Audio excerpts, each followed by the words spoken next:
Listen, brother, everyone looks at you and thinks you're a tiny little boy. Posting on Twitter. It's the gayest soy thing you can do. Shut the fuck up, you little tater tot bitch. We are 2 minutes and 35 seconds into this video. I'm just as gay as the rest of us, motherfucker. Feels just the same. Another sunny day in LA. Everything is fine, so they say. Wonder what the news is today.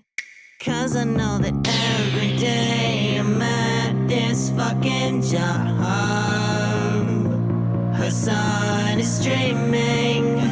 Watch him on the clock.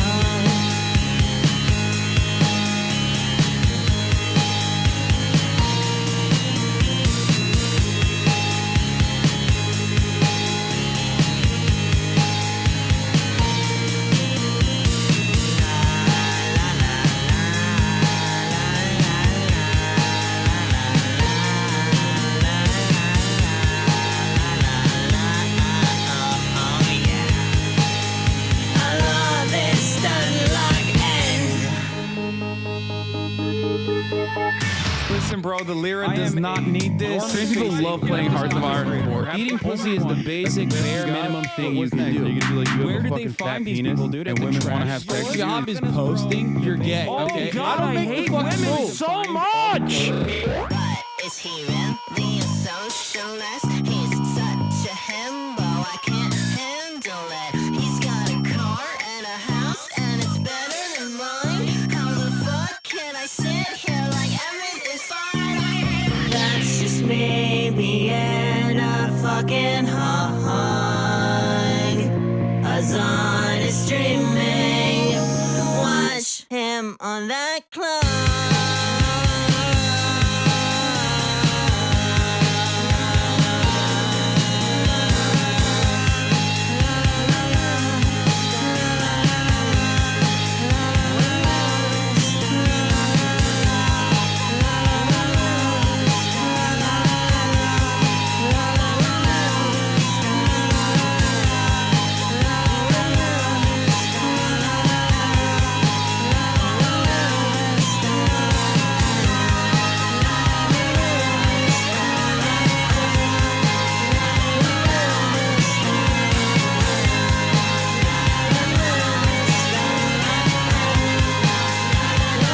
What's going on, everybody?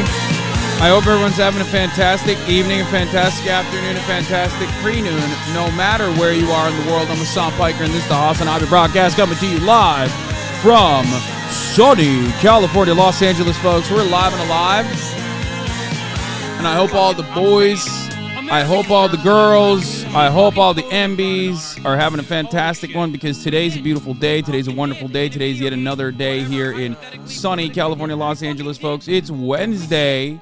It's Wednesday, my dudes. Wednesday, August 23rd, 2023. I can't see with these fucking glasses on. These are, I mean, I can't see without my actual glasses, but these are so dark that it also makes it harder. Anyway, I'm live and alive, and today is a beautiful day. It's debate night. It's debate night, folks. A lot is going on in the world. We're going to talk about all of that. But before I get started on any of that, this is the part of the broadcast where I tell you a little bit about my personal news, about what's going on in my life. The Parasocialist Update. First and foremost, I feel like I want to give a quick shout out. I've just been feeling myself real good recently. I want to give a quick shout out to the food poisoning I got, making me cut weight like crazy. But I also want to give a second quick shout out to creatine. That's right. Wonderful supplement. Makes me feel real good. Makes me feel like I'm tight, like a goddamn tiger. Okay? I don't know what it is, but it feels great. Creatine makes me feel great. Not an ad. Need to get you on the norovirus diet. That shit makes you svelte as fuck. Creatine capsules are fire. I got some because of you. Honestly, the problem with the creatine capsules is they're too big, and sometimes I can't put it down. Creatine makes you retain water in your musculos. I know. It makes me tight like a fucking tiger. Makes me feel good. Pour one out for the homie Prigozhin. R.I.P. my mans. We're going to talk about that in a second, obviously. Yevgeny Prigozhin has died in a fatal plane crash. You hate to see it, folks. How did that happen? Shocking. Must have been a freak accident.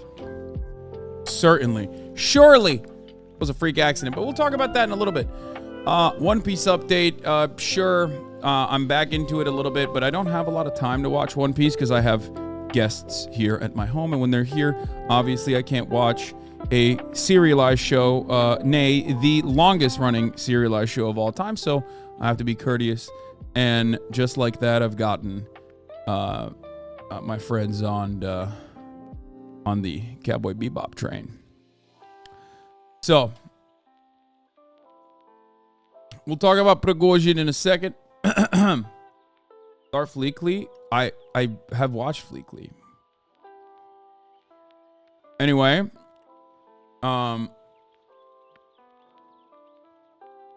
just have them watch a recap video. Sure, man. Rudy Giuliani is expected to surrender today. I think Mark Meadows was, or John Edwards. Who surrendered yesterday? Gave us a good understanding of what the mugshotties are gonna look like. Anyway, we'll cover all that. John Eastman. Whatever. Listen, can everybody fucking calm down? This is Parasocialist Update. Everyone is literally gassed in the chat trying to juice me up with some motherfucking news, okay? This is part of the broadcast for personal news, for One Piece updates and the like. Punk Hazard is still going on One Piece, and it's very good. I've just been taking my time watching it. But it's been great.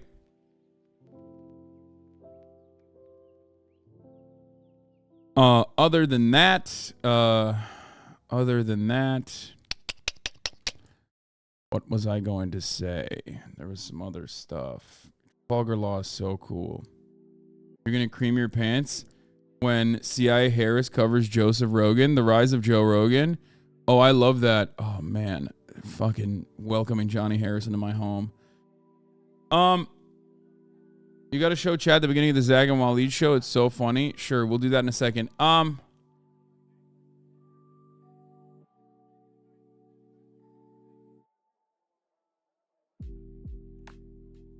The worst Johnny Harris video is the latest one on Joe Rogan. Wait, really? Why?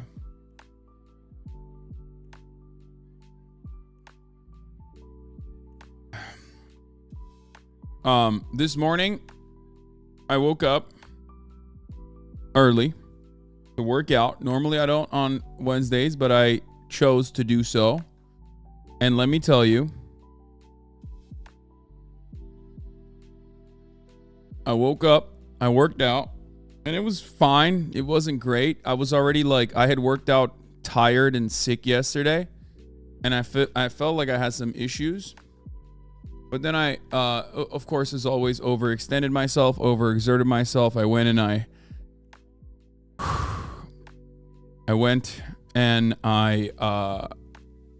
did a handstand, and just I tweaked something in the upper back side right here, but it's going to be all right. You know, these things happen. Not the end of the world. But yeah, enjoying 2:30 a.m. Shenzhen barbecue. Nom nom. Hell yeah. Can you tell us which time the debate is happening? At which time the debate is happening? Yes, it is at 6 p.m. Pacific. 6 p.m. Pacific. It's later in the day. Today, there's a lot going on. We have another game, another hashtag ad game for the record. I don't know what the fuck's going on.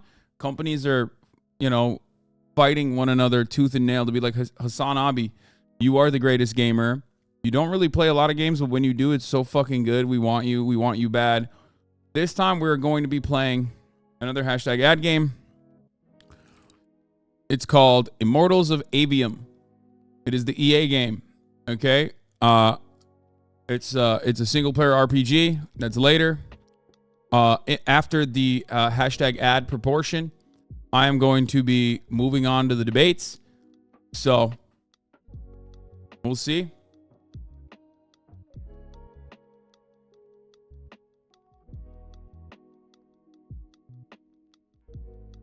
Anyway, has he talked about the Prigozhin crash? It's been 20 minutes since I started. No, I haven't. Okay.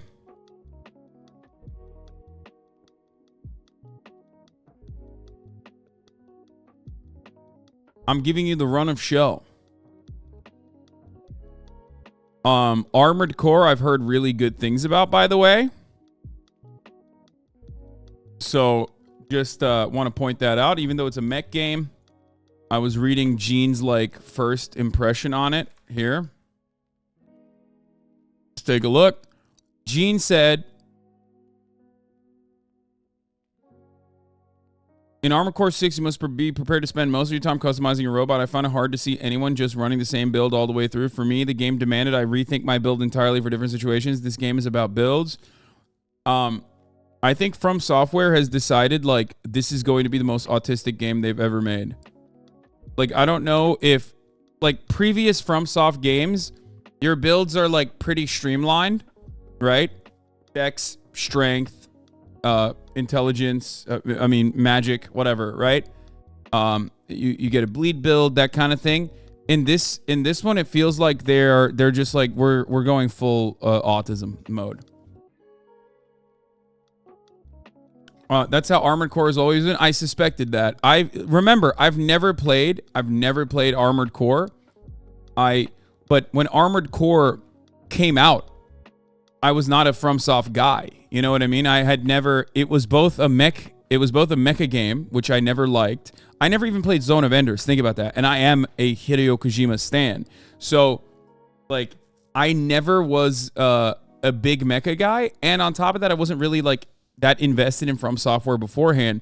So this is going to be my first dive into mecha shit. I don't consume mecha anime. I don't do all of that. So we'll see what happens. But I want to read this for you.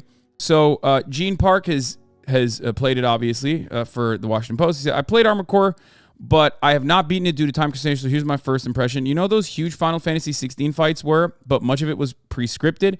Armored Core 6 says, how about if you actually had to scale a Titan robot yourself? This is from Soft Mastering the Art of the Set Piece Battle, a lesson that's evolved since Demon's Souls all the way to Elden Ring. So it feels like it's like Shadow of Colossus from Soft edition, kind of, but with mechas instead. Like right off the bat, that's what it feels like. Like as soon as I saw that, that's what I thought, which will be great. I mean, that's an incredible, unique, very cool way to do these massive boss fights. But we'll see. This game is hard. There are boss battles that took me an entire day to beat, but I was so in sync with the controls and actions. Everything about my life fades away as I began to feel one with my robot. These battles require you to learn patterns, but also require quick reflexes. These guys made Sekiro, and although this game is nothing like that, it offers similar skill checks. If you can't beat a certain boss, you better go back to the garage and reconfigure your robot enough to be to the point where it makes sense for you and for the enemy. Fair warning. Old school Armored Core fans will be in heaven. This game was made for us. This is a classic Armored Core game with no compromise. I can't wait to get back to it after I'm done reviewing that other game. Witness the glory of the kinds of games From Software has always made, an experience so immersive in its control scheme, settings, and fight beats enemies with different stages that nothing else will matter when you're locked in combat. Beautifully written. That made me very excited about it. Sekiro PTSD. Man, Sekiro is one of the greatest games of all time. It's my favorite.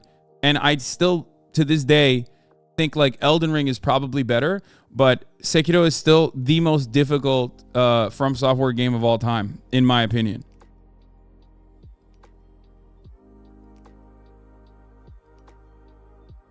Now,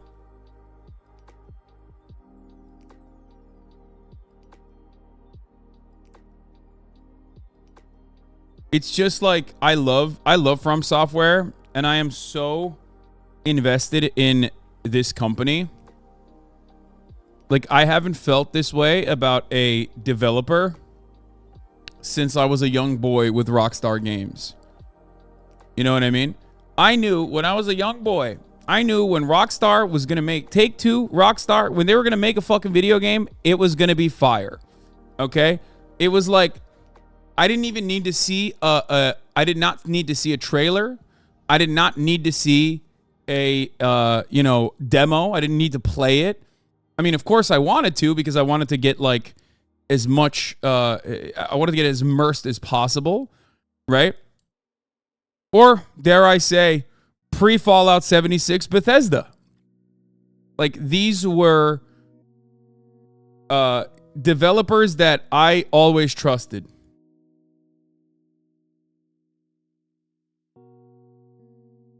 You know what I mean? No, even Fallout 4 was fine. It was fine. I am that much of a dick rider. So this makes me very excited. God, the NatSec Andes, please. We're gonna talk about fucking random ass Wagner group leader Prigozhin dying in the most obvious fucking assassination of all time. Okay, please. I haven't even read a single piece of it. It's a breaking story. And I know already what happened. You know what I mean? God damn, dude. I feel like Starfield can't live up to the hype it has. We'll see. You were mesmerized by the corporate jargon and imbibed in the rose quartz Kool-Aid? Wait, what? I don't even know what you're trying to say here, but I was, yes, very much a fan of video games, and I got excited for a developer that would make consistently good product because my life as a child was very boring, but video games were very fun. Okay? Let me take it step by step for you. I was getting no pussy. I was getting no looks from girls. I couldn't even talk to women. I spent in my entire existence drawing every second of my life. So for that reason, video games were an incredible outlet for me to escape into a universe where I wasn't a fucking loser. Okay? It was sick. I don't know if I can describe it any further for you, but it was awesome. That's why I loved video games and I enjoyed playing video games. And if a company had shown me that they were going to make products, make video games that were really fun to play and consistently good, I developed an appreciation for them. Okay? Now, the reason why I'm describing this is because that's early era, before Shark Cards, Grand Theft Auto, Rockstar nonsense. I'm talking before a time when this industry was like still blossoming. Okay? Not when it had become the behemoth that is larger than Hollywood. And therefore, there was a little bit more art to the projects, right? So, you know, a time when you would go to game FAQs to see, to try to beat like a single player mission or something that you were having a hard time with. This is very different for this era of gaming that is high intensity, riddled with microtransactions, DLCs, and whatnot. So, you know, that was a beautiful time for gaming, and I feel like there are still certain companies that hold true to that era, where they haven't streamlined their gaming process, but make good product and make it consistently. Some of those companies do that, and then they fail to reproduce and actually end up failing. CD Projekt Red is a good example, where Witcher 3 and the hype from the Witcher series unfortunately created a long-term project that they were working on in Cyberpunk that ended up kind of falling flat on its face. And when that happens, you're like, oh no, like, you know, they fucked the bag up. So I value consistency, which is precisely the reason why, in spite of the fact that I have a negative opinion of Mecha, that it's just not for me as a product, I will be giving it my all when I play Armored Core, because of my respect for From Software as a developer. Okay?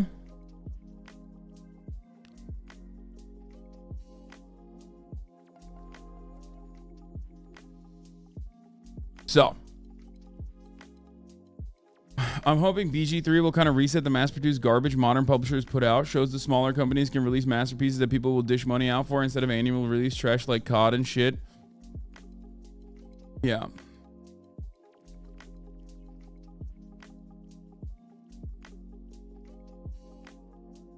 I feel like you gotta respect the CD Red fix the game, though. I think that helps. No. Listen. When a company fucks the bag up, but they have made valuable product that I care about, I still will consume that garbage. I will still consume that garbage on release. What you fail to understand, however, is that I will be a little bit more skeptical. There's two different ways that I look at games. One is like, I don't even care about a review. I'm diving right into it, which very few developers still have that kind of very few developers still have that kind of trust in me. Okay? Like CD Projekt Red, I'll still play it. But I also know that, you know, I am a little bit more cautious. Does that make sense? Because the Cyberpunk DLC looks fucking awesome.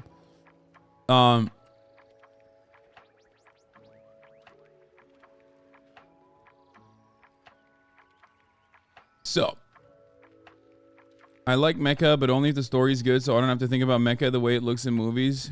It's cool, but I like the stories.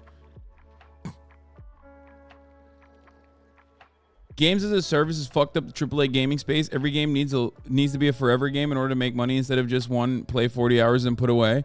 I know. I mean, it doesn't make sense for them, right? It like, hey, Majority Report, thank you for the raid. Hope you had a good stream. Is the sponsor today solo? Yes, this is a single player role-playing game that I will be playing. I'm going to be giving it my honest assessment afterwards.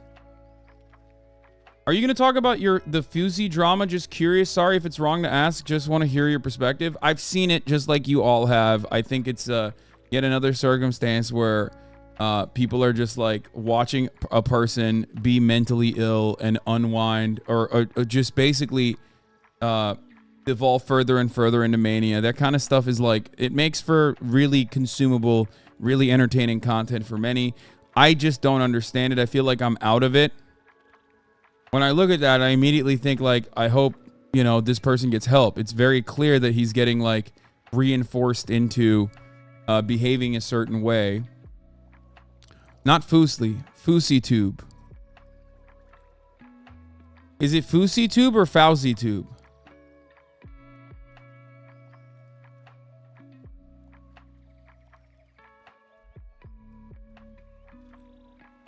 Anyway.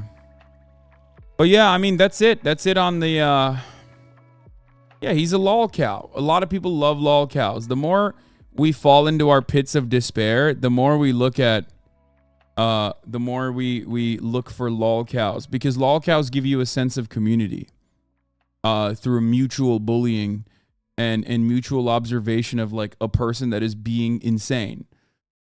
Anyway, okay, so let's blast off. Thug, Licken, debates tonight. Arrests coming out of GA.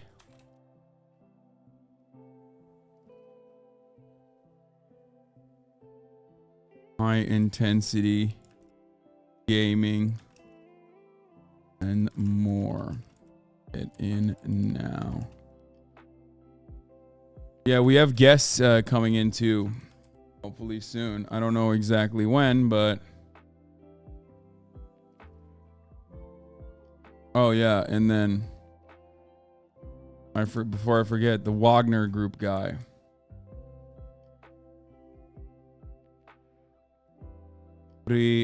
Prigozhin dead.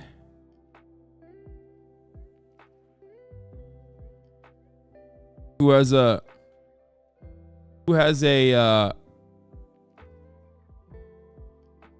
pilot was vaccinated. Yeah. Who has a good meme? Who has a good meme, chat? Do we have a good blast off meme for this?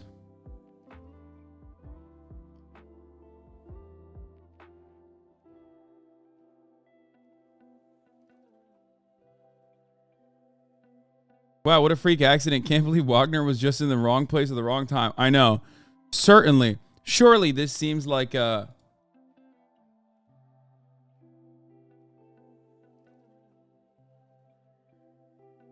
surely this seems like a freak accident. Happens all the time, but you know, perfectly normal.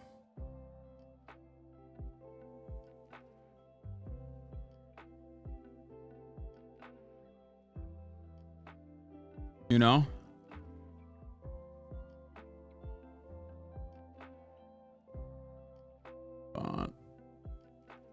But let's use this.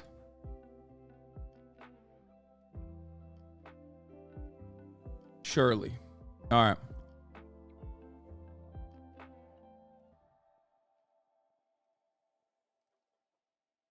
Here it is. Okay. For the mods, I gotta say something here.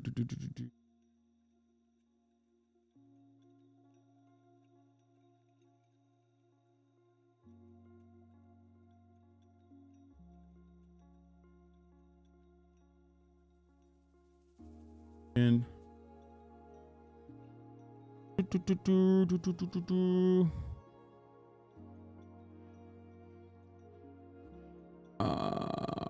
Let me see. I need to like fix my panels and stuff beforehand, you know? Okay. What do I need? I downloaded the game already. Okay. There's an overlay that needs to be on. There's a chatbot command. And then there's a new panel that we got to put on. Okay, I'll do that. I'm gonna play the game from 2 p.m. to 4 p.m. Or not 2 p.m. to 4 p.m. 3 p.m. to 5 p.m. I think your camera is slightly tilted, brother. No, it's this. It's the monitor. The monitor is a little bit higher. Okay.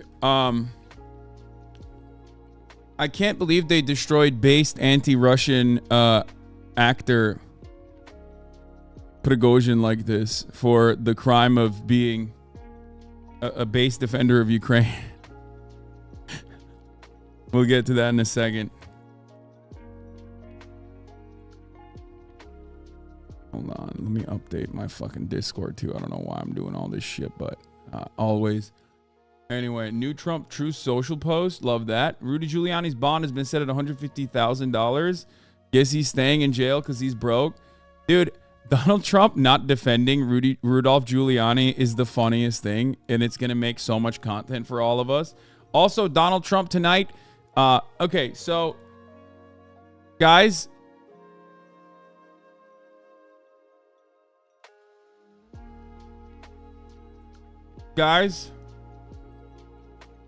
Wow, you try and coup Putin and suddenly he gets you killed, can't do anything now?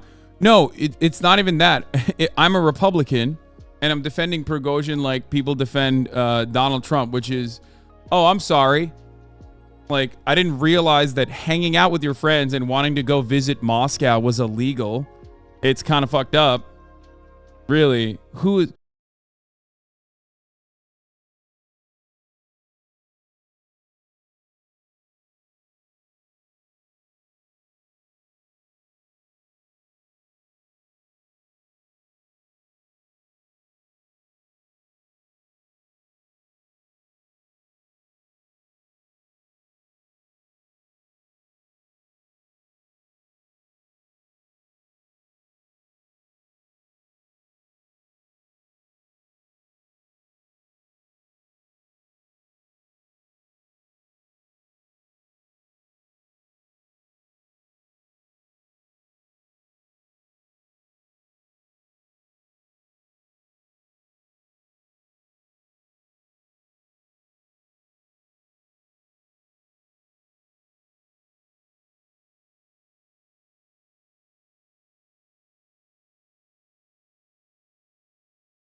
successfully manipulate the public into thinking that he died on the plane,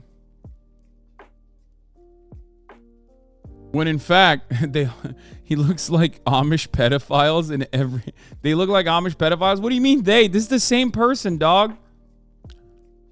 See, another chatter that got duped by a master of disguise. Do you see that? You just got fooled.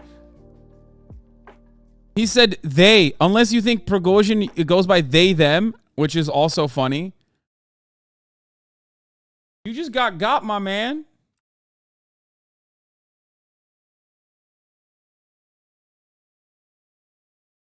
I'm just saying, dude, oh my God, there's actually a lot of people who unironically didn't know that these are famous photos of him. What the fuck is going on? Okay, now I'm a little scared. I'm a little fucking scared that you guys are, what is happening in my community, dude? Did the Mazius send a playlist or, and I missed it, or what happened? You did not, okay. Vladimir Vaideminovsky. Okay, let's get started with this one. Okay? Let's get started with this one. Let's get started with, before we do Trump watch, arrest watch, before we talk about all that good stuff, let's get started with Prigozhin. It says 6 passengers dead and had 6 photos. I can't help it. Listen. Claims another plane has landed in Moscow, which also listed Prigozhin as a passenger. We shall know soon enough if he's on this plane instead. Update. Russian rescuers discovered bodies of 8 individuals at the crash site. The bodies were badly burnt, requiring DNA testing for identification. Despite Prigozhin's death not being officially confirmed, his wife reported that he wasn't on the plane and is okay. However, this information has not yet been verified. Here it is. Wagner chief Prigozhin has died along with 10 other passengers. All of the information that you're going to see coming out of this right now is going to be fake. Okay? Pretty much. Pretty much all the info that you will hear is going to be fake, full of like phony, nonsensical bullshit. Oh, there is a playlist. Okay, I mean, I guess we'll just start off with this. Yevgeny Prigozhin listed among passengers of crash plane, Russian state media reports. Let's take a look. This breaking news just into CNN. That is the Wagner mercenary group chief, Yevgeny Prigozhin, has been listed among passengers on board a plane that crashed just north of Moscow. This, according to Russian state media. You may remember that Prigozhin and his Wagner group led an attempted mutiny coup against the Russian president 2 months ago to the day, on June 23rd. He made his way close to Moscow before turning around. I love when people say, like, official TV channel Russian 24 confirms this. Yeah, man. You know how we always talk about mainstream media is fake? Okay? Or usually has, like, a very obvious thing that they're pushing for. You know what I mean? You know how we say that? Now double that when you're doing state propaganda directly from a state channel. Understand that, like, it does not matter. I don't even trust CNN. Why the fuck would I trust Russian state media? Okay?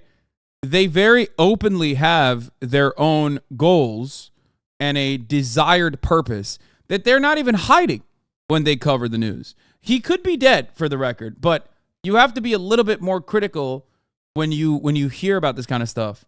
And I am by no way saying, like, oh my God, Russian state media is like the fakest and American media, on the other hand, is the realest. It's like, I'm not saying that at all. I'm saying that American media, when they correspond to the State Department's interests, material interests, will always act in unison and will say, will oftentimes, do similar styles of propaganda to the Russian state media.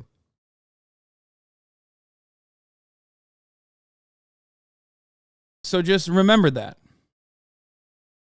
And now 2 months later, CNN is reporting that the chief listed among those on the path. We all know your ride or die state media is shiny state media. No.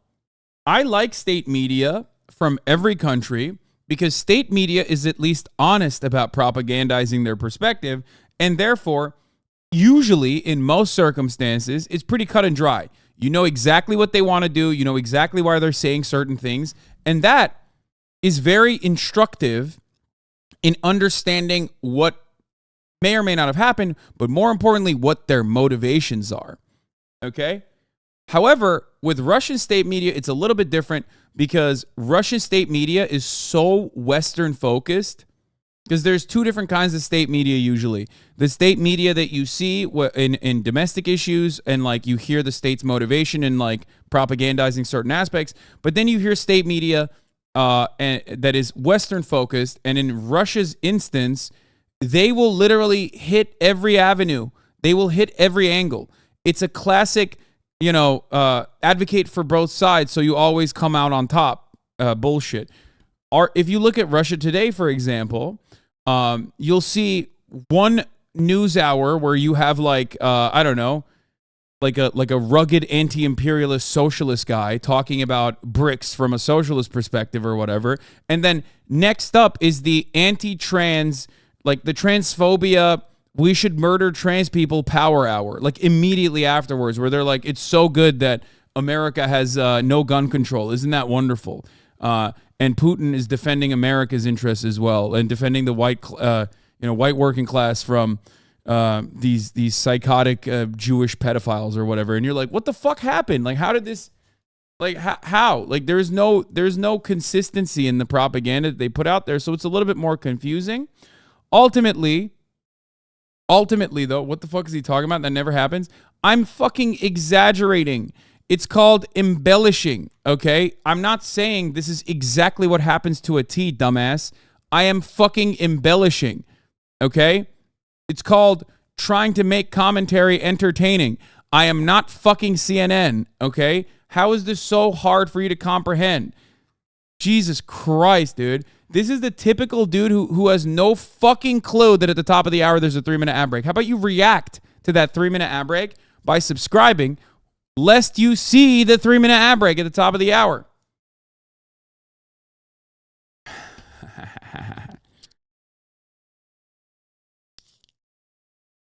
About to hit you harder than fucking anti-aircraft missiles hit Prigozhin's private jet.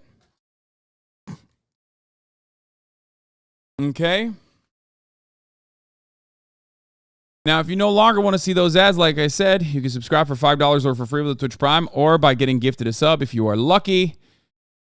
Here is the 3-minute ad break. Now, suck it or gore, thank you for the 10 community gift subs, allowing 10 people to no longer see the ads at the top of the hour.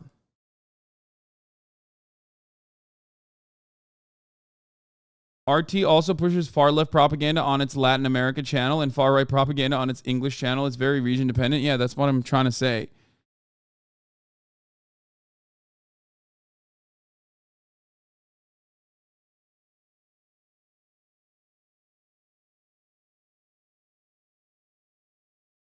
North Korea fired missiles just now.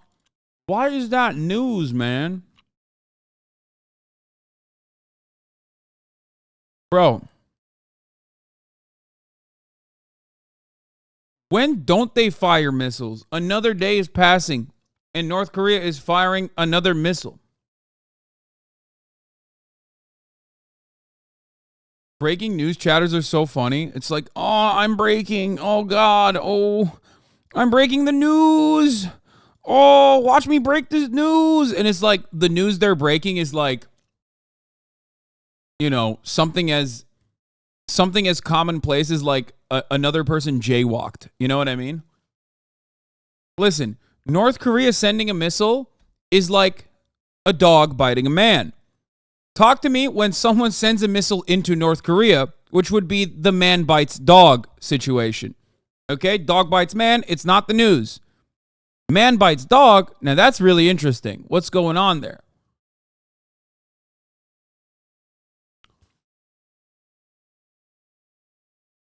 At this point, it's like, this is what they do, man. North Korea is going to send missiles, okay?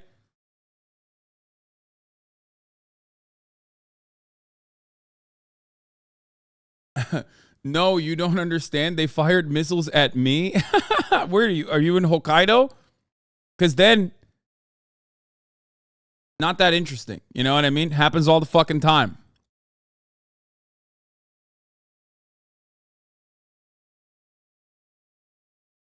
Isn't North Korea doing this for show? Like basically self-stroking its ego? Yeah, they do it all the fucking time. I don't know. Anyway, let me get back to Prigozhin before we fucking deviate away from that to really funny dumb shit. Okay, here. Passengers of this plane that crashed north of Moscow. Our Fred Pleitkin covers Russia extensively for us. He joins us now from Berlin. Fred, I don't need to say that this is shocking news. It comes just 2 months after this attempted coup. Prigozhin had enormous power inside Russia as head of the Wagner military group. Tell me what you're hearing about this and the significance. Hi there, Jim. And obviously, we are still in the very early stages of this, but you're absolutely right. Could be potentially huge news with Yevgeny Prigozhin on that passenger list. We are hearing some of this from Russian state media, some of it also from the Russian Federal Aviation Administration. I want to read you some of what Russian media is quoting from the Federal Russian Aviation Administration. They're saying, quote, an investigation. I don't get it. Why do people care about a hot dog merchant this much? What's going on? Guy who has no idea what Prigozhin did except for like the old Prigozhin. You know what I mean? It's like, what do you mean? I don't get it. He's like my favorite caterer. What's happening? It's really, really sad. Really sad what happened to my favorite hot dog caterer. Actually, he was popping off with those beefs. Has been launched into the crash of the Embraer aircraft, which occurred tonight in the Tver region. That's a region that's sort of north of Moscow, south of St. Petersburg. We, of course, know that Yevgeny Prigozhin has essentially his headquarters in St. Petersburg, even though large parts of his organization have moved to Belarus. In the Tver region, according to the list of passengers, among them is the surname of Yevgeny Prigozhin, it says. There we're also hearing that possibly 10 people in total were on board that aircraft, that aircraft is an Embraer 160, an aircraft. I'm sorry. Obama kills his chef after having a gay affair in Martha's Vineyard.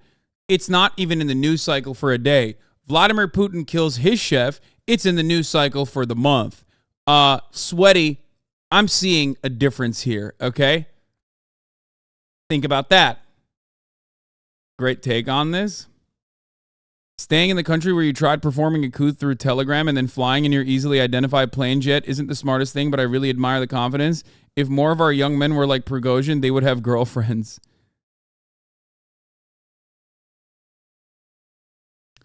I might tweet the Obama chef thing. What does it mean for Russia? Why are people saying no shot when the plane was shot? Are they stupid? I mean, I think it's like wild how fucking stupid it would be if he legitimately thought that, Vladimir Putin wasn't going to execute him. I mean, I said,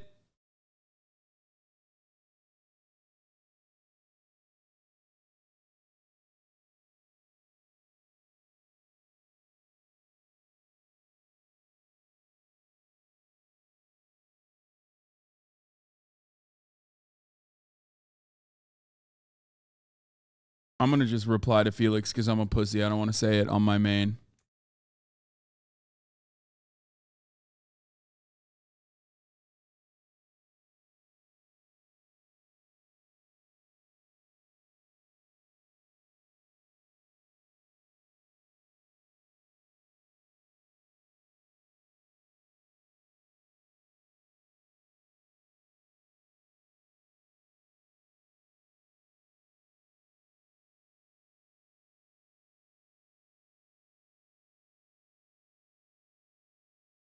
Oh my God, why are there so many people in here saying North Korea launched a missile?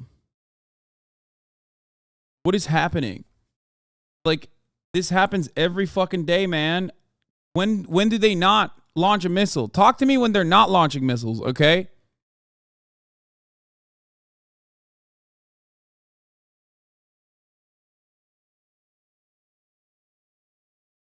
One day, I want to wake up and I want to hear from this chat. Hasan, North Korea has not launched a missile today. I just wanted you to know. That will be a day that will live in infamy. Okay? Because this missile hit Prigozhin, this rabbit hole goes deeper. Okay, that would be newsworthy. If North Korea's missiles somehow, if the North Korean missile was somehow the one that hit Prigozhin's private jet, then I would care about that. Yes.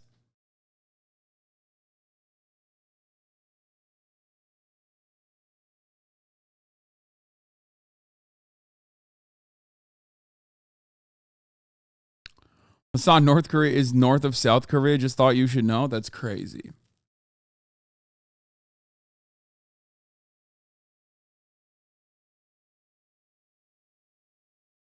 Anyway. Okay. God, I can't even get through this. My ADHD is killing me right now. Aircraft like that owned by Yevgeny Prigozhin's company, by Yevgeny Prigozhin himself. So possibly this could be very big news, as the Russians are treating this very much as possibly Yevgeny Prigozhin being on that aircraft. Obviously, right now, his whereabouts very much unknown. One of the things that's really interesting about this is that we do know that Yevgeny Prigozhin was traveling abroad, Jim. We do know that he was in Africa at least a couple of days ago. There was a video that he released saying that his forces, his Wagner forces, were now working in Africa, that it was very hot there, but he was on the ground there as well, claiming that those forces were fighting against ISIS. Of course, as you very... I guess Putin is not the based anti-ECOWAS guy we thought he was, because the Wagner forces in Africa are liberators, okay? They're liberating these African countries by, getting mineral contracts themselves rather than allowing America to get them, which is the based anti-imperialist thing to do, okay? And Putin killing the main guy that's helping that, the main guy that's helping that happen, kind of fucked up, sweaty. I'm just saying, maybe, hello, base department. Seems like Vladimir Putin is not doing a good job with liberating Africa. You know they're gonna clip your ass out of context on this. Why are you pushing it, dude? Because I don't care. Like, if people can fucking get mad at me all they want. Like, I'm being sarcastic, okay? And I'm sick and tired of motherfuckers who are just, like, permanently brain broken and can't comprehend. They always clip. It doesn't matter. They always clip. It doesn't matter. I will keep making jokes. I don't give a shit. I'm not going to, like, cater and reshape my content and commentary off of like what bad faith dumbasses are going to say and do. It's always funny because like every single extremely online community I've duked it out with. So I have the most unique and most diverse background of haters. What I mean by that is like I have the NATO Andes who fucking despise me and hate my guts. I have the psychotic right wingers who hate my guts. I have the rad libs who are the rad femmes and rad libs who are like anti-sex work and anti-trans who fucking hate my guts. So they always get together, and whenever there's a clip chimp opportunity, they get together and they get eating. Like I unite them. Certain aspects of the Black Twitter, specifically the Barbs, they love that shit too. It's a diverse crowd of haters. I've also seen tanks that hate you, yeah, because they're fucking anti-sex work.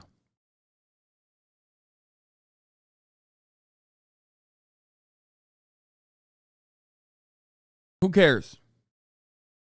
Correctly stated, Yevgeny Prigozhin started that mutiny on June 24th, about 2 months ago, which failed, which was then called back. Obviously, a big threat to Vladimir Putin, and there were many people who were wondering about Yevgeny Prigozhin. Would you say you have more haters than fans? No, fuck no, I would not say that. I absolutely have more fans than I have haters. The difference is, I absolutely have more fans than I have haters. The problem is when my fucking haters get together, they pop off in like the most online circles, which is precisely the reason why, and because they're so fucking loud, and because the way that especially Twitter/X operates, like it's geared towards right-wing commentary and it's geared towards negative commentary in general. It's I hit that trifecta so perfectly. I'm the vector of all things fuck Hasan. It feels like Twitter is new Twitter is designed to churn out these outcomes. It doesn't matter. Who gives a shit?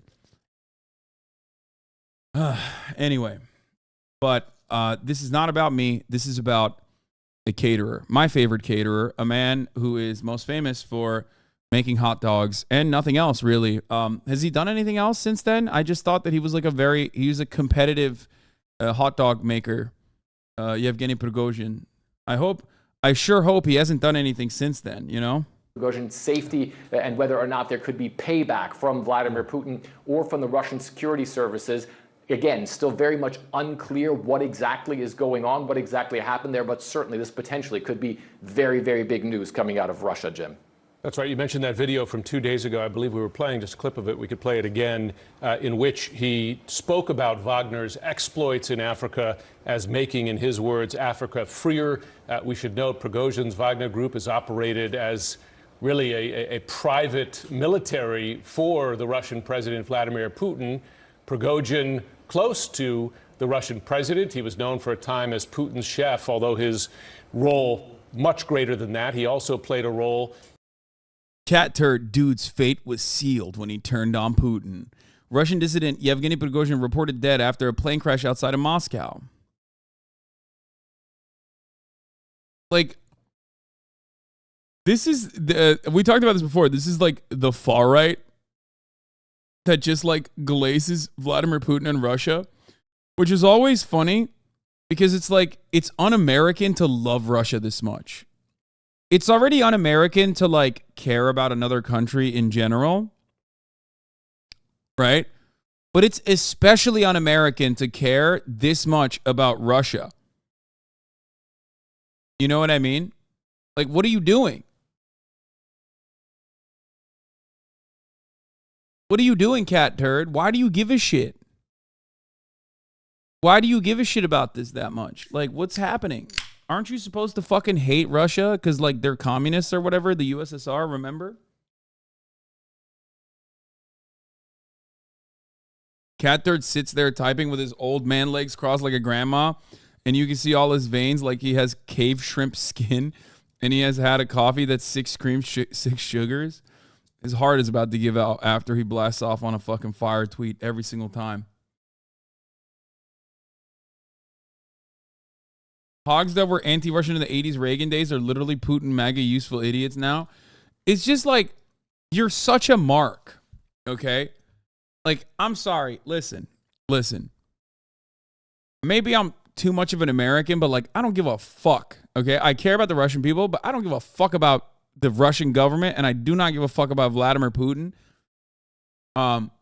If you have an opinion that is favorable of the Russian government, especially if you're living in the United States of America, when like half a century of Red Scare propaganda has taken hold, it's that easy to turn you. Like a couple fucking Telegraph messages or a couple WhatsApp messages that were like perfectly timed, and you immediately flipped. You're like, oh no, this guy is actually based and a defender of the white race. Like, you're so stupid.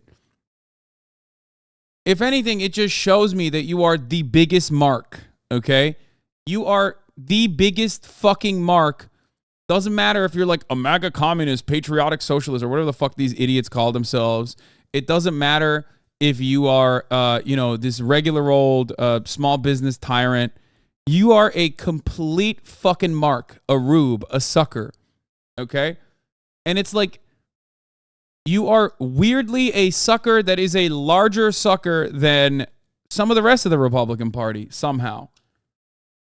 It happened 2008 to 2016. Fox News kept showing Putin as a manly world leader in the Obama era, and boomers remember that shit. Have you seen the plane crash video? Plane looks like it lost its entire tail section. It was falling vertically, very sus. Yeah, it got shot with an anti-aircraft gun, I'm pretty sure. What do you mean it was very sus? Like, hey, plane expert here.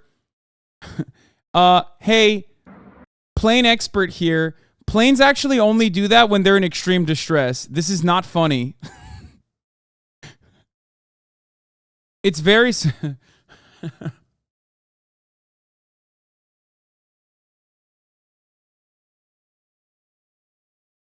Just saw the footage. I think that plane is going to crash. In the 2016 Russian interference in the U.S. election, leading the group that helped interfere and spread false news here in the U.S. And to Fred's point, you cannot mention today's events as Russian state media reporting that he was on the list of passengers of this plane that went down. You cannot mention those events without mentioning events from 2 months ago when Prigozhin was the man who unsuccessfully led a coup against the Russian president, Vladimir Putin. Yeah, and I think one of the big questions, obviously, at that time was, what is the fate going to be of Yevgeny Prigozhin? And so there are going to be a lot of questions about, obviously, what has happened here. Absolutely. And about certainly how this is going to maybe affect the dynamics of a war that we are seeing fought in Ukraine by Russia. I do want to bring in Nick Payton-Walsh. He is there in Ukraine for us. Nick, this is quite a bombshell that we are learning that Yevgeny Prigozhin listed among these passengers on board this. The only thing shocking about this story, if Prigozhin actually was in the plane, the only thing shocking about the story is like how long it took for Vladimir Putin to kill him. Like, this is the least surprising story. The only surprising component is that he wasn't immediately executed. Like, I don't get it. Like, it makes no fucking sense. Of course they were going to do that. 2 months didn't seem that long. Are you kidding me? No, it is absolutely so fucking long. What do you mean?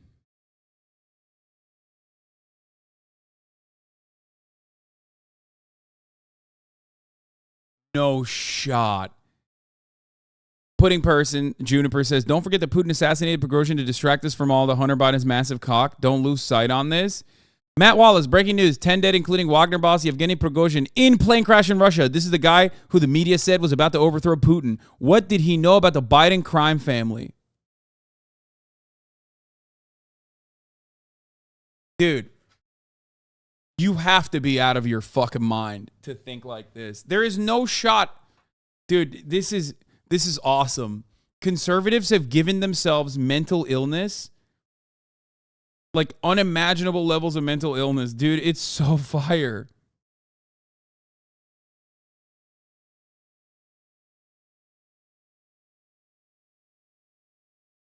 Maybe bro is just engagement maxing. Got to get those Elon bucks. I don't know. I don't know if it's like, is he still alive?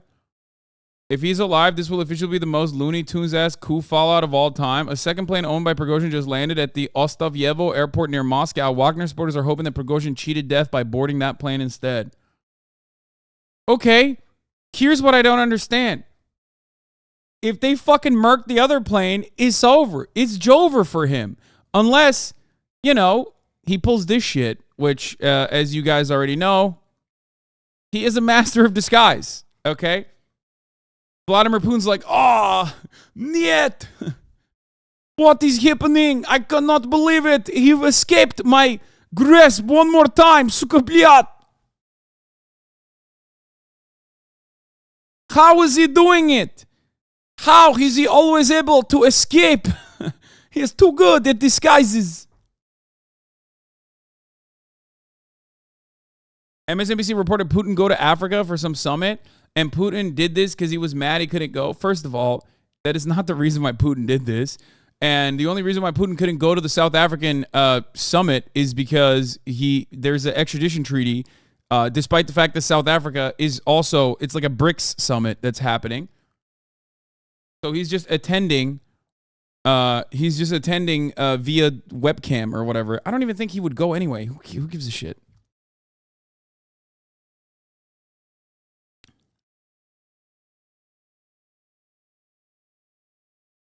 Oh my God! Someone said he looks like Carter. Why you got to do that to him, dude? That's kind of fucked up. He looks like if Carter went to the beach that made him old.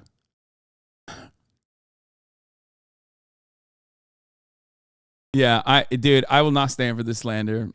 Carter is a beautiful boy, okay? How dare you guys? Bottom right is Islamist Ryan Grimm. He does have the Ryan Grimm cut.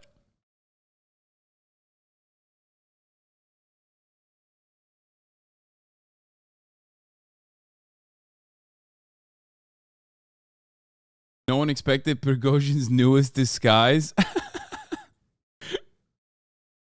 Oh, Jesus Christ. I fucking love this photo, man. I do. I love this photo. Okay. Let's This continue. plane that has crashed north of Moscow. Yeah, it's important to remind people, though, that him being on the list of passengers doesn't automatically equate to him having been on that plane. It does appear from the images we're seeing and the reports we're hearing from Russian state media that those on board have indeed perished. Remember, Russian state media is not Yevgeny Prigozhin's friend, frankly, at the moment. He's the man who led that unsuccessful coup and then disappeared for a number of days, and it's fair to say he's a man who's good at hiding his whereabouts. The fact he's listed on this very rare aircraft, you don't see many of them flying around, frankly, Russia at all, doesn't immediately suggest that he had to have been on the aircraft, though we are dealing with an extraordinary moment potentially, which is the question that so many had asked: how does this man, Yevgeny Prigozhin, who appeared to have led that coup and then changed his mind radically on the way to Moscow, how did he stay alive this long? Though those who've even half upset Vladimir Putin as much in the past have met a grisly end, fallen from windows, some critics, some poisoned as well. Prigozhin essentially led. How do you go about your day-to-day after trying to do a coup, failing, and then thinking that Vladimir Putin is not gonna fucking kill you? Like, I don't get it. Oh my God, they're calling him a dissident. No shot.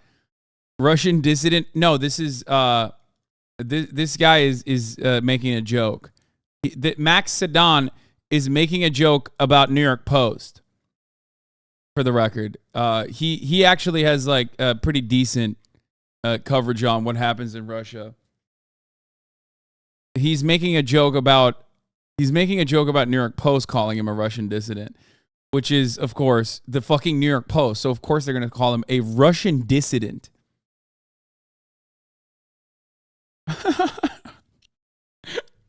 Yeah, man. He was a dissident, dude. Yeah. He was our guy.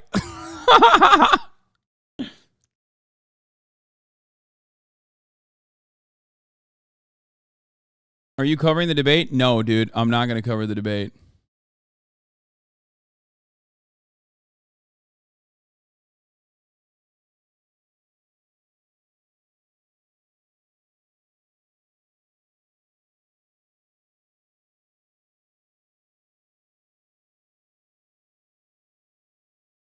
Prigozhin was just a free speech defender. Yeah. Prigozhin was a free speech defender, and more importantly than free speech, he was also a defender of road trips with the boys. Okay? That's all I'm going to state right now, and nothing else. He just wanted workers' rights for his guys, okay? And he also sometimes advocated for workers' wrongs, which you're supposed to do.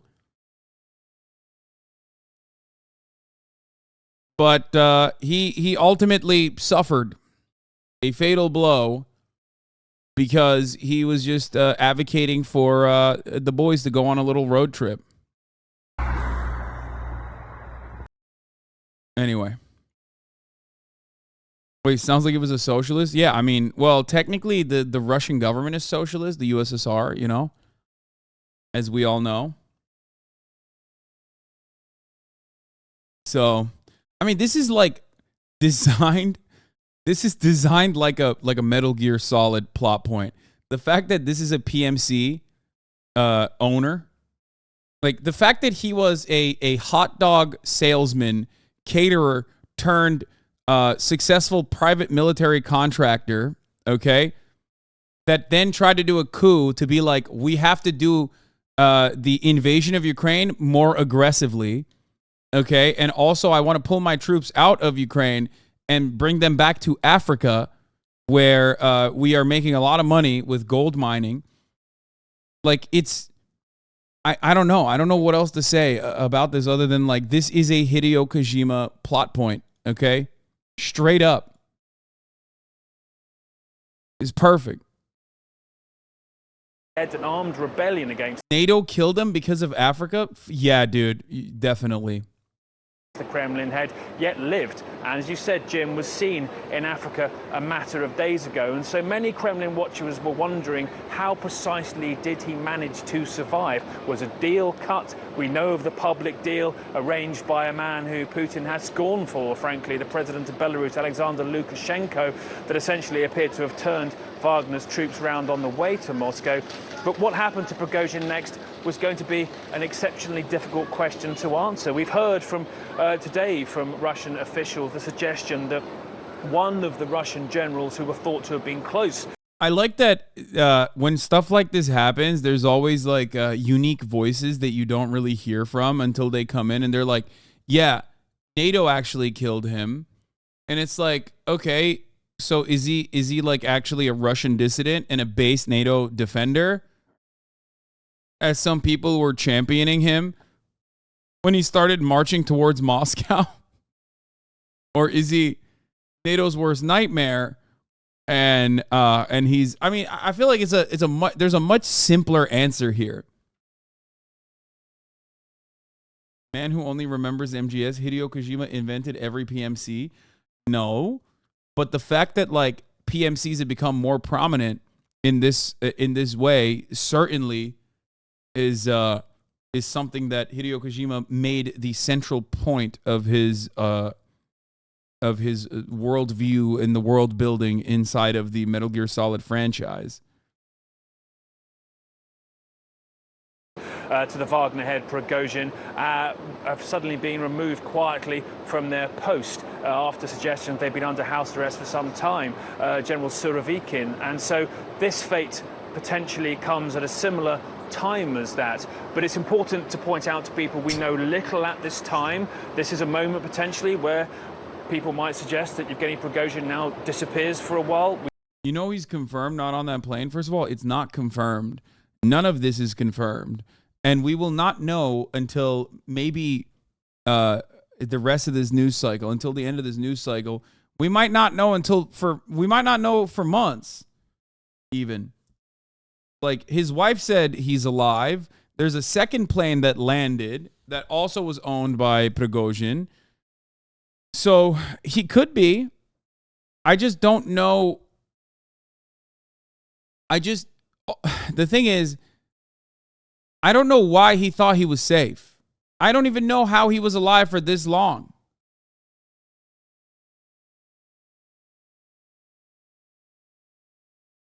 Read that chatter's message before that one.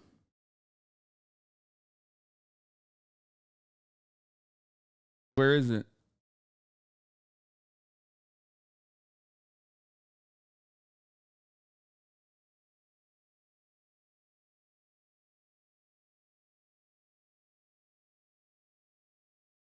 Rari is swerving Big Draco. Biden killed him. He was going to expose Hunter's corruption with Burisma. You know he's confirmed not on that plane? Yeah, he alive. Come on. Dude, I love people like this. Actually, this is fucking awesome. W politics, chatter. Told you. We don't know if he's been listed on that plane. Does he emerge shortly and say to everybody he's actually fine? Did he get back from Africa suddenly very quickly and find himself on this private jet? A lot of questions to let's be not ban that here, guy. but it's important to point out these are state media channels and the state agency Rosaviatsia telling us that he's indeed on that private jet. That may not have happened by accident. We're still, I think, trying to work out what's really happened here, but if state messages are this clear, there may be a bid to suggest that Prigozhin was indeed on that plane, the fate of which is now clear, Jim. No question. It's important to inject that question because we don't know for certain he was on the plane. We do know, as you say, that state media is reporting he was listed on the passengers on board and this was a plane that he was known to use. We should also note, as a matter of context, that the Russian president has not hesitated to kill his opponents in a number of ways. He used radioactive materials to kill Litvinenko in London. He attempted to kill Alexei Navalny using a nerve agent. As Nick referenced, there are a lot of officials who stood up to the Russian president who've fallen out of windows accidentally or otherwise. Many of them. Another one was famously shot quite close to the Kremlin. Let's take a live look at the. I feel like putting him in the same category as Navalny is kind of funny. Like he's just like as though he's not big time homies for a minute. You know what I mean?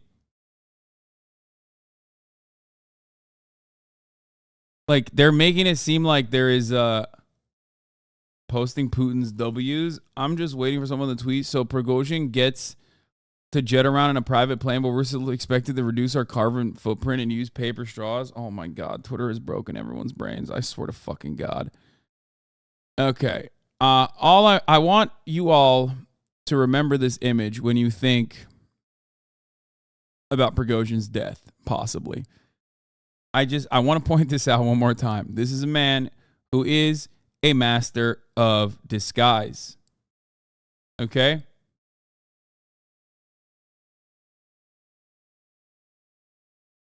This is a man who's a master of disguise. You don't know. You don't know if he was on that plane. You don't even know if he's in. You don't even know if he is currently in. Oh, wait, what the fuck?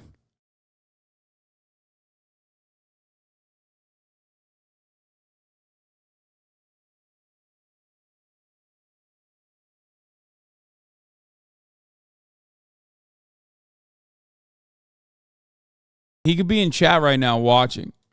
Exactly. Think about that before you tweet. Oh my God. You guys are fucking, oh jeez.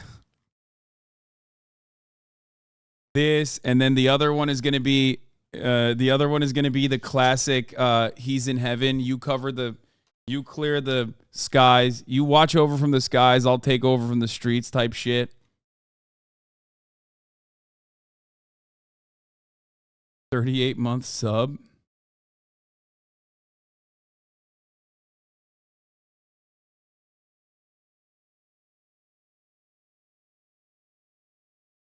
Was the pilot vaccinated? Yes.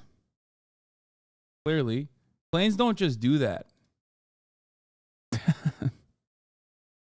Planes don't just do that on their own, chat. He was vaccinated. The pilot was vaccinated. I'm telling you. Planes only do that when they're in extreme distress, okay? Anyway, this is I'll keep you guys posted. I'll keep you guys posted, but I'm sorry. I am not going to celebrate another bald man's passing. Okay? I'm sick and tired. I'm sick and tired of bald on bald violence, by the way. I'm not going to do it. This is my own personal Afghanistan. You guys just want to see, you hate seeing bald men thrive. Okay? And that's it. That's what's going on here. You just want to celebrate his passing because you think it's fucked up. I mean, you think it's a bald man got any kind of power whatsoever. Why are people sending me Julia Ayafe tweets? Умеете прощать? Да. Но не все. А что невозможно простить? Предательство. Умеете прощать?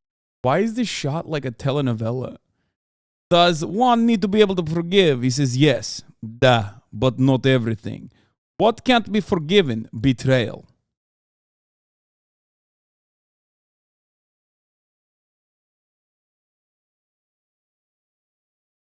If you want to know the mania on like the Russia watch alert on Twitter, I saw a really funny tweet the other day where it was like, not on my watch, pal.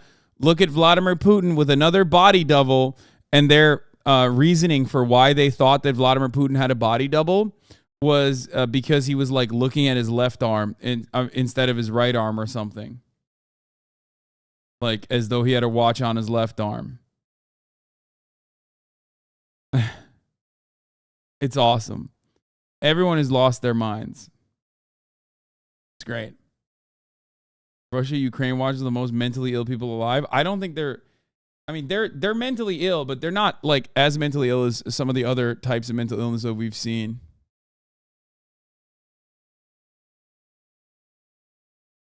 What is this? Xi Jinping's bodyguard. Wait, what? Xi Jinping's bodyguard was detained at the BRICS summit in South Africa. The bodyguard of the Chinese leader lagged behind him and tried to catch up, but the security service pinned him down and closed the door. Wait, what?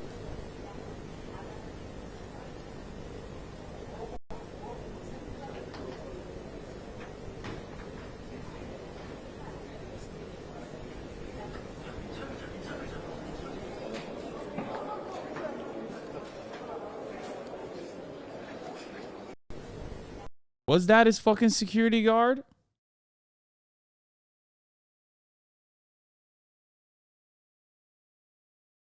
That doesn't look like his security guard.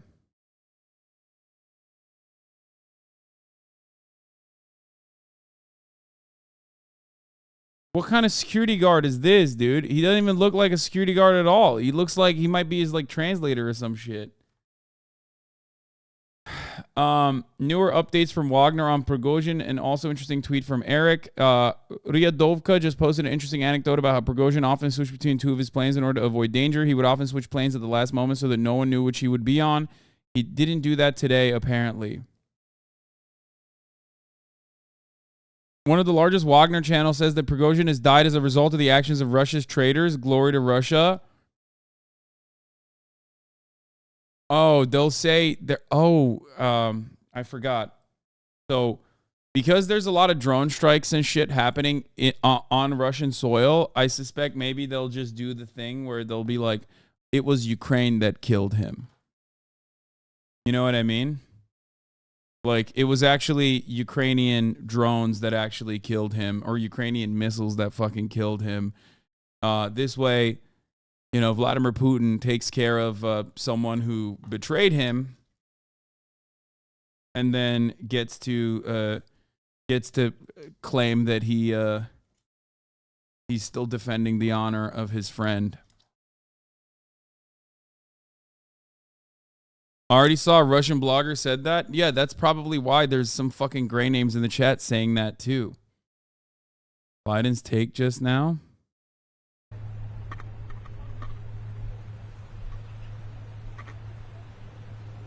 Tells reported I'd be careful what I wrote in. There's not much that happens in Russia that Putin is not behind. I mean, he's not wrong. Did he actually say this? He looks so dead. I don't know for a fact. You may recall, when I was asked about this by you, I said I'd be careful what I drink, what I wrote in. I don't know for a fact what happened, but I'm not surprised. Do you believe? There's not much that happens when Russia is not behind, but I don't know. There's not much that happens in Russia that Putin's not behind is actually incredibly sound foreign policy analysis. Like, surprisingly coherent from sleepy ass Joe Biden. He's 100% right about that. I can't believe a man so fucking zooted could be so correct. No enough to know the answer. I've been working out for the last hour and a half. Will you watch the debates later? I'm going to try to see get as much as I can. Yes. What's your expectation in terms of GOP debate? I have not. Thank you all. Thank you, sir.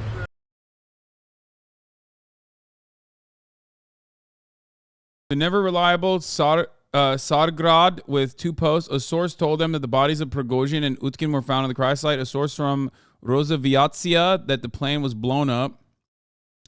Even their followers are crying foul in the second post. Lyadovka saying that this was previously rumored. Statement from the surviving Wagner commanders is coming very soon. One of the largest Wagner channels 9 minutes ago says that Prigozhin has died as a result of the actions of Russia's traitors. Glory to Russia. Ryadovka just posted an interesting anecdote about how Prigozhin often switched between two of his planes in order to avoid danger. He would often switch between two of his planes to avoid danger. He would often switch planes at the last moment so that no one knew which he would be on. He didn't do that today, apparently. This would explain why so many sources close to Wagner were long convinced that Prigozhin was actually on the second plane that recently landed in Moscow. The Financial Times quoted an anonymous Western official claiming that the plane was shot down by a Russian air defense system. But could not confirm whether Prigozhin was on board, adding, Putin doesn't take prisoners. Expect the official Kremlin line to be a bomb that was placed on board, eventually blaming Ukrainian security services / military intelligence. Nothing is conclusive, but every available eyewitness account points to a surface-to-air missile being used from deep within Russia. His body has been discovered, so his death is confirmed. I mean, I'm leaning on him dying in the most simple way possible. Still weird to me that he was. War Diary Day 545 of Russia's war against Ukraine update. Yevgeny Prigozhin is dead. What is this?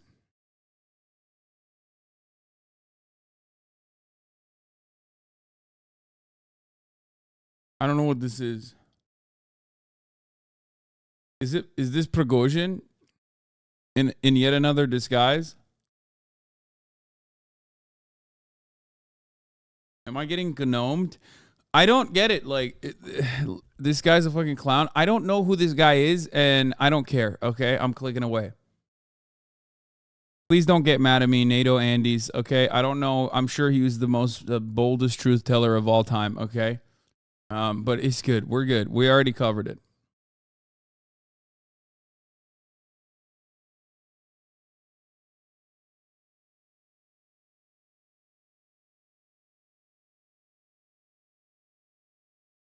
Anyway. He went half traitor, man. Everybody saw coming. You try to step up on Vladdy. Make sure you don't miss. I mean, yeah. You're going to have a bunch of drunk Ukraine flag moms with Doge avatars talking their shit later. I love those ladies. They're awesome. What's Hank Pecker's analysis on this? Hank Pecker's analysis is, Vladimir Putin is saving the white race, brother. What the fuck do you mean? He wants to save America's gun laws from the Democrats, the demo rats, and therefore Prigozhin was they, them, and working on transifying the Wagner military group. And Vladimir Putin hates that kind of thing, so he killed him. He wanted to make the Wagner group be the they, them army, brother. And that's what Joe Brandon would do if he was honorable. He'd do that to Mark Milley, the homosexual General Mark Milley.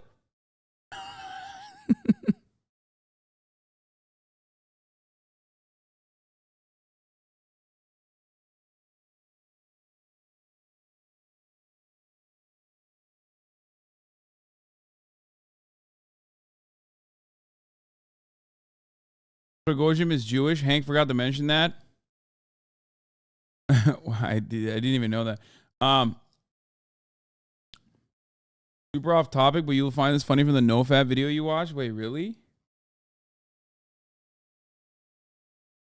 This is how them old Odd Future songs used to sound. Christian rap is sounding a little different. Follow Jesus Christ and you will be set free. Follow Jesus Christ is the only way. Pick up a Bible, pray to God, and put the porn away. It will set you free. Stop jerking off. Stop jerking off. Stop jerking off. Stop. What? Stop jerking off. Yeah. Stop jerking off. What? Stop jerking off. Please stop jerking off. Bro, this is the most cookie cutter New Jersey ass fucking suburban little like carve out I've ever seen in my entire life. Okay. This is the new Aiden Ross bop. Yeah. You know what, friend? I'm going to jerk off extra hard tonight, okay? What you doing, man? Read the word of God. Put your hand on that Bible and stop jerking off. Stop. What if the Bible makes me want to jerk off? Jerking off. Follow Jesus. Okay, I need to see more of this.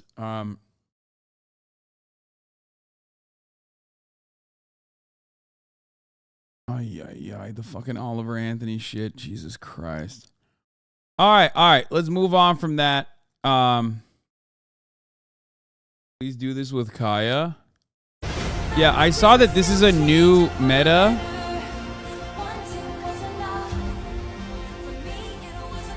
The problem is,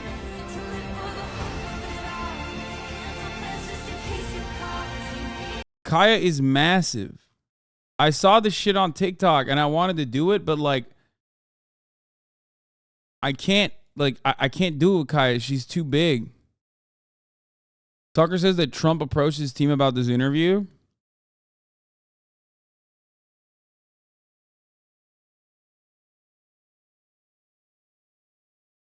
Giuliani speaking outside of the courthouse. I love that. Maybe in American history, and the most effective mayor for sure. It can happen to you. How does it feel to be on the other side of the justice system? How does it feel to be on the other side of the justice system? Sorry, don't interrupt me. I'm making a statement. If they can do this to me, they can do this to you. Remember, can they, bro? Can they? Cause like,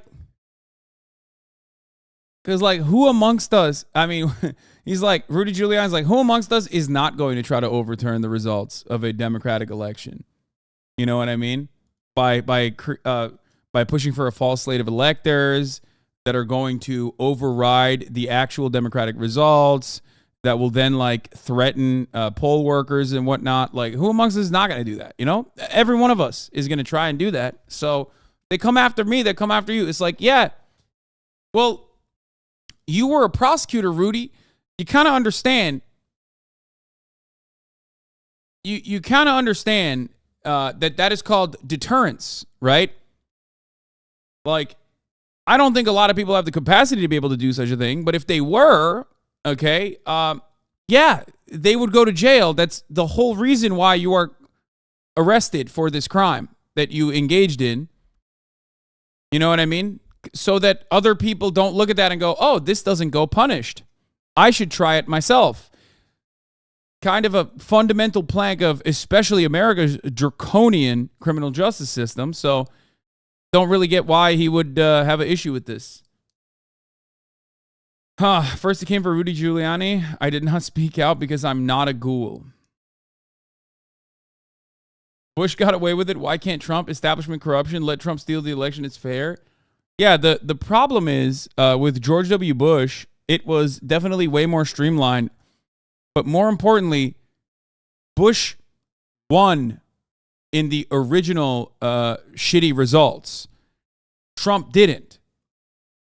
So when you actually end up winning due to, you know, hanging chads or butterfly ballots or numerous other discrepancies in the election overall, you can stop the actual recount process by physically exerting yourself, by pushing it up to the Supreme Court. But you still have to win, right? Like he won originally. So Trump didn't, so he got. Does that make sense? That's a big difference.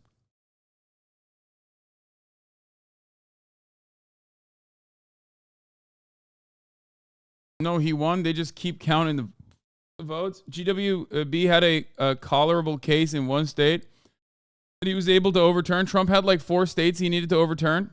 No, GWB won in Florida, but the results were so out of whack that they immediately recognized that in the state of Florida, who the governor at the time was George W. Bush's brother, Jeb Bush, that there was some accidents that happened.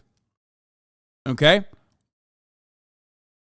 Now, when that happened, George W. Bush had won, perhaps illegally, or not illegally, but perhaps through, illicit means, right?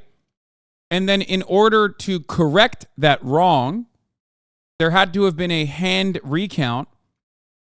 And the unfortunate thing is that Roger Stone and others were able to stop that recount from happening by physically stopping the recount from happening. Like literally, they orchestrated and organized the Brooks Brothers riot. So that's how it works. That's how it worked. But it doesn't matter because Bush had still won, even though technically he won due to discrepancies.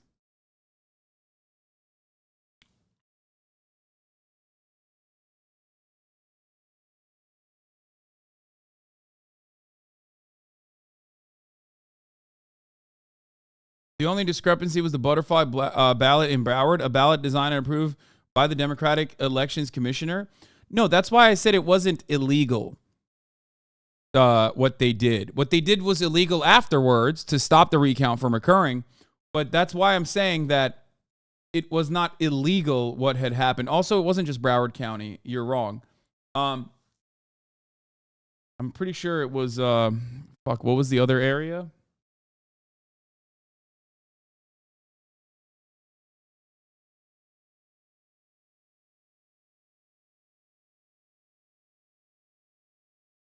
Maybe this is a lib take, but I feel like if Al Gore didn't follow the court process and instead subscribed at the top of the hour, he would have won the presidency. Fuck you. I got cooked by Megaphonics. I am so off my fucking game. I've literally never... First of all, here's a ban, okay? So just eat that. I can't believe I just got owned by Megaphonics. That is the worst. That is absolutely the worst. He is the consistently worst poster in here. But the one thing he's never done is fucking try to debate me with a top of the hour ad break. And now you cooked yourself. I'm never going to look at your, I'm never going to trust your silly ass links and your silly ass fucking takes in the chat ever again. You did that. You did that. Good job. Okay. Well, I will be avoiding Megaphonics statements in the chat, and you can avoid the top of the hour ad break, which comes at the top of every hour. It's 3 minutes long. If you no longer want to see those ads, all you need to do is subscribe, which you can do for $5 or for free with a Twitch Prime by connecting your Amazon Prime account to your Twitch account, where you get one free Prime subscription a month. You can also get gifted a sub if you're lucky. Here's a 3-minute ad break now. Okay? Here it is. Local Josh, thank you for the 5 gifted subs. Palm Beach is the other one, yeah. Allowing 5 people to no longer see the ads at the top of the hour. Gore won the popular vote by 500,000. Crazier defending Bush. Wait, you have to be insane if you think I'm defending George W. Bush. That is the first time I've had anyone say that.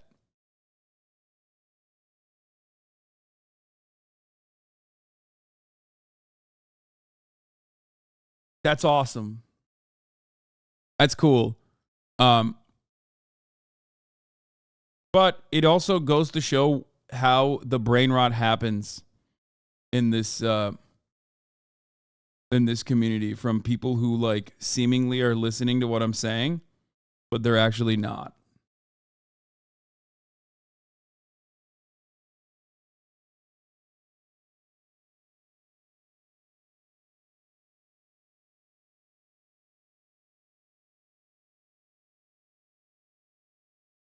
Anyway, let's continue. Maybe. All right, so arrests are happening. Let's get to that. Let's take a look at what's going on. Also, Donald Trump is going to skip the first GOP debate as co-conspirators are preparing to surrender in Georgia.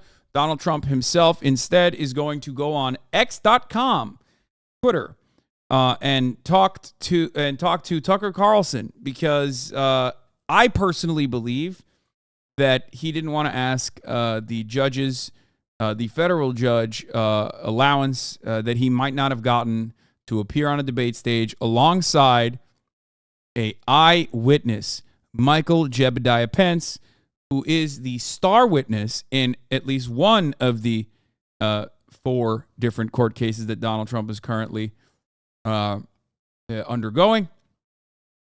I feel like that was the real reason. He didn't want to come across like weak by asking for this permission and then not getting it, because it doesn't make any sense to me that he would avoid this debate, because Donald Trump is literally the GOAT at these sorts of debates. He would have made mincemeat out of all 7 of these people.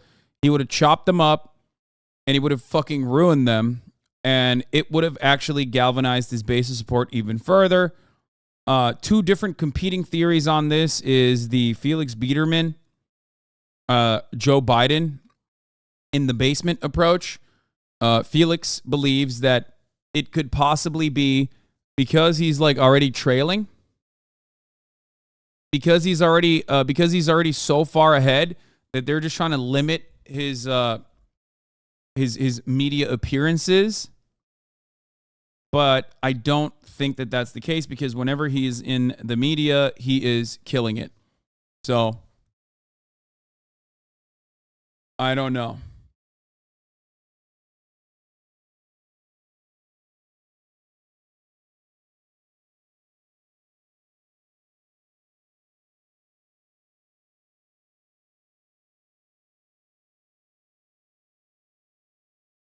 The Carlson-Trump thing was pre-recorded. Yeah, we're going to talk about that. Hold on. The arena in Milwaukee, where 8 GOP candidates are set to take the stage for the first debate without frontrunner former President Donald Trump. He won't be there, but he will be center stage tomorrow, set to turn himself into the authorities in Georgia for felony charges of conspiring to overturn the 2020 election. Senior investigative correspondent Aaron Katursky is in Atlanta with the latest. Good morning, Aaron. George, good morning to you. While his rivals are preparing to debate in Milwaukee, the former president is a day away from turning himself in here in Atlanta, and ABC News has learned his friend and lawyer Rudy Giuliani will turn himself in here later today. This morning, Rudi Giuliani, former mayor of New York and ex-federal prosecutor, is expected to present himself as a criminal defendant. Like former President Trump, Giuliani is charged with... It's awesome. Okay? It's awesome. The Rudolph Giuliani, why can't I talk? The Rudolph Giuliani RICO cycle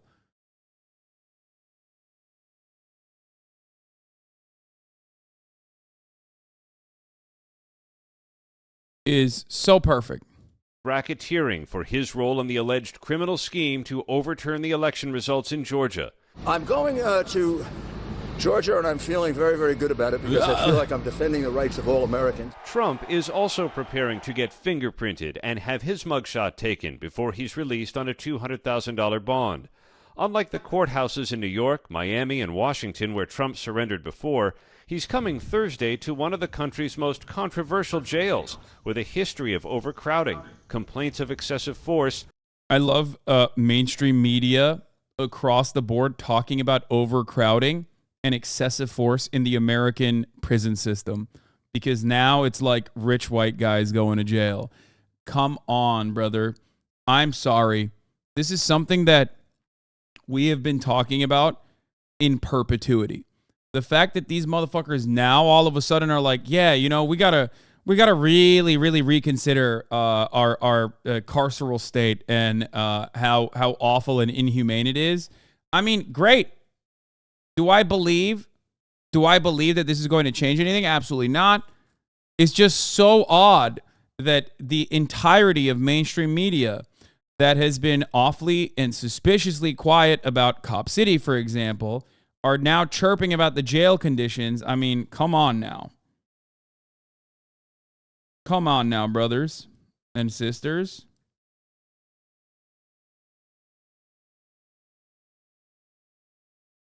I'm seeing what's going on here. And the recent death of an inmate. Trump's alleged co-conspirator, John Eastman, preceding him at the jail.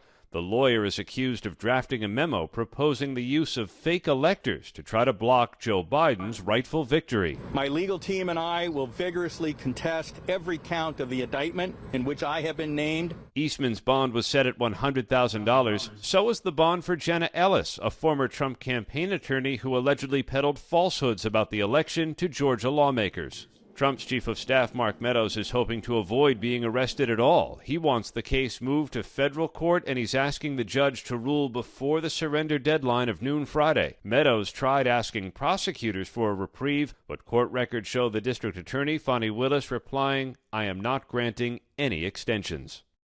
Overnight, 2 more of Trump's co-defendants turned themselves in here at the jail. David Schaefer, the former Republican chairman for the state of Georgia, and Kathy Latham, a former county Republican official. She allegedly gave unauthorized access to voting machines in an ill-fated attempt to prove fraud. George? And Aaron, of course, the former president now facing 4 different... Wow, I thought it was, oh, wow, it's illegal to seek out the truth. Wow, that's a whistleblower, friend, okay?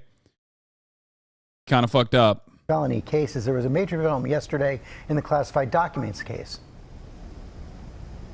This is the first known witness to cooperate against former President Trump and cooperate with Special Counsel Jack Smith, an IT worker at Mar-a-Lago, Yusel Tavares. Prosecutors were prepared to charge him with lying to investigators before he had his change of heart. Surrender is just a term of phrase because you're like surrendering yourself to the state. Like they're booking him. That's it.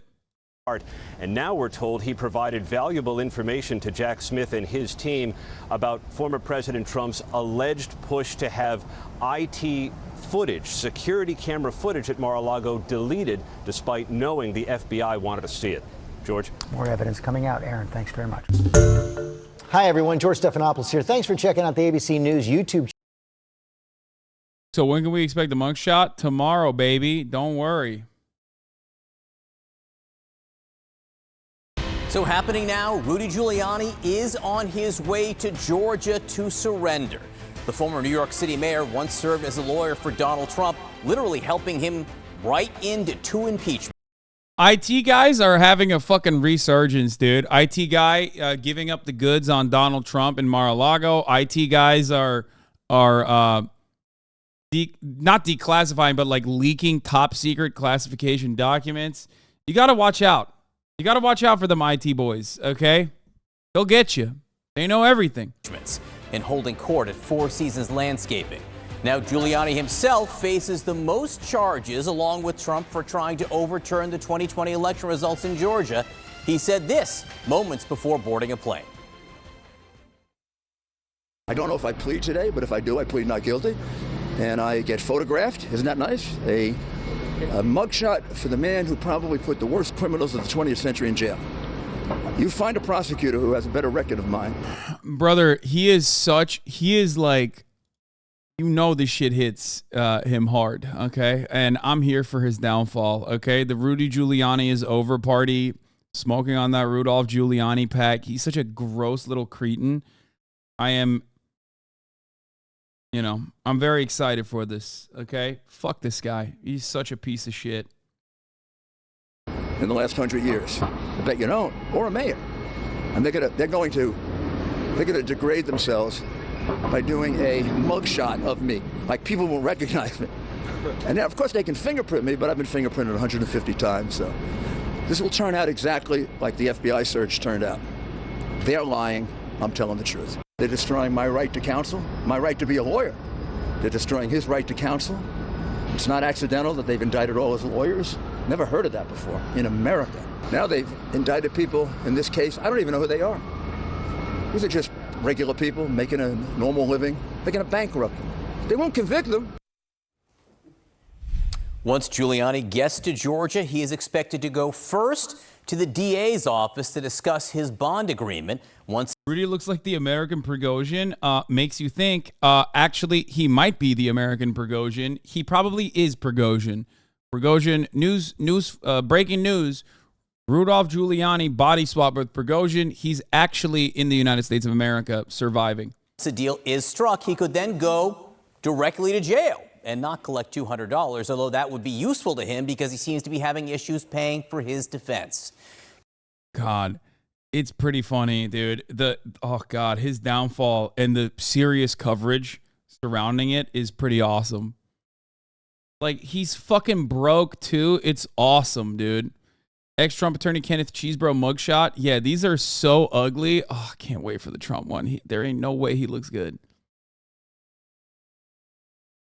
There ain't no fucking way he looks good. Here, let's look at some of these mugshots. Booking photos for Kenneth Cheesebro, Kathy Latham, and motherfucking Ray Smith. Oh my God.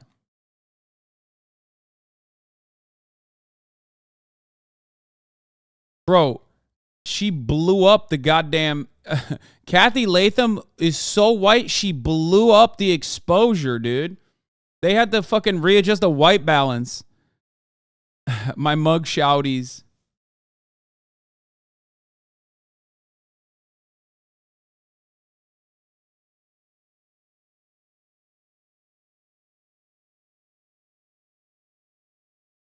I got worried and almost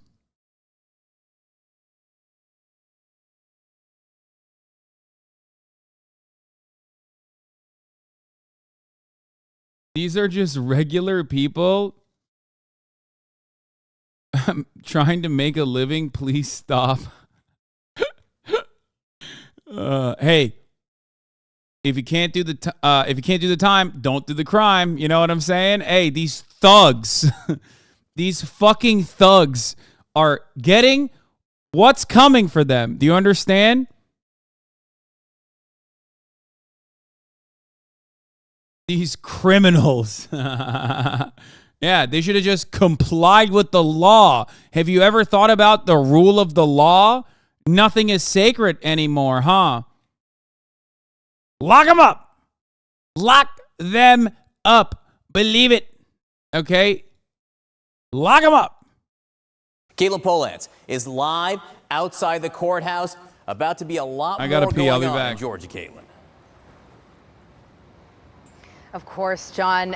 This morning, we are awaiting the arrival of Rudy Giuliani now that he is in the air, or on the road at least, to get to Georgia today. And what we're expecting is that Giuliani wants everything to be taken care of that he needs to do to respond to this criminal indictment. He wants it all to happen today. He wants his bond negotiation to happen and have that set and done. And then he also wants to go to the jail and be arrested, apparently, according to the reporting that we've put together here at CNN on what his intentions are. The reason for that is because he wants to get it done before Donald Trump would be coming into town tomorrow. There is a lot of questions around their relationship, how it is existing right now, if they are going to be taking the same approach to this case and other investigations around January 6th, like the federal investigation.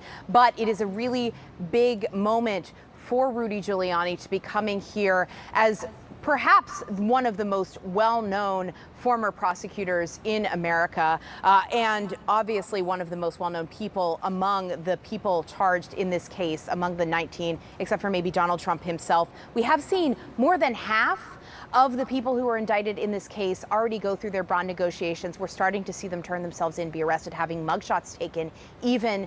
And so Rudy Giuliani will be one of the next ones to put on that list. Really important to see exactly how it goes for him today, because he's had a couple hard weeks where even money has been difficult for him to come by to fight some of these cases. No, absolutely. How he is paying for his defense, very much an issue right now. We will be following the former mayor's movements. Caitlin, keep us posted. Thank you very much. Sarah. Overnight, two more of Donald Trump's co-defendants surrendered to the Fulton County Jail in Georgia. Both were key players in the fake elector plot in that state. If you're keeping count, that's now 4 co-defendants who have been booked and processed. The 15 who remain, including Donald Trump, of course, have until noon on Friday to turn themselves in. Kathy Latham is the former chair of the Coffee County Republican Party. She faces nearly a dozen. Tim Pool is calling for civil war again. Love that. You don't have to call it civil war. Call it a communist revolution. Fired founder of right-wing org Project Veritas is under investigation in New York. So what's really funny about this like civil war narrative is that like Tim Pool says it about everything. At this point, it's like it's going to be an article about like fucking Ian Miles Chung stubbing his toe or something in Malaysia, and Tim Pool's like, "It's a civil war." Dude, even right-wing people don't like this fucking freak. He was basically taking funds from GOP mega donors and then like funding his own fucking personal projects to do like a revamp of Oklahoma. Okay? That's part of the reason why nobody gives a shit. Only Tim Pool is just like losing his mind because he himself is also a goddamn theater kid. Speaking of theater kids, here's Tim Pool's second in command, I guess. This was a fucking hilarious video. I'm so glad that this myth-informed account, which used to be a Joe Rogan tracker that I used to follow all the time, has completely lost their fucking minds and are now fully on board with Joe Rogan's narrative about like vaccines, lockdowns, whatever the fuck Joe Rogan has to say. And they clipped this, thought it was sick. Okay, trigger warning. They clipped this, thought this was a fucking video that went hard. Let me read the caption for you. We will not wear your dirty masks on our faces. We will not comply with your bullshit lockdowns. Now, first of all, that sounds like a fetish. Okay, what's going on there? Is there like a fetish? Like someone is just like pissing and shitting in a mask and then making you wear it? Like what the fuck is that? Like, what do you mean, my dirty mask? Okay? Now you might think, Hasan, this video is from 2020. And you would be wrong. This video is recent. As a matter of fact, there's a resurgence in the right-wing circles. If you're not paying close attention, or if you don't have like a canary in the coal mine like I do to keep up with all of the latest mania in right-wing circuits, you're probably unfamiliar. The right is back on this mask shit. Apparently, they believe that lockdowns are coming again. They believe that the second lockdown is coming, that they believe that, there's more New World Order shit happening. And so that's what they're running with right now. No, they aren't, lol. Yes, they are.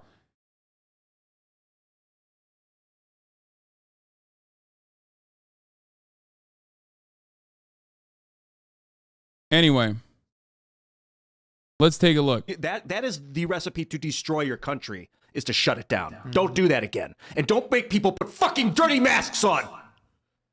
Nice. I'm sick of it, man. I'm fucking sick of it. I will not do it again. That Like, somebody was watching this, okay? These three guys from Milwaukee that oppose authoritarian ideology were watching this and went, that goes so hard, we have to clip this and post it.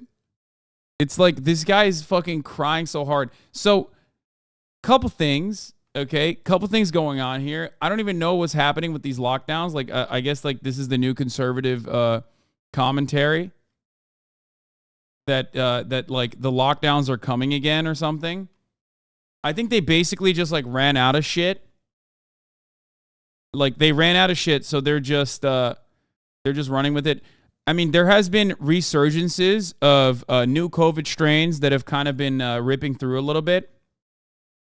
But ultimately, at this stage, I feel like there is no shot. There is no fucking shot that, like, Democrats are going to do lockdowns. You know what I mean? Are you kidding me? I think we all forget that. I think we all forget that, like, the main point was, why are you sending me this? Dua Lipa shares new photos with boyfriend Romain Gavras for her birthday. He looks so cool.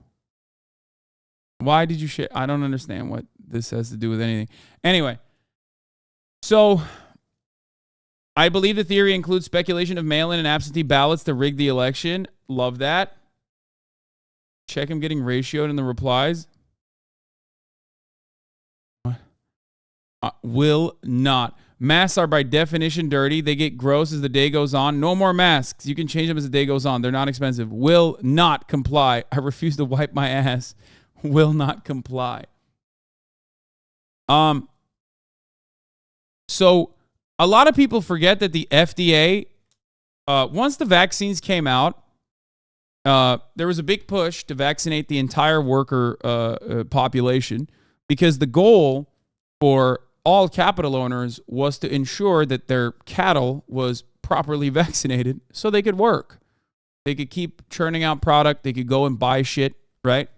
That was the major reason. Now, of course, that aligned with the uniquely human condition of wanting to survive a otherwise deadly pandemic. You know what I mean? Like, it definitely coincided in that way, which really broke a lot of people's brains for some reason. Like, I always understood why, people were pushing for the vaccination campaigns, the mass inoculation campaigns. It was obviously the goal for capital owners were to get back to work, make sure everybody gets back to work, right? But for some weird reason, these guys didn't understand that that was the point, or rather looked at that and thought, yeah, I'm not doing that, like a child, okay? I'm not doing that no matter what you tell me. But now that mass inoculation campaigns have occurred and people have gotten COVID and survived. A lot of people have long COVID and are still facing the consequences of that sort of thing. At this stage, unless there is like a incredibly damaging second wave that is like, you know, this new strain that is just wiping out people, okay, there will probably not be another lockdown, because at this point, like, we tried it, we did it, we failed. People complained a lot about it. It actually hurt the bottom line of corporations, especially in the beginning. There's no way they're going back to that. Okay? USA had one of the highest COVID patients and death rate in the COVID. How are they still ignorant? It don't matter. But yeah, for those of you saying like this is not the new meta, I will not comply. Will you? No masks, no shots, no bugs, no groomers near our children, no mandates, no funding proxy war with billions of our tax dollars. That's just for starters, says Erin Elizabeth Health Nut News. Happening now in Los Angeles, California, parents have taken to the streets and are now headed to the LAUSD headquarters. Parents say they are done with Newsom and LA city officials undermining parental rights.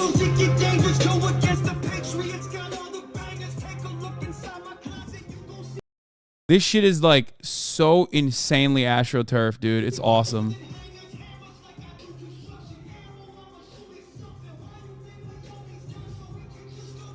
This is like every issue. Listen to the detransitioners. Parents are the trusted adults. Leave our kids alone. No more lockdowns. Like, it's a smorgasbord of like different kinds of conservative mental illness and display. And the obvious reason for why this is like popping off, the main reason why it's happening is because, wait, what is this? It was this TikTok lockdown shit. Okay. The major reason why this is happening is because the main goal has always been school choice, eviscerating public schools,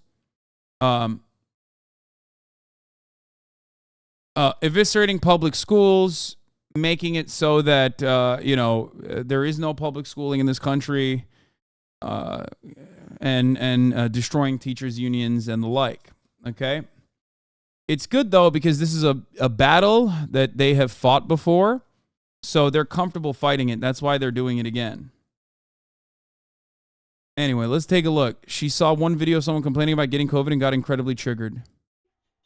I just watched a video from one of the people I follow, okay, and they're with their little C test, okay, because they're not feeling good. They got the sniffles and they're weak, and they're just not feeling good.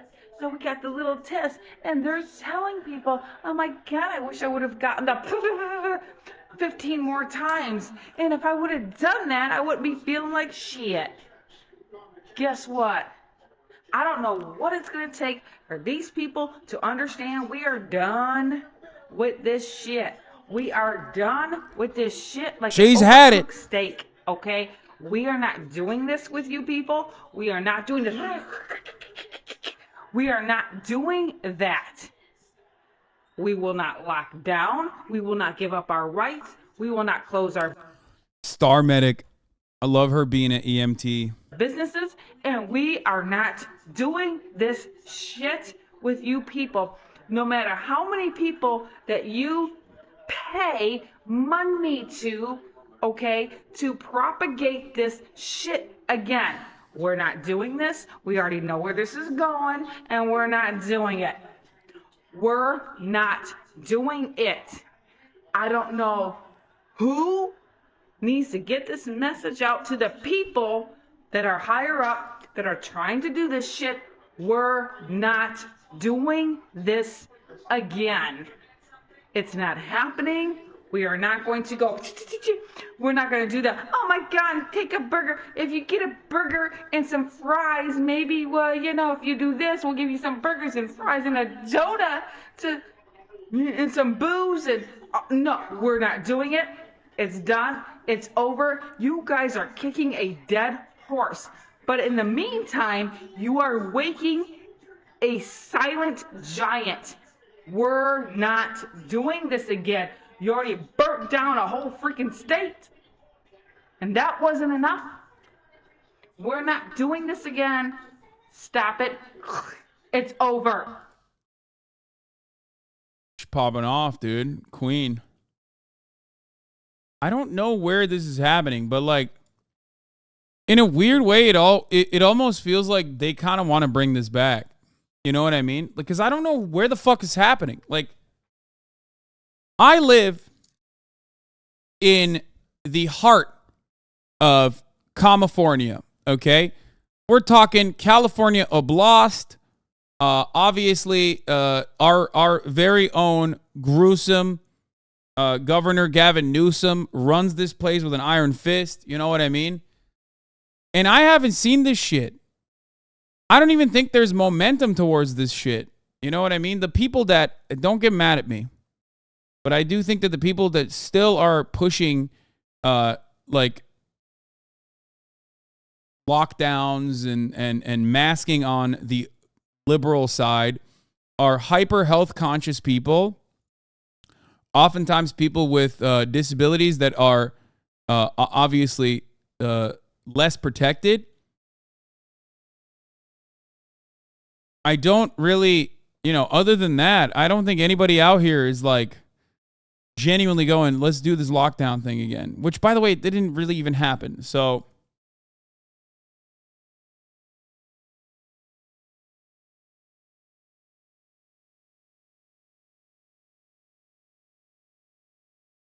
even when I recorded my cat doing something funny, I turned off the TV. Crazy they don't do that for these.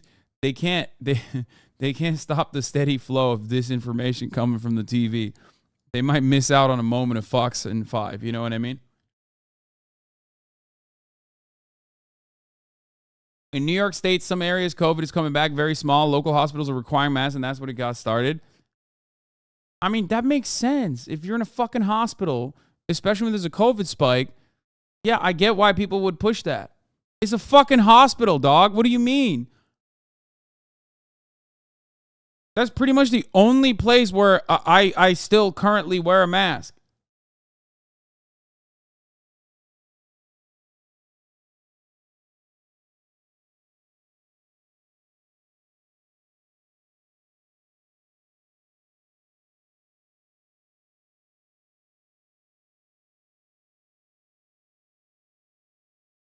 Anyway, let's see this.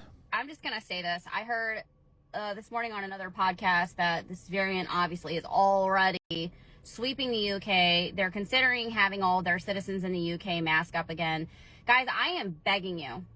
If you stood down in 2020, please stand up in 2023 when this hits our shores. Because if you think you lost freedom last time, it ain't going to be nothing compared to what they're going to do this time. And if we overwhelm these idiots and let them know that we will not do this, and those of us that stood last time don't have to stand alone, then we can beat this. We can actually beat them at their game this time.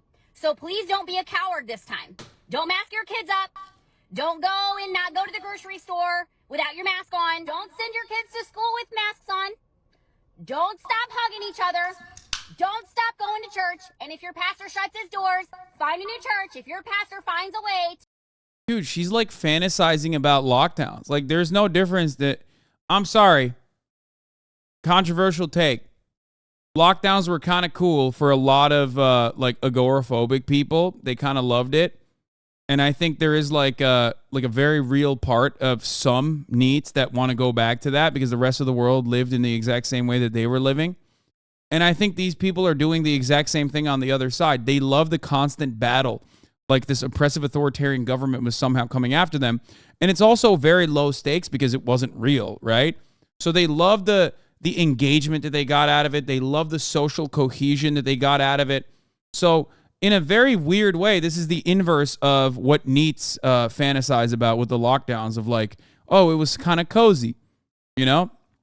There is a sense of unity and bond that they got from fighting this like monstrous oppressive government that was pushing for this incredibly authoritarian mandate, right? And they loved it, so they're trying to desperately bring that vibe back. You know what I mean? I feel like that is what they're doing. They just want to go back to that battle that they fought. And it's especially important because it's not a real battle, right? Like, obviously, if there were real stakes, like, notice how they're not doing it for January 6th. Notice how they're not doing it for, Trump's court proceedings. That's because that did become a real battle with real stakes, right? People got fucking arrested. People went to jail. Thousands of people got legal scrutiny due to their actions that were, of course, illegal. But this one is low stakes. Cops, maybe you fucking bully them, pester them a little bit, and then cops ultimately just like let you go. So low stakes battles that they're fighting that they greatly overemphasize is the worst thing that's ever happening to them is a very fun little engagement that they can, they're LARPing. They're bored, upper middle class suburbanites LARPing as though they are fighting against an oppressive authoritarian regime. And the reason why they're doing this role play rather than doing the other thing of acting out an insurrection or getting together and like legitimately trying to do a Charlottesville or acting out an insurrection at like the courthouse where they're detaining Donald Trump or whatever.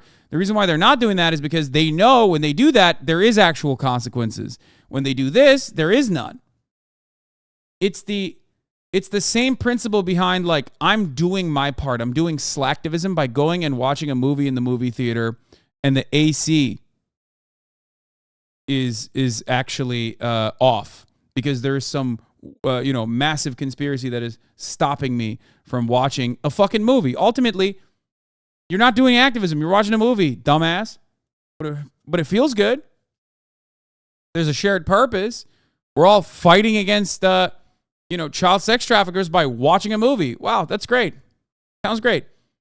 Conservatives love slacktivism. They love low-stake slacktivism. To agree with the narrative, find a new church this time. Guys, we are living in the end, and they are trying so hard to tear down our country from within. And they're doing it, and they're going to continue doing it. And the only way for us to push it back is to stand up. There are far more of us than there are. Not just conservatives, I'm lazy as fuck. I mean, there was, the other side of this was real activism that happened in the streets during the Black Lives Matter protest that sparked up during 2020. And when there is real activism, what happens? One, you don't get anything from the government. The government does not cave to any of your demands, no matter how reasonable they are. And two, you go to fucking jail. So the other side of this is also real activism against a brutal authoritarian police state and its unjustifiable, inhumane, cruel practices and its disproportionate targeting of black people, for example, in black neighborhoods. And a lot of people participated in that and nothing came of it. So now they're completely checked out. They're completely fucking checked out of that because they saw the way that the Democrats also failed to make any concessions with the protesters and instead made compromises to the police ahead of time. Compromises that they couldn't even get passed, by the way. So,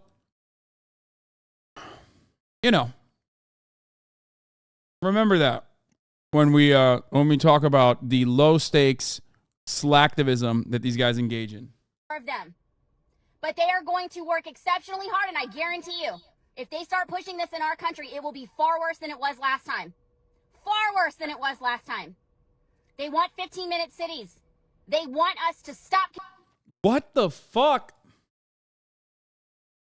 This makes me so mad.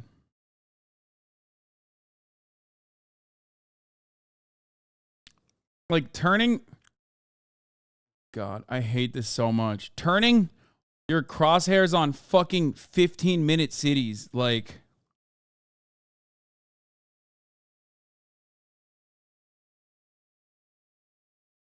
it doesn't happen. It's not around. It's not even a thing that people are actually pushing for. You saw a couple like armchair urbanist accounts on Twitter, and you fucking lost your mind because some dumbass conspiracy theorist told you that is like the World Economic Forum New World Order. 15-minute cities, chat, is just walkable cities where everything is within 15-minute distance. That's it. That's it. Like the grocery store, the school, everything It's actually something that these fucking hogs should love, right? They kind of live in their version of that in suburbanite America. Except obviously whenever they have to go and like get shit, they have to drive 45 minutes to the grocery store. So it literally would be something that they're on board with.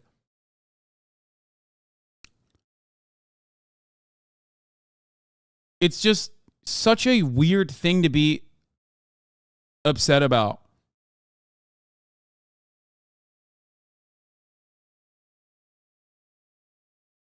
Why do they talk about it like it's a concentration camp? Because they have brain worms, man. Because they have substituted what they had as a brain for fucking worms.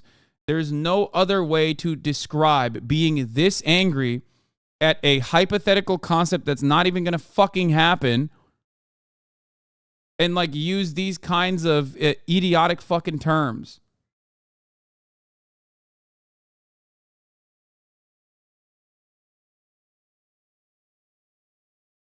I don't know. I just like, whenever I hear people get this mad at 15-minute cities, when they bring up 15-minute cities for no reason, I get extra sad.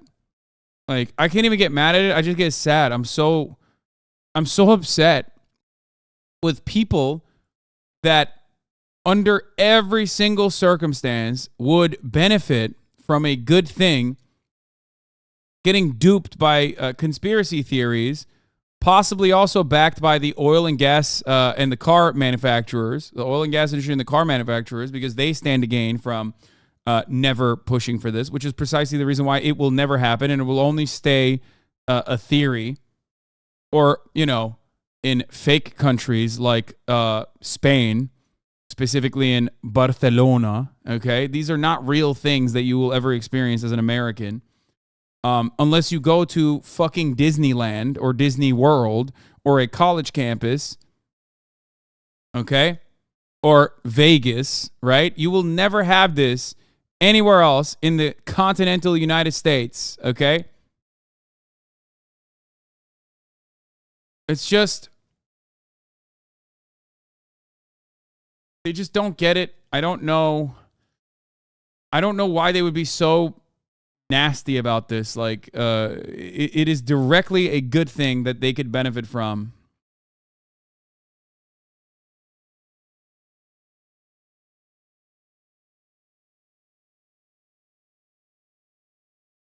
First, I heard about a 15-minute city from an Uber driver who had spent the prior 10 minutes complaining about how difficult it is to drive in the city.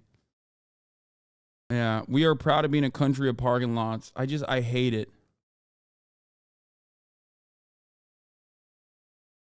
Us to stop communicating with each other. They want to censor us. They want to shut us down. We have to stand. We're already seeing it with what's going on in Hawaii. And if you think that was a natural disaster, you got another thing coming.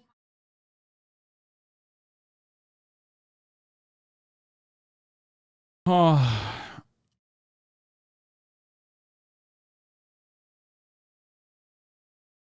Don't they think that 15-minute cities are when you're only allowed out for 15 minutes? No. No. That's the worst part. They're not even wrong about 15-minute cities. Like, they know what 15-minute cities are, but at this point, brainworms are so powerful that they look at an objectively good thing and go, no, that's bad, actually. That's the sad part, guys. That is the sad part. The saddest part about it is they kind of know what it is. They understand what it is, and they look at something that you foresee as an objectively good thing that would improve your quality of life and your sense of community, and they hate it. They're like, no, fuck that. That's bad. I guess they're the more brain-rotted ones also think that, like, you're not allowed at gunpoint to go anywhere beyond your 15-minute city or something, but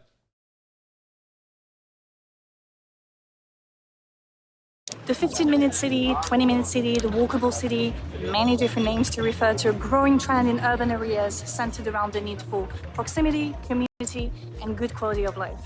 In walkable cities, one can go from work to the gym, to the bar, to the shop in less than, you guessed it, 15 minutes, using a combination of public transportation and walking. 16 cities in the world have committed to implement this idea, and I'm currently in one of them, Paris. The mayor, Anne Hidalgo, has invested in making the city more bike-friendly. Parking spots are progressively turned into green areas, playgrounds, neighborhood meetup points, or bike parking spots. There was some propaganda a while that said 15-minute cities ban cars, and you can only go to stuff in your segment. Yeah, you can only go to your stuff in your segment is bullshit, but banning cars, or at least making it hard to use a fucking car, is understandable because the alternative is what they are offering. Yes, you would not need a car. Here's an example. Most people that live in New York City, in Manhattan proper, do not have cars. Do you want to know why? Because there are alternatives. It's already difficult to drive a fucking car. So why would you have that? So people already live in that structure in the United States of America without even recognizing it. This project is part of a more general movement seeking not only to imagine, but also to create the city of the future. But it isn't new. In the 1920s, American urban planner Clarence Perry also introduced the idea of the livable neighborhood unit, before the mass influx of private cars and city zoning arrived later in the 20th century. Copenhagen pedestrianized its main shopping street in 1962, before other densely built European cities used it as an inspiration to build their own downtown areas.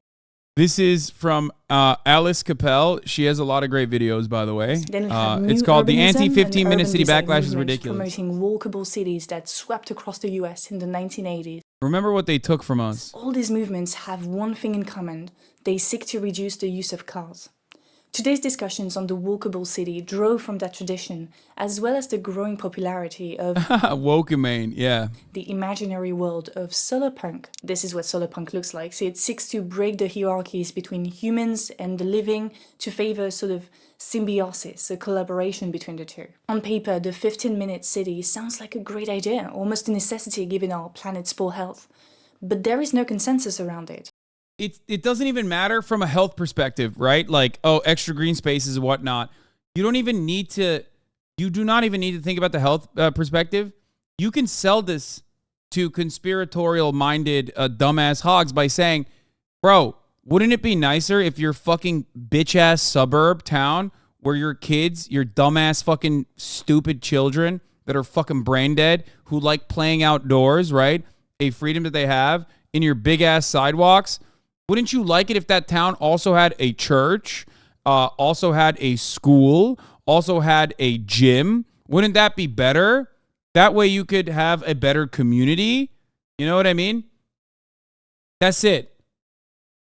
That's it. And then you could stay away from black people, you know? That's the main point for why you fucking already moved to the goddamn suburbs, you know?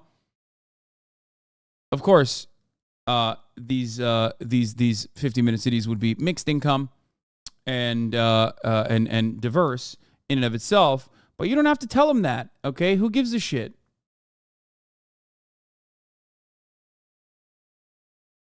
Many criticize it for being a sort of urban liberal fantasy. Others argue that it leads to new forms of segregations.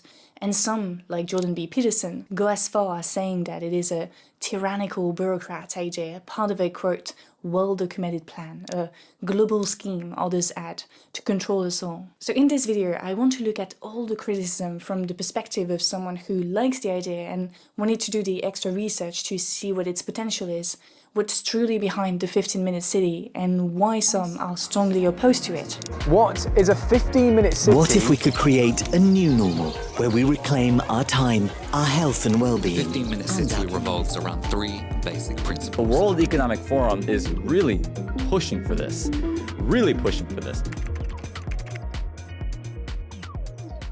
Let's start with the light criticism before we move on to the conspiracy theories. The most obvious one is the segregation.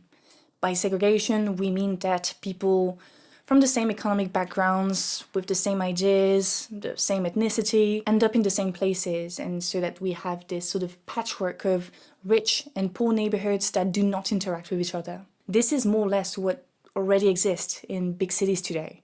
The rich often live outside of the center or in specific areas in the center, in gated communities. On the other hand, the low-income communities are packed in ghettos in which air pollution is high, in which inhabitants have long commutes, and in which the lack of investment in public structures.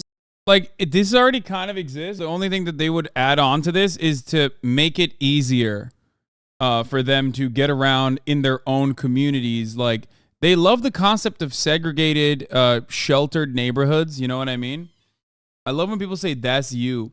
It's so funny. I literally live in the fucking heart of West Hollywood, you dumb bitches. You've heard from so many fucking people that this is like, yeah, no, actually, I do. I live in a segregated, gated community. Don't come here. There's auto turrets.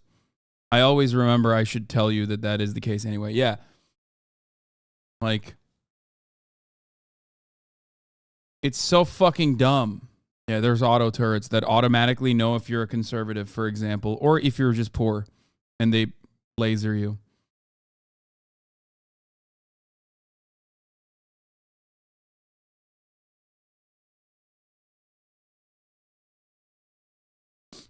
Yeah, and emote. It's just so, it's so fucking stupid. Threshold for the poor, if you make less than $1 million a year, you're lasered.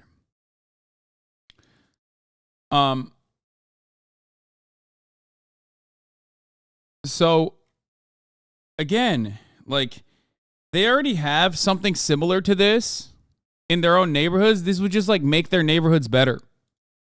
Is compensated by police control. If it doesn't take into account those inequalities, the 15-minute city will only increase them. Where did it come from when people were just like, West Hollywood is there is no mixed income housing in West Hollywood? I wonder where that came from. Like, the idea that there's no mixed income housing in West Hollywood, and also on top of that, that like, you know, it is it's like a gated community. What do people think is going on in West Hollywood? I bet these dumbasses also think Hollywood is also like that too, which is hilarious because Hollywood is even more diverse. I guess they think WeHo is Beverly Hills. Like, the only area that actually does not have that kind of like mixed income housing due to very stringent zoning laws, even in the fucking flats, is Beverly Hills. Okay? Go outside and show us your poor neighbors. First of all, that is psychotic. Why would I fucking dox myself? Secondly, what do you mean? You want me to fucking put a camera on neighbors that I have that are poor? Like, what's wrong with you?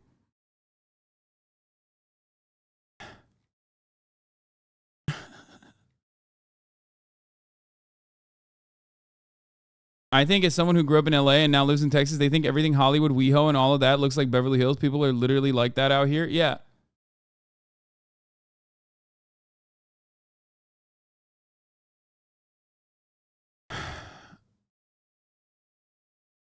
The 3 B's of west of LA are these areas, what these areas think of. Yeah, they think like Brentwood, but even I lived in Brentwood when I was broke as fuck with multiple neighbors, because even in a lot of places, they have, wait, hold on. In a lot of these places, they have like old ass apartments that are they were built in like 1920s and whatnot, that it has like some level of rent control. People are crazy about LA, thinking everyone lives next to an actor or something. I miss that smelly shithole so much. Yeah. What's up, YouTube? Today we're showing you my poor neighbors.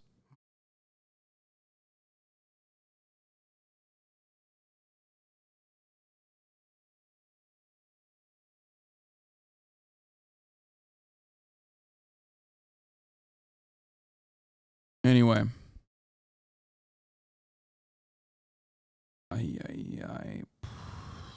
All right, let's continue. It will remain an urban liberal fantasy. One obvious solution to that would be to favor class diversity in the different neighborhoods of the city to achieve the so-called melting pot, a metaphor used by 20th century playwright Israel Zangwill. On the poster of the play that you see on screen, we see that behind the melting pot is the idea of merging all our differences to create something cohesive, a sort of universal identity. In that case, it means being American.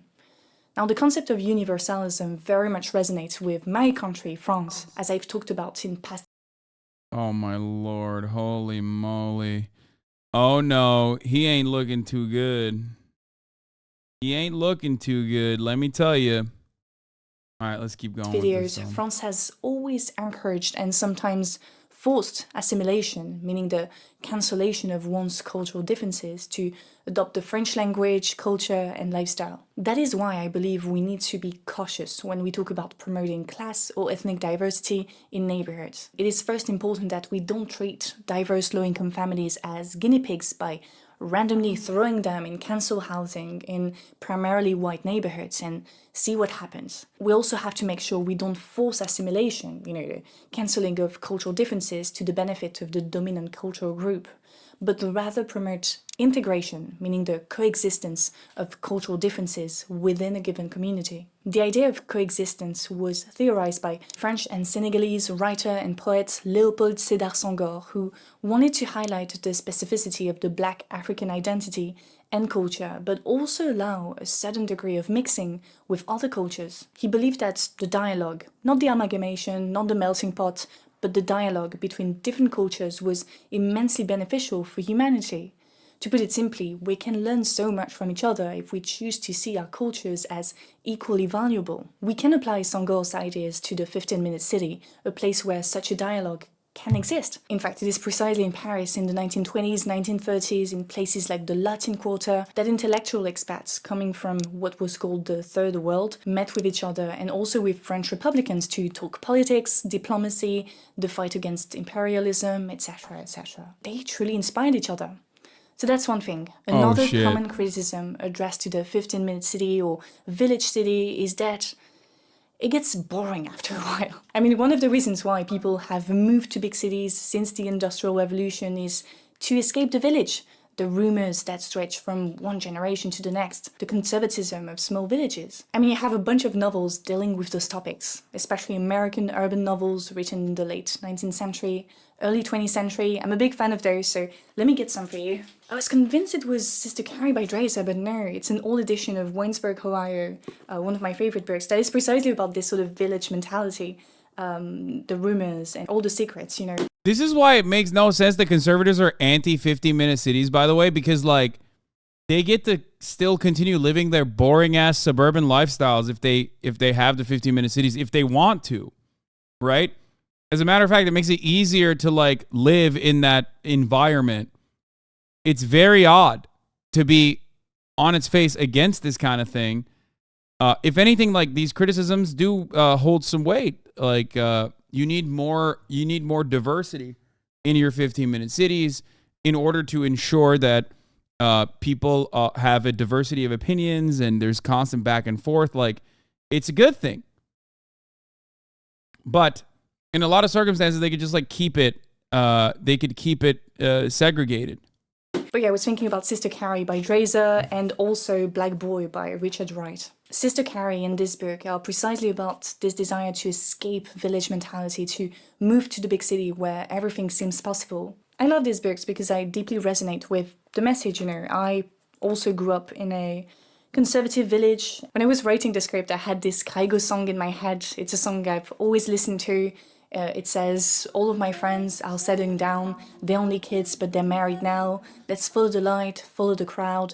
Baby, we gotta get out. Let's get out of this town. That was my anthem as a teen. But yeah, villages can feel like a prison, especially when you resonate with what is beyond the village. I'm so glad I taught myself English outside of school because it opened a world of knowledge, a world of possibility, outside the village, outside French Flanders, where I grew up. And well, let's be honest, most people are racist, misogynistic, homophobic. It reassured me to... Hold up. We're going live to CNN because I saw that smiling Jenna Ellis. Regardless if he stays I saw so this is really that smiling ass Jenna Ellis mugshot. I mean, ultimately, what... And I'm sure you all saw it too. And by God... that means something to me. As I've told you guys before, okay, we're back on Trump watch real quick. Okay, jail watch, Trump watch, mug shouty. I'm sus as fuck. Jenna Ellis had a hard time. She already turned on Trump by pushing for Ron DeSantis, and now she's fucking smiling on that mugshot like she's spilling the goddamn beans, okay? Game changer. You go from state to federal court. You have, if you're Donald Trump, a much better jury pool, much more favorable to you based on the 2020 elections data. You have a very conservative federal appeals court, the 11th Circuit, backing you up. And most importantly, if you can get this into federal court, you are then in position to ask for a dismissal. If you can make a very difficult showing in this case that you are acting within the parameters of your job. Prosecutors are going to furiously refute that. But that's the battleground. Looking at where else we stand, I almost feel like we're rapid fire since it's such a busy afternoon, so get ready. Rudy Giuliani today. There's been so much made of really the fall from grace of America's mayor, the fact that he was once one of the top prosecutors in the country, the fact that there are also questions about who is ultimately going to be defending him, David, and how he will pay his legal bills. I think it's a good question, right? How much does that figure in, do you think, in terms of where he will come down this? I mean, he was defiant outside the jail just a few moments ago with our colleague Nick Valencia, but how long does that last? I think it lasts forever. Like Michael and I were talking about this. I think that today was one of Rudy Giuliani's best performances in the past year or so, right? I mean, he said all the right things. He was cogent, coherent.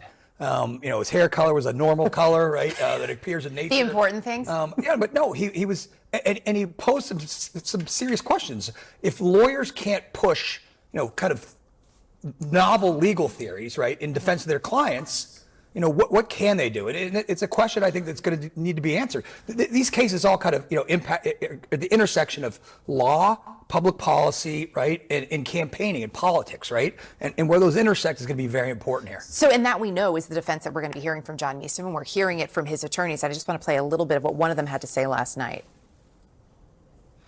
His role was 100% that of a lawyer, trying to come up with creative ideas that push the margin of the law in order to reverse the electoral college count.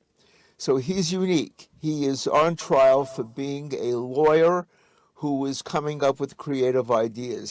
I guess the question is, when do creative ideas and legal advice turn criminal? Yeah, there's a fair point in what Mr. Silverglade's saying there, what John Eastman's saying, what Rudy Giuliani said. We have to be really careful. We cannot criminalize atrocious lawyering. People lose arguments in court all the time. I've lost. You probably lost once or twice, Michael. Once or twice. I was a bond lawyer. You've never lost. Undefeated. People lose 9-0 in the Supreme Court. Judges throw out motions. Judges say this is frivolous. But that doesn't make it criminal. But what prosecutors are alleging is this was more than just bad lawyering. This was part of a broader conspiracy of fraud and attempt to steal the election. But don't listen to anyone who says this is an easy case. This is going to be a really difficult case. Which they need to prove beyond a reasonable doubt to 11 people. Right. 12, yeah, you can have, exactly. I just want to too, I think we just got in, and this is quick, by the way, Rudy Giuliani's booking photo. I believe we have. There we go. I mean, it took a while. We were told yesterday afternoon we'd be getting them, and it took hours later. So the fact that this was released so quickly, Michael, why would you release that photo so quickly, do you think? The policy is to let it go public to the media. I think that this is one of those times when it flies in the face of the state's argument that they're treating everybody the same, because they're not. They're rolling things out as soon as the printer prints and the film is dry. Okay, Sidney Powell looks like she's going to flip too. I'm calling it. I'm seeing two flips. Rudolph Giuliani, weirdly enough, might not. But I'm seeing two flips right here. You show me these two mugshouties, I'm seeing two flippers. Okay, flapjacks, pancakes. Oh, they're snitching, dude. 100%, 100p. The photos, I mean, they're embarrassing for the people that do it. I mean, that's about the end of the day.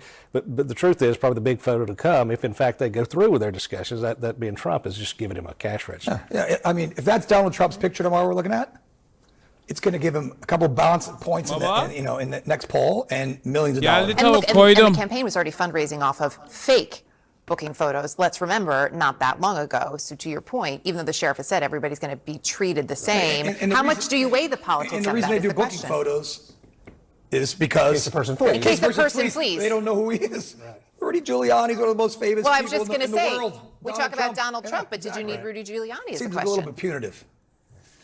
There's a lot. Oh, shut the fuck up. That's crazy. The idea that, like, The idea that they don't have to go through the normal process because they're famous is fucking ridiculous. Suck my dick, dude. Fuck you, okay? They're thugs. They're criminals. They did a fucking crime. They're gonna get their fucking mugshots taken.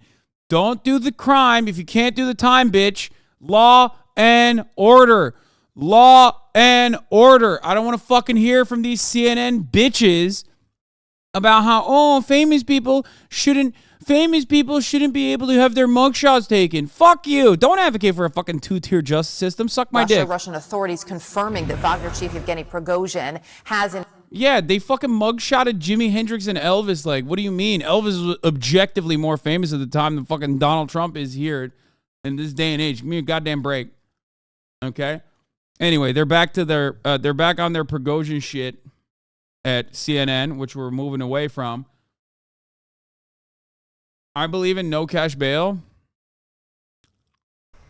Oh, yeah. Justice lead here following our other major breaking news story in Georgia just moments ago. As you see here, Rudi Giuliani leaving a bail bonds office after, of course, being arrested, processed, and released later. Broke boy, couldn't even pay for his own bail, had to get a fucking bail bondsman. Dude, oh my God, oh my God, oh my God. Oh my God, bounty hunter. Oh my God, bounty hunter stream. That fucking bounty hunter Twitch streamer going after Rudolph Giuliani because he fucking gave chase. Oh my God, I'm fantasizing about a future that would be so sick.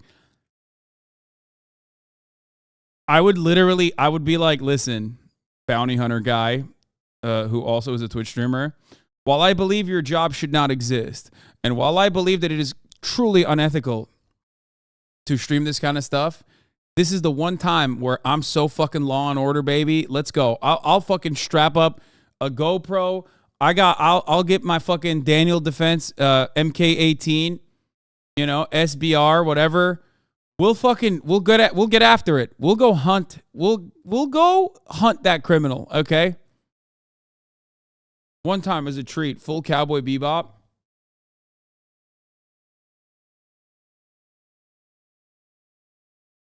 He got banned for flashing a gun. I would, everybody knows I hold the strings of power at Twitch. I'll get him unbanned.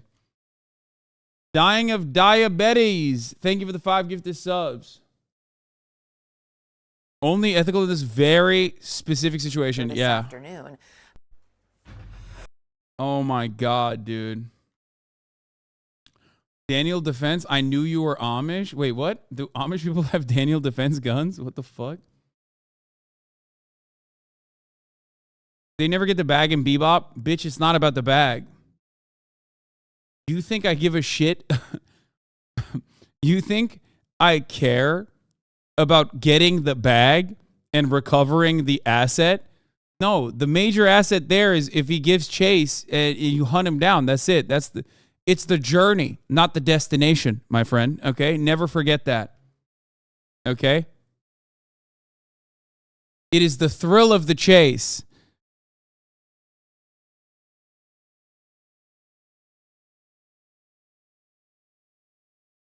I would do it for the love of the game, simply.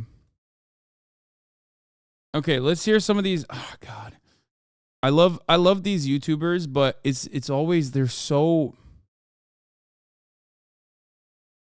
academic with their coverage. And there are plenty of people who should go and check this out. I love a lot of the videos that she makes, and you guys should check it out. I'm going to move away from the 15-minute city conversation because there's a lot going on. I did want to see the conspiracy theories, though. Like the modern... Hasan, she's a philosophy YouTuber. What do you expect? Lamau, that's what I'm saying. Like, no, she's great. She's actually wonderful. And her content is great, and I highly recommend you watch it. We had the 9/11 letters of death that we never got to, but anyway. Rudy Giuliani, LA car chase incoming.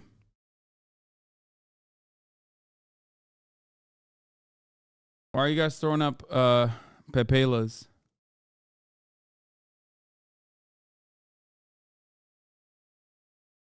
Oh, here.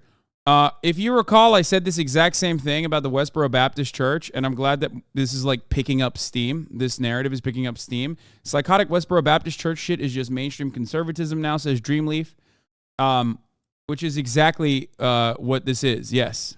A storm hits, and it's like a once-in-a-lifetime storm because California never gets hit by hurricanes, and you've got people saying, gee golly.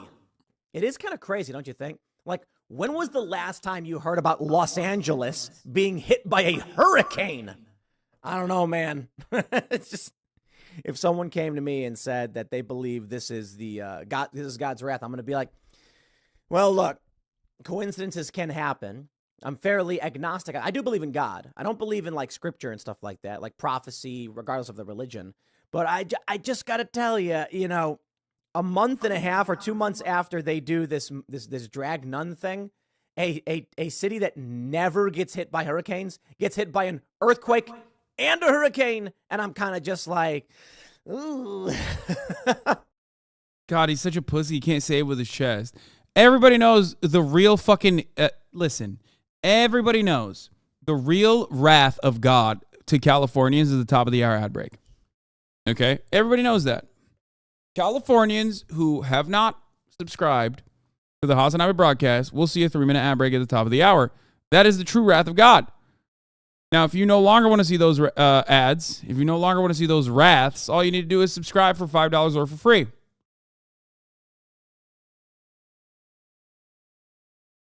Okay?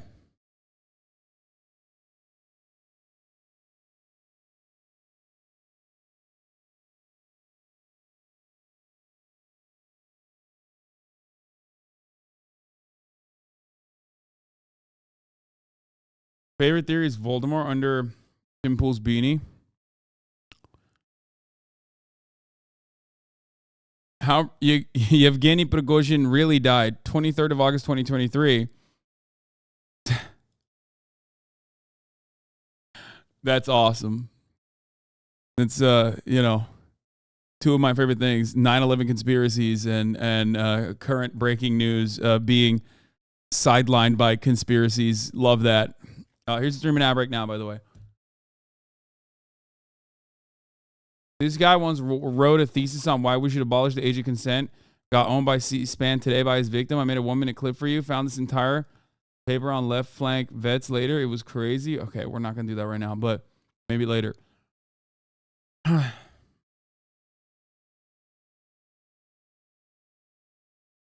Dodgers pick is fake, by the way. Yeah, I know, chat. I know. It was really funny because the Dodgers pick. So let me tell you something. This photo was going omega viral. And then I looked at the Dodger Stadium's Twitter account, and they posted a photo of the Dodger Stadium and the parking lot, okay, in real time. And they wrote, oh, it seems like the Dodger Stadium is going viral. Here's what it looks like currently. And the fucking photo had like 23 likes.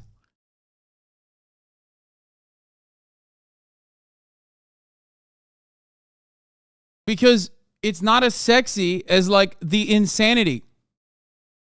It's way sexier to assume that like the Dodger Stadium is flooded like this, despite, you know, being in an elevated area, from a helicopter, which, by the way, I don't even know where it's from. Is that from like a movie or something? Oh yeah, here's the pic that I'm talking about. It ended up getting 9,000 likes by the end of it. Still nowhere near.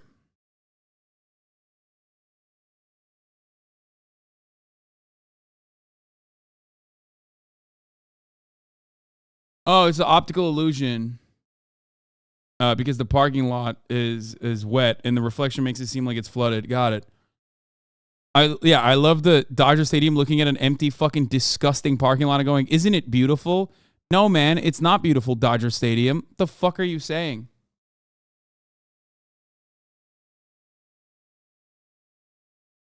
So the pictures and videos aren't real. Got it. Oh my God.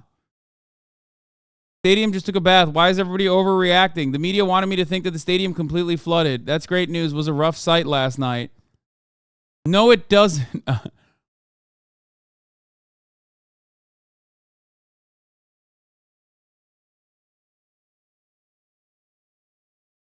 I hate everything.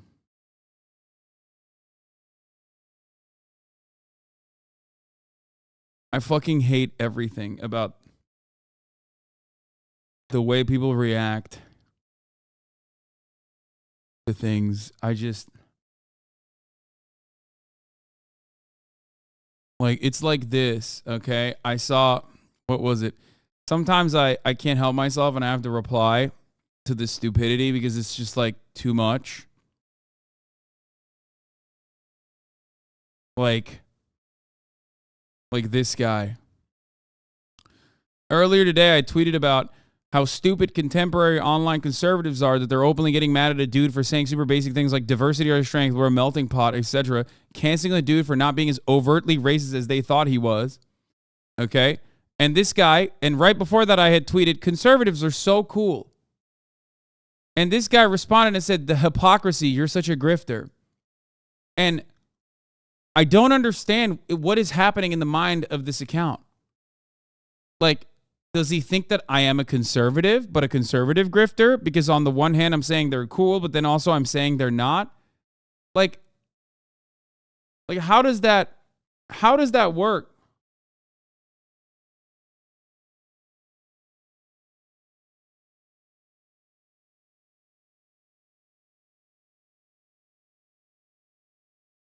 My friend, look at the account name. Is a bot. Jesus is King, true patriot, proud husband and father of two, proud cop, blue lives matter. I have been so fucking, why are you giving attention to a one like? Because I wanted to know what he was saying. Bot or not, I wanted to know what was happening. What were the inner machinations, okay? Do you never look at a situation where you're like, wow, this is so crazy. Like, this is so fucking unhinged. Like, what's going on here? Have you guys never had that feeling where you're like, this is the most fascinating thing I've ever encountered? There are a lot of people, especially on new Twitter, where like, I just want to fucking comprehend what is happening in their brains. I want it so bad.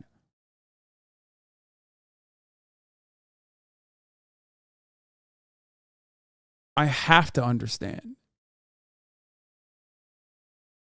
Because, like I want to know what does that bot think is going on? You know what I mean? What is happening there? Like, does that think that I'm a conservative?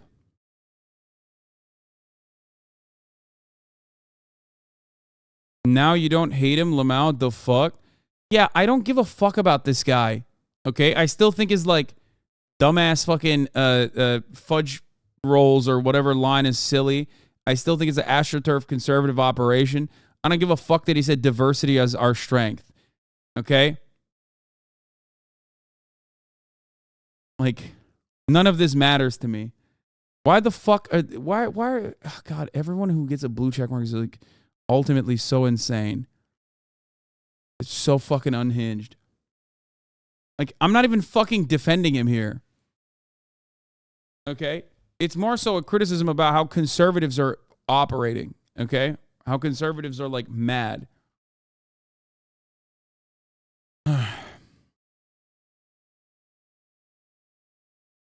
Please, yes, I'm a fucking news junkie, and I know that I came in late. I'm sorry, but please repeat your thoughts on Prigozhin's death. I know it's an evolving situation, but please. Dude, like, look at the VOD. Watch the VOD. The VOD exists. And also, knowing what I know about the HasanAbi Clips industrial complex, you know there's already like 1,000. There's 1,000 YouTube videos up about my immediate reaction. You know what I mean?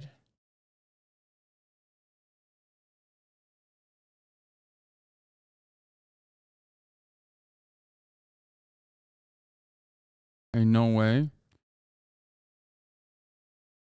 Donald Trump party flyers never change, guys, never change. Welcome to Rice Street. Free hookah for ladies, $200 bottles this Thursday. Food and drink specials. I fucking love that.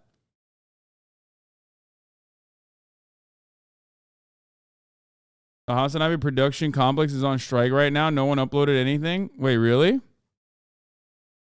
Doubt it.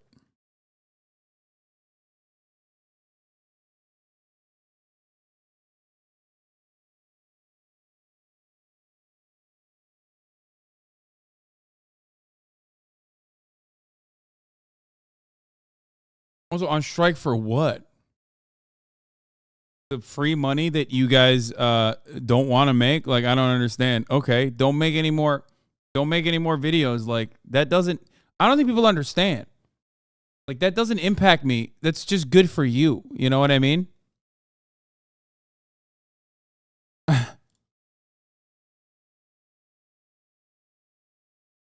You need to pay us? Okay, I pay you $0 and I'm DMCAing every fucking HasanAbi Clips Industrial channel then. It's done. The business is shuttered. The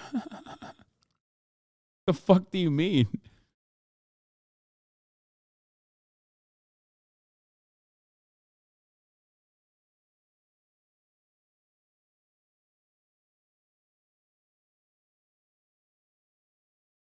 I love when people have no understanding of like how commodities are produced in general, like the relations to the means of production versus like how this works. You know what I mean? This is just like Hollywood. Yeah, dude. You wish. Imagine Universal being like, guys, you can re-upload literally the entire movies that we make. Have fun. The fuck do you mean? Yeah. Universal and Paramount and fucking Apple and everybody else is like, go ahead, just re-upload all the movies. I don't care. Have fun with it. No need to edit it even.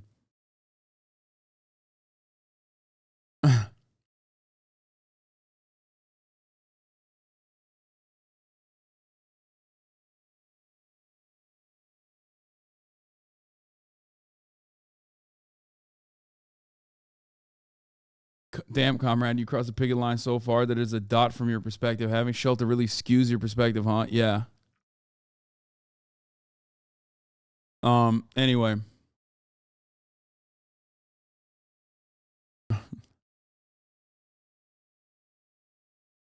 Also, it's not even correct. Like, they're already up. Let's get started with... Like, this is already up. It's live. It's out there. Anyway. Nah,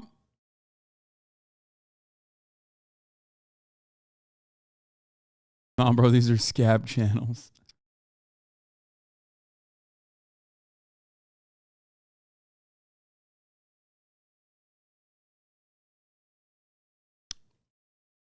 Immortals of Aveum, brother. I'm going to be playing that at 3 in 45 minutes.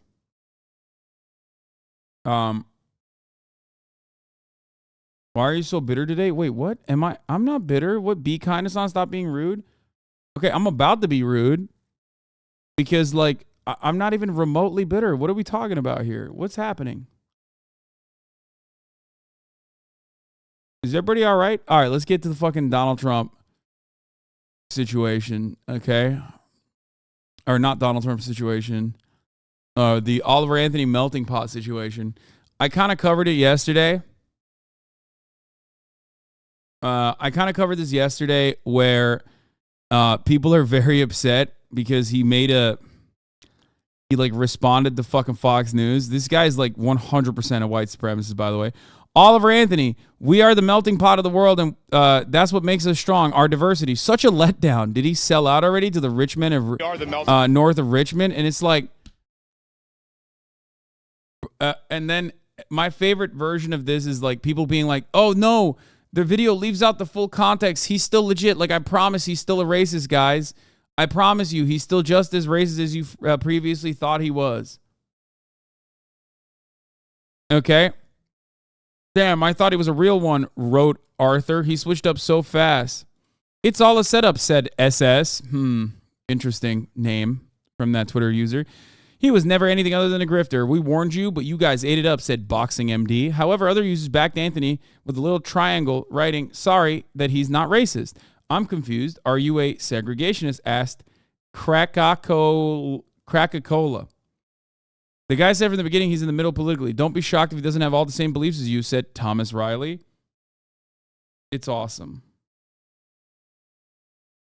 Like, they are legitimately upset that this dude isn't, like, just openly being like it's the right is in shambles. The guy that they got propped up by Daily Wire. Okay, if one more person sends me this, like, weird-ass link, I'm yeeting all of you into space. You take a day off. Okay, the warning shot has been fired into the air. Okay, the raid sirens are now alert.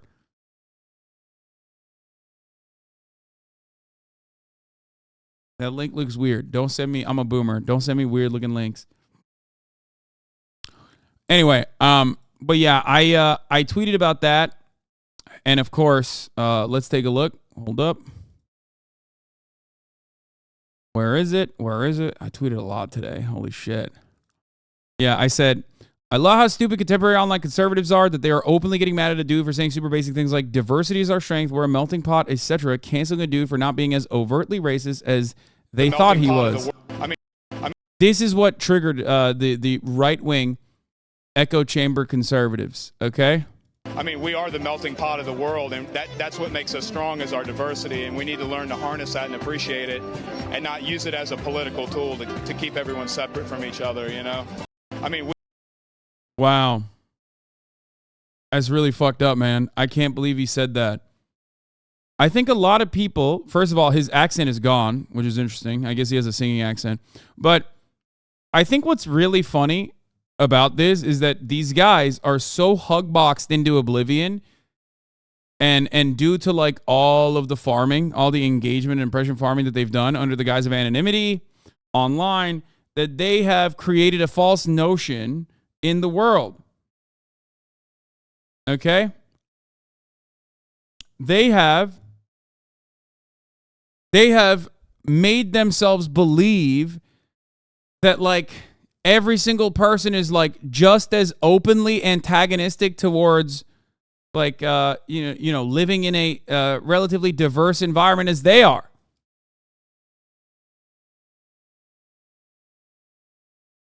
Okay? Which is odd. Some people want to have real life friends and won't proudly be a Nazi.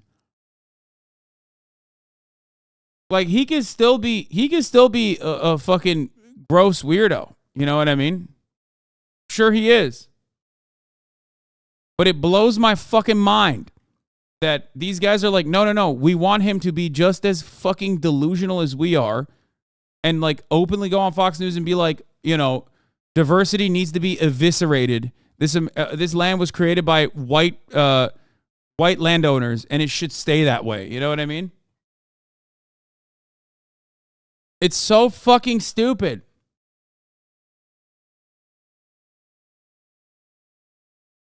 Anyway. No one thought he was racist except liberals. Now you're all a fan. Usually two-faced. How can I be a part of the oppression mindset? I love that.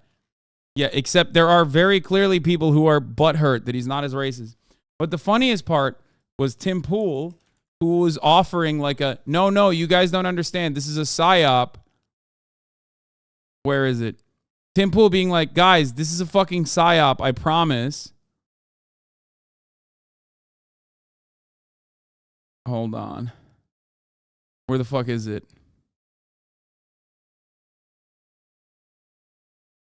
I'm trying to find the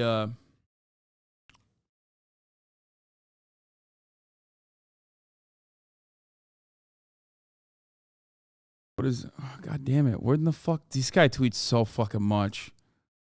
Oh, taking his full quote out of context. He's like, guys, don't be duped.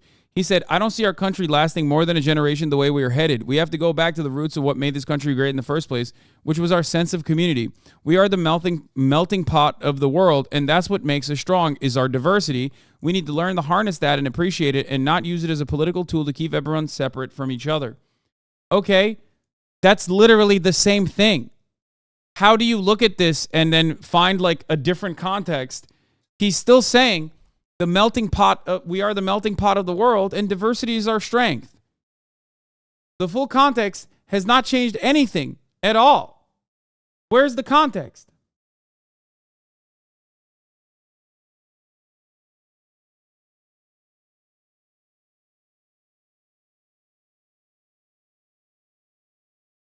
I don't get it. Like, unless you think this dude is like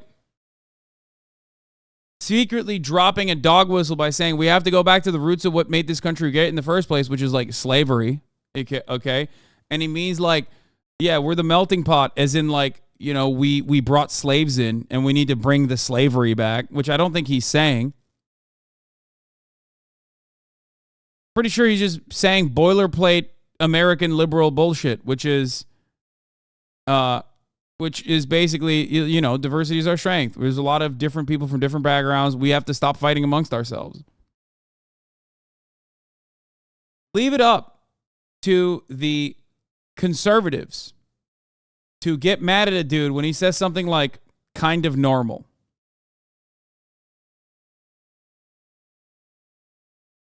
I feel that he's saying that bringing up racism is splitting us apart, which is racist, but definitely not as bad as these shows think.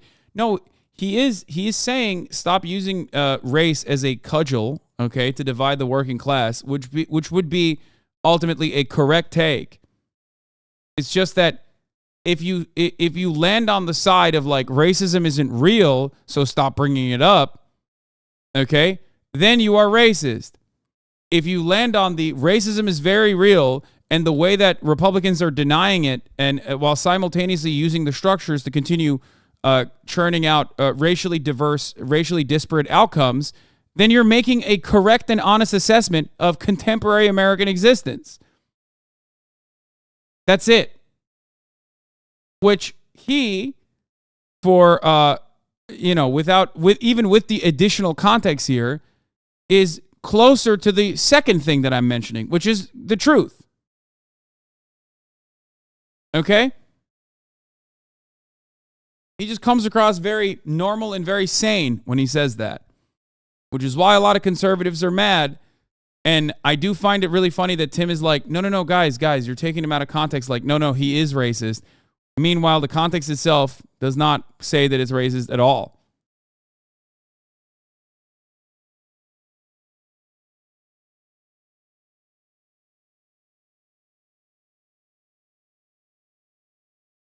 That's it.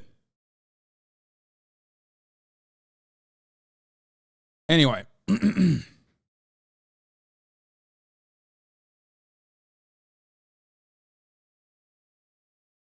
He just wanted us to see the woke culture scare in that first sentence. I don't fucking understand. What? Also, he's like still defending him. If it weren't for my whole dogs and the good Lord. He made a new song called The Brink of War. Why is everyone getting the song name wrong? This song is called I Want to Go Home. Okay, it's not even a new song apparently. It's got 48,000 likes. One too many days to me. This man is confusing. Wasn't he complaining about people on welfare buying Oreos? Yeah, he was.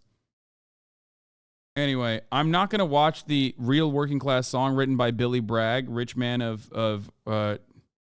rich man north of 1 million. I don't care. I want to move away from this. If they are as dumb as to believe this man is not racist, they might be dumb enough to think Tim Pool is saying the context changes if it changes anything. Yeah. I'm done. I hope that we can let this saga rest.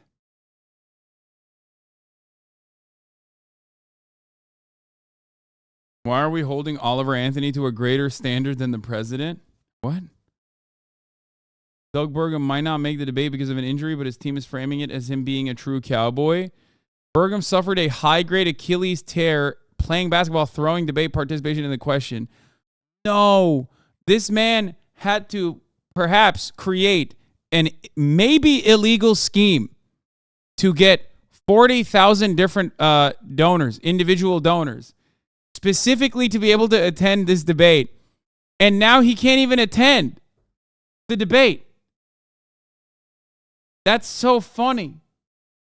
Brother, this is hilarious. Let me tell you something. If he wasn't a billionaire, he would be going to jail right now. No, that's the other one.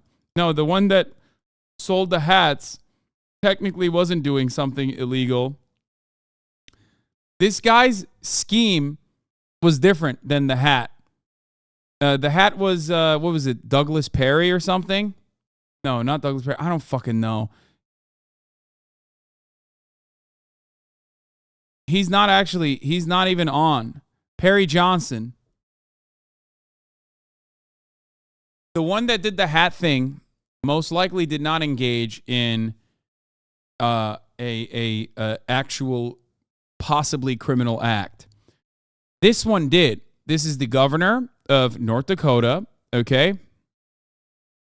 Doug Burgum. He is a billionaire from North Dakota. And in order to get 40,000 individual donations that was necessary to be able to attend the debate tonight, he set up a scheme. Okay, he set up a scheme where every single dollar donation to his campaign gave you a $20 gift card. Okay? The abolish the FBI hats are not from him. That's from a different guy, Perry Johnson. He basically tried to purchase individual donations by giving more money back to people that would give $1 to his campaign. Okay? Which in and of itself absolutely has to be. I would give this dude $2,000. No, you have to be an individual donor. That's the trick. You can't actually dump. I guess then you would technically be doing straw donations. Oh my God, I wonder if someone did a straw donation campaign and now they're going to go to jail because they wanted to make like 20x of $2,000 or however much. Oh my God. Oh my God. That would technically be a straw donation, which is what landed Dinesh D'Souza famously in jail.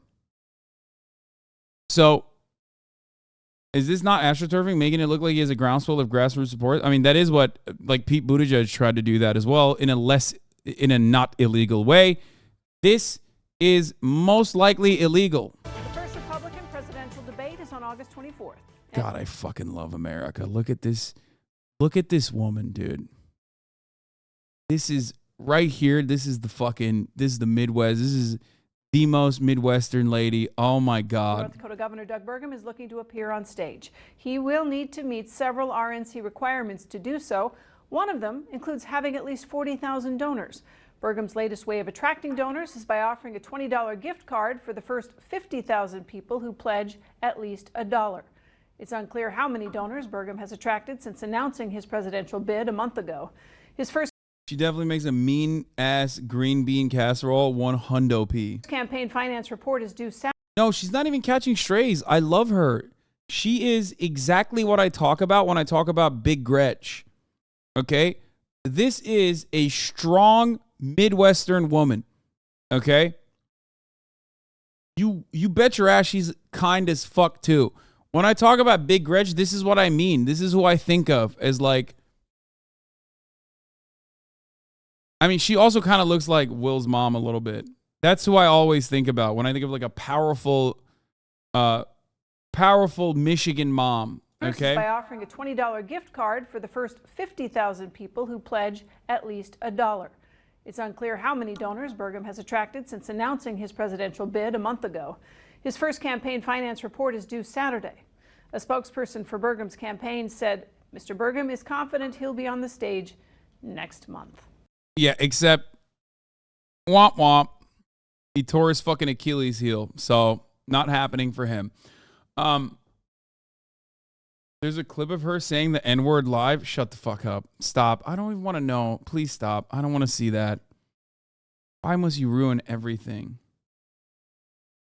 No, I've learned from my mistakes. I did not call her buxom, okay? I'm not doing that anymore. People misunderstand what I mean when I use that word. So we're not doing that. Okay? Stop. Stop trying to make Buxom happen. Anyway, all right. Race for the presidential nomination heats up as 8 GOP candidates qualify for the first debate. Former President Trump faces criminal charges. He will be notably absent from tonight's very first GOP presidential debate of the season. So 8 other candidates will be on stage in Milwaukee tonight. They are all, as you know, way behind Donald Trump in the polls, despite months and months of campaigning. Robert Costa's in Milwaukee for us on this story. Bob, good morning to you. My guess is there will be some attacks on the former president tonight. What are you thinking? Good morning, Gail. Well, we've spoken privately to several candidates and their top advisors, and they say tonight actually will be a balancing act. Of course, they want a breakthrough moment where they can come across as a viable alternative to Trump. At the same time, they don't want to alienate him or his supporters. The final touches are being put in place, and the Republican presidential candidates are getting ready for tonight's debate. Thank you, my man. Holding prep sessions with advisors and rallying their supporters. USA.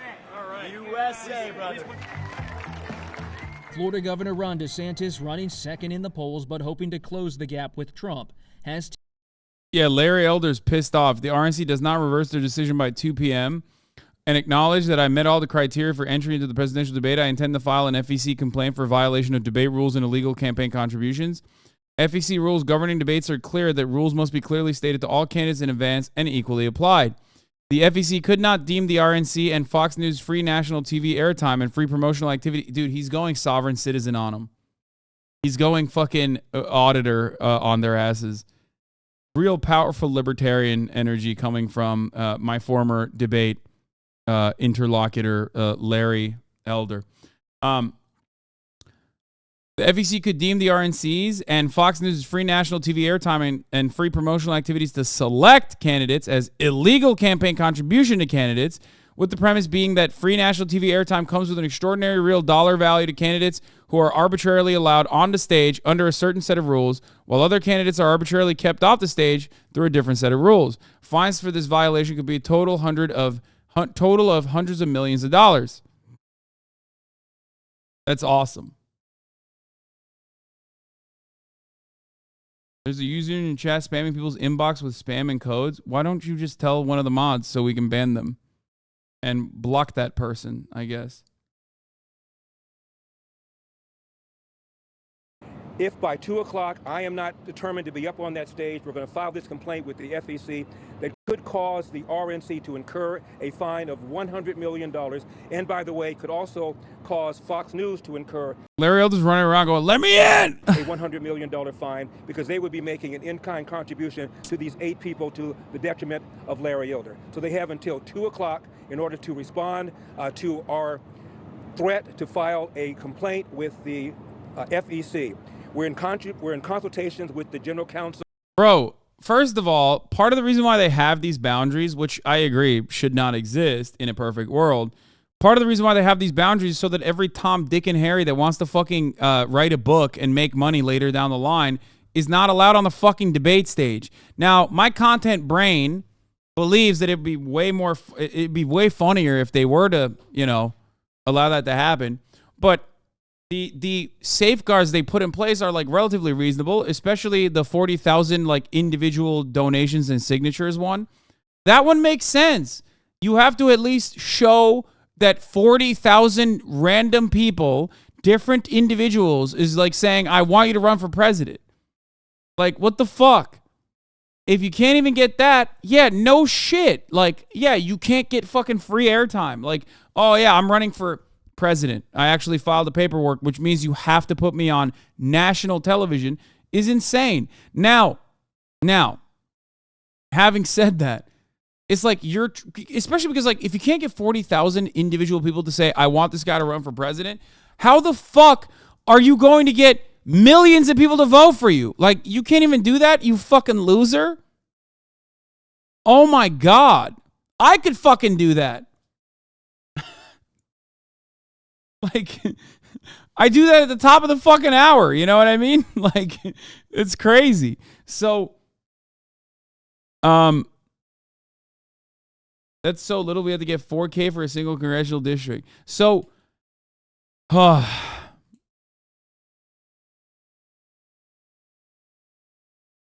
You have already done that. Exactly. So he's just like such a fucking sore loser. Good luck. I mean, hey, listen, I'm on board with this, okay? I'm on board with this initiative. I hope he wins the FEC suit that he's threatening to file.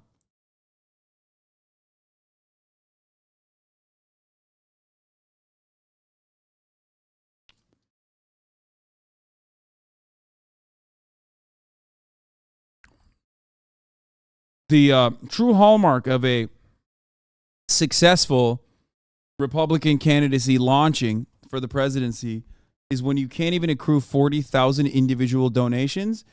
We already dunked on Doug Burzum over here, okay? North Dakota's very own heavy metal enthusiast, and Perry Johnson and numerous others who have engaged in like different unique schemes to be able to get that.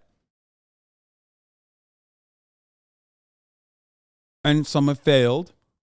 So this is a unique way to try and override that. So we'll see. So with Fox News, with the General Counsel, with the RNC, we're in discussions with Ronna McDaniel and with the debate czar, David Bossie. We're hoping cooler heads will prevail, so I don't need to resort to this. We also still have at the back pocket the possibility of filing a lawsuit. But I don't believe it's going to get to that. I believe that cooler heads will prevail. As I mentioned earlier, Fox News is a publicly held corporation. They have a fiduciary obligation to avoid a possible unnecessary expense. This is an unnecessary expense. I just believe the fix is in for Ron DeSantis. I believe the RNC does not want Trump to be the... Burzum is actually black metal? Yeah, I know. That's why I made a joke. His name is Doug Burgum, not Doug Burzum. Nominee does not want anybody to take any fire from Ron DeSantis. I could be wrong about that. I also believe that I love these motherfuckers who are like, oh, there's cameras right there. Let's get over here. They're afraid of Larry Elder. Why?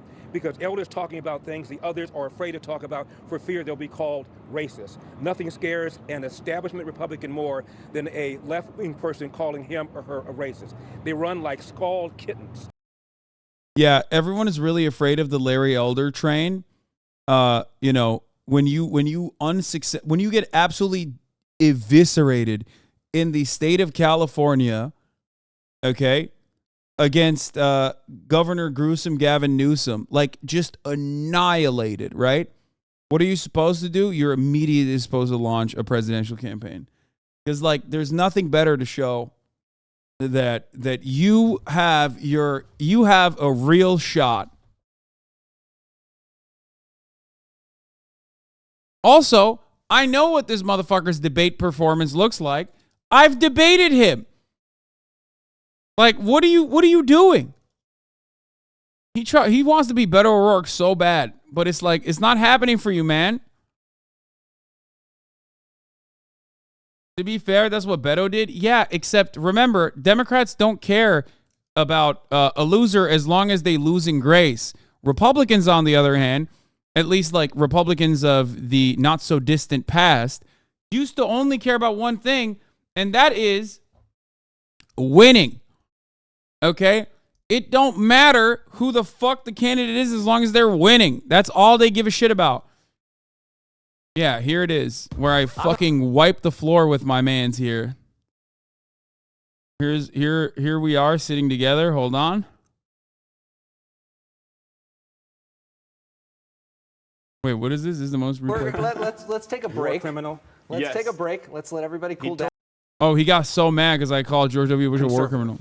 So, the people perceive Donald Trump and George W. Bush to be almost mirror images ideologically. But I hear all this stuff about Donald Trump has changed the Republican Party, turned it into a party of cult. It's not true. People perceive them to be ideologically identical. I agree with you on that. I 100% agree with you. I think Donald, and we talked about this outside, Donald Trump is a perfectly sound Republican, but also George W. Bush was a war criminal. So I don't like George W. Bush either. All right, let's take a break. Criminal. For crying out loud, war criminal. Like, he's so offended, dude.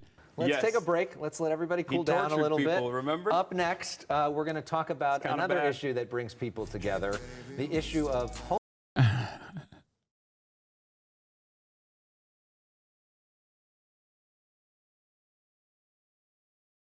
Anyway. Ay. Yeah, what's Larry Elder gonna do? Lose a debate again? like, what the fuck does he think he's gonna do if he gets on that debate stage? He's just gonna lose.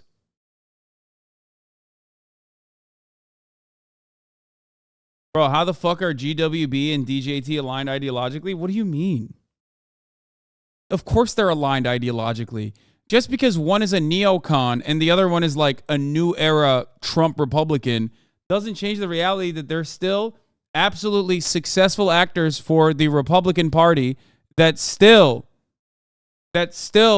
pushed for nearly identical policies. What are you talking about?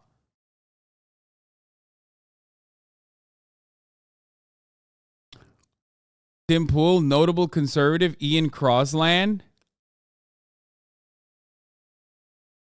Wait, I don't get it. Are they trying to say that this guy's not a conservative?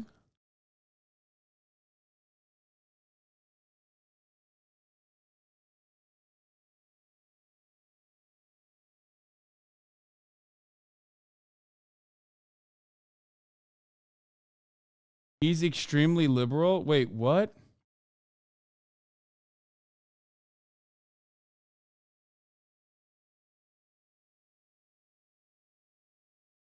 I'm so confused.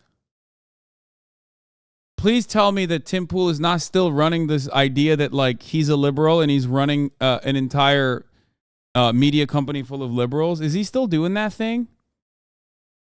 I thought people realized that that was bullshit when he was like, Trump is going to win by a landslide in every state except for like, what did he say? Like Hawaii or something? Maybe California.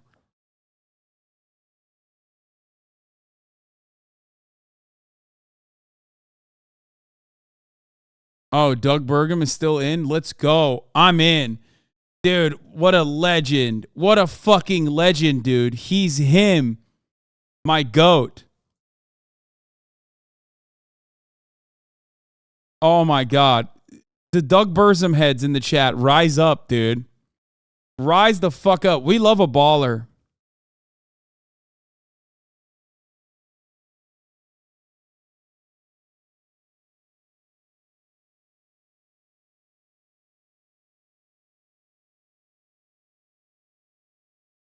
Centrism is when you say we should only kill half of trans people. Wait, first of all, they're not even fucking centrist on that front.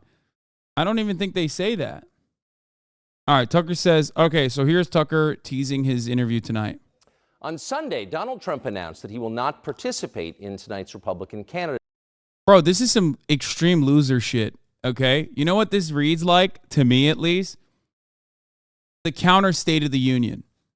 Every time there's a State of the Union, okay? There's a State of the Union address.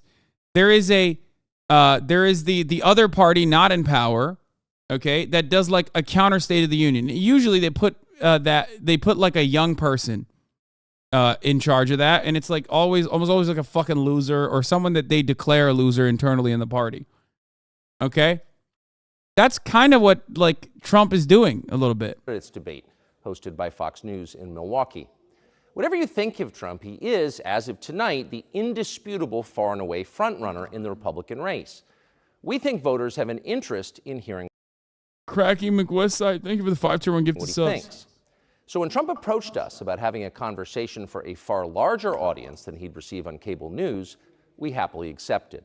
That interview will air tonight in this space at 8:55. We hope you'll watch. Yeah. Fox is committed to a plan to beam Trump in by playing clips of him throughout the debate and having the candidates respond. No way. That's awesome. Dude, they're carrying him so hard. What a legend. He doesn't even need to be there. He doesn't even need to fucking be there, Chad. He don't need to be there. Oh, I love it. I love it. Now, this can go poorly for Trump. This could be them goading Trump in the participation in the debates next time around, because let me tell you why. This could go either way. They could put Trump up in a very unfavorable manner because he can't respond. You know what I mean? He can't respond, and that's where Trump thrives, right? When he's responding and showing his quick wit. So they're just going to probably put clips of Donald Trump up, I suspect. And nothing will piss Trump off further than not being able to respond in real time to these motherfuckers. If he's not there, he'll still be there, said Brett Baer, the debate's co-moderator, told Politico. There may be sound bites, there may be elements where this is what the leader of the primary says about this issue. He'll be there even if he's not there. Now, of course, having said that,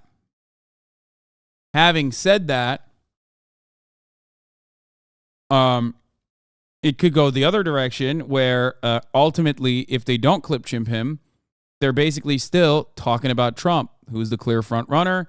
They're still glazing him, and the audience knows that, and the debate participants have to basically angle their rhetoric because they're all technically fighting for his market share, right? So they will have to 100% engage in double dick suck, like who can glaze Trump up the most in real time on national television, which is, of course, going to make for incredible TV and very sad television at the same time.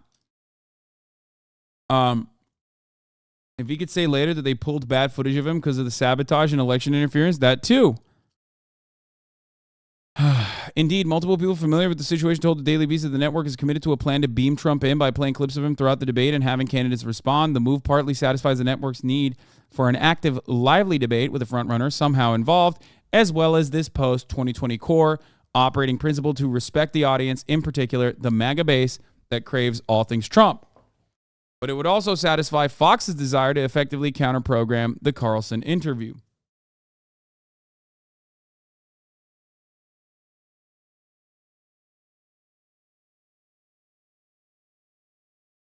Dude, there's nothing funnier than this turning into a Trump react stream.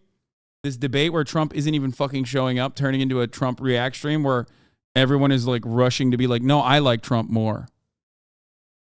I love that.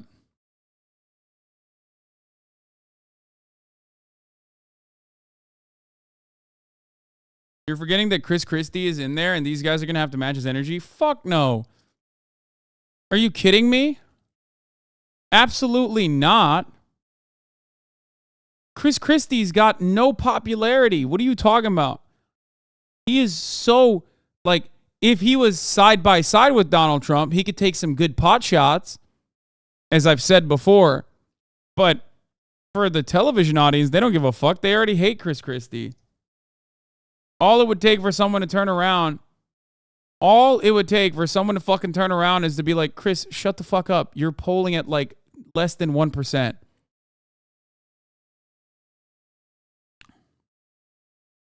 Call me a lib, but I think Chris Christie will see the biggest bump after this debate. I think the biggest bump will be seen by Vivek Ramaswamy. That's my take. I think Vivek, well, first of all, this is the first debate, and it doesn't really matter at all. Just remember that. Debates don't necessarily mean all that much, especially when the clear frontrunner has a tremendous and absolutely unimaginable amount of goodwill in the primary voter base. Okay?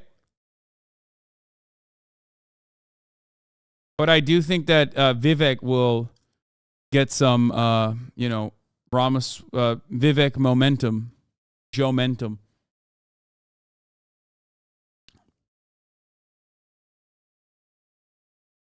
It's been 8 years since the last time we heard a Republican presidential primary debate crowd. I'm so scared. I'm so excited to hear what they cheer and boo at 8 years later. I mean, it's whatever the fuck Trump says.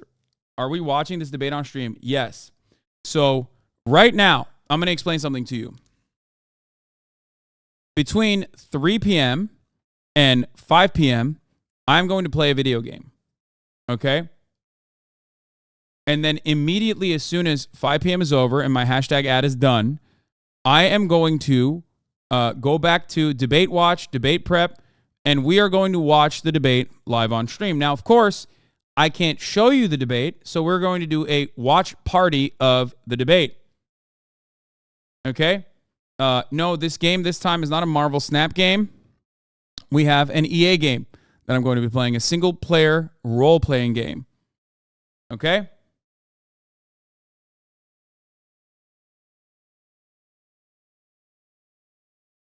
It's on Rumble for free, though. I don't think it's on Rumble for free, is it? No, I can't show you the sounds either. You cannot, guys, these guys do not fuck around, okay? These guys do not. It is on Rumble. Rumble will 1,000,000% copy strike me. I'm telling you right now, there is no fucking shot.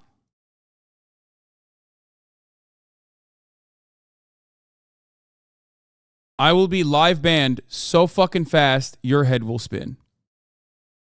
Okay? The way the watch party will work is as such. We will all turn on, whether it's on Discord or in your own houses, in your own televisions, in your own phones, the actual debate. Okay? We will be watching it in real time. I will be reacting to it in real time.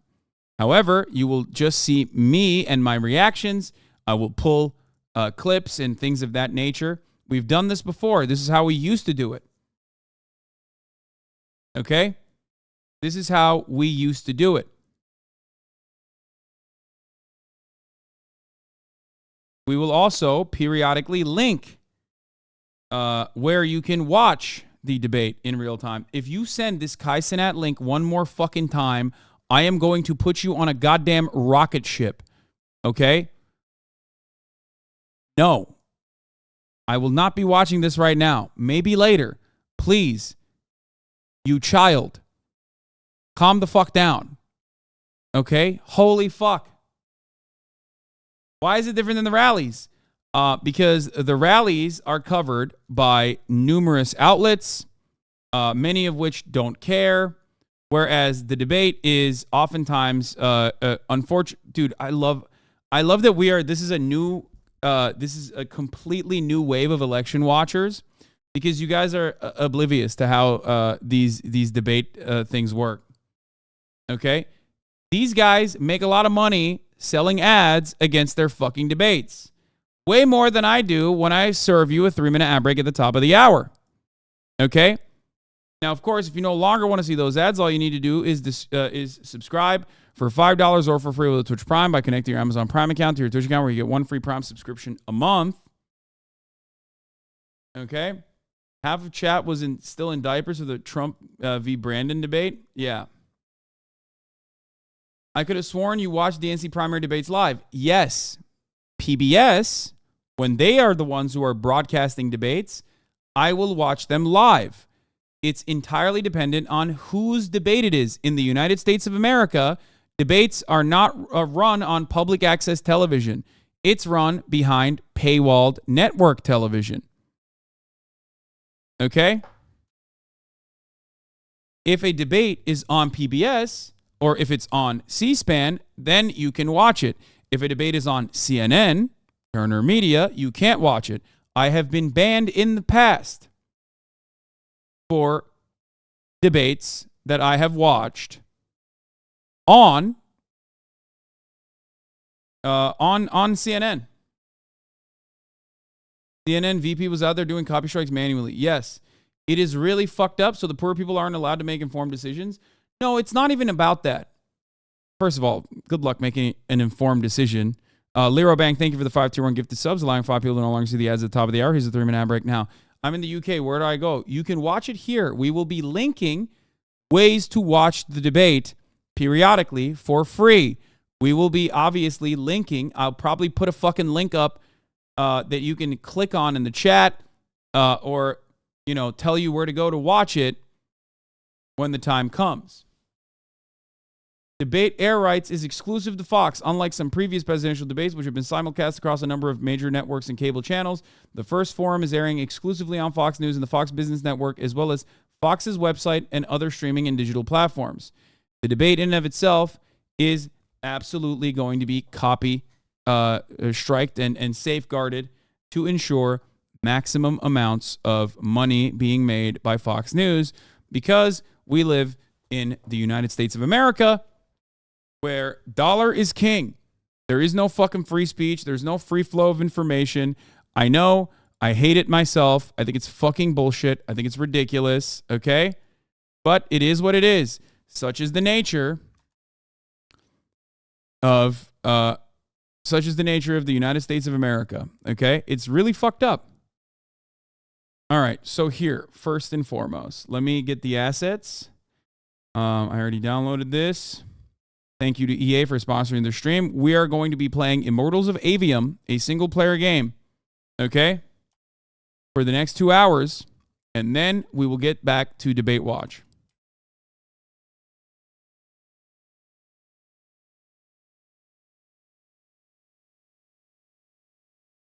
Okay, let me set this up real quick.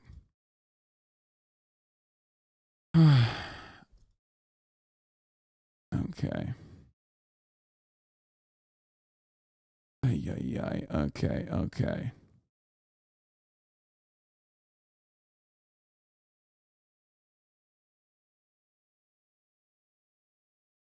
Oh, sorry. Sponsored by EA is the title. Okay. Okay. Game category for the duration. Overlay on throughout the segment.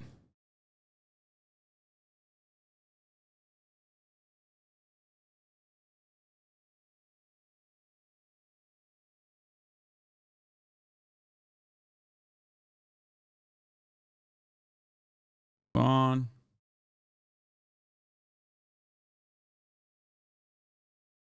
The fuck? Why won't it show me the goddamn folder? There it is. What the fuck? Why can't I put it here? Can I put this PNG file in here? What the hell? Okay, whatever. Image.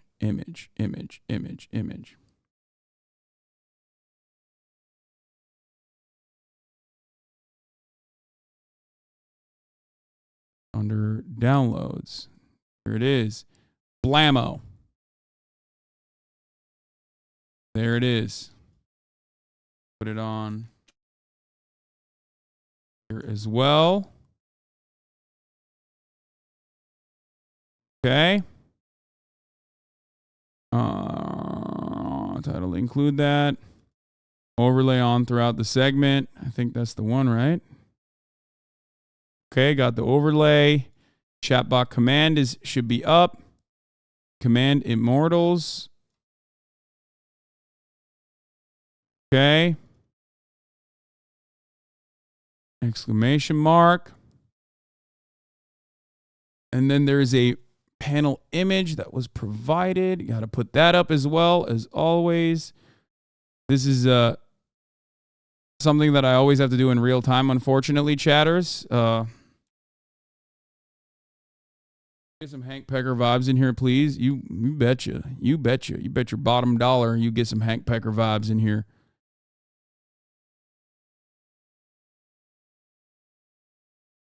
Okay.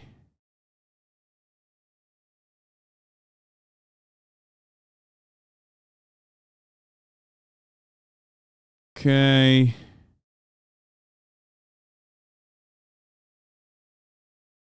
Right. There it is.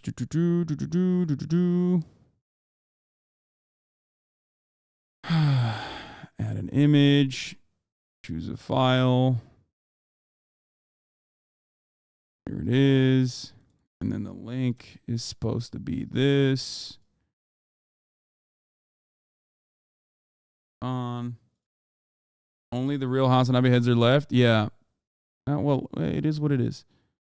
Okay. And I also have to open it without showing you guys because apparently it leaks your information when you first get it certified. The link for the panel image.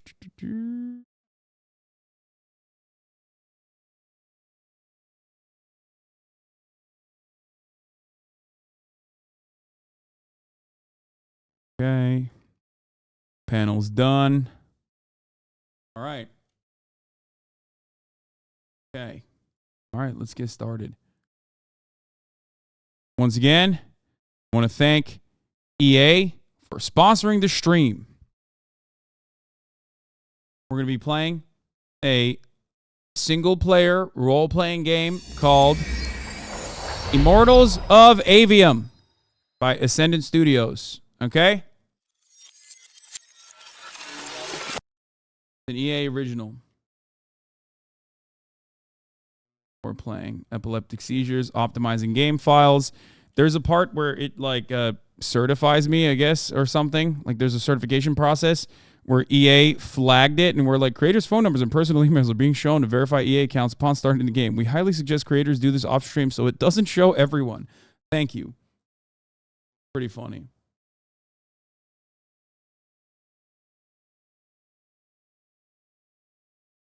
Okay, it's still optimizing game files.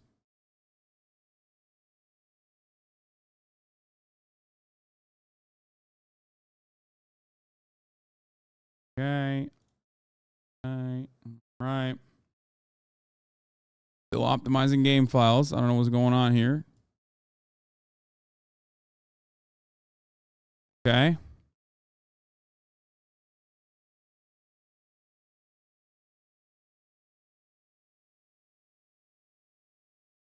What Kodiak cakes you get? All the ones I see are loaded with sugar. Oh, this is not bad. Wait, do I have a... It just said verify your identity and it... Oh, it doesn't leak your email at all. That's good. Okay.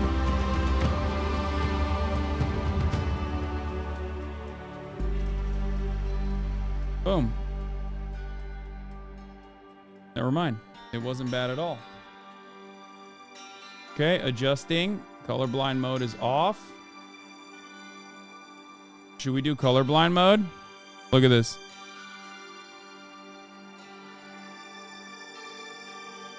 This is when it's off. This is when you have deuteranopia. This is when you have protanopia. This is when you have tritanopia. And this is when it's off. I think we're just going to go with off.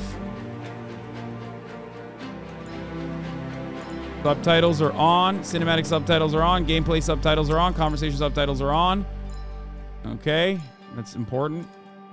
This game uses an autosave feature displayed with the logo below. Please do not quit while the saving is in progress. I'm still not showing it because I'm like still kind of scared that it's going to end up. All right. Right off the bat, let's make the main volume a little bit lower. Get it down to 60. That's good. Maybe 68. 70. Apply changes.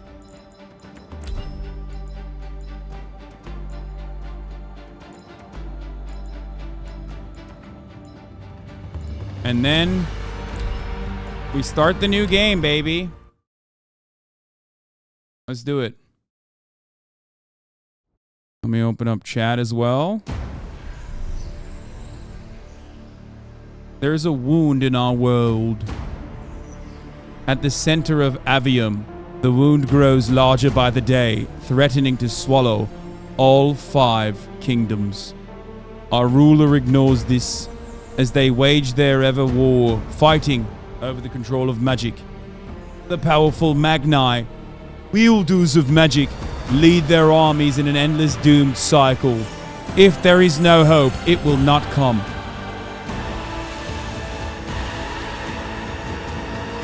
Wound, Aveum, 5 kingdoms, magic.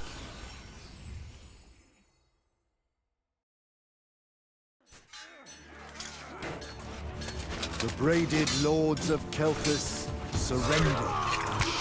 Okay, I wasn't even wrong with my accent. Alive as they watch. Stripped of magic, the armies of Glavegate fell. I don't know why they won't hire me to do voice acting. The bold and terrible tyrant of Reshan. They called him their ruler, as he was of east and west, and the horns of their ancestors trumpeted blood in protest. Hardcore. Hush. Passage to the sands of Oromon was secured. The Sky Islands, Careful. unaware the ever-war I'm being approached careful. with winged As careful as last time. Careful, and the wound That's not a word. Political! yawned wide as he spoke, declaring the Magni of their order now vanish. Damn. You think Sandrak really talks like that? I'm concentrating. Maybe he bores his enemies to death. I'm Hidden from the faces of the concentrating. Pentasad, but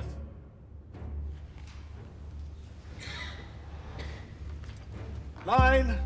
But I am not. But I am not the man content to simply wonder. I am. I'm wondering every third word. Distracted. Go, go, go. No one cares about Arsene Norman. Pull it up. Sandrak's coming our way. Wait a minute. Got it. Let's go. Wait a minute. The Lord. Hey, wait up. Luna. Over here, Jack.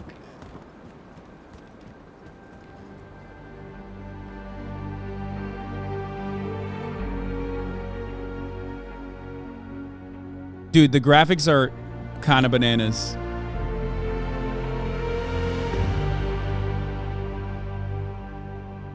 I am excited about the Unreal Engine. Wait, am I a manlet? I feel a little short. Follow Luna. Come on, let's fly down. After you.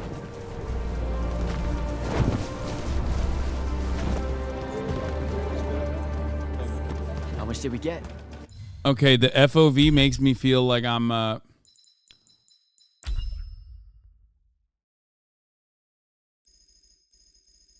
max that out.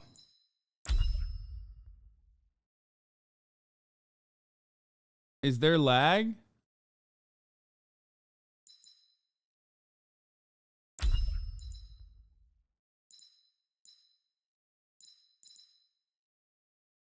Now you know how the rest of us feels every day.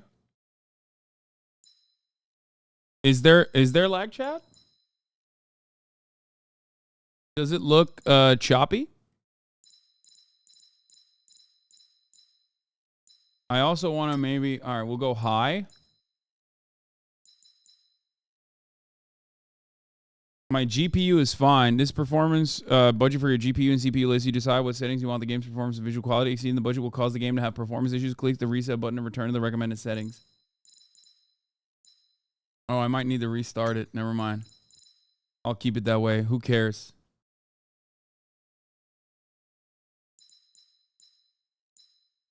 Does this require you to... Whoa.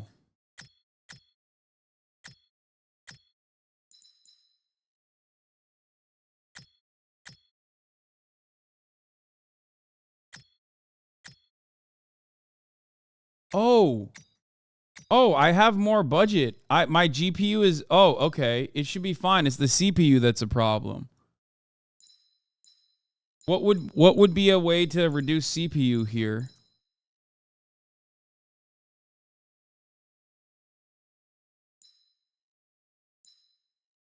I think frame rate is what the CPU is for. Like, would it be... What would it be?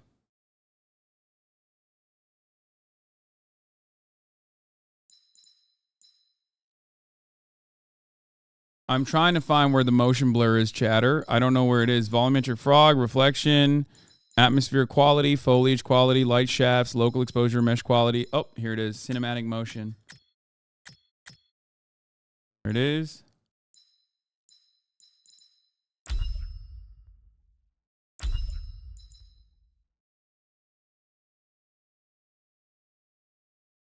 You reduce CPU usage by increasing the load on the GPU. Post-processing affects CPU a lot. Oh, there it is. Post-processing. Shadows don't touch. What else? Global Ilum turned down.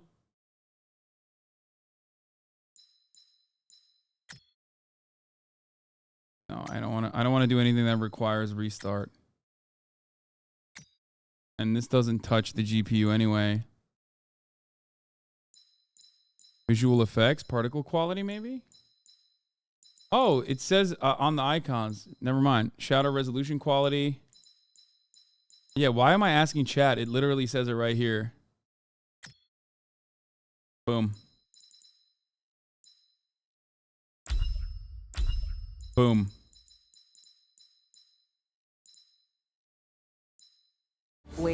I provided moral support. Maybe the others made out better. One can hope. Much better. Did Caleb ever tell you his plans for this caper he's got in mind up in Topside? I think he just likes to say caper. Caper. Caper. It's a fun word. Feels sneaky. Also, you two stay out of Topside. Oh, double jump. Incredibly important. No one's using the cargo lift. Come on. So I wasn't paying attention. What was the play about? Calvin Revolution. surrendered to Sandrak, and then he burnt all their magnite. Alive. Well, that's not nice at all. What kind of message does that send? It's pretty rude, if you ask me. Message? Sandrak's just an asshole. He had them beat. Why would he? Just send a message. That's the whole thing we're talking about.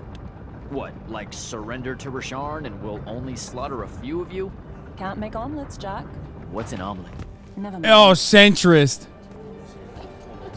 Let's cut through the market. Sure, but let's keep an eye out for the constables.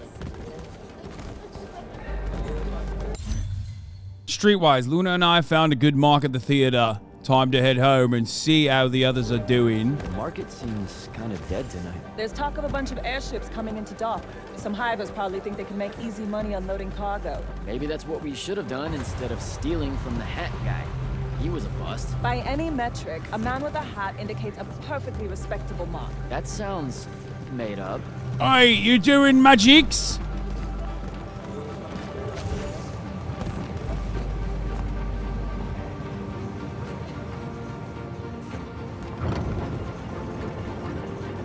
It's Keith, milady. So, when are you gonna tell them? Maths and magics, chat. Gonna tell them? Maybe. I don't know. Feels late for it now. You made it late. Because I hate goodbyes. Sure. I get that.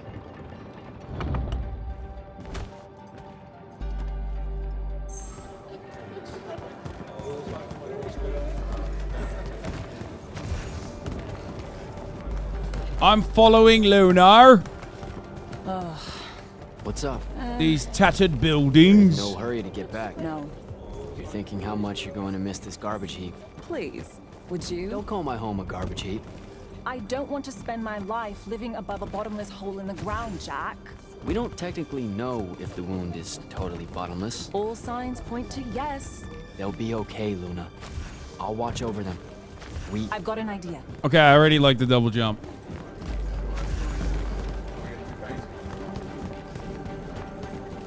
What's this then?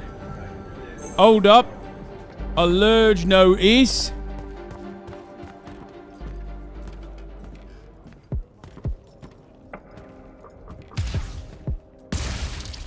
This is Detroit, yes. Why not? It's our civic duty as citizens of the Saren Underbridge. It's janitorial work. Probably would have made more money clearing off these lurch barnacles than we did at that play. Fair. Honest work would have made $1. Aren't you?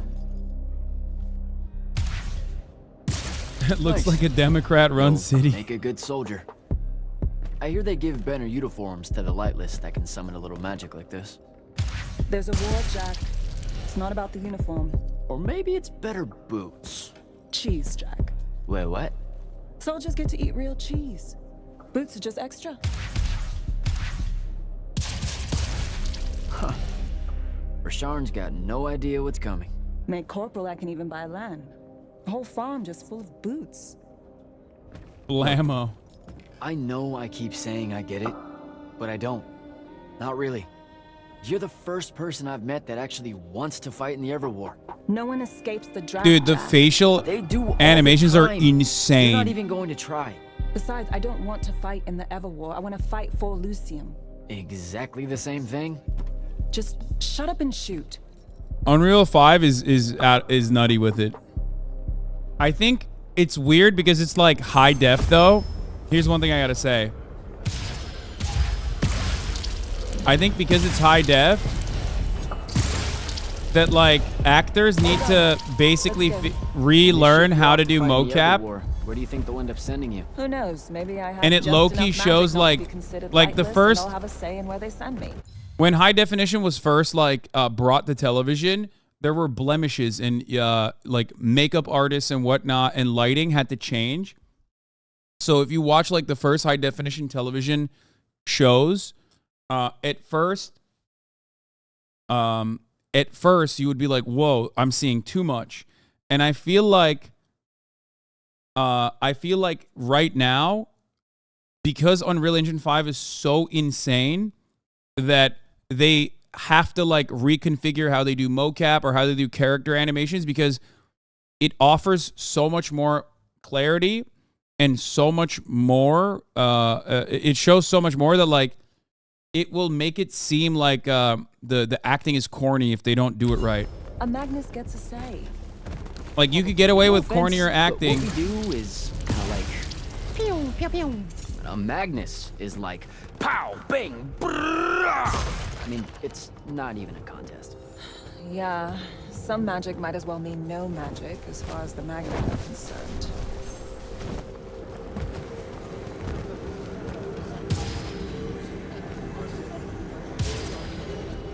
I'm trying to see what I can do to people. My cheeks.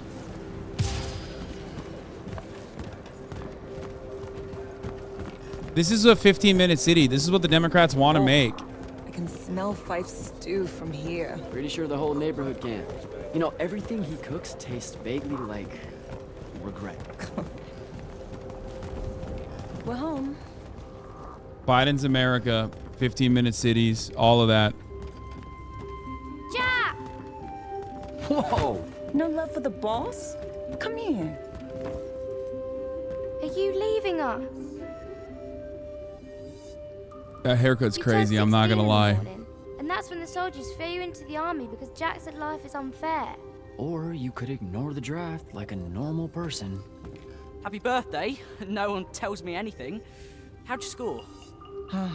We're officially got the the ASVAB. worst street thieves in Saren. Hopefully Caleb redeems us. Dug this out at the back of Troy's place. Mushy I guess we can peas. act like it's cake. Average British Oh, breakfast, no. yeah? You're not eating that. Probably wise. Stew's almost ready anyway. Grab us some cheese. A scran, mate. Of course the British child brings that as scran, Let me know yeah? when Caleb gets here. I've got something I Delicious. wanna tell you all. Like that you're leaving us. Just like me mum used to make. Day in the life of a true Aveum geezer. Home. 1039 PA, 19th month of swords. Serenal home is built on a giant bridge crafted by some ancient and forgotten civilization.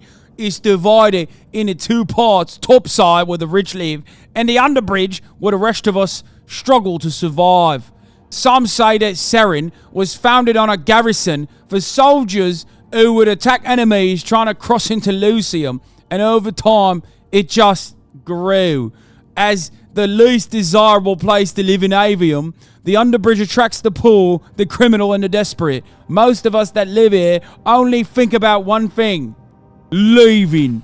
This is a very political game. Somehow Lunar managed to scrape up enough cash to buy this place. Official like. She owns the deed and everything. It's because of her we all have a roof over our heads, and that's more than I could have ever asked for.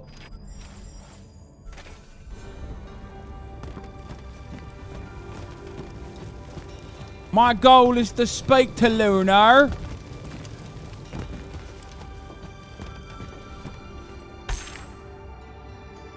What are you doing, Rugrat? Stole some posters, added them to my scrapbook. Wanna see? Sure. They're leftist. They're scrapbooking. This is the most leftist. It's part of This is a the leftist historical commune. Jack. Join the fight. No thanks. This propaganda is going to rot your brain. Is that what happened to Luna? Brain rot? Is that why she's joining the Lights Army in the morning and leaving? Yes, sir. No one escapes the draft, Babs. Plus, I really... Why is fighting in the Evel the right thing to do? Look, I never said it was. And you better not tell Luna I said anything. These are conscientious objectors, dude. This is Eugene Deb shit. Okay? We're conscientious objectors to the First World War. Why should we go out and fight for the industrialists? It's a capital owner's game, yeah? I know you told him. I did not. Well, something's got him all riled. Look, it's not like it was hard to figure out you're leaving. You're packing bags, you're crossing out days on the calendar, you're reading big fat official-looking books of... What is it this time? The Officer's Manual of Lights Army Regulations. Oh my gosh, she's a nerd. No way that gave away the store, right? What are you thinking? Would you rather fight 100-foot tall crab or 101-foot tall crabs? The day may come. Probably 100... Wait. A Vecchi crab or a crab crab? Don't overthink it. But Vecchis are super aggressive. It's a fight. I don't know. If it's not about killing 100 regularly dispositioned crabs, I don't want any part of it. Idiot. Look, I'm seriously innocent. They just figured it out. Yeah, I know. I just don't want to know that they know. Not yet. I'm sure we'll all act surprised when you finally tell us. I'm gonna. Just let me know when Caleb's back. I'll do it all in...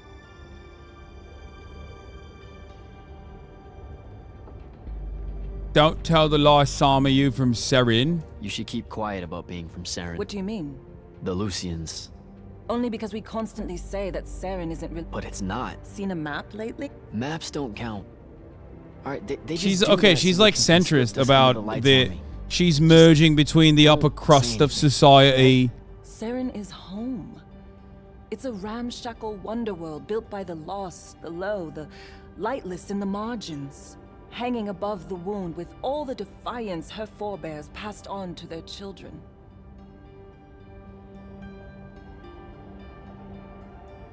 So, learn anything new about the Magni in your book? Just that Magni don't have to actually... What, like they have their own book? Wouldn't know. That's a different world from ours. The only time the regulations mention the Magni is when it's about how to do exactly what they say because they know best. Psh, you're probably smarter than half of them. Magic can't conjure wit. Ben Tilly used to say that. Before, you know, she mysteriously... Okay. All right. See you later. See you at dinner. I'm gonna skip some of this because I want to get to the combat. Yeah, I want to see what the combat looks like. Yeah. Fucking hell. Let's take a look outside. See the beautiful world for all of his beauties. Day in the life of a true Brexit geezer. Me and the wife Susan. Isn't this a beautiful scene? 15-minute city, yeah? I love it.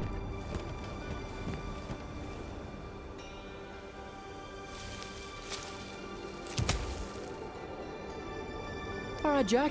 Just remember to be super supportive of her when she tells everyone at dinner.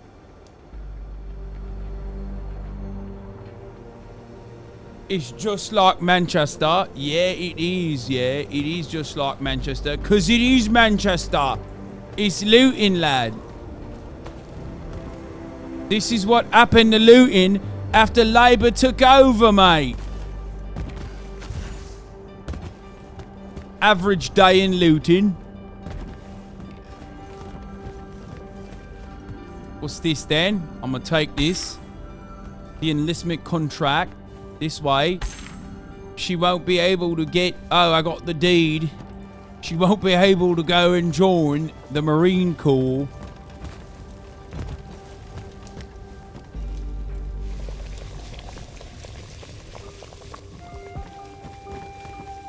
I need to pee. But I'm worried that the timed animation dialogue sequences is going to cook me if I go pee. Happy birthday, Luna. I hit it big tonight. Think fast. Your present, such as it is. What's that in it? Pentasod. No shit, I mean the swirly stuff. Looks like Hey, snow. no cursing. Snow? I don't know, wintertime shit. They say it's in Calthus all the time. Looked pretty as all. Oh, they've never seen snow. Caleb! Well, yeah. I'm sorry. Move your hand. Let me see. It's but a flesh wound, mate. Constable got a lucky shot. I'll be. Damn it, Jack! It's not good. Did they follow you? You got yourself hurt over this thing? Careful, Caleb. Your guts are split. Why didn't you? I didn't want to ruin your birthday. That's dumb. Jack, come on. We need medicine. I've got an idea. Explain on the way. You guys watch him. Get the rags and the water, and don't let him sleep. You know how to do this. We'll be quick. He's got endurance, chat. That's So, why he was able to I'm throw. still making it up, but I'm pretty sure it's this way. You're making it up? It's gelling. Have faith. Caleb's gonna be all right. Is the game not loud enough for you, chat? Because I'm much louder. I did that on purpose, but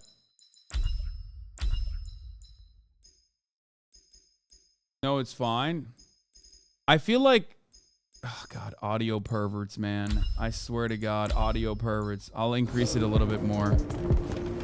Chatters are like, I need to be able to not hear anything that you're saying. Only then is the game perfect, audio-wise. Hold on, let me grab this then. Is this a bounty?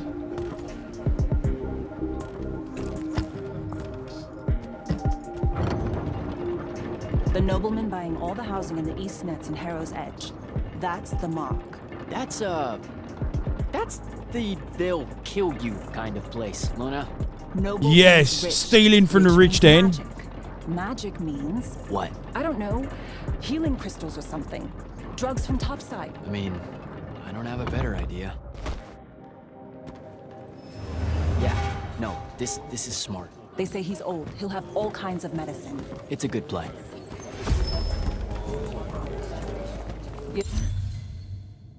This is what the map looks like. Saying something you're not saying. It's just this kind of thing. Wanted notice, reward offered for information pertaining to the bridge rats, gang of thieves and cut purses operating in the underbridge. Inform your local constable of any suspicious activity. It comes naturally to you. Like, it's so natural, you didn't even know what our plan was gonna be when we headed out, and now, bam! Here's how we're getting out of this. You're going to do great when I'm gone, Jack. I promise.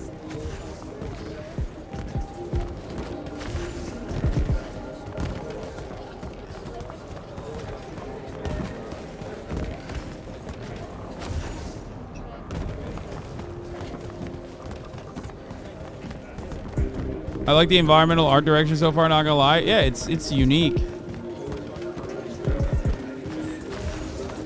Where y'all going? Your new best friends. Funny. Looks like they're in a hurry. What do you think they're doing here? I don't know. It's weird.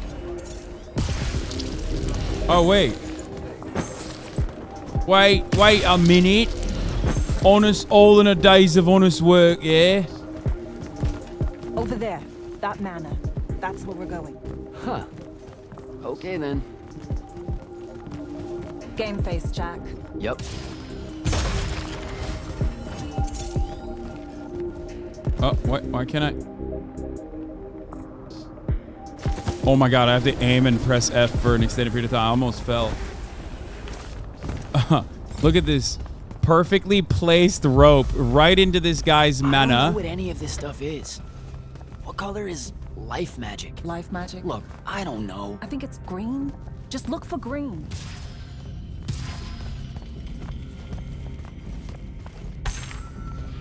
A letter from Lavenry.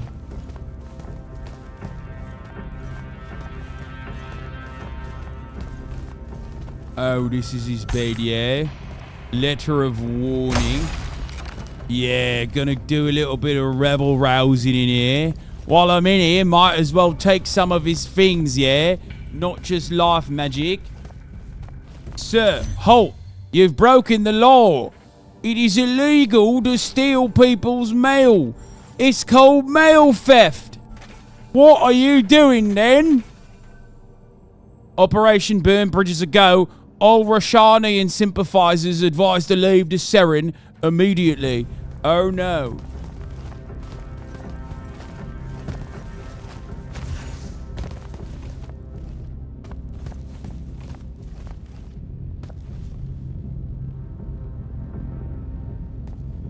this thing. Oh, hey, check it out. It's green.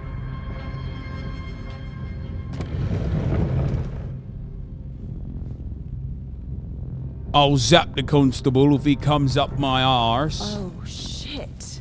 You didn't say he was a Magnus. Do you know how to work a sigil? No, you don't either. Details. Just open it or whatever.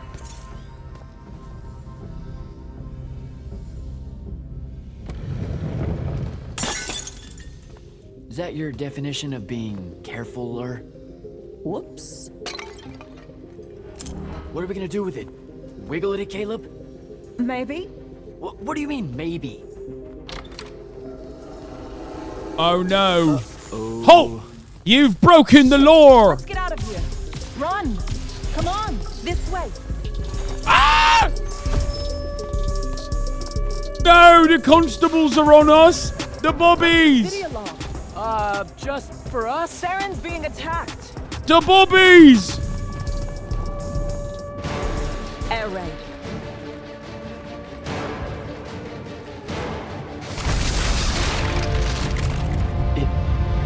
Is that? It's Rashan. Sandrak's attacking the city. We have to get back to the others. Come on. It's a shark, We've gotta more get likely.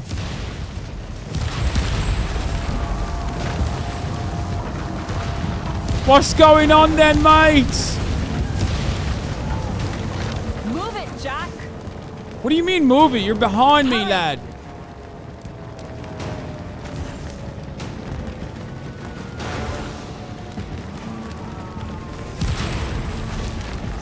I'm B-upping. I'm B-upping. Just keep moving. I'm bunny-upping. I'm saving some of the peasants, mate.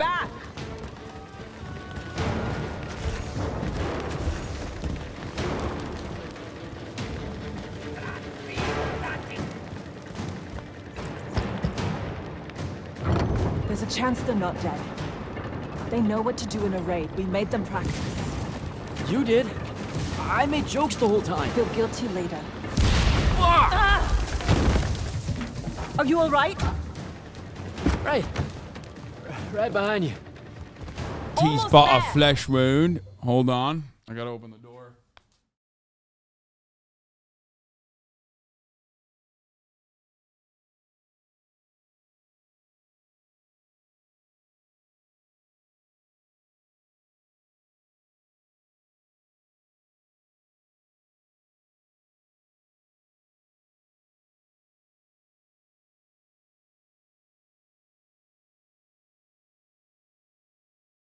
Everybody chill. Targus here.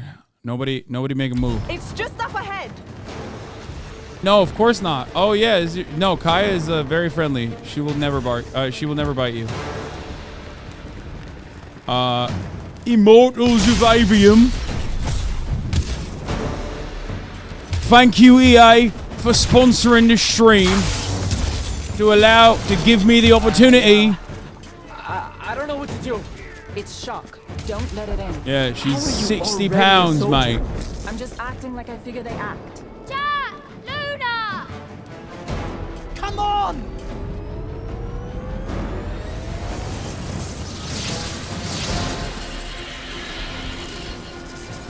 Yeah, come say hi. We can make it! Jack!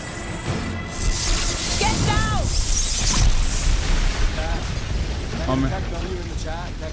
He wants a keg W in the chat. Tarek Velo Goat. Yes. I'm stuck this way. I can't stop talking with an accent.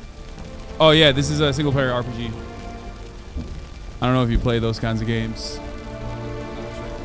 Yeah. This is kind of like Valorant. There's a lot of magic. Yeah, she's the best. Little baby. You aren't done here, asshole. She's 6 months old. Just run, Jack. Here. It's okay. Here you go. Open it up. No! Don't! Yeah, 6 months old. No!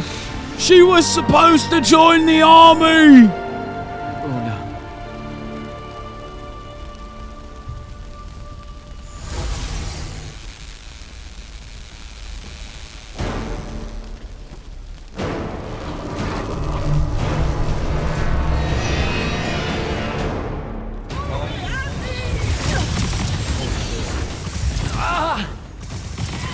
Whoa, what the hell? I like how Hasan looks at Dollar's keyboard. How am I doing this? I'm cooking this guy. I just cooked his ass, bro. I just cooked all their asses. This guy's cracked. No! Wait, why is bro cracked? I don't know. I'm just like, I'm nice with it, dude. All of my time in Valo. All of my time in Valorant helping me. Every time I come here, he happens to be playing a game. Is it a coincidence? Yeah, dude. I'm just trying to show you what a real gamer. I'm trying to show you what a real gamer looks like. That's why.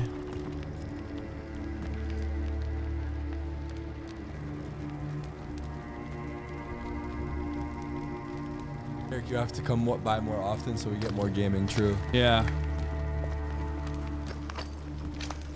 Give Tarek a chair. There is a chair. He's just he's just petting Kaya.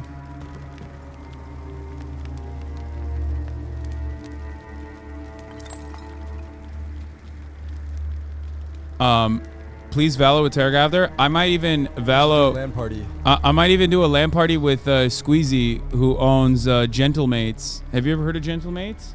I have now. It's a French esport team. Yeah. He owns it. They have names for what you are. Yeah, they have An they unforeseen, a candle of Shaled, a child of the dang. rivers. Lucky. In this case, yes. The next time it happens, it might kill you. We're driving the Rasharnians back from Saren. Yeah, the lady from Suits. She's a boss. But you aren't safe here anymore. They'll hunt you down. You'll need help. Jack. You'll need help, Jack. Gentlemates 1 EU Ascension. I'm Grand Magnus Kirkin of the Order of Immortals. Bro, you didn't even know. Field Marshal to the Lights Army. You can add late I'm to all that. revoking your card, dude. Your Valo card. He's gonna be mad pissed Fine. when No, he won't be. He's the nice I know guy. who you are. Seen the posters. Join the fight.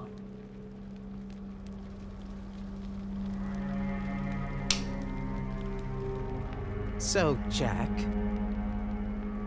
are you going to? Looks like I've got no other option, do I?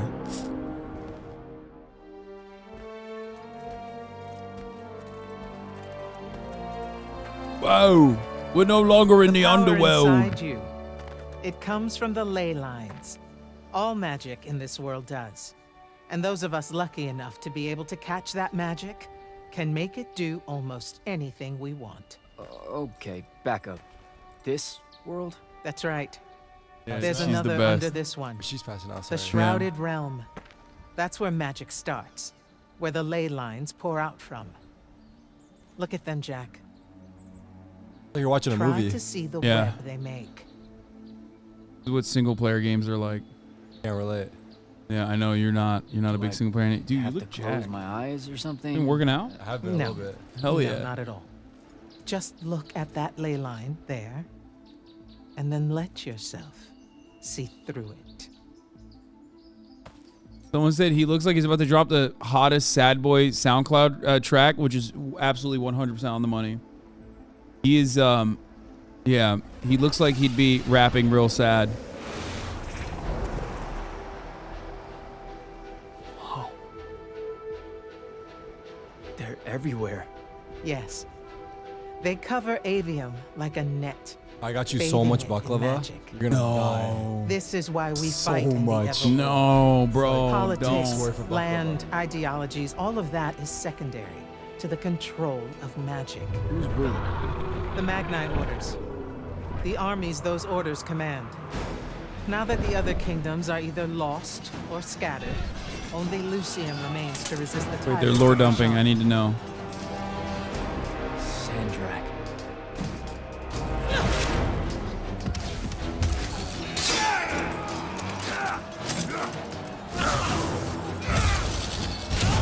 More and more, he drives our forces into the gloom itself, casting them down into that bottomless void, under the watching judgment of the Pentasod.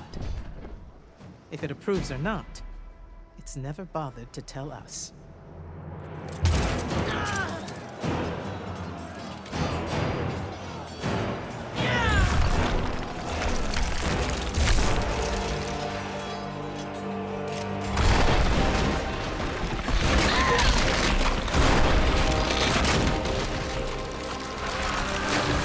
Yes, Chatter. Of course, I'm covering the GOP debate later. Why do you think it says? What dumbass question is that, bro? Why do you think it says Immortals of Aveum before the debate? Almost out of time. God damn, read the title, man. Sandrak attacks us Thank from you. all You sides, tell him.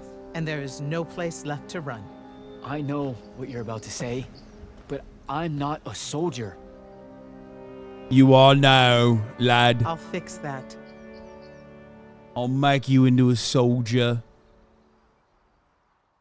Okay, I'm calling it. The first lady is gonna come back. The one that fell in the pit. I feel like she's gonna come back in association with Electronic Arts. Yeah, Immortals of Aveum.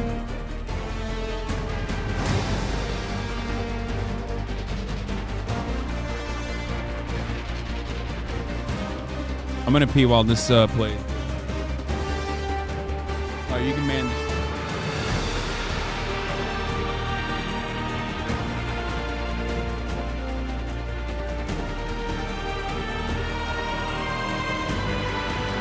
So, what's up, guys? Politics, huh?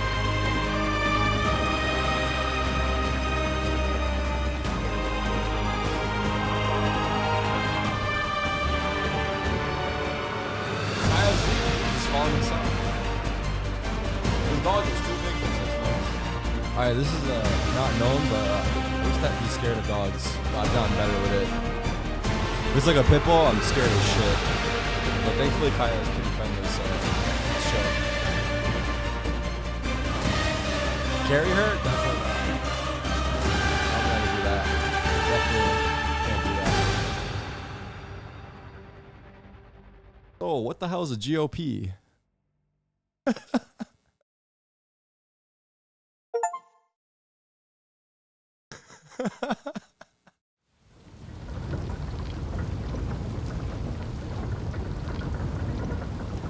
Gaming on point.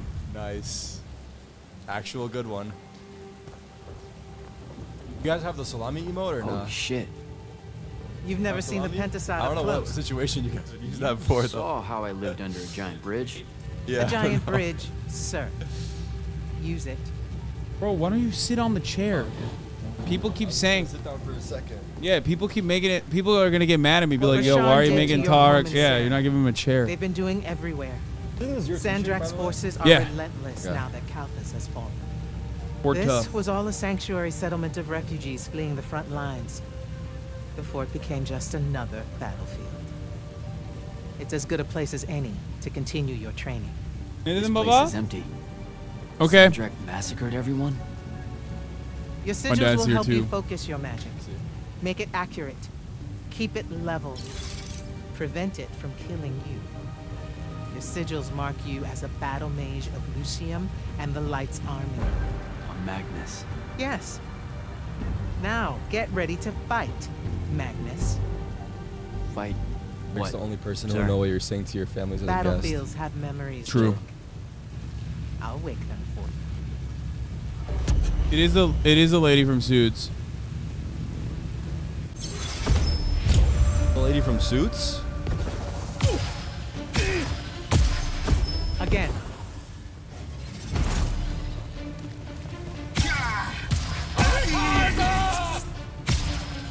She's also from Firefly. Good.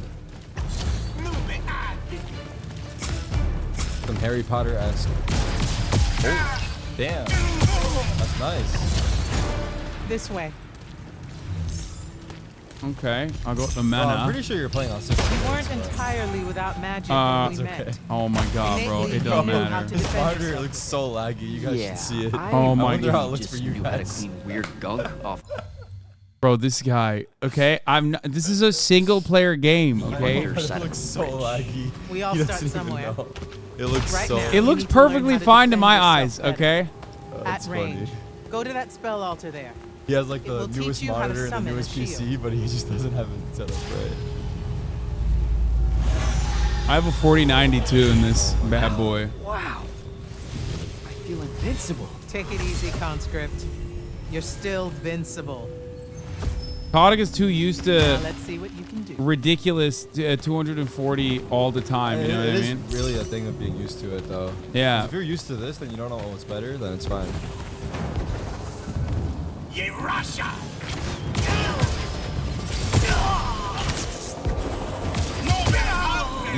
You got the aim though. You got the Turkish aim. Ult? Get at me. I've got the shield. Oh. Headshot percentage is up there. Triple headshot.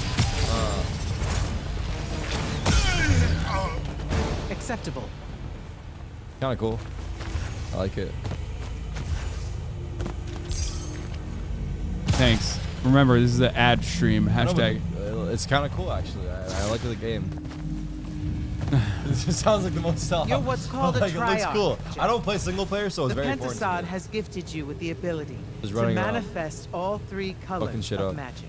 Some Magni only know certain colors. Bro, you play Valorant. This game is basically Valorant. It is. Okay? You're running around and just killing. Yeah, like you're a like jet, smurfing. bro. You are literally a jet player. It's basically instead of throwing knives, daggers, that's instead of throwing knives, he's throwing bolts. Okay. Benefits to it. The more You have a limited your dash? palette, the easier Yeah. it is to master. Do you? The Oh, he's Triarch playing trades jet. that mastery Yeah. for versatility. Can you Double float? jump. Can you Yeah, float? double jump. You have No. double jump too. You have an updraft. Oh Yeah. my god, he's literally. You have a smoke. You don't have a That smoke. I don't have a there smoke. I will mean, neither kill does first Jet. Let's be real. No, Jet has a smoke. Jet has a I know, but Take like, them both. not really. Not like a That's a Jet. classic. Yeah. That's a classic when classic Jet player. Oh, we need smokes. Smokes Okay, on. I'll get Jet. Actually, that's actually messed What? up.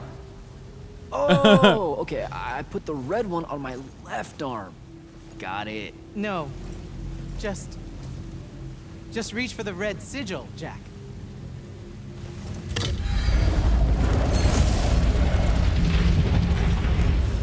Neat. Yes. Reach fire. neat. Now take the spell. I've taken it, milady. It feels angry. Spells are alive in a way. Game's Red graphics magic are is insane, particularly bro. violent, but the sigil will bend it to your will.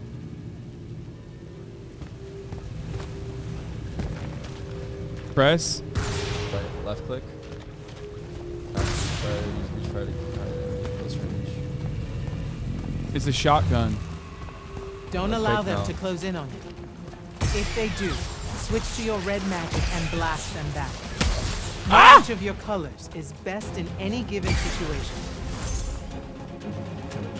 How do I switch? Oh.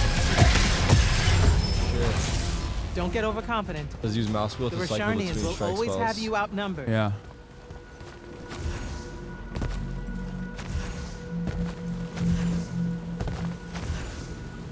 You can B-hop too. What graphics card do I have? Or he has a 4090. I have a 4090 too. Nice.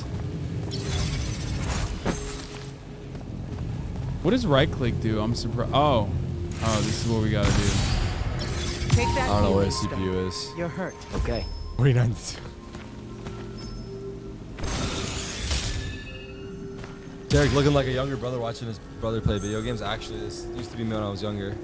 Really? Sit on the side of my brother while he was the one that would play single player games like that. and Some shit. spells are not focused through your sigil, but through a totem. Take that one. Take it. Take it. You have a 4090 and you don't play single player? Yeah, he has a 4090 to play Valorant, dude. Yeah, on low as It's well. a lash. All low settings. Yeah. Use it to pull enemies towards you. Any advantage you can get, right? Yep. Oh, Larger okay. ones, not so much. Not so much. Hold right click to cast lash and pull it towards you. Yeah. So this is the beauty of single player games is that you not only have like daggers and whatnot, but you have multiple different things that you can use. Oh, that's sick. That's sick. Yeah. So are you in the tutorial still, or is this the actual game you're playing? No, right it's now? the tutorial. Oh, you're still in the tutorial? I mean, there's nothing I can do. I just started. I know. I didn't know you just started. It's also a single. It's also a single player game, so you don't have like a lot of All the control over Green magic like is the most. yeah, you can't It's the skip through it. province of spirits, of death, life, and transition. At least give him a disconnected Mac cast controller so he feels like he's Guessing playing. this spell emphasizes the I'm death part. chilling. There is a What war the to what? win. What?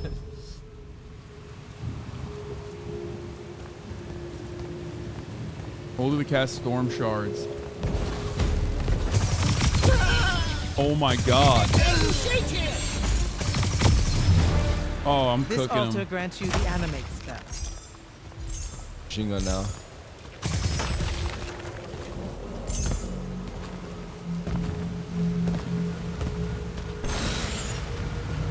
Are we watching the debate tonight? Read the Animate title, allows you to bro. manipulate Oh my some God, bro! I objects of know. one shape. They're multiplying. Dude, there's so How many. will I know They're gonna which say ones? more They of have that. been marked by another Magnus with a glyph. Look for it. Wait, what? Find the green glyph on that Animate. statue there. Then direct it. Portal shit.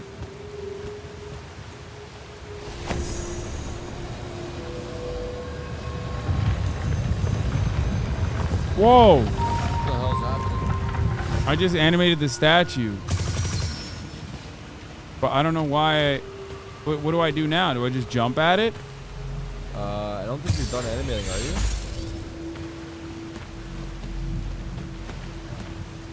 That's the left. There's no other green. I guess I can just jump over it. Health cure. Yeah. Yeah, use the updraft. Yeah.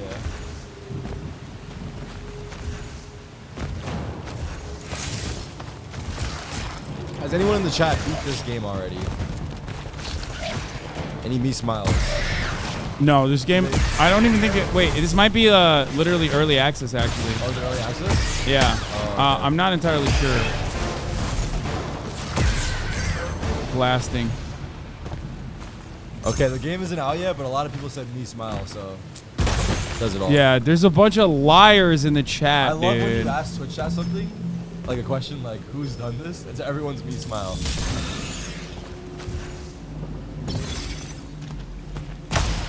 Yeah, they've done it all. They really have.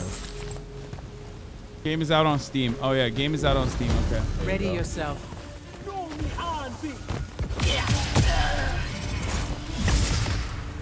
Where are you at?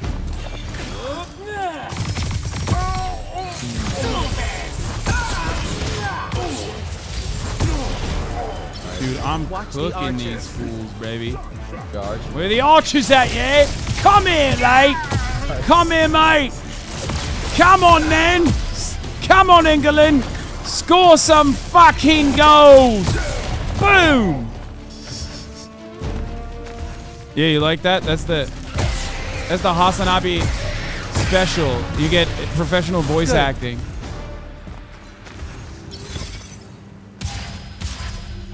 What does that do? No, nothing there. Efendim. Evet, evet. Yeşillik domates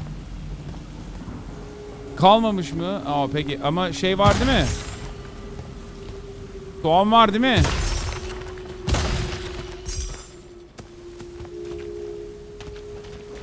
This is all so I can join the Lights Army? You already did by accepting a sigil from their field. Oh, you're about to end it right now. This is training. You mean you? You just give me one and boom? Boom, sir. And yes. Did he say Then I tell think me he's about looking the for Order of the cucumbers? Immortals, sir. Yeah. Back in Saren, you said you were their leader too. That's are they a different thing? The Immortals are more than soldiers. We're the champion protectors of Lucian. It's masters of magic and Order elite. We're the tip of the spear. How many Immortals are there, sir? Too few. Immortals.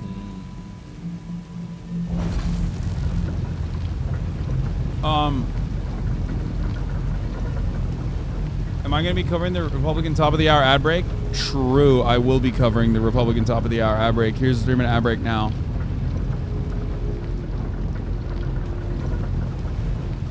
I was telling my dad what I want in my salad. Chatters were wondering what I was saying in Persian. Wait, is this lady from Suits, guys? No way. Remember to use more than one spell.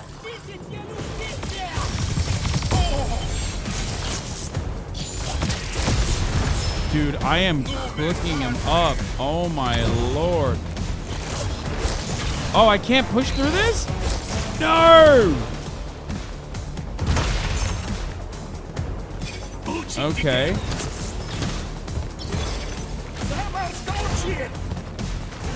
Wait, Wait, let's see if I can get up here. Hold on.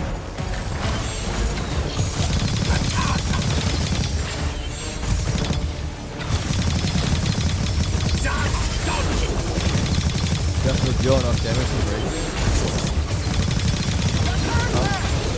Yeah. Bro's getting all up in there. Wait, I can't. Ah! Ah, I'm dying! Is that your first death? Died in tutorial. Yeah. Yes. I mean, it looks like you could just run up behind them and just kill it. Yeah, like Yeah. that. Yeah. These guys don't know how to move the shield. Nice. Not bad. Easy. Just push him off the cliff.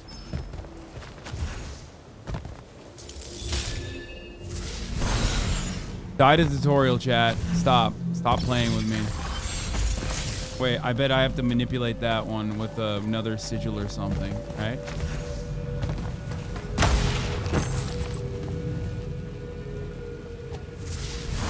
Hasan already secretly beat this game. He's just Yeah. show right now. I'm just demonstrating like how to. How you would play if you were. If you. Sounds useful. Oh, now she gives me the shield shatter technique. That's nice.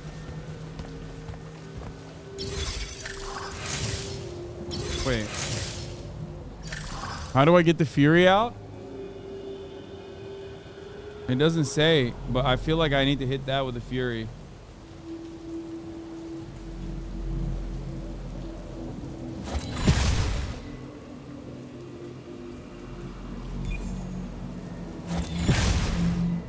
Oh, I guess you can't fury that.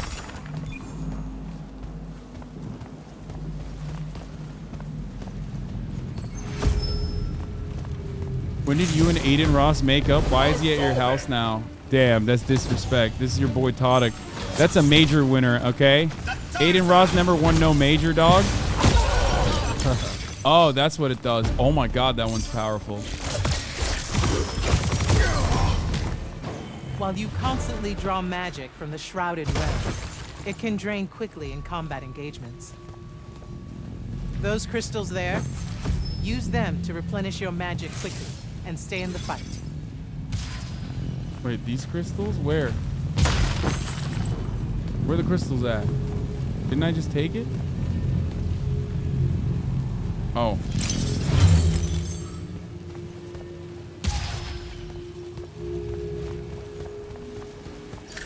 This way. I mean, the combat system is not super complicated for for what it offers. Like, it gets you to do a lot of stuff, right? You have like bad abilities too. Yeah, and I think the tutorial is not like that intrusive for teaching you so many different things. Like, I think it's definitely a necessity. What do you think it's called? All right. A single Magnus of the Light's army, with the right training, could have repelled Sandrak's forces here. Saved the lives of those that called it home. Yeah? Then why didn't they? We can't be everywhere at once. So, kinda like Saren then. Save that anger for your final challenge.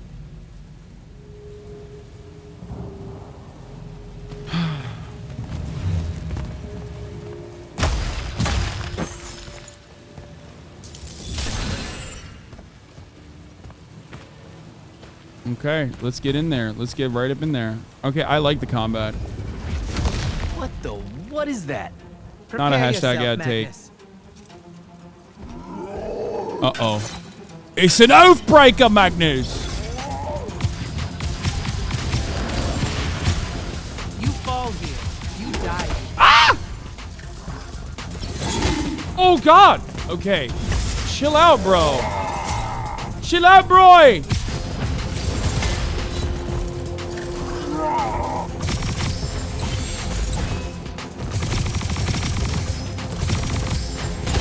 Chill out, bro! Oh, this is what I was trying to put up.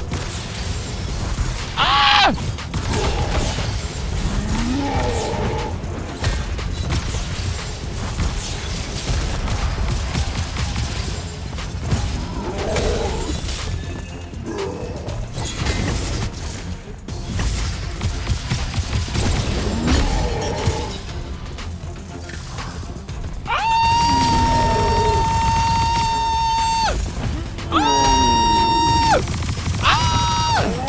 bro! Oh no, bro!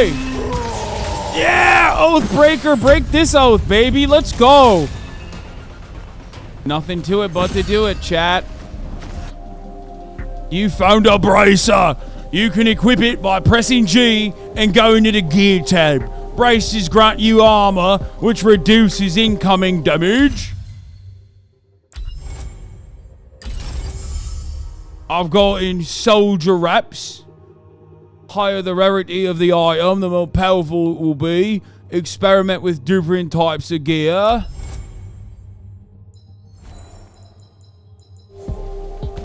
That was impressive. The Oath-broken of Kalthus are a difficult challenge. It's nothing to me. High marks all around, Jack. Meet me topside.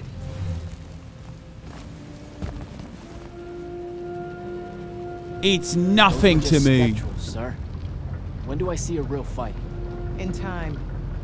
There's more to learn than just spell casting. Like what? In your case, self-control.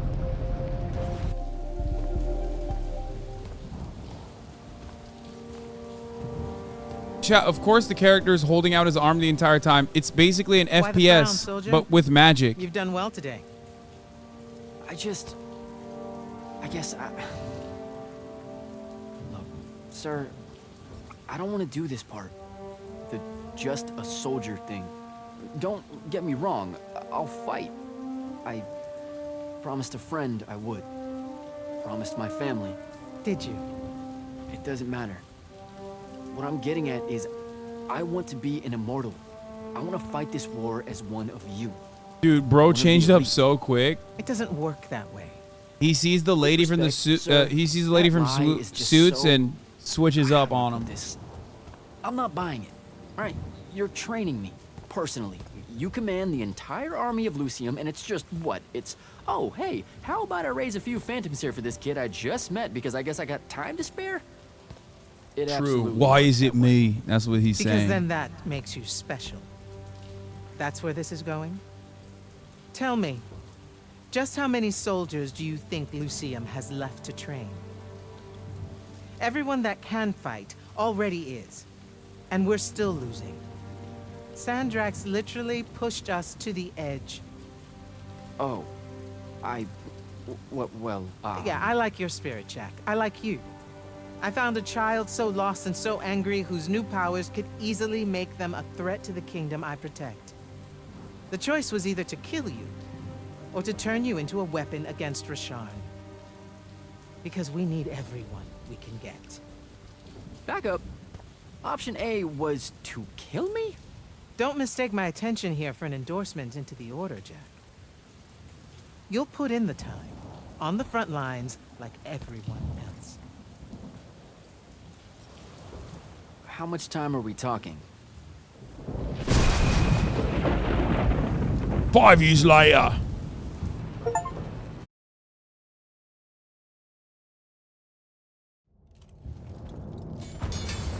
Now I'm gonna be a rugged. I'm gonna be a rugged combat specialist in 5 years, mate. Oh look, got a new haircut. I'm cool now. I'm smoking a cig, blasting cigs. Very cool. Guy next to me, patching his arm up. Also cool. Grand Magnus on deck! War never changes type shit, right?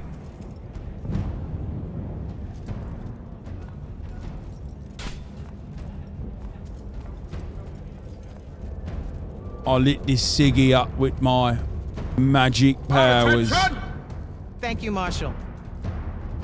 Anyone that stood up needs to stay that way.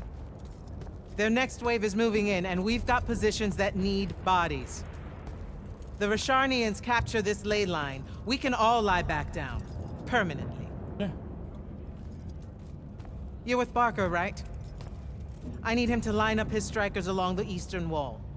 There's a red division on its way. Yes, sir. Round 2.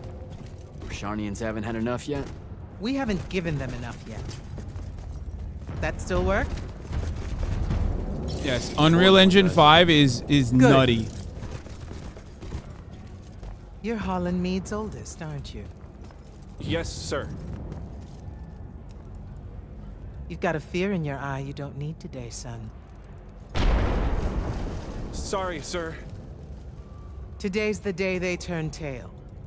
I know these things. I told your father the same thing at Sundown 10 when he was your age. Sure enough, it happened then too. Bit easier to swallow when you're immortal, sir. That's just a silly name to make our enemies cry at night. But this is real. No Rashanian spell gets through this today. He's definitely dead. He's so dead. He's dead like intro sequence. here, He's sir. too. His bald ass head shows me he's You know what dead it is, Jack? throughout the immediately. Both of us know I'm ready. Guess it's too bad you're here then. First man down type shit. You know what I mean?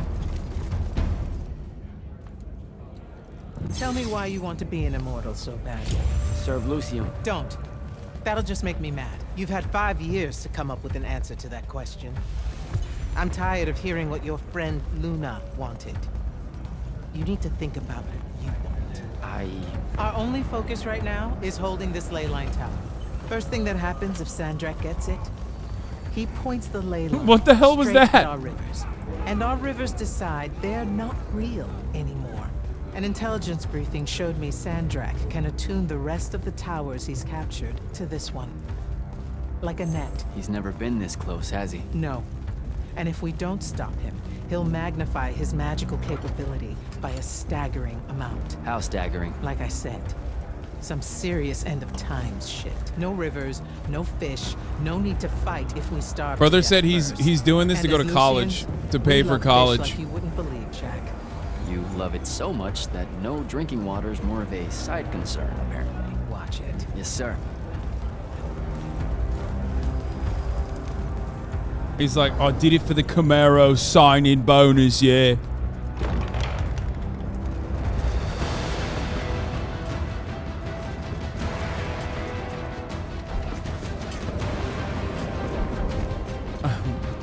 My wife back home was cheating on me with Jody. The Camaro's got rust in it. I'm still out here writing letters back home. That's one hell of a next Trying to wave. be an Immortal of Aveum.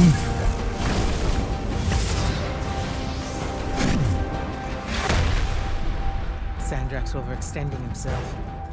Intelligence briefing say that? Or are we just hoping that's the case? We're just hoping. Today's the day they turn tail, sir. Switch on and get to the forward bastion. Yes, sir. Jack, you help us win this. I'll know you're ready.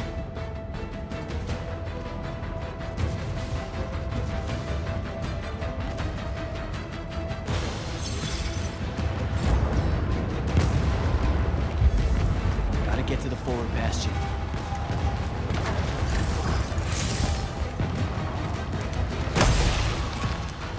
Where are they at? Let me at them.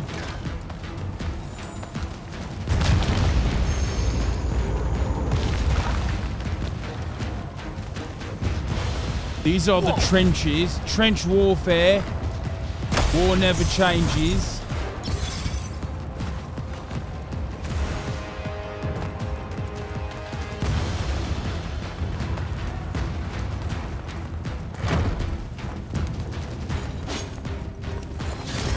Oh no! Oh, that was my guy. Come.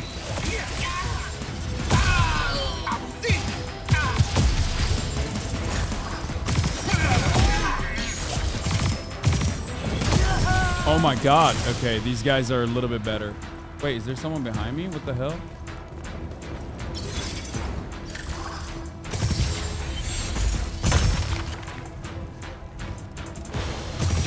What does this do? Okay, just let me get Mana crystals of Dool. Is there anything here? Nope.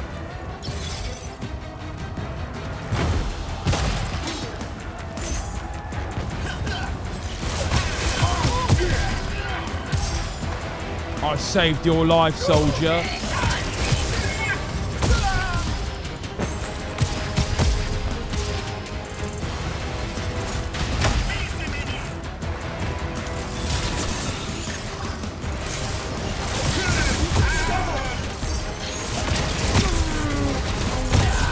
Evaporated!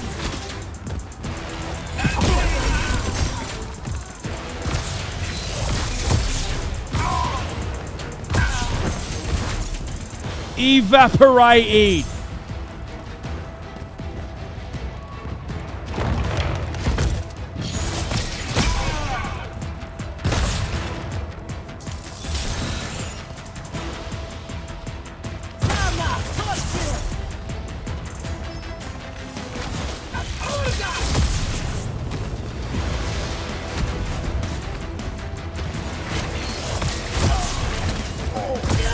No!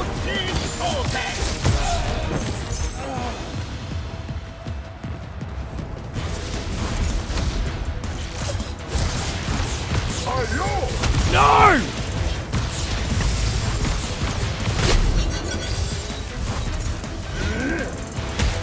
Oh no! Gotta keep moving. God damn.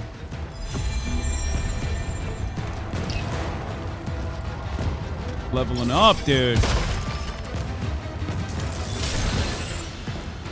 Alright, got that new crystal.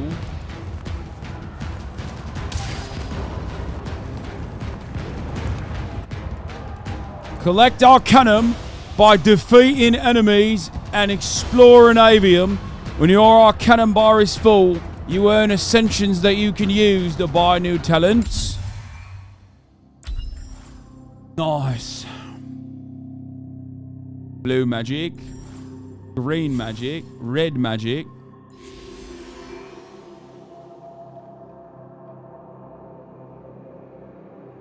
My leisure is currently crime happening. Oh yeah, let me just end this advertised broadcast sequence to go watch some crime, chatter. Thank you.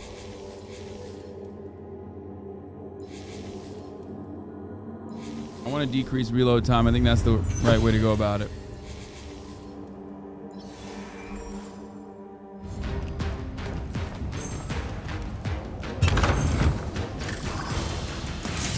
I foresee myself using red shotgun, left combo, right shotgun combo a lot. That's why I upgraded that one.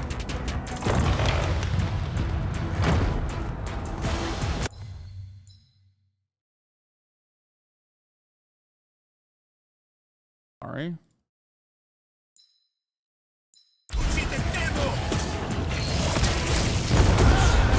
Okay, here we go.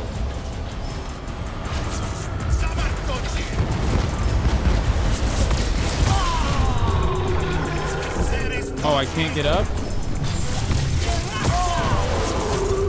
I can't jump down there? Oh! God damn. Oh, shit! It's a dragon!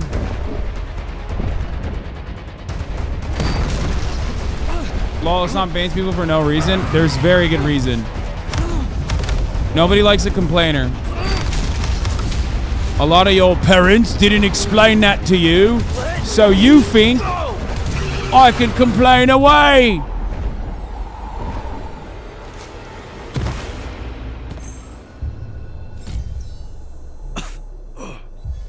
Great.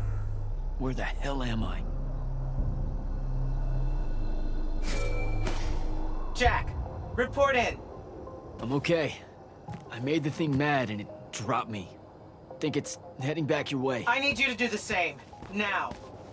Rasharnians are this close to breaching the east battlement. Okay, this area is cozy. Can we just stay here? Just let me get my bearings. You want to make selection today? You better find them fast.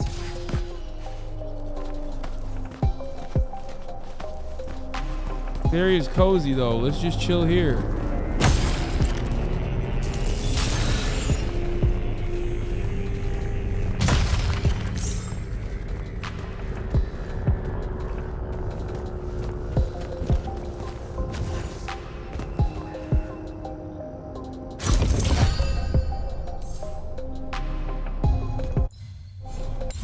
G.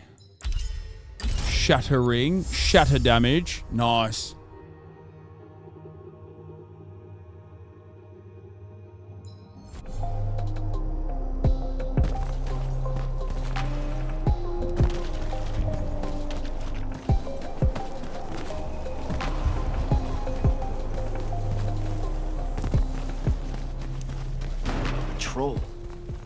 they doing out here?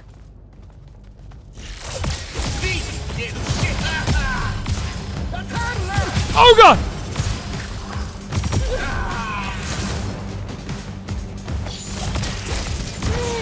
Blasting! Scared the crap out of me. When there's noises in the background of the real world, it scares me a little bit. Nice. Oh, I love that. Extra chest time.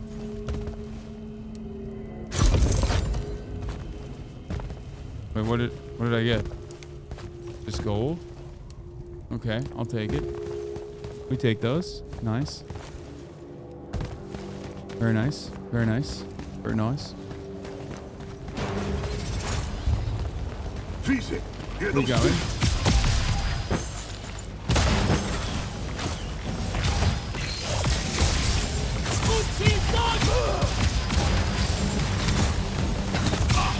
They got honing missiles? What the hell?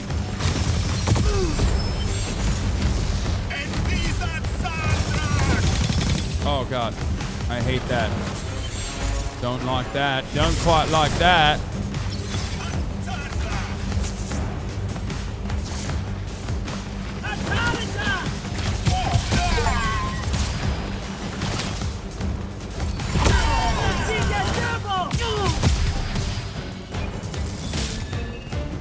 Oh, whoa!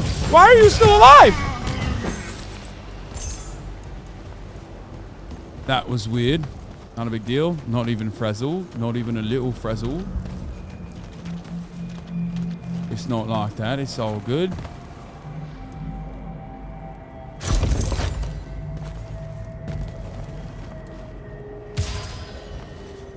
What do? Do I get up there? Or is it manipulation station? I have to manipulate.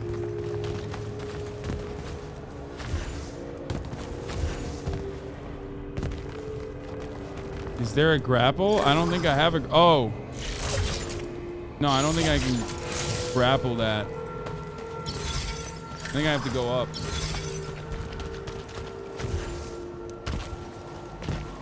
Through here.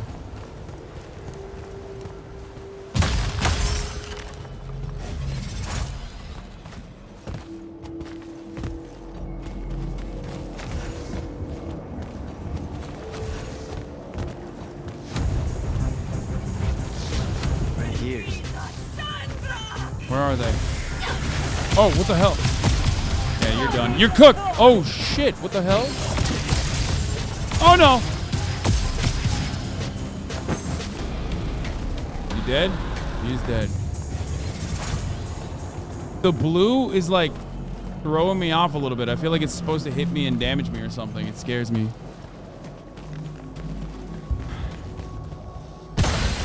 No grapple? I mean, there probably will be a grapple because you can, like, grapple people towards you. I suspect that you'll be able to grapple in the future.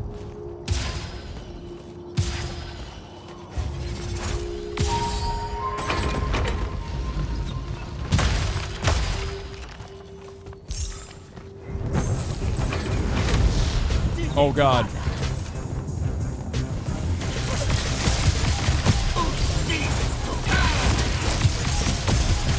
What the hell? Is he dead? Oh, God.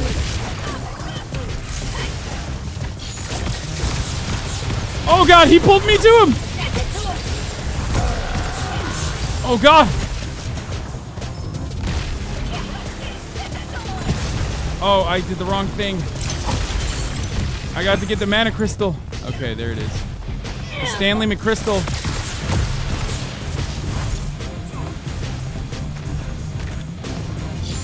Come here! Get over here!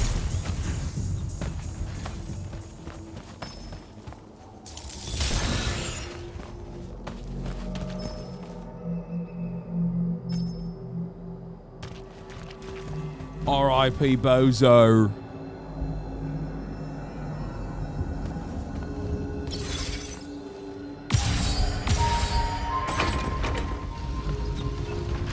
Wait, what does this do? I feel like you gotta... Wait, hold on.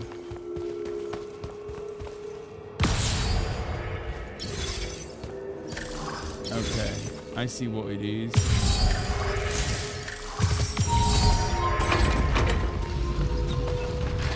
Oh, that's a big one. Oh, baby. Take those. We take those. We take those. Easy.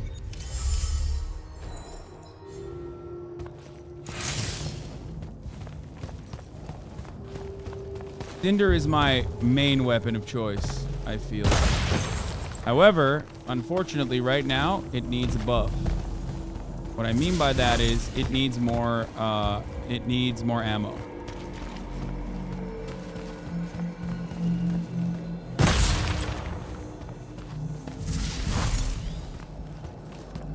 I feel like the right-click grapple, left-click Cinder combo is devastating.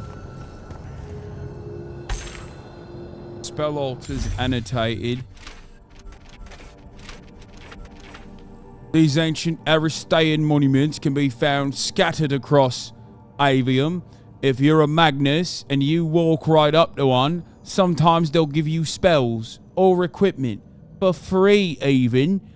Why the Aristea left these all over the place is a bit of a mystery. The going theory is that they're emergency caches. But the question on my mind is this. What type of emergency were the Aristea expecting? Talent tree time. More red magic. Methinks corrosive punch, striking an enemy with melee, inflicts corrosion. Or increase armor by 15.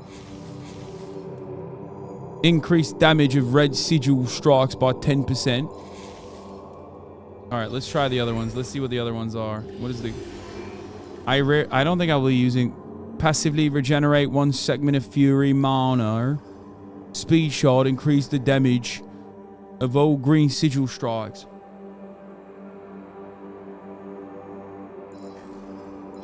Yeah, we're going glass cannon all the way, baby. Sharpshooter, increase critical hit. Oh, this one's good. Because I am a sharpshooter. This one speaks to me because I never miss. So it's important for me to make sure that... Dude, this game's got everything. This game's got something for everyone, you know, for crystal mommies alike. Got crystals.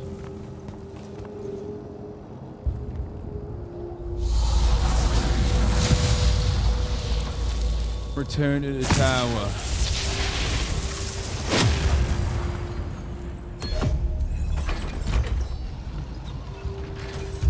Fast wave? Oh, it's my secondary.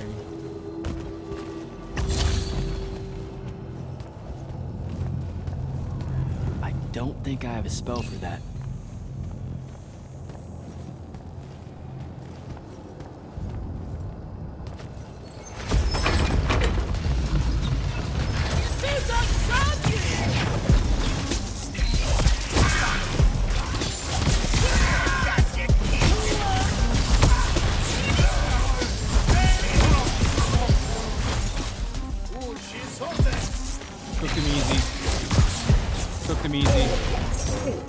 Easy, mate. Quick and easy. Make it painless. Make it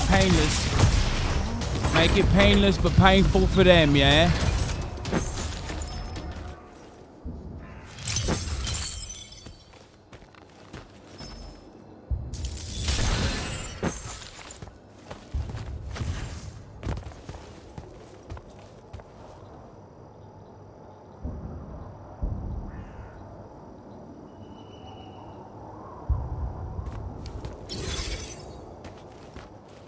Alright, we're gonna do some crit strikes in here.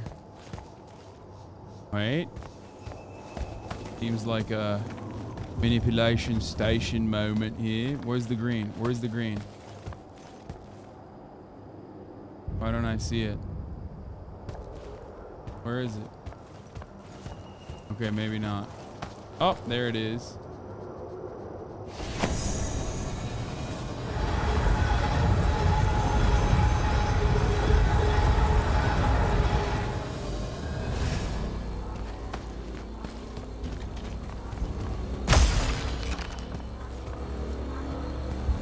Oh, it's time. Okay, well, I'll do it again. I'll do it again, I will. I don't care, right? I'll do it again.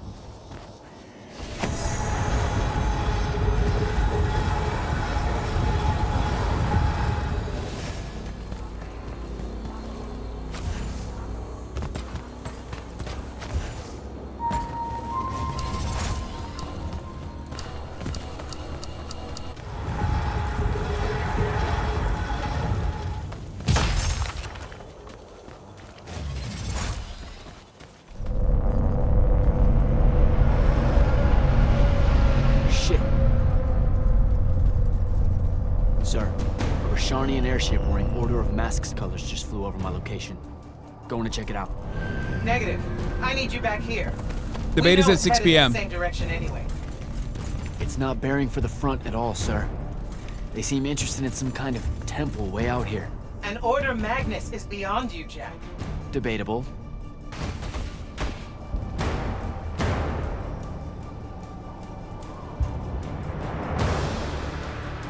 Sir, it's the hand. You're sure? Okay then. Definitely sure. This just got very important, sir. Agreed. You're clear for recon only. Follow, but do not engage. Find out what the hand is looking for. Kirkin.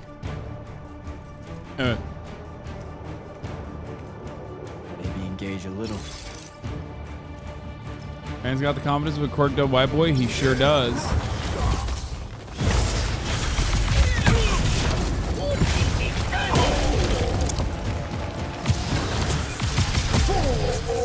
Easy peasy, baby. Yep.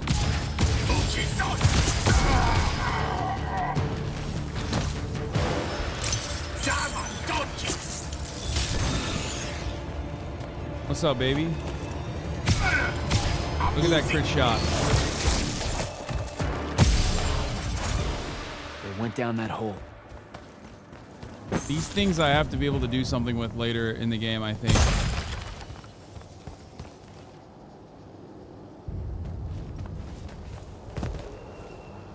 I don't know if I want to go down that hole just yet. Let's look around real quick for some... You know what? What am I doing? Let's go. Let's go down that hole. Go down this hole. This is very this is very From Software.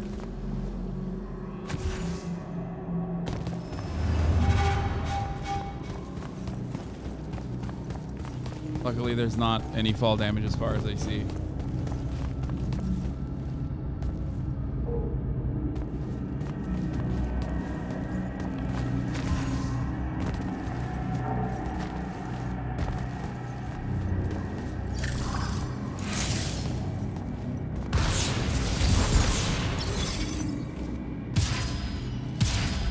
Oh. Oh no. This is one of them.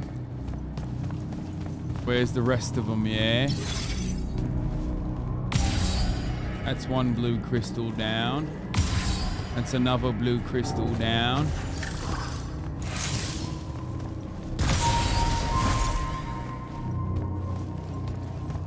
Easy peasy. Oh god. Oh my god, I almost fell off.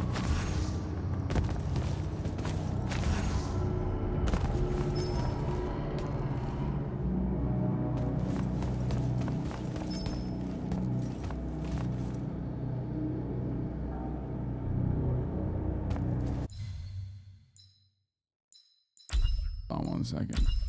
I'll look at something.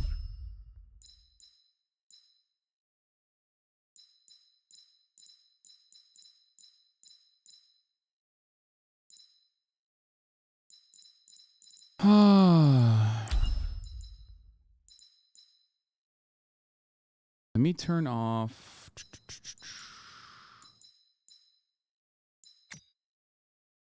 Let me turn off VSync real quick. Let's see how this works.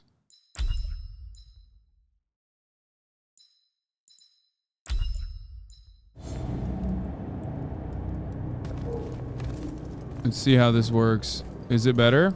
Low.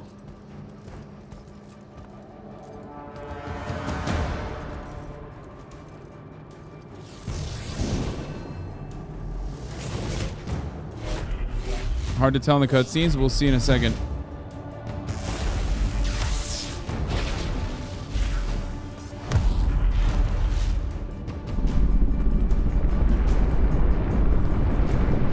Chat gets real uppity sometimes when they're not getting immediate and unfiltered commentary on politics, but it's okay. I think this is pretty good overall. Most people have been well behaving. Beyond me, huh?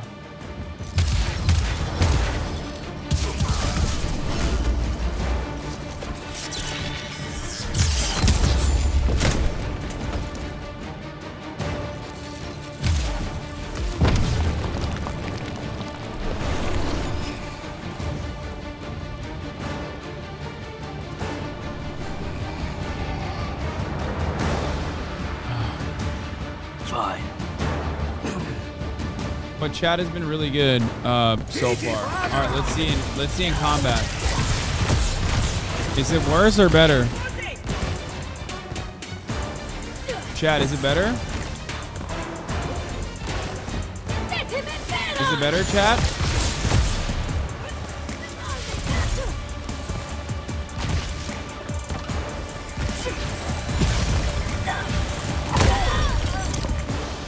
Okay. How do I get out of here? Was it fine before? I feel like the fine before Andy's are...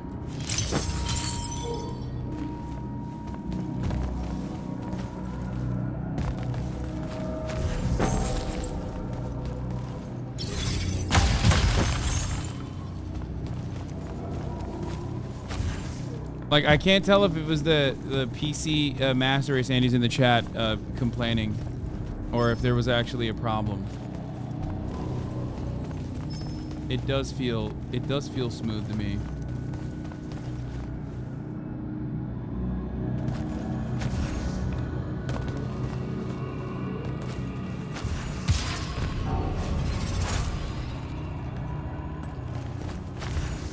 All right, how do I get up there? Oh.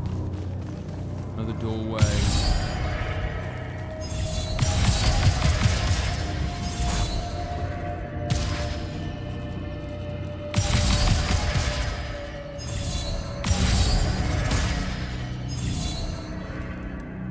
Uh-oh. What do I do here then?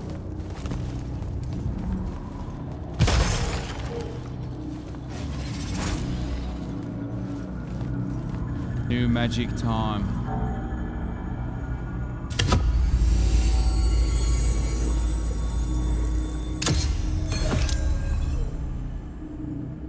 Limpets. The limpet spell allows me to slow down enemies, actually affecting time itself around them. Useful for close range enemies and anyone I want to stay put. And also, this door. Press Q to select limpets.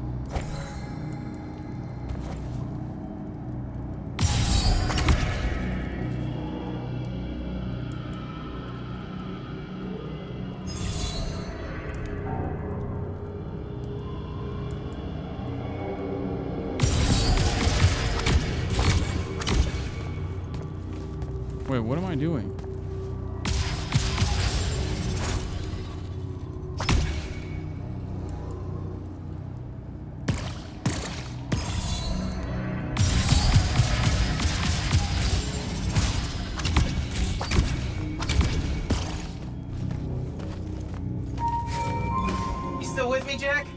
What happened to the hand?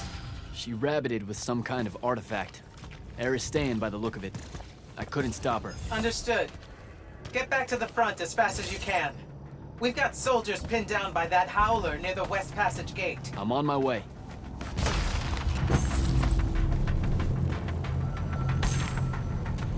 Shroud Fanes and Sentience. These blue doors are going to be opened up later, I think, with another spell.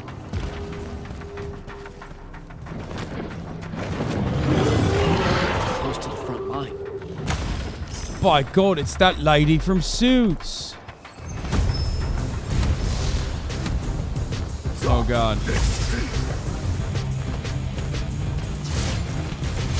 No.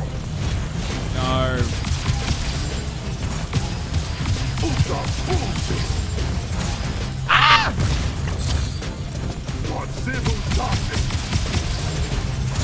No, no, no! Oh God.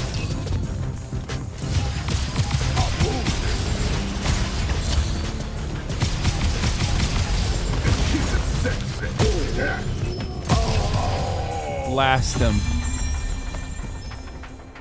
Absolutely bloody blasted.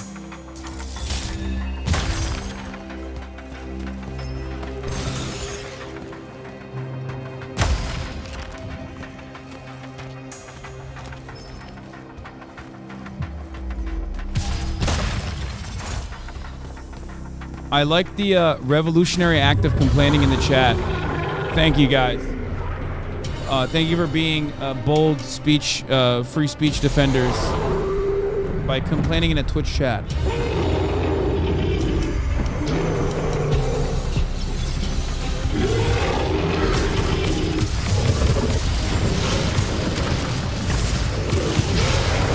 Oh, Jesus Christ, he wrecked my shit.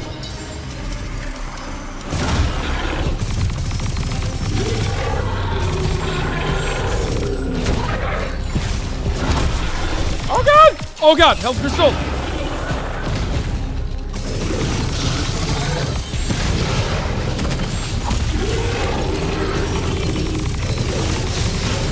That doesn't do shit.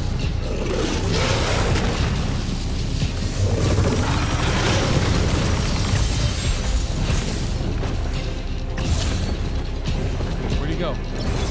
Oh, you scared the fuck out of me, bro. Oh no. Yo, get out. Bro, I was not paying attention, dude. I was fucking locked in, bro. You don't see? It could have been Kaya that sat down. Dude, a fucking eye of the tiger, you know what I mean? Like, I was...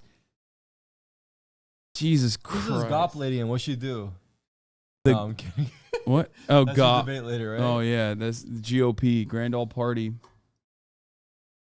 Scared me too. See, That's other the people. second one now, but that wasn't even like an attempt. Bro, you. I wonder. We should see the clip and compare. You cooked me. I swear to God, Jesus Christ.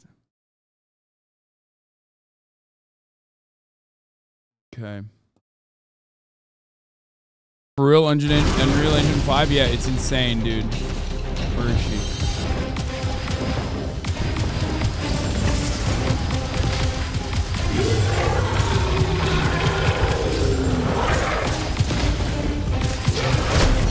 So this is like a boss. Yeah.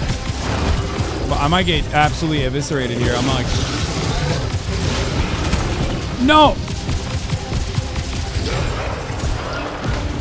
Bad low.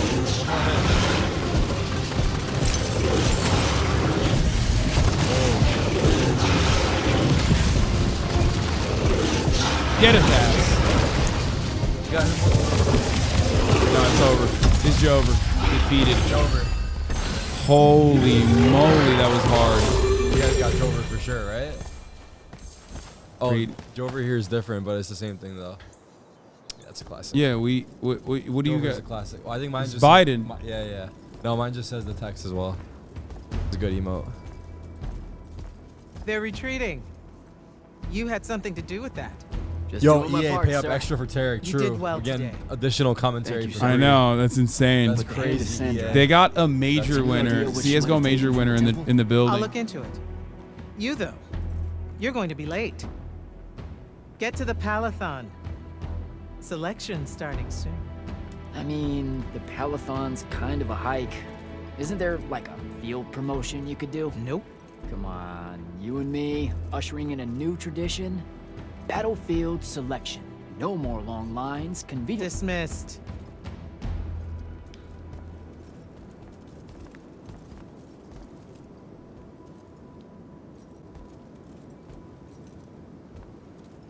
Why is Cutie calling me right now? Because she believed in me. What's that? That's why I wanted it. Want it. So bad. I need to prove to myself Luna was right. Oh my god. Bro, she was calling me while I'm like, cutie, I'm in the middle of a sponsor stream. What's up? What's going on? By the way, thank you to EA for sponsoring the stream. Shout out EA. Shout out EA. She goes, Son, I'm like 2 minutes away from your house. I'm gonna pee my pants. Can I come over? Nice. Insane. At least she called you. She didn't. I mean, she should have just. She could have just shown up. Just showed up, right? Yeah. He's more mad that she called instead of just showing up. Yeah, just show up.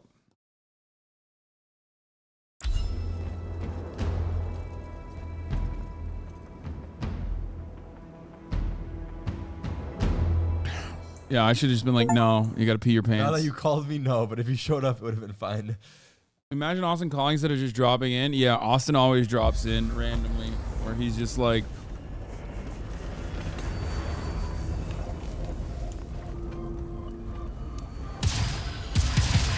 fuck out of here, bro. Oh shit.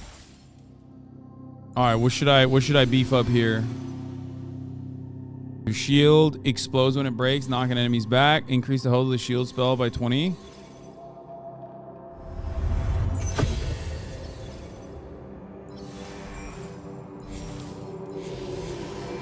got a skill tree or some shit? Yeah. We got to go more red. All right, travel to the Palathon, where we just pal around. Hi, did I miss the debate? Yeah, dude, it's over. There's no debate. It's over. Debate is over, chat.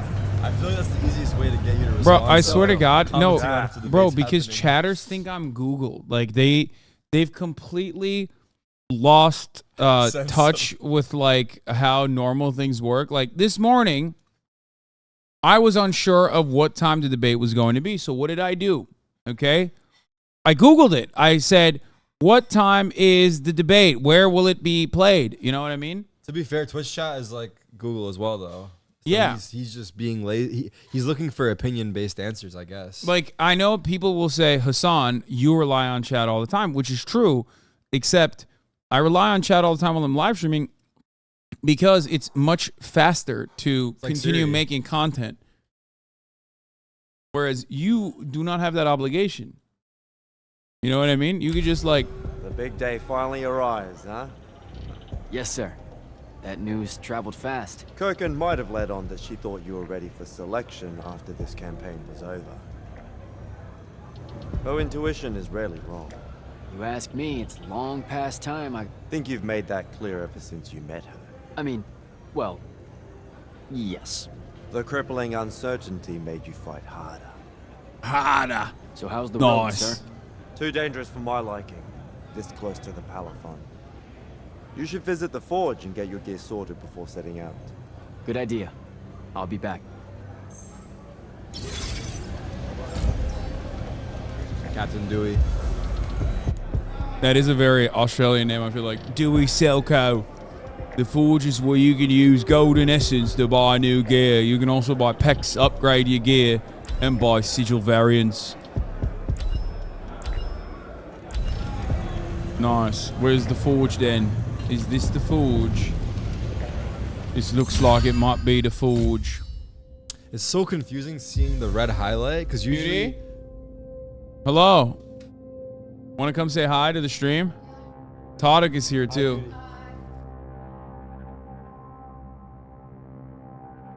I think they're talking to me when I see the red text, but they're talking to you.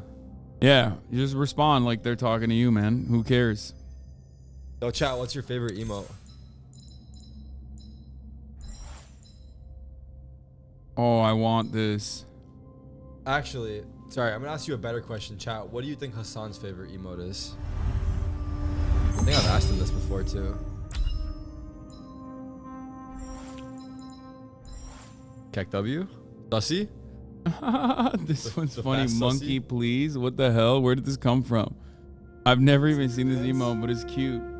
I do love the cute emotes. They're so certainly. good. They make them so good. Like a new one drops every day.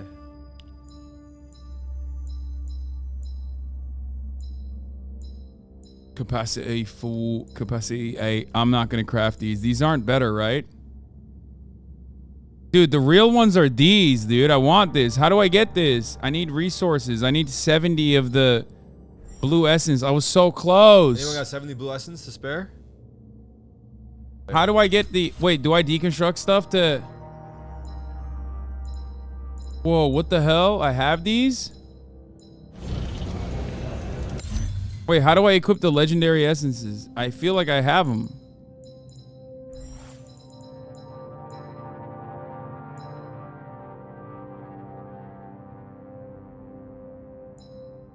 Damn it. Didn't explore enough? Dude, I explored so much. I don't know what that emote is, bro.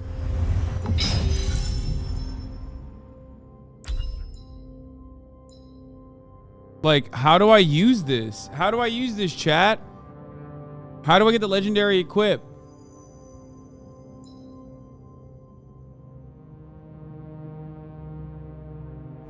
Do I have it on me? No, I don't have it on me, I don't think.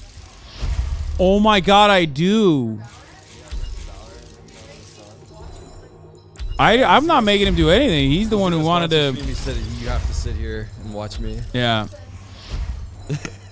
Dude, that's crazy. So wait, what happened? You were driving by and you had to pee really bad? My hair lady. Oh, okay. No public bathrooms in LA. Oh my god. Oh my god, I'm gonna pee myself. That's actually a tragic situation to be in.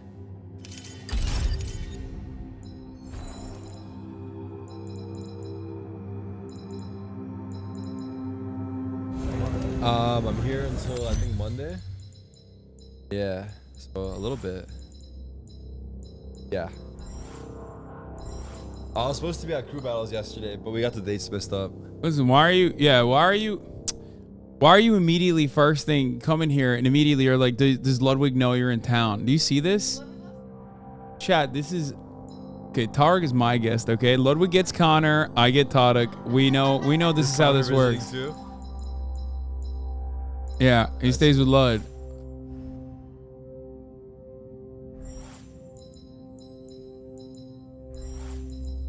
Okay, I'm cooking now. I think I got some good shit.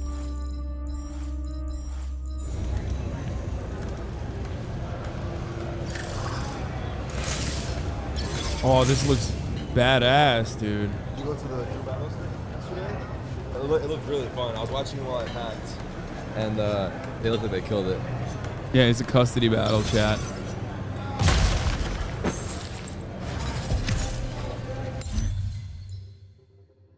This only has 4 capacity, though. That kind of sucks. Blessed by the 10-headed Harridan before their immolation. Vial of the Pentacade.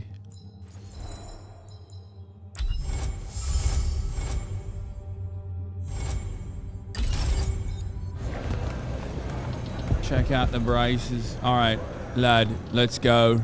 It's Jova. Gamer for sure. Open the gate. Like you're flying through. I can't tell. I can't tell if you're like. I'm not. I feel like you know what you're doing. It looks like you know what you're doing.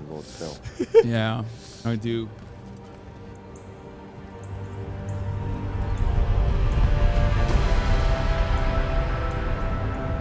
The wound drifts have collapsed near the Oraman border, giving Rashan's airships what a nice game by they've never EA. had before.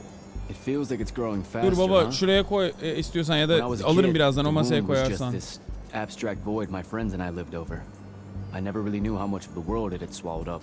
Ask me, it's a true enemy of the Everwar. Damn. In their endless fight for magic, the Magni ignore the Great Wound's What? No. I'll get over it in a second after this is done.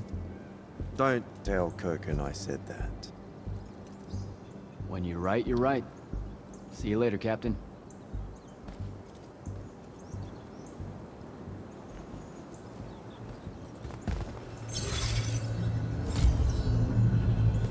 Aveum in the wound.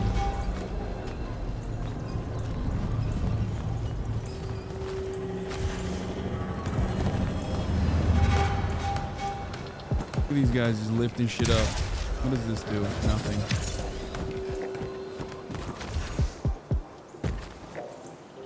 Yeah, I'm bee-hopping.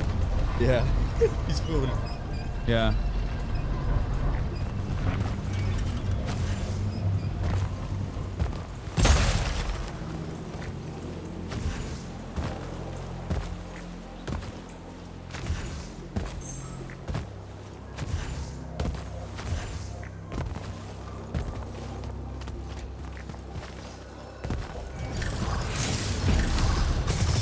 What does that do? What does that do? Oh shit. Whoa, oh, it's enemies. Oh, let's test out this new one. Oh, evaporated. Oh no. I'm telling you, he's already beat this game. He's just acting like it's his first time. Yeah, I'm lasering them right now. because I have insane gear now.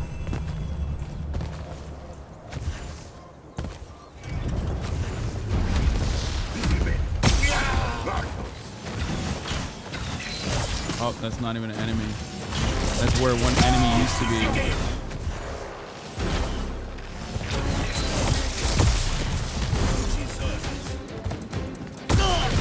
Bye, cutie. Cutie came in, peed in my bathroom, pet my dog, and left, dude. Cutie, at least you could take her out for a second. Let her pee too.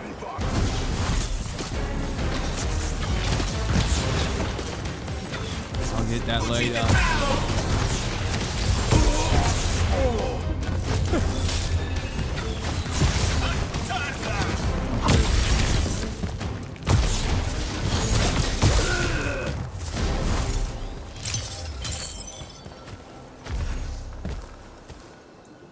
Cooked them. Easy. Not even a thing. Okay, I need more health crystals though, for real. What are Cutie's takes on Scooter Braun? You have to wait for the podcast to come out to hear it, because if you think we're not going to talk about that on the pod. Whoa. I got zapped. From where?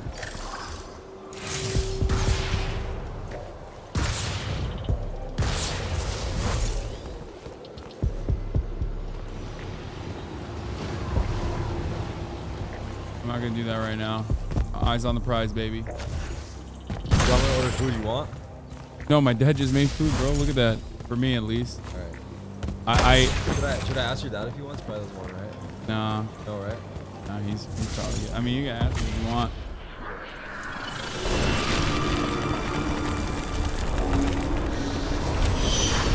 No, Todd's got some other stuff going on when the debate is happening. Just don't show the camera where we're at.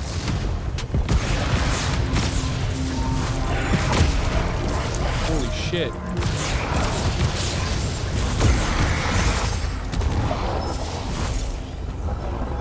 Is this the Pantheon?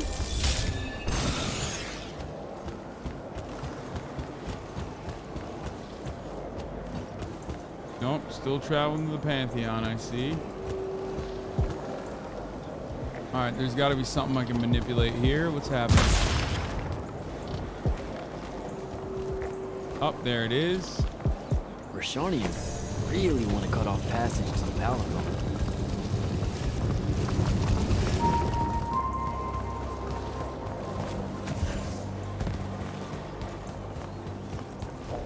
Thank you, cutie.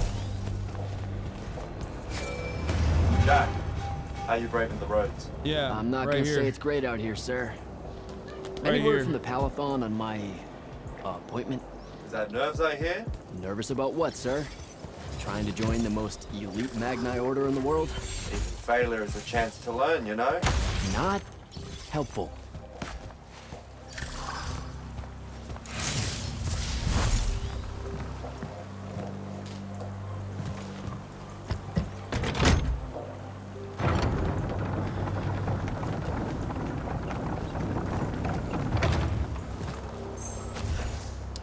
Bye, cutie. Getting close to the Palathon. Should look for an entrance to a skiff bay along that wall.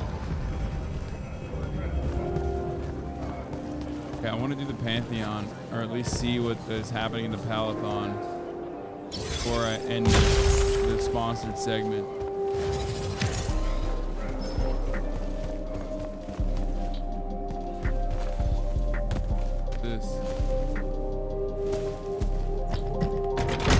Wait, Cutie's gonna miss the debate? Yeah, and so is Toddick, chat. Not everyone is a freaking nerd like you, okay? Are you excited for this debate? Or not really? I mean, kind of, I guess. What's she doing? Oh, God. Hey, no biting. Wait, she just jumped on you? What? What's happening? Not supposed to do that.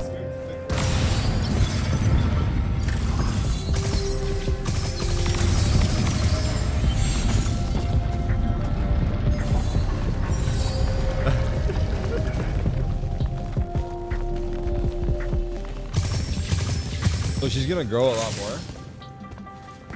But not really. Wait, I need to do this puzzle, I think, to open it, right? You're an immortal. Yeah, she's gonna grow a lot more, yeah. Orphe, the seer. Kirkin's told me about you. And you're Kirkin's foundling. That's crazy. The Candle of Shaled. Answering our question about the atrocities of Rashan. Say what now? Forgive us. We lost our She'd be train like of 100 time. pounds. She's like 60 You right now. will be That's wild. answering our question shortly. And then you arrive at the Palathon. Your train of time. Got it. Weird. We're still waiting. What? Oh, the 3 atrocities of Rasharn are the burning of the House Kalaman Magni, the poisoning of the Wraithwind, and the enslavement of the Kalalish Guildmasters. Acceptable. And you're Kirkin's foundling, the Candle of Shaled. Answering our question about the atrocities of Rashan. Okay, I think the train left the station again. Can I go? Of course. Good luck. I'm supposed to pull on it, right? Yeah, don't lose. No matter what you do, don't you fucking lose, dude.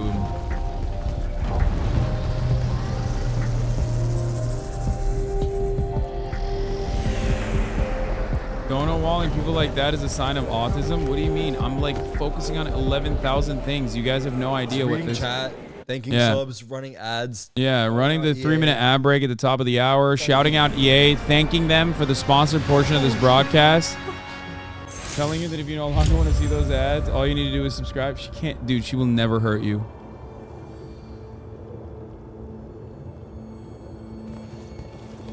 EA for this beautiful game. Thank you, EA. Well, the sponsor segment is over. I just want to see what the Palathon looks like because I want to pal around.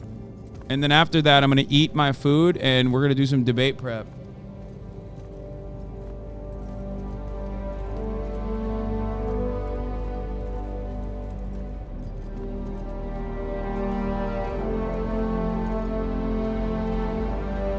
But the sponsored portion of EA It's a list of the is dead. over, so There's so many, no one can remember here, all I'll their take names. the... I never knew there were that many immortals. Oh no, it's everyone I'm across taking Aveum the that sponsored fell in the hashtag Everett. off. The Palathon tracks it somehow, all the way back. You know, we're still not really sure who built this place. A bit morbid, really, having a massive death list right when you walk in, now that I think about it. Oh, hello. I'm Devin, by the way. Just got Devin. back from the front. Jack, stationed at Yilthium Fields the last few weeks. I'm from Serum, originally. Is that Okay, right? you win, you win. I've never met anyone from East Lucium. And you still haven't. Said I was from Seren. Ah, nice. A little provincial machismo. Let me show you around, Jack. Oh, damn, you're Promise really it's not pulling. all a big down. Are you? I You got really need to get to selection. Make her work for it, bro. Absolutely Make no her. idea. Wait, what are you where gonna? to Teeth out or something. You think Come you're this gonna way. take your teeth I'll out? show you. I don't know. I remember Kirkin talking about a Jack from Seren a few times. Said you'd make a great immortal one day. Huh. She said that? No. I'm just trying to calm your nerves, man. Nice, mate. If you don't mind me Fucking asking, nice. how long have you been an immortal? Oh, ages. Well, a few years. But immortal years are like dog years. They stretch on and on. So you're the best of the best? You sound doubtful. It's a cheery disposition. But the Rude. Rashanians have sent writs of assassination to every quarter asking for my head. They hate me over there. I'll get some of those writs myself just as soon as I look up what writs are. I'm sure you will, especially as a Triarch. We don't get many of those. Well, any of them, actually. So what's the secret? How do you... Oh, I have Dunno. full control over all do. different abilities. Just do. No need for hard work and discipline when you can just do. Good lesson for the kids. Is this part of selection? You busting my balls? No. selection is much worse. We're almost there.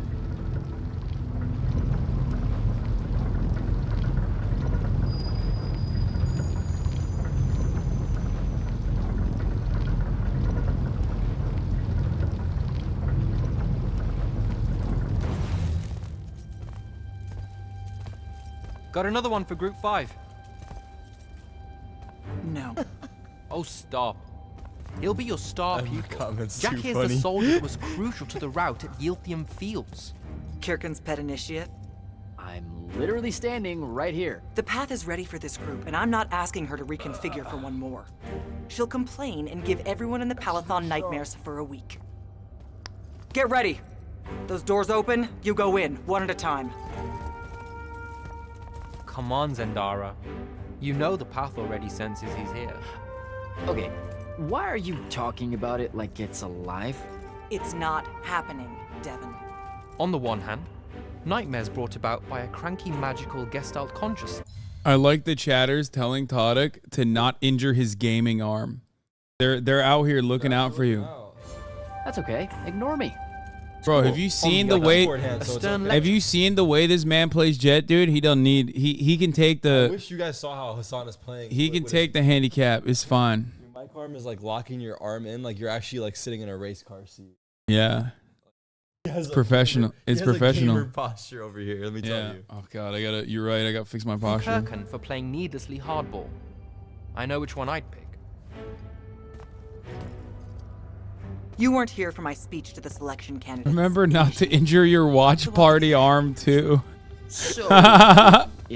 Bro, that's the big arm right there. Bro, look at his biceps. Look at Todek's biceps. Stepping through that door means you think your magic is strong enough to issue a challenge to the Pentagon. That you fear no judgment or censure for doing so, and that your life word to the ley lines is forfeit if you're found wanting.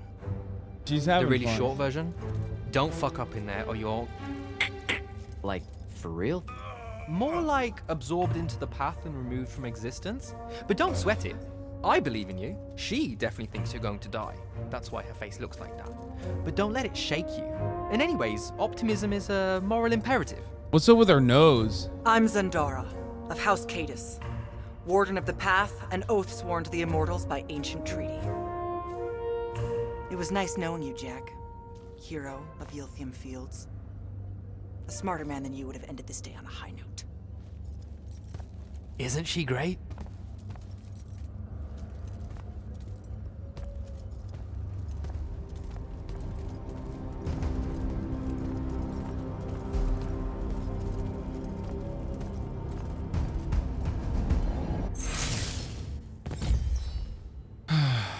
All right, let's see what the hell's going on here in the path, okay? I just want to see what's happening in the Palathon.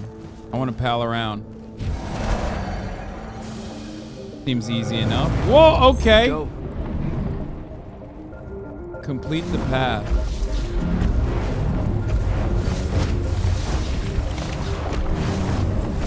What? What the fuck?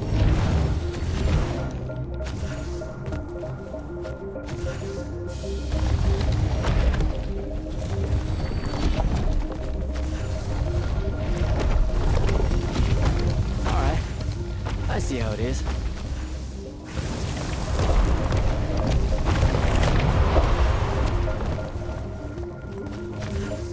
Okay. Spectrals. Wait, where are the spectrals? Oh. Easy.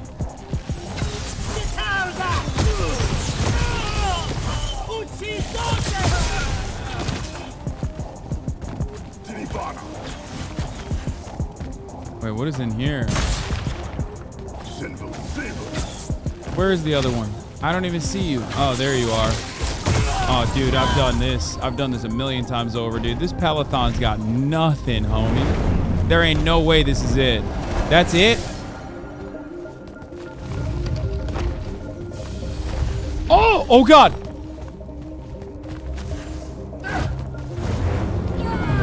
Oh, shit. What?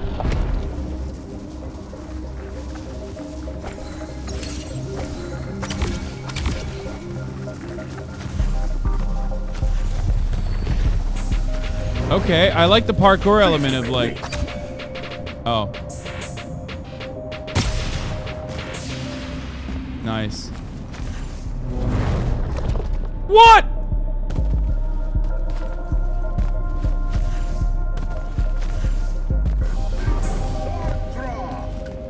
Where? Where?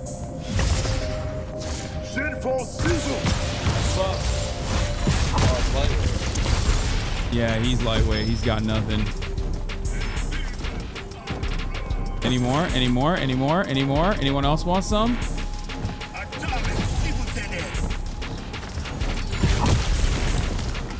Easy, easy.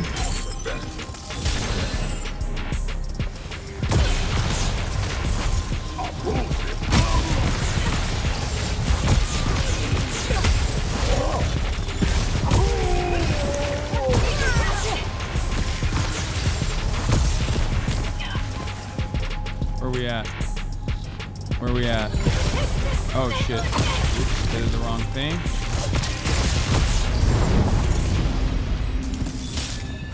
That's nothing to me, dude. These fucking path. I'm burning through this like it's Peloton, baby. What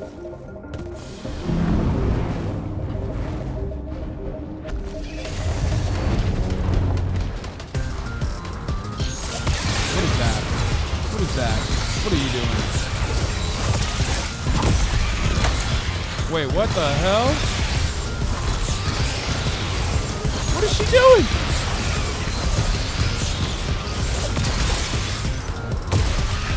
Oh, you gotta hit her with the blue.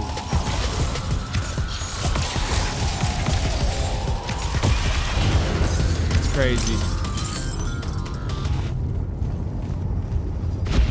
Chat, is it gaming for the rest of the stream? No, man. Don't answer him. Yeah, it is. Yeah, we're just... Damn it, we're playing Counter-Strike and Valorant. A little bit of... Augment unlocked hover. Oh, dude, look. Watch. Oh, I fucked it up, but yeah, it now officially has not just updraft, but also... What? Look. Oh, levitate? Yeah, bro, it's got... Chat has that too, you know that? That's what I mean. Chat has that exact... Wait, they literally just took Valorant and turned it into a single-player game. Kodak, wait till you find out that those... Oh, what? Wait till you find out Valorant took all that shit from everyone else. Yeah, it's not even a fucking unique thing to Valorant. I don't know why it threw me off. That was weird.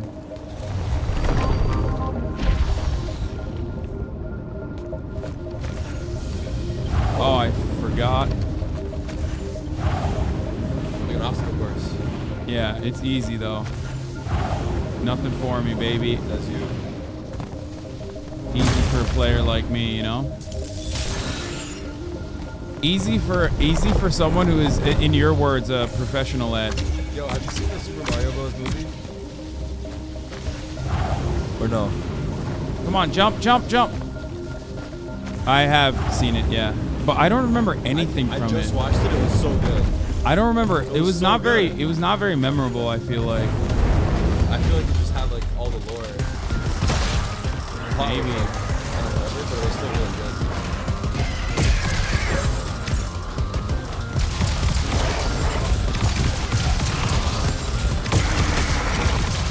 Wait, what the fuck? Oh shit! Oh, I fell off. No! Wait, where am I going? Oh.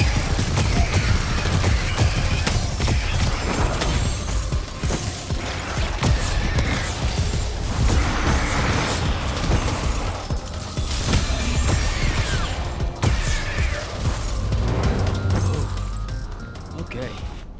I keep falling off. Maybe it's not that easy. I take it back. Damn.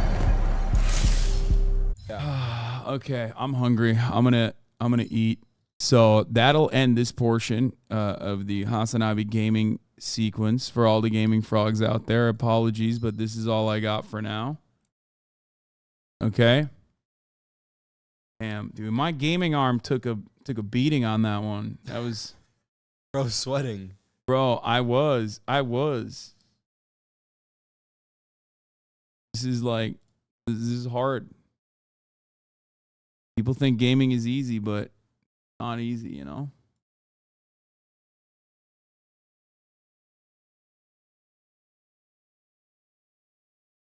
That was actually fun. That one was fun to watch, actually. I usually would have tuned out. Hell yeah. Oh, I'm glad you tuned in, my friend. All right, let's see what's going on at Fox News real quick, okay? The former president citing his commanding lead as a reason he doesn't feel he needs to show up. Instead, he says he will take part in a pre-taped interview. It's already happened. That will air tonight with former Fox News host Tucker Carlson, again airing at the same time of the debate. Watch. Whatever you think of Trump, he is, as of tonight, the indisputable far and away Donald Trump's not doing the debate. He's going to go on Tucker Carlson instead. Hearing what he thinks. So what are voters in? Tell Todd you got a headache from playing Valorant for 30 minutes. That's true. When? The other day when we were doing 2v2v2 with Leslie, she threw on this thing on 2v Tuesdays. And I played Valorant for like 30 minutes, and I had the worst headache. But I think I was just like getting sick. And that's what it was, you know? It'll be a long day.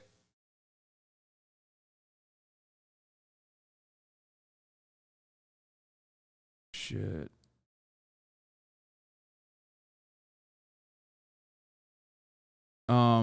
EA sponsored debate? Yes. Yeah, it literally. It's weird because there's other people on here that aren't normally on. Tell Todd you carried Ludwig. Oh my god, I backpacked the fuck out of Ludwig. Yes, bro. There was literally a round. Kodak is not even top 10 Radiant anymore. I'm 100, bro. I haven't played in a while, but I've been popping off. That's insane. I played last night. I was insane. That's insane that like someone would say, Lamau, you're not even top 10 Radiant. Senator Tim Scott's team tells me they're not shut up, looking at chatter. tonight as make or break. Instead, literally banking on the amount of money that they have in the bank for the rest of the campaign, saying that he's going to I watched the Ace clip, dude. I watched his Ace clip. Then there's others like former South He still got Carolina it. Governor Nikki Haley, who does need this for a fundraising moment and does see this as a moment where she could Yeah, stop finally talking break shit. through. Stop talking shit, chatter. Let's see your fucking. Bro, hands. it's so obvious. No smoke, get up. Fucking sand, bro. Look at that. Look at that. You get that, dude? You get a fucking kill through the smoke, doesn't even matter. Oh, behind you, Jet. I mean, it wasn't like as smooth, let's be real. I was blind, bro. Yeah, The first guy was blind when I killed him. It's fine. Spike down A. Last player standing. Like there's a couple misses there. Holy shit, it all! There's a couple misses there. I mean, you gotta make it entertaining. Yeah, you just whiffed it on the Reyna at first. Make it suspenseful, dude. You whiffed it on the Reyna at first just to show people like, you know, oh, is it gonna work? We can't kill shit! Holy shit! Look at that. That is surgical precision though. That last one, you're like, Dude, yesterday I literally had like 4 aces, but 3 of them were 4Ks. That makes sense in your head. No, I had 3 different aces that got stolen. They got stolen, bro. So I got 4 kills and they got stolen. So they weren't aces. No, they weren't aces, but they should have been. They should have been because they got stolen. Yeah. Yeah, bro. You didn't try hard enough. What do you mean? Aces for winners, dude.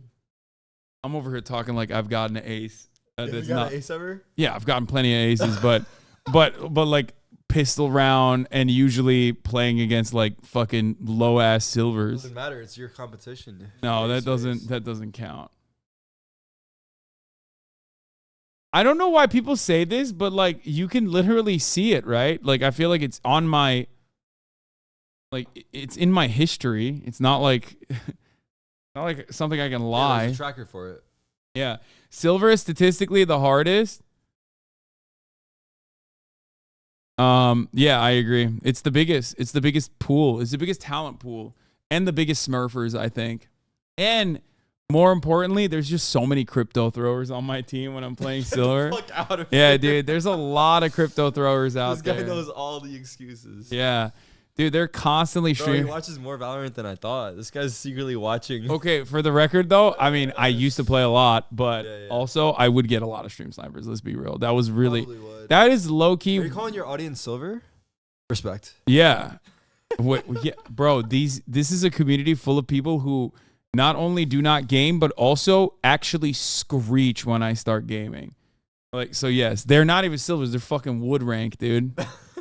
There's dudes in here who would find it disrespectful that you would even consider them to be people who like video games. Least gamer audience in the entirety of Twitch. Nah, there's probably a lot of gamers here, I'm sure. Yeah, of course. I started Valorant because of Hasan, Lemon Fayal. Oh my god. That's crazy. Well, that is crazy. Yeah, It's bro. sick. Yeah, Thanks, bro. Hasan. Plus one for us. Yeah, you're welcome. We gotta bring dude. over some people to politics. You're welcome, Riot. Absolutely fucked that there are plenty of us who are gamers. I coached pros. Hoss what? Sure, Oh, dude. I've seen that guy in my chat. Proof you carried Ludwig? Here, look. You had 3 kills and he had 0. Yeah. That was it? That was game 5? Yeah. You guys lost 5-0. You got 3 kills. Dude, you got Abe 0. was fucking going bananas mode. That's why. That's so funny that it was game 5 and you got 3 kills and he had 0. Yeah. Wait. Bro, he had 43 average damage, dude. What do I do there? Damn, Coots fell off? You gotta take that name tag off. He's making Coots look bad. I know. He's not very good, dude.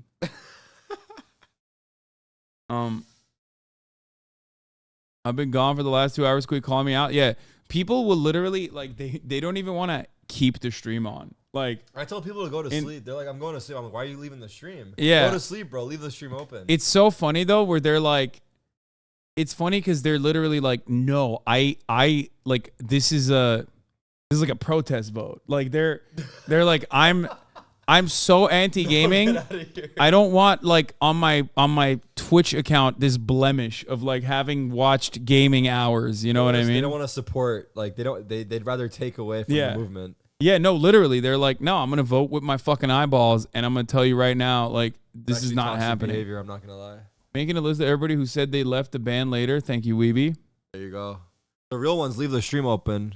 Yeah, exactly. Even if they're gonna not watch the. It's just like funny though, because it's like you didn't even do anything. You're not even like why don't you just leave it open? He's like, no, fuck that. That's what I tell people that are going Especially to sleep. because, If you're going to especially sleep, because it's fine, bro. we ain't Fextra Life, okay? We don't have fucking we don't have embedded fucking views, okay? We need every little thing we can get. Oh yeah. Is that AirPods Pro but black? Damn, okay. It's funny because it's like they're just like, even on accident you might be hearing some goofs and gaffs, some jokes, some memes, right? Because there's plenty that happens in the gaming side. Like, I make a lot of political jokes, for example, but they're like, no, I don't even want to fucking hear it in the presence of a game. Political jokes in the presence of a game? Yeah, they're Why like, don't you make some gaming jokes in the presence of politics? I do, and then they get mad at that too. Really? I feel like they would like that.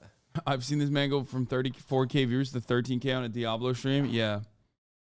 I turn on gaming and it's a slow burn. Not that it matters. I think that game was good. I feel like people liked it. Dr. K kind of cooked Aiden. Oh yeah, I want to watch that later. All right. Results here in Georgia, Allison. All right, Vaughn Hilliard in Atlanta there. Thank you. We appreciate it. I do have a lot of 30+ people, though. That's probably why. All right, coming up, the official Hawaii wildfire death toll is over 100, but there are still... Don't care about that. How do I get back to the fucking playlist that was on? Weeby, can you send that playlist again? We can look at some other videos. I was supporting your co-host, Ethan, who did actual news reporting while you were slagging off being a gamer. Like, this is what I mean. People... There's two different kinds of people on the platform, right? There's the type of people who like say, "Oh, you're not gaming, like you're not a real one. Why the fuck are you on my gaming platform?" And then there's the type of people, yeah, I mean that's bullshit too.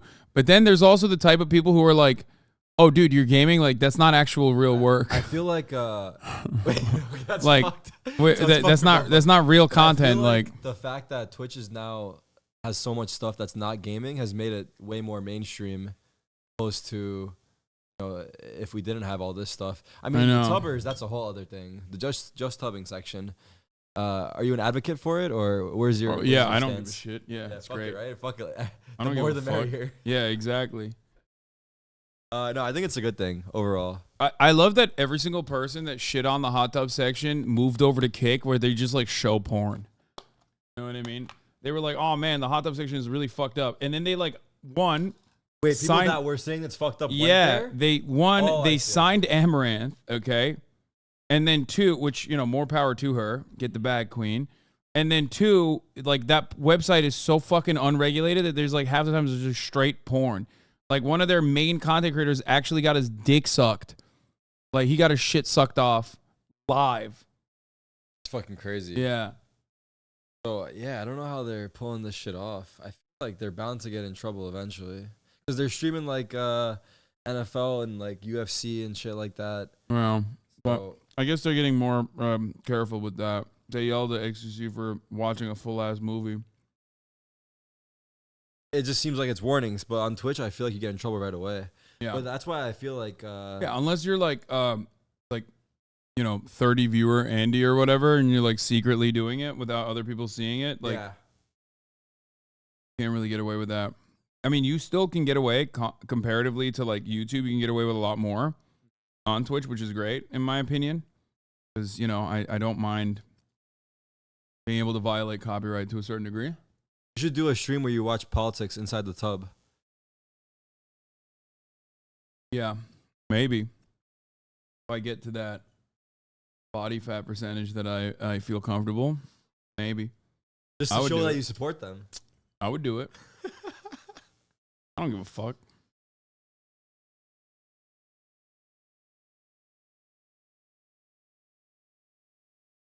Weeby, click it. Oh, you have it? Here. Thank you, Weeby. Okay. Okay, let's do it. Let's get back to it. As former President Trump faces criminal charges, he will be notably absent from tonight's very first GOP You're gonna learn so much, Todd. presidential debate of the season. Just so you guys know, I 8 know other zero about candidates will be on politics, so stage in Milwaukee tonight. They are learning all, here. as you know, way behind Donald Trump in the polls, despite months and months of campaigning. Robert Costa's in Milwaukee for us on this story. Bob, good morning to Can you you. bring chat back My here, guess Hassan, is so I there can will be read some them memeing? attacks on the former president tonight. What are you thinking?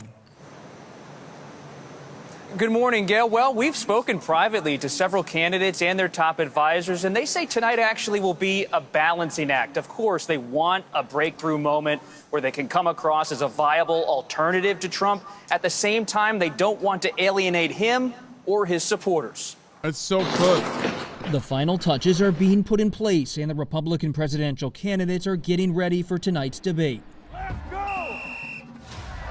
Thank you, my man. Holding prep sessions with advisors and rallying their supporters. USA, brother. Wow, good rally, man. Good Florida rally, Governor Vivek. Ron DeSantis running second in the polls, but hoping to close the gap with Bro, Trump. you have awesome as power. taking aim at the front You runner have- for being a no-show. You have an awesome amount of power in the chat. Someone just said, "I will vote for whoever you tell me to vote for." Tadic. Everybody should Bernie debate. Sanders. When's he popping into the? He's into the done. running? He already threw his. He just. How old is Bernie Sanders? He's old as fuck. And also, he said he's not running. Everybody has a responsibility to earn people's votes. But tonight might not be all about the former president and his 4 criminal indictments. A CBS News poll shows Republican voters want candidates to make the case for themselves instead of against Trump. And the top issues they want to hear about are plans to address inflation, violent crime, and illegal immigration. Still, former New Jersey Governor Chris Christie believes you have to go through Trump if you want to be the nominee, and has slammed Trump for skipping the debate. His voters are looking for authenticity. Now, like it or not, Donald Trump is authentic. He's just an authentic liar. Without Trump, others, especially lesser-known contenders, might find a bit more political oxygen to make their pitch and get noticed. You're going to have a serious policy discussion between the other candidates, and there's a lot of differences there. For Vivek Ramaswamy, his rise in the polls has put him center stage, and that comes with added scrutiny. No, there including isn't. comments he made to The Atlantic about a conspiracy theory that the U.S. government may have been involved in the 9/11 attack. I think it is legitimate to say how many federal agents were on the planes that hit the Twin Towers. Like, I think we want it. Maybe the answer is 0. Probably is 0 for all I know, right? no reason to think it was anything other than zero. On Tuesday, he was asked to clarify. Do you think there were federal agents on planes on September 11th? Of course not. While Trump won't be here in Milwaukee, this will not be a low-key evening for the Trump campaign. Later tonight, a pre-recorded interview with former Fox News host Tucker Carlson sitting down with Trump will be posted online. And the campaign says Donald Trump Jr. and top Trump campaign officials will be here to mix it up and project confidence. Nate.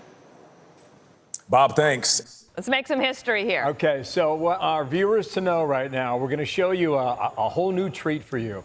Bring on the drone. You can hear it buzzing in the background. Here in Milwaukee, it's going to cruise around the set. You see that? It's the drone from Mike Lindell, brother.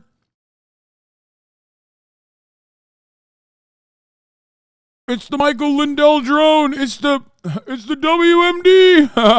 That okay. We're going to show you our entire setup. There we are. That'd be a nice selfie, by the way. Out the door we ride. That's where the voter panel will be in about 30 minutes. Then across the driveway, that is Fiserv Arena, home of the Milwaukee Bucks. I don't know if I've seen a bigger picture of Brett and Martha in my life, but they are front and center. Okay? Hey, and they just look better the bigger they get. And so there's the drone entering the Fiserv Forum. Okay, gotcha. Goes right through security, no water bottle in its pocket. You could tell that for sure. That's right. Pick up a hot dog with mustard on your way in. You could use the restroom if you like. Yes, indeed. And you go right up there. So all of this branding for Fox News, the first Republican debate that's going to take place tonight in this forum. Okay, now hold it. Here we go. This is where you pick up the popcorn, Bill. And also, you could pick up the bill. Done. And there we have, voila, the stage for tonight's first event of the 2024 campaign season. And up bright and early with us are our colleagues, Brett and Martha, who are ready to let it rip. Hey, guys, good morning. Good morning. Yeah, this is pretty cool. The stage unveiling. Never before seen this drone entrance, and it's sort of like the Fox News Democracy 24 spaceship here.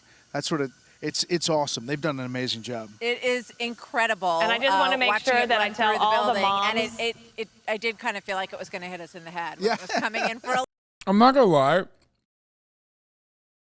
I don't know why, but I feel like they're kind of pussies for like saying like that they're advocating for democracy. Does that make sense? No. Wait, hold on.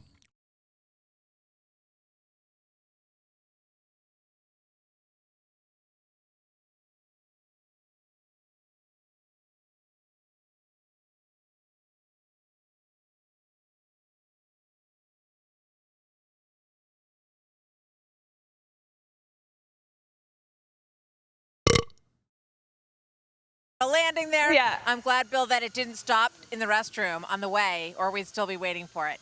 Yes. I just wanted to make sure that all the moms know that we are not encouraging young children to play with the drone inside the house. And that goes for you too, Peter. You should know that. Exactly. So tonight, it's the big reveal. Brett and Martha, maybe you could just give us a sense of how is this one different than the ones you've done in the past? I'll start. I mean, I think that obviously the moment is a big political moment. It's a little surreal in the political moment we're in, but there's so many issues that face Americans that they really want to hear about. Obviously, the former president's not here on the stage, but the people who are here on the stage are really going to be trying to stand out above the others to be the alternative. It's interesting. The numbers that we've seen over this week's polling show 50 to 60% of Republican voters, who are be watching very closely tonight, of course, are undecided. They're persuadable. They're going to be listening to all of these people. And we hear that time and again with all the voter panels we did this week as well. No. People saying that their minds are very open at this point. No, they're not. And that's a big opportunity for these folks tonight. I think that they are also a bit anxious and excited about getting on that stage. They know that for some of them, they're going to wake up tomorrow morning feeling like they hit it out of the park. Others, maybe not so much. So the stakes are pretty high. Mm-hmm. Yeah. I was looking at that setup yesterday. It's beautiful, number one. I think there's like 2 feet in between each podium. So that there's take a not look a at lot this of physical really space. quick. But right over go here, for it. this is where Governor Burgum is going to be, and there's 8 people here, but there's not a lot of space in between candidates. And if you're Governor Burgum, you can still, because of the semicircle, really get engaged in this moment. I mean, it's pretty tight. And I think that there's going to be a lot of contrast and a lot of interaction. In the middle, obviously, is Governor DeSantis and Vivek Ramaswamy. It's quite cozy. You know, It's Brett, like sitting on around a that dinner point, table. Lots of room for exchange. And, you know, I don't think anybody's going to get bumped off the end like we've seen in the past in some of these situations, right? Yeah, and you're prepped now. I mean, you guys have been doing this for days, okay? How much do you want to address specific issues with individual candidates? And how much do you want them to engage with each other? I think it's both. You know, I think as moderators, it's a different situation than when you're doing a one-on-one interview. Our job is to kind of set them up well and ask them questions that will be challenging for them, and then to get them going at each other. It's called a debate for a reason. We want to foster and encourage a lively debate up there tonight. That's why people are tuning in. They want to see these folks up on stage really have to be on their toes and explain to them how they're going to how they would govern. And ideally, you're going to get them questions that maybe prevent them from getting to the off-ramp of talking points. You know, you really want to get authentic answers and exchanges between candidates that help voters decide who's the best for them. Yeah, I think that's important. And I think Brett, that yesterday- people have such a good monitor for when that authentic. There is rarely ever any ideological difference between candidates on a debate stage, with some exception, right? Like the Bernie Sanders, the very unique Bernie Sanders exception. Other than that, it's usually like you got some showboat candidates that come in with like pet peeves and single issues that they believe is the most important and that they would handle differently. But ultimately, there is very little ideological difference between all of the people on stage. And that even includes Donald Trump, who's not on stage, right? So whenever they talk about it, it's like, oh yeah, us candidates, like we're going to,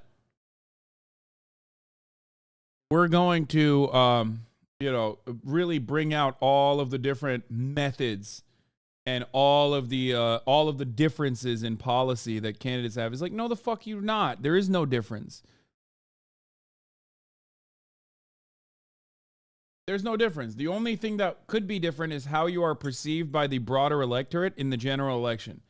That's it. Can we get a header saying you can't show the debate and it's a multicast stream because chat is going to be insufferable? Absolutely.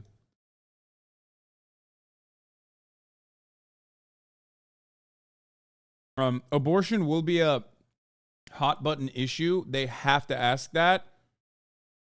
I know that it's not exactly a popular issue. I want to ask the mods if we can do a chat bot for people to automatically spam links in the chat. And we can also make a command too. I don't know if we have one already. We have one. They won't. No, I think they will. They have to ask abortion, dude. It's like the most important issue of this election cycle. And the way that they reply to that abortion situation, and I have yet to hear a good answer from a single fucking Republican so far.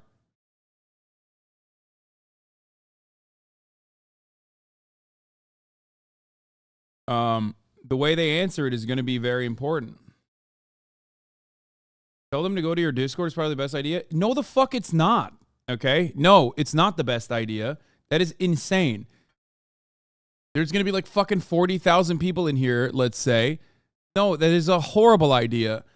No, I want people to just go straight to the fucking Fox News live broadcast link rather than going to Discord. Oh my God, you guys are, fuck me. Holy shit, I got to fucking, why do I ever in a million years why do I ask chat certain things like this? It just blows my mind. Terrible advice.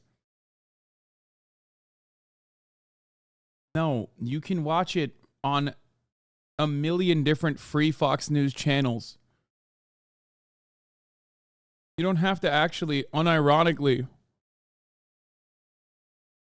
you do not have to go to foxnews.com and watch it on foxnews.com.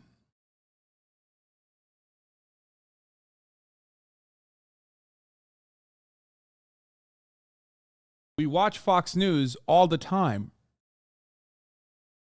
There you go. We'll link shit like this so that you guys can figure out. Oh, I'm already. Are you not able to restream it? Fuck no, I'm not able to restream it. It's like, for Fox News, this is basically like their Super Bowl, brother. Which absolutely blows my mind. But there is nothing that we can do about it. There are some issues that they will disagree on, and that could be really interesting to watch over Ukraine. I think Chris Christie, Nikki Haley. I think there will be some differences on how they approach some of those issues, so that'll be fun to watch. I want to talk, though, about some of the other lower polling candidates, too, like Asa Hutchinson, like even Mike Pence, to be honest. It's not worth the ban, you fucking jackass, because if I get banned, I get banned live, you absolute fucking dumbass. Then we don't even do the fucking live react, okay? The fuck do you mean it's worth the ban? Please do it. Then, okay, like, I get banned then, and then I can't do anything. Like, what the fuck are you saying?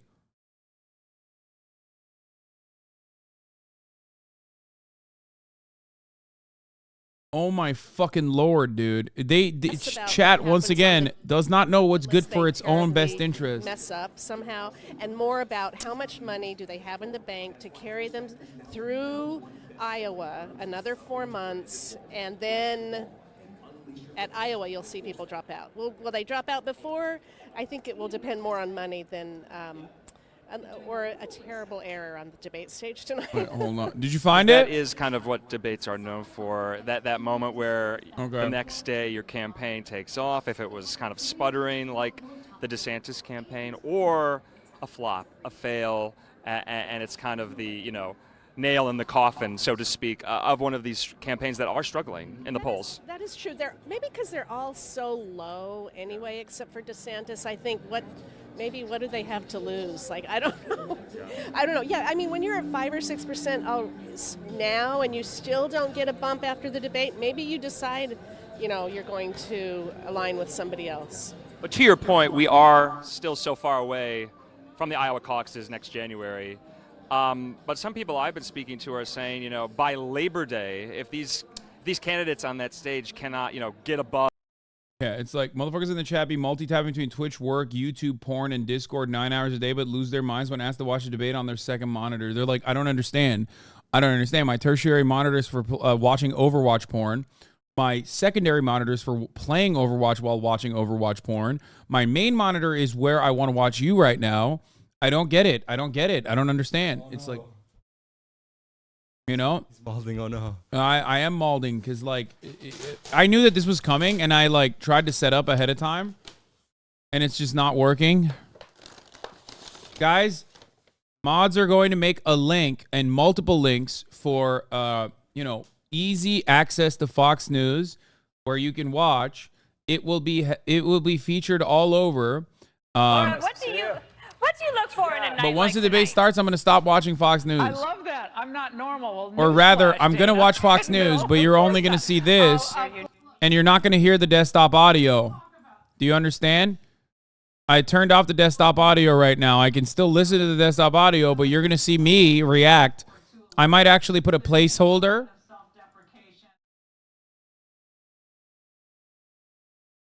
Yeah.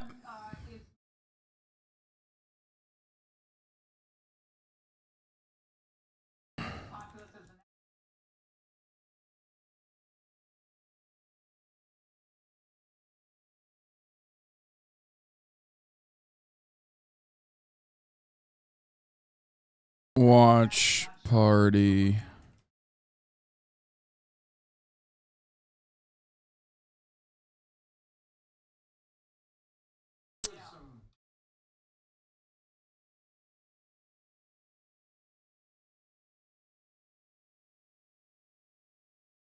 Anyway.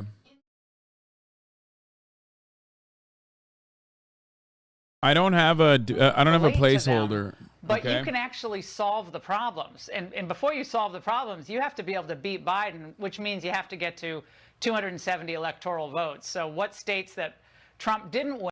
Is there a wait, what? Is there a way to watch Hasan? I'm on mobile while the debate. Yes, put it on a different fucking monitor. Like, what is happening? Put it on a different monitor. Put it on your, you can't do it. I don't know what to say. Oh my God. Mods, create the debate command, put a giant text block on screen that says debate, and I think people will get the memo. You know, that's what I'm going to do. Exactly. I'm going to do that. I'm writing out the text right now. This is not our first rodeo. This is we've done this a million times over, okay?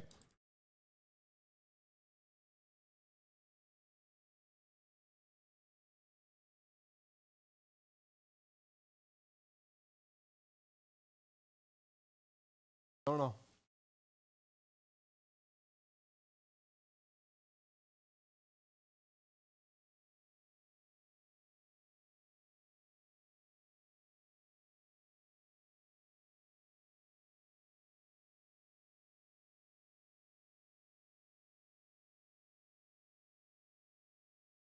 There you go. Hopefully this will work. Even Walter Mondale started laughing. It was such a good line.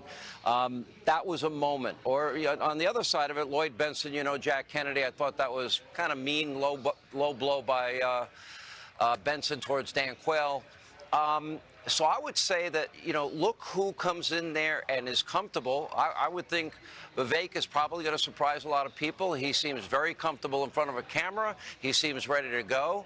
I just saw Ron DeSantis. He seemed ready to go. He seemed in a great mood, lighthearted. I saw Mike Pence. And I just think this, for all the talk about Donald Trump not coming, I think these guys, they should be glad he's not coming, because he sucks out about 98.5% of all the oxygen in the room, and this hopefully will give. I love that Sean Hannity is the biggest Trump dick rider, but also right now he has to promote the product that is right in front of them, so he has to make it seem like, oh, it's actually good that Trump's not here. Governing principles. How are you going to fix the economy? What are you going to do on the border? What are you going to do with law and order? How does America take back its position as the dominant world leader, the sole superpower in the world, which I think Joe Biden has abdicated? Comparing and contrasting, conservative ideas with Joe Biden's failures, I think would be a good strategy tonight. Okay, well, you're in the spin room. We'll see if you're right, okay? Afterwards, we'll be going right to you, Sean. Nice to see you tonight. All right, thanks, I expect to grade tomorrow on your show. When you guys are on tomorrow, I expect you both to grade me and see if my predictions are right. We shall do that. We'll shoot you a text. Well, he just said we're his favorite people, so I think it's going to be a pretty high grade, I would imagine. Thanks so much. Thanks, guys. Well, the first punches in tonight's high-stakes verbal slugfest are about to be thrown, and the candidates are about to take the stage. So we will get last-minute analysis from Cara Rove and Kellyanne Conway. You see the stage inside. Brett and Martha getting warmed up, and Natalie Grant's about to sing our national anthem. Do not miss a moment. Oh, hell yeah.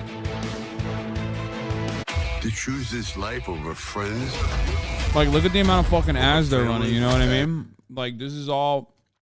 Live look there where the former president will be surrendering to Fulton County authorities tomorrow. More on that, too. All of this coming up here in the next few minutes. Stick with us on Live Now from Fox. I'll go on break at the same time? On TV, yeah. Moment is happening. People instantly know if you've kind of rolled into your talking points or if you're answering a question from the heart.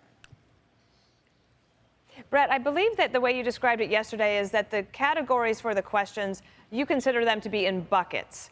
Can you give anybody a preview for the types of buckets that you have for tonight?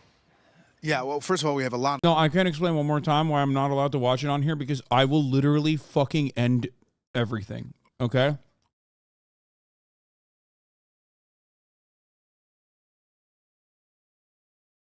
I will lose my fucking mind. You don't understand. I will lose my mind if you ask me to explain it one more time. Just use your fucking head.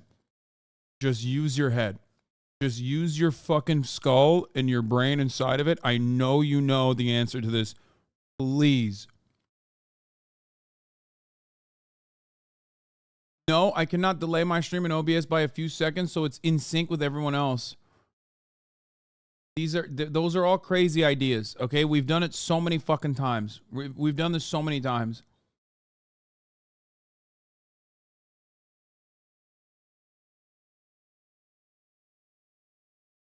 Welcome to Chat Todic. This has HasanAbi has to explain everything like this to comedy. It's awesome and we love him for it. No, it's insane. Oh, he's never seen me have to explain what a joke is. Like, you know, just hyper analyze. And it's honestly so annoying too, because those are the comments that stick out because it's what bothers you almost too, right? Yeah. It's like one guide. So oh, when it's a joke though, it's not one guy. It's like one chat. A lot of people.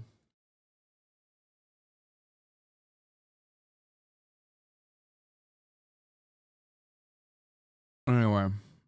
Of buckets, and we've been shifting buckets and changing buckets. And what I'd say is anybody who looks... Yeah, this is true. Twitch shouters are unhinged with accommodations. Like, they go fucking nutty mode. They're well, like... I think some of them are trolling you too, honestly. It has to 100%. be. 100%, because some of the questions don't make sense, for real. So I think they're just literally fucking with you. I hope. They are, for sure. the future of the leftist movement, for the future of America... I hope these chatters are just joking. He's turning it into an entire... I hope these chatters are joking and they aren't legitimately this, like, they operate at this level. Nah, definitely some trolls. At any poll about what Americans care about, there's a bucket for that in some way, shape, or form. Now, all of this is like a battle plan, and it gets thrown out of the door when the war starts. So we're used to adjusting on the fly, and we have a great team that gets in our ear and tells us what's going on time-wise. We're trying to be equitable, too. Yeah, absolutely. I think that there are obvious burning questions on people's minds about the state of the economy. All of that you can expect to hear a lot about tonight. And I think there is a unique opportunity for these candidates because the former president won't be center stage. That would have taken up a lot of oxygen in the room, and they know that they have a really unique opportunity to shine. So we'll see who shines and who doesn't. You know, Martha, you touched on it. Call for one before we say goodbye for now. That Des Moines Register poll showed a lot about what these candidates need to focus on, because they found 52% of the people in Iowa could be persuaded. That's a big, big number. Guys, thanks for being here. You got a short day. Maybe we'll do the drone 2.0 a little later. And we'll try that was really cool. Some other fun stuff. So. Thank you so much. Great to see you. We'll see you guys later. Looking forward to it. Thanks, okay. Brett. I'm Steve Ducey. I'm Brian Kilmeade. And I'm Ainsley Earhart. And click here to subscribe to the Fox News YouTube. This morning, a live look in Milwaukee where the stage is set for the big primary debate. 8 on stage. It's moderated by Martha McCallum and Brett Baer in that order. Brett was complaining earlier he wanted a bigger picture on a bigger arena. But sorry, Brett, this is the way it is. This is certainly a familiar sight, the debate stage. Watch. Welcome to South Carolina and the first Republican presidential debate in the 2012. Wait a minute. No fucking way. This was on the security table near the metal detectors at the entrance of the debate spin room. Jason Miller, Justin Caparol, and Danny Tiso, all three Trump staffers, are specifically listed as being barred from the debate. That's awesome. And Larry Elder. The entirety of the Larry Elder campaign. Any kind of Vivek campaign credentials, that means you can't come in to the spin room, and Larry Elder's entire campaign is not allowed. They said, Larry, you can't be on the debate stage, and you can't even be in the fucking spin room, bitch. Suck my dick, Larry Elder. We saw your performance with HasanAbi Piker years ago on the local Fox affiliate channel, where he absolutely destroyed you. That fucking sucks. Do you know anything about? Oh shit! You might have to unscrew and then rescrew that. This is awesome. How will this debate go? One guy will say he's racist, and another say he's even more racist. Pretty much, yeah. It's starting. Okay. I'm probably gonna take a screenshot of this and use it as a placeholder as well while I watch it on the other screen. So once we get a good enough shot of the entire debate, I'll probably place that as a screen, as a placeholder.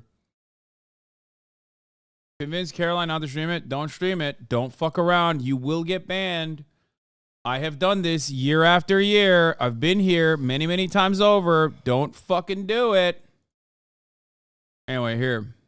Got a high-grade tear on my Achilles tendon last night, and that's here's Burzum. And that, you know, the recommendation for that would be off your feet for a week or more, but we're not going to let that get in the way of what we got going on today. So we'll see what happens when we come out of this appointment.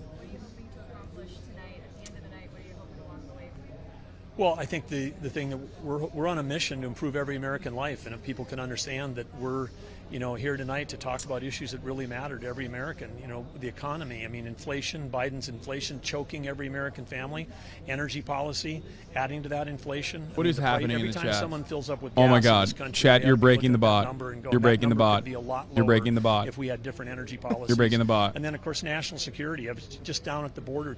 No one will be able to see it. You're breaking the fucking bot. You guys gotta stop this. No, Is it me? it's They don't delayed. act It's like on this delay. I'm on delay. I'm on fucking delay because it's on here. Okay, so there's delay. Guys, come on. We're not gonna watch it in real time because we can't. Because everyone is going to this link instead of fucking going to Fox News. Okay. Fucking idiots, KEKW. Okay, it's all good. We're gonna watch it with a little bit of delay, chat. It's gonna be okay. All right. Also, it shouldn't have started yet anyway because it starts at the top of the fucking hour when there's a 3-minute ad break. If you no longer want to see those ads, all you need to do is subscribe, which you can do for $5 or free with Twitch Prime by connecting your Amazon Prime account to your Twitch account, where you get 1 free Prime subscription a month. Damn. Hell yeah. Use it on your favorite fucking broadcaster. Hopefully that's me. Here's the 3-minute ad break now. God damn it. Okay. We got the best political analyst in the fucking business, dude. Tarık Çelik, okay? You guys don't understand. This guy is a professional watcher, okay? This guy's a professional partier. He's a professional watch partier. Do you understand me? You have no idea. You have no fucking clue how hard he's going to be reacting. This is Mr. React Harder, okay? I'll start off slow for you guys. I don't want to, give away all my tricks. tricks. Dude, no, at give once. away all the fucking tricks, dude. I want people to get nutty with it, okay? On the set. All right, I shut off the desktop audio so we can hear it and we can watch it. I guess it hasn't started yet, so you can show it. Said that he hopes that these guys are not looking, these guys and Governor Haley are not looking to get applause, but are looking for that silent approval. Chat, if you guys have a photo of the live vision. debate stage with all the candidates, please send it to me so I can use it as a template placeholder. Okay, and I'm going to blast off right now, actually, with that photo, if you have one. Do we have one? Do we have one at all?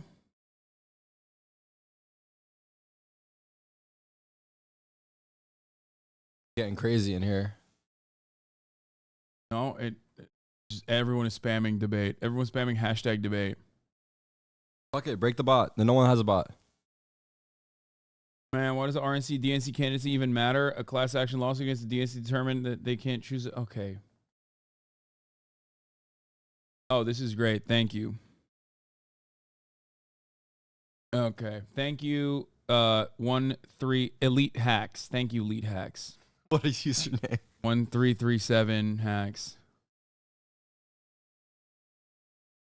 It's starting, and I have a major winner in here reacting to the hashtag GOP debate. We're setting the bar high. Dude, what do you mean? You're a major winner, dude. Someone in the chat must be. It's so funny. Most people have no fucking clue who you major are or what that is. Like they have no idea. They have no frame of reference whatsoever to any of those things I mentioned on my Twitter. They must know Valorant, though. If they don't know the majors, they must know Valorant. They gotta know one or the other. With Watch Party Legend There it is. Boom. I have to leave soon, Hasan, just so you know that. I don't care. It's fine, though. Don't worry, man. I don't think people are... I'm not going to lie. I don't think people are coming in to see your commentary on the... Bro, there might be people that are... You know how I tell you on my watch parties, like, Yeah. you're a great guest to have because you'll ask questions that we'll never ever think of? Oh, true. You know what? You're actually so right. Of this politics that you never address. Well, politics watchers are more annoying than Valorant watchers, where they will get fucking smarmy and be like, why is he asking these questions? But like, Valo's more entertainment. This is more informative. You know what I mean? Actually true. But you're absolutely right. You're missing the national anthem. I know. I'm missing Michael Pence looking beautiful. I'm not missing it. I'm watching it. We're watching it. You guys aren't watching it. I'm watching it. Look, I'll show you for a brief moment, okay? Look at this. Oh, beautiful. Okay, we're going to switch over here. Look at that. Oh, what is that? What's that over there?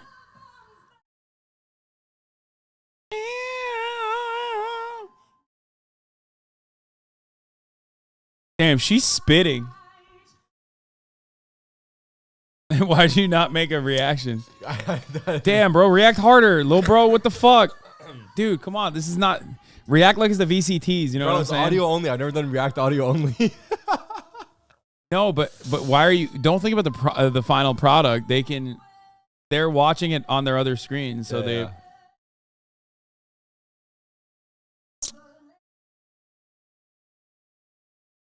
God damn, she's spitting. Look at that. Damn. She's hitting those notes. Hell yeah. What do you give that out of 10? I give her a 9. Damn. Okay, you juiced her. Bro, hey, she's killing it. Squeezy, thank you for the 10 gifted subs. I don't know where you are. Damn, Squeezy. I don't know if you're here or not. I don't know where you're up to, but we're getting real America in here.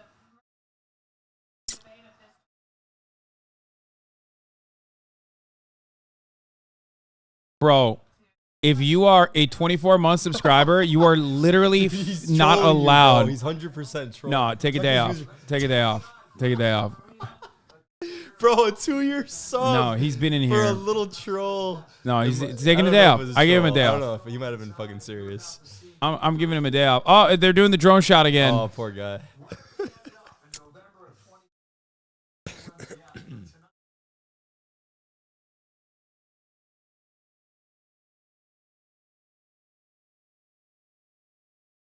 Brett and Martha are taking it from here. Let's go. Todic is the GOAT. Boston 2018. Never forget. Todic is the GOAT. Hell yeah. It's 5 years ago, bro. I'm trying to forget myself, actually. Dude, what do you mean? Never I gotta forget. live in the present, dude. I can't live on my past.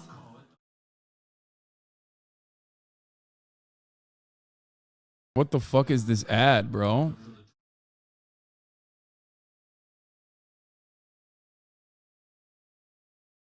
Hell yeah, brother.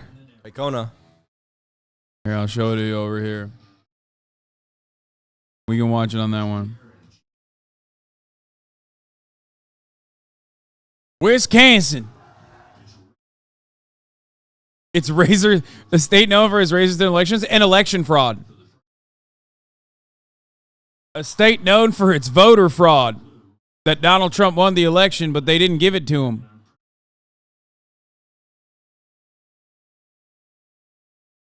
Damn.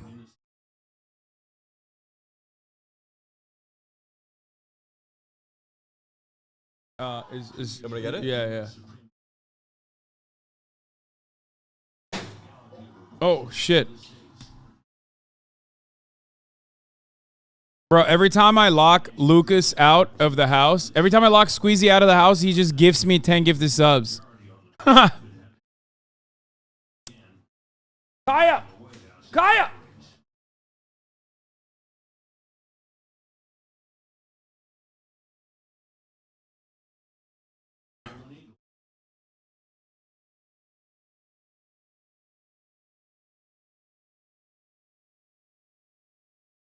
Dude.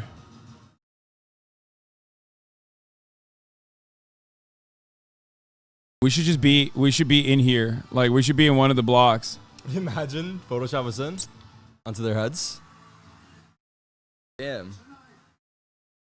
Dude, this shit is like, this is the Super Bowl, dude. Look at this shit.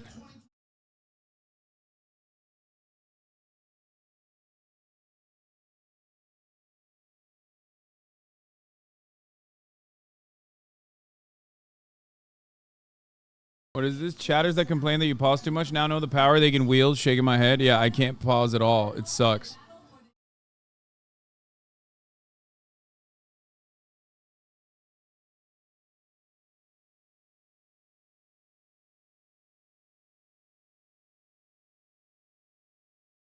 It's going to be Donald Trump.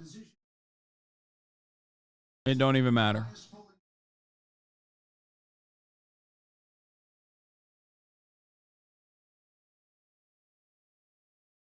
Damn, a lot of cheers. A lot of cheers for little Rhonda. That's crazy. Even same amount of cheers. Less cheers for Mike Pence. That's my man. That's your That's my favorite goat. here? No, That's your goat? I mean, Do you have a favorite here or no? Chris Christie for the memes because he's fat. He's fat? I love. What the fuck? No, I love him. He's so rotund. Bro, there ain't no way this is a paid crowd, bro. Who the fuck knows who Doug Burgum is? There's no way they're cheering for him. That's so dumb.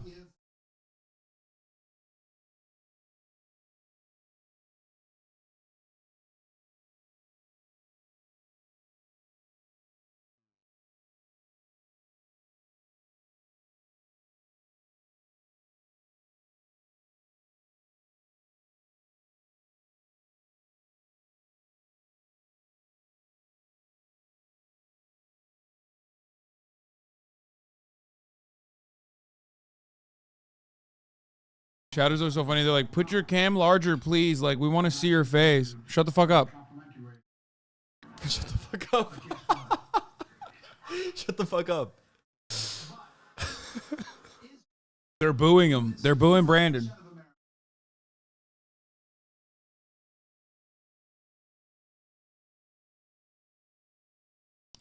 Dude, there's a lot of reaction in this debate. Big react stream debate. A lot of components here.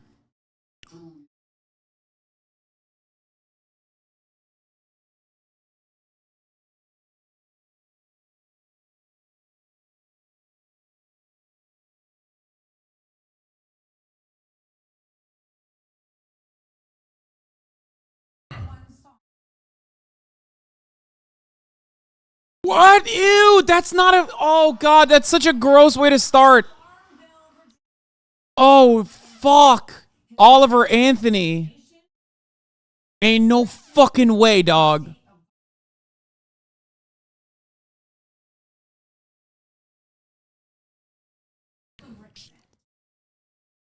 They're playing it. Chat, they're fucking playing it, chat. Look at this. They're playing Oliver fucking Anthony. That's insane. This is not a real party, man. This is not a real fucking party, okay? You will never convince me that the Republican Party is a real fucking party, dude.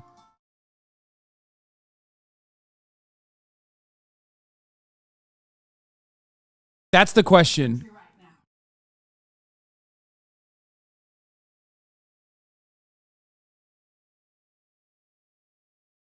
Oh, God.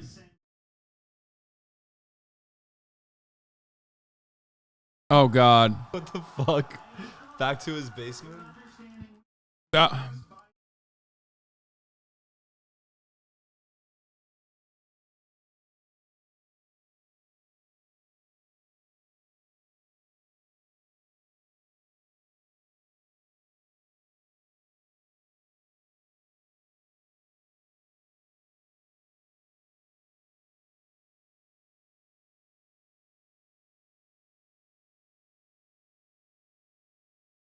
Bitch, you are...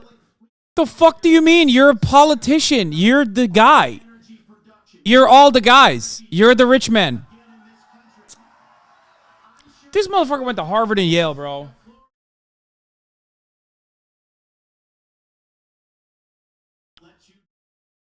He's definitely not gonna win. Oh, God, his face is so fake, right? He's... Dude, yes. Dude, you're right. Your commentary is valid here. No, because... You just nailed it. He has no charisma whatsoever. This is the New Jersey guy, right? Yeah, this is Chris Christie. He's not going to win either. He's very unpopular. Okay, Hasan, I love you. Chad, I love you. I got to get out of here. But I'll catch you later, Hasan. Okay. Bro, you're a major winner. I gotta peace out. I have to head out. That's crazy. I sold this debate. Watch with you. No, it's perfect. They'll show up and they'll keep asking, where am I? All right. I'll see you, chat. Peace. All right. Have fun.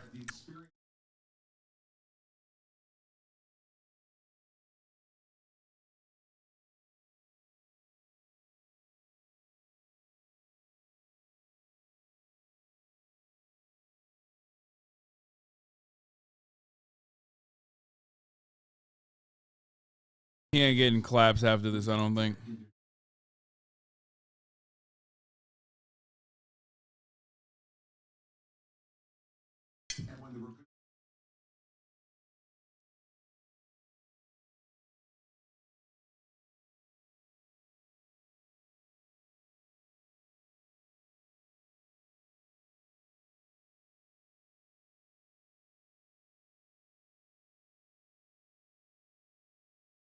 Damn, Chris, it's so boring, Chris. Pick it up, Chris.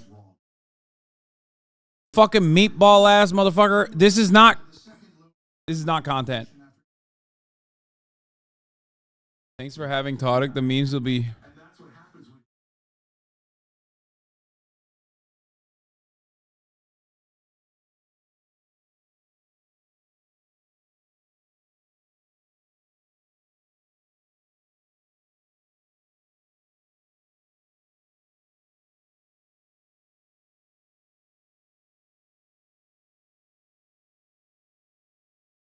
Bro.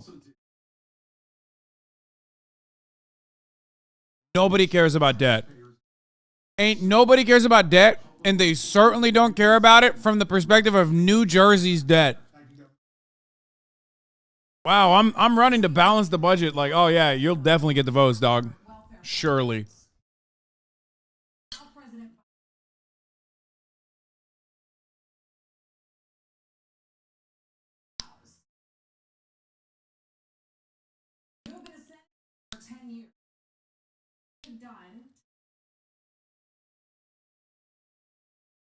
He lost his virginity.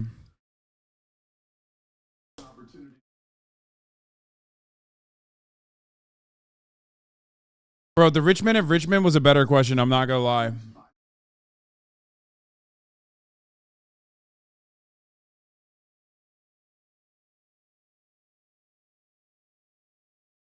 Without Trump, this is all about balancing the budget.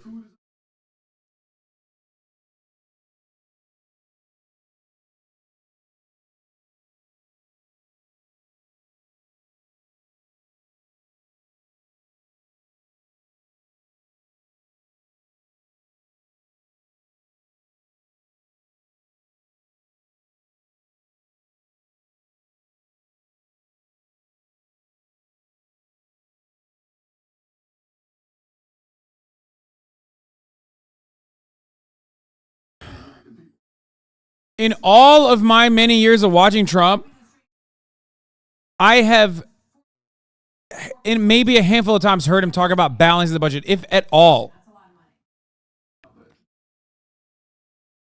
That motherfucker does not talk about balancing the budget ever, okay?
Oh, he's trying too hard. He's trying too hard.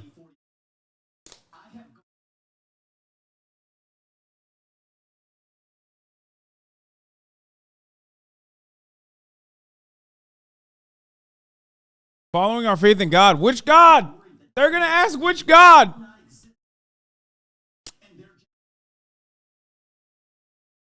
That's his biggest weakness.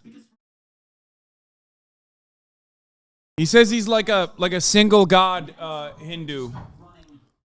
Like he believes in he's like he believes in like a monotheistic Hinduism. Kaya, no.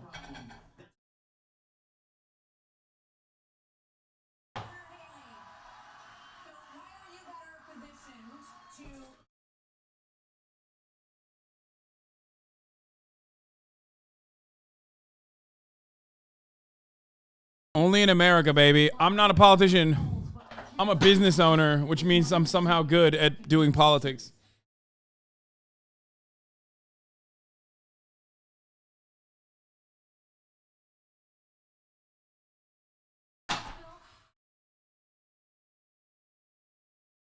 She's so fucking stupid. Anyone that shits on spending during COVID is an idiot.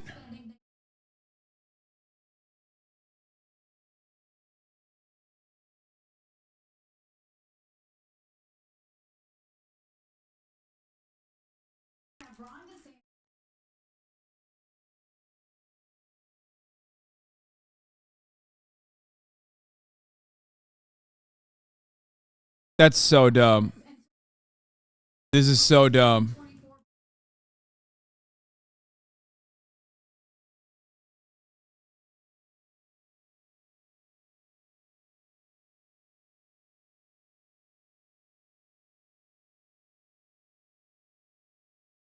Dude, that room is so wrong. That room and that response can only happen if it's all fucking lobbyists in there. No shot.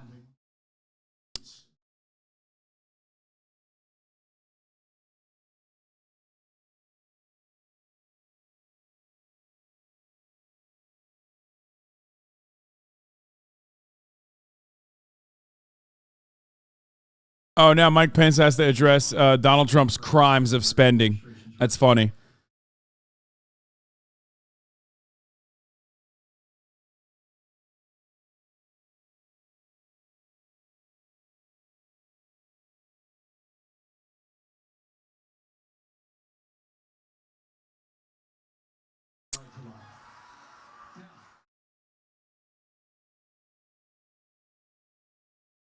Does Mike Pence get bona fides from Trump?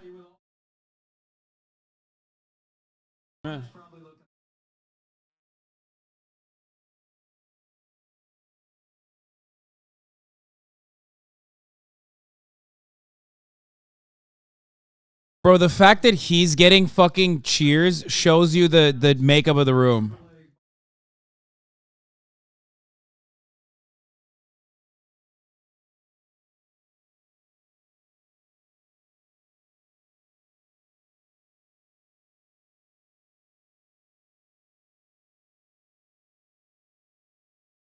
Okay.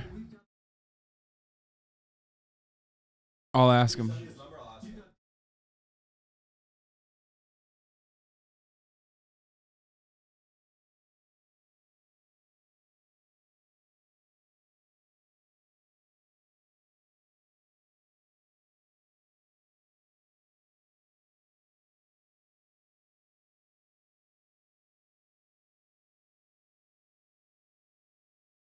Bro's just rolled over that ding so hard. He don't give a fuck.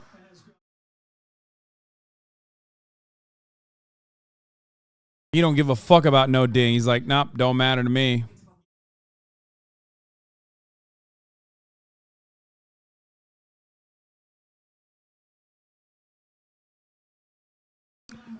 Damn, okay, Vivek. Okay, Vivek.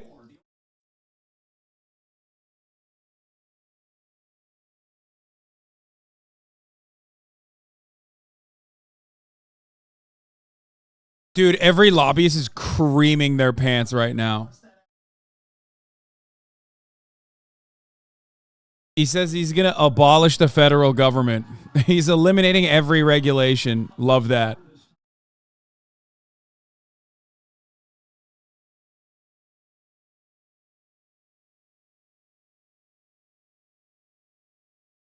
Oh.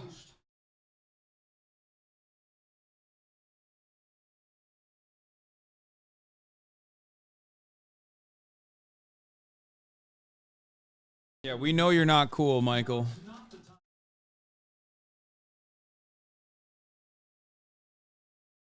They're booing Mike Pence for calling Vivek a rookie. Oh, he's so cooked.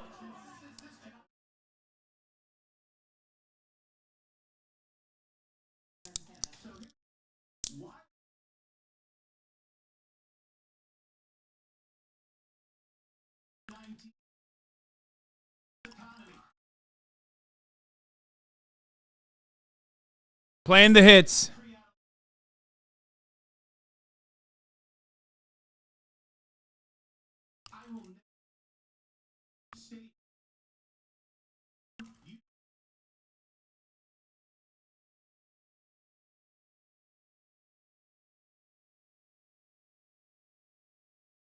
Oh, he used Trump's line. That's so cringe. Bro, he wants to be Trump so bad. Fuck.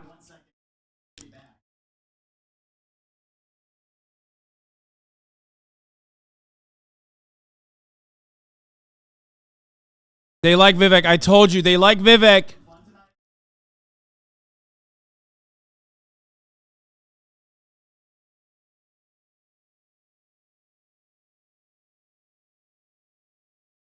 People are booing super PACs. Dude, he's...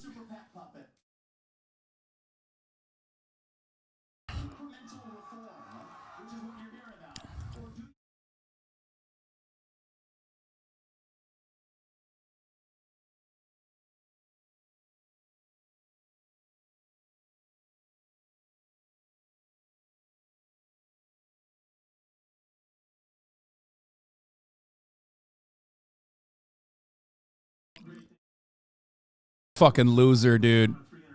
Doug. Doug is a small town billionaire. I love Doug acting like he's fucking...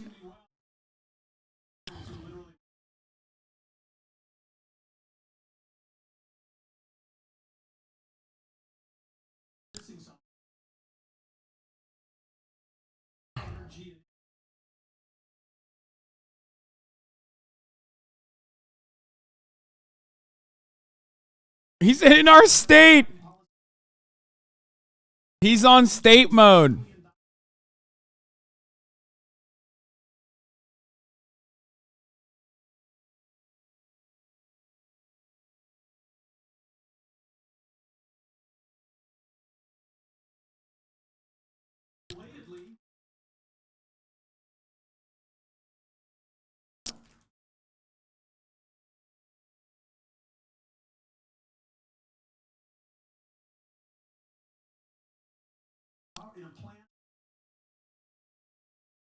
Too much work. Too wordy. Too wordy. Cut it out. Dude, look how many... Listen to how many fucking applauses... How many times Vivek has gotten an applause versus Burgum here, versus Christie. They want punchy hits.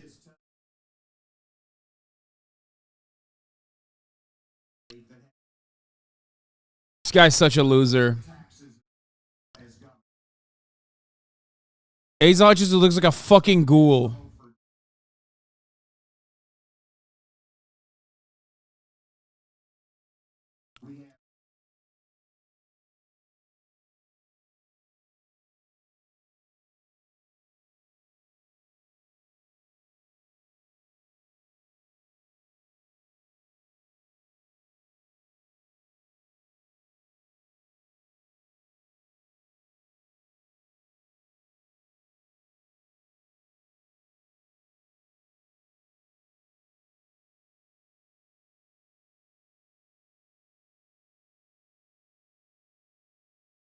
Does he have a...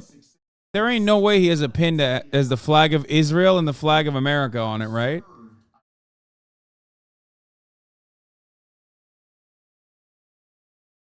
What?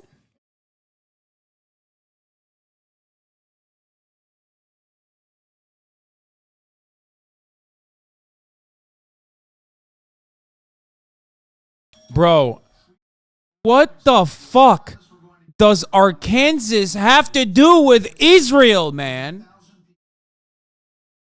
You are the former governor of Arkansas, motherfucker. What are you? I don't even understand this anymore.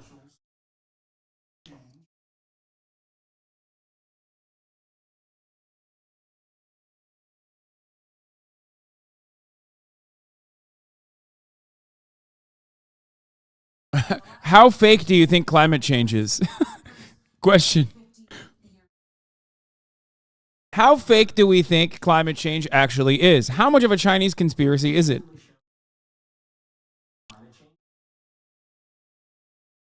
Bro, this is Ben Shapiro. This is young Ben Shapiro. This is literally Ben Shapiro. They brought Ben Shapiro. Look at this fucking kid. This is Ben Shapiro.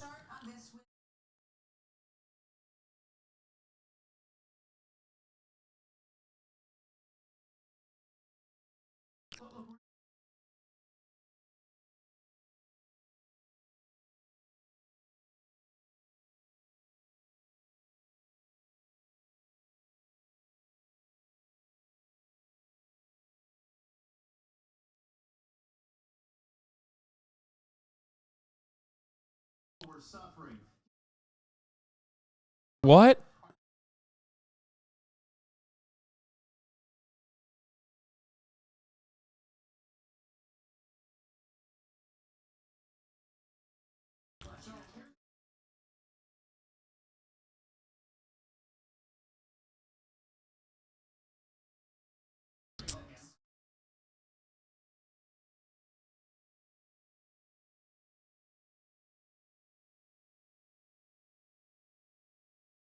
Oh! Vivek from the top rope says it's a hoax!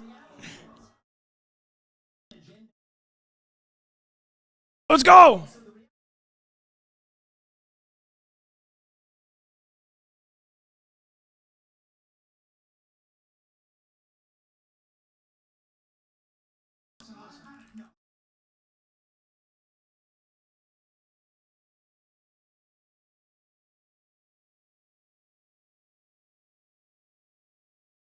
He's coming for it! I told you! Christy! He's doing it! He said Chat GPT, shut up, nerd!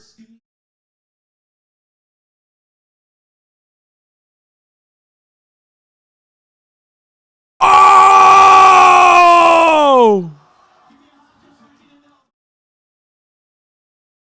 What?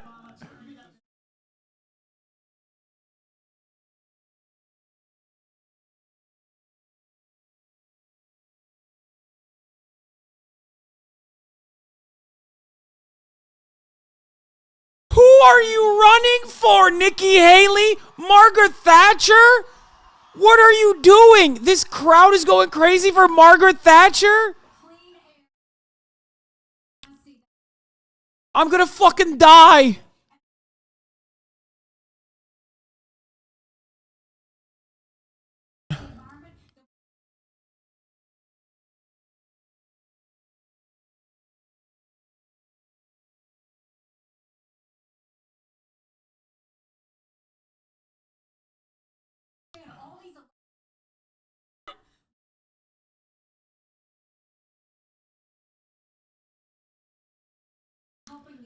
I'm sorry. Nikki Haley, an Indian woman, advocating for Margaret Thatcher is the most British coded thing you could have ever done, okay? Like, she's like built for the UK. Like, this is a UK Tory, okay?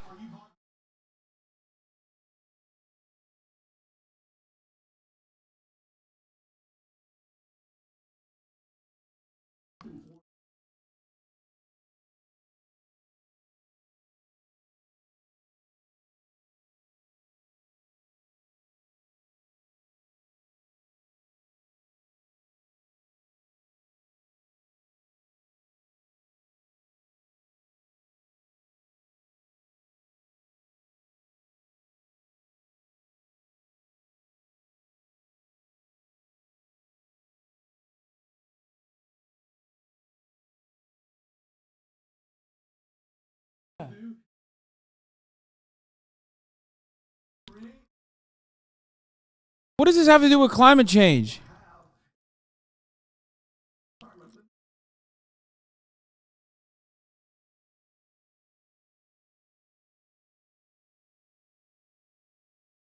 They keep dinging him. They don't give a fuck.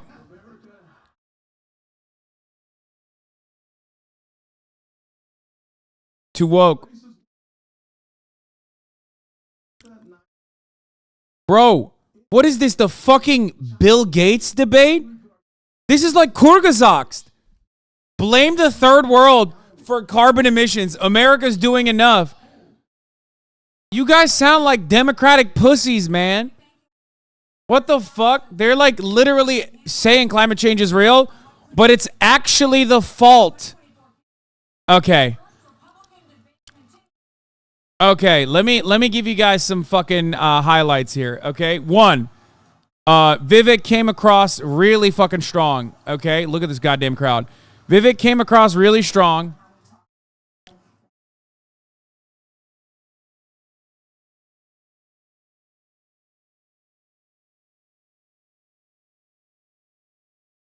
Hold on. Vivek actually fucking popped off. Vivek actually popped off. Okay? Vivek actually popped off in the beginning. I think that Vivek copied Obama's line. Yeah, skinny kid with a funny name. I know. Chris Christie called him out for it.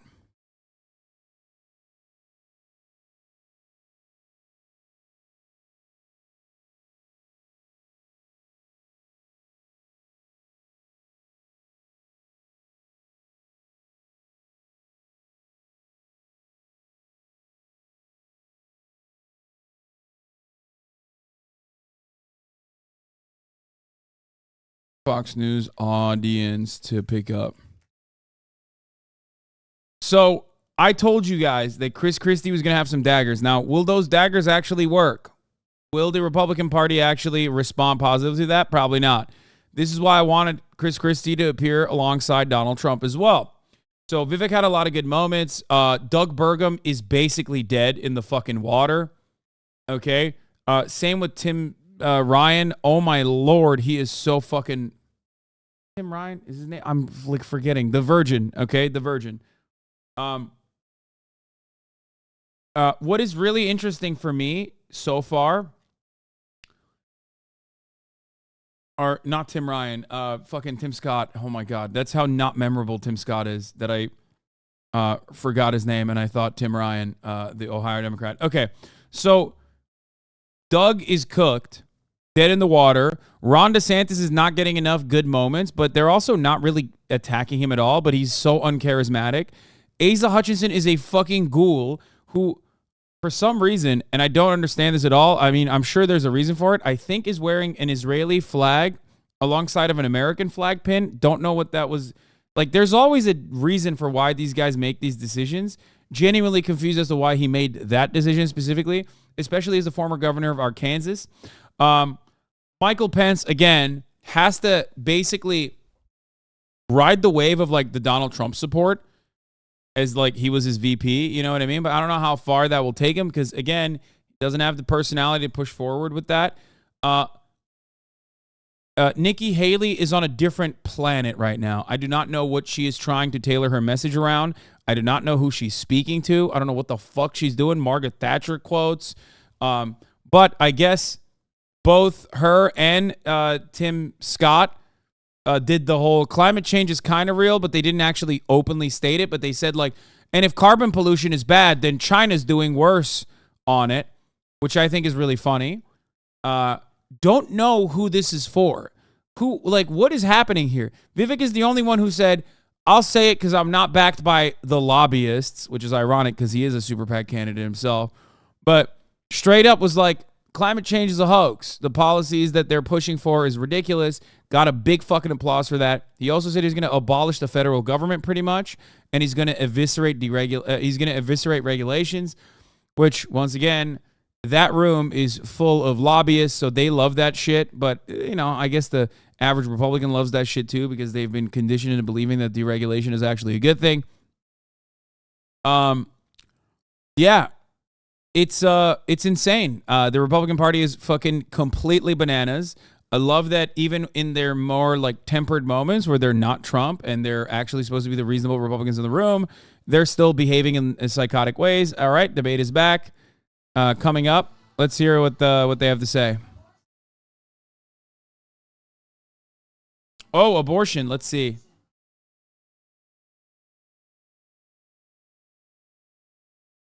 Crowd didn't boo Vivek. They booed Pence.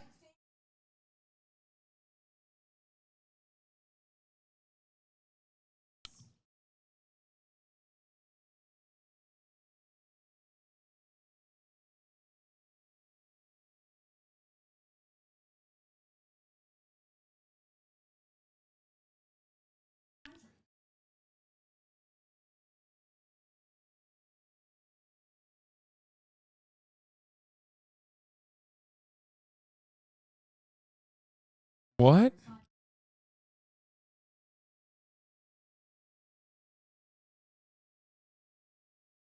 My husband was adopted?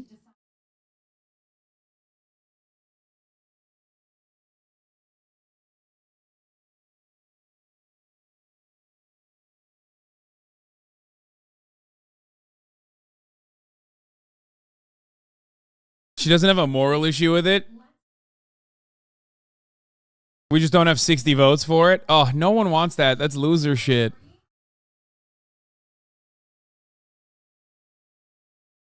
Her counter to abortion is encouraging adoptions.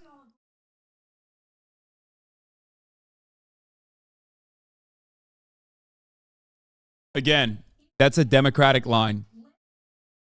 Politics is the art of what's possible is how Democrats run, not Republicans.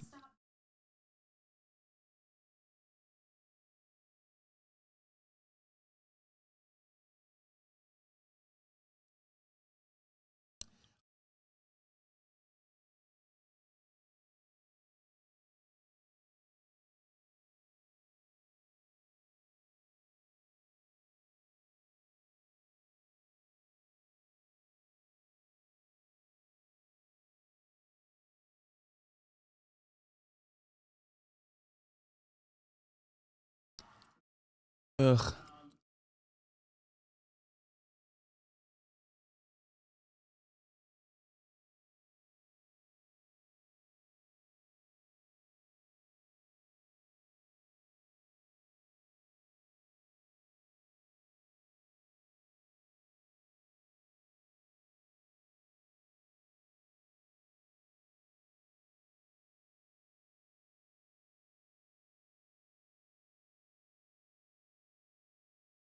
What? Bro! Bro! What? That's gross! Why are you bringing that up? That's so gross!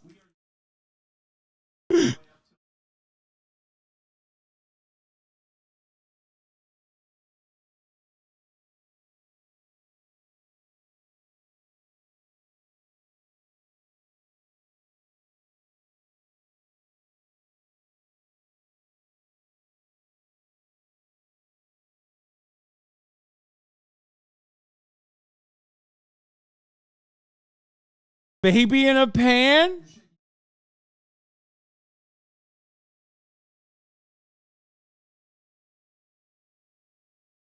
Oh, God. Oh, he's so boring. He's so religious. Oh, God.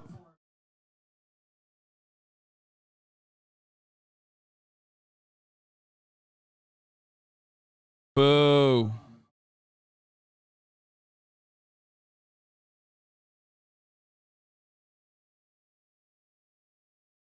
Mike Pence is the only ghoul who will be honest enough to be like, no, I think we should fucking straight up kill people for getting an abortion. You know what I mean?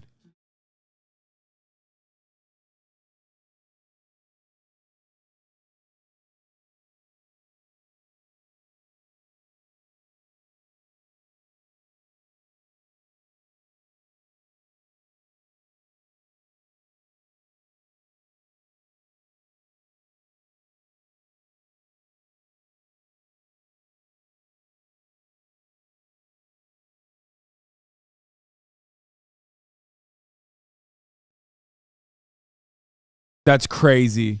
At least he took a position. Unlike the other pussies, But it's a bad position. It's a very unfavorable position.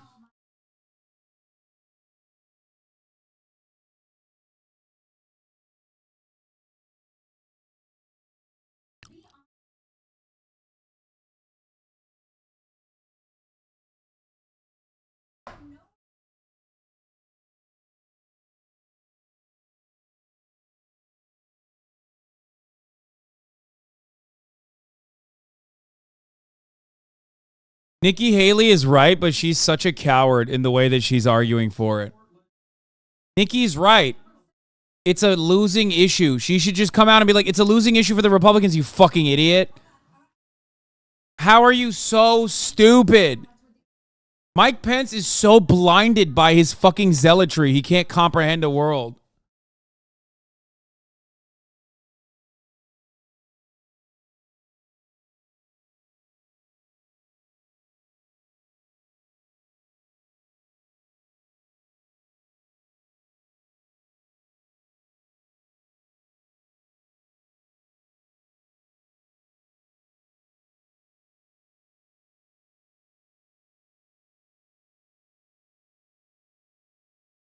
Oh, they got to hit that. They got to hit that Fox News line. You know they got to hit that Fox News line.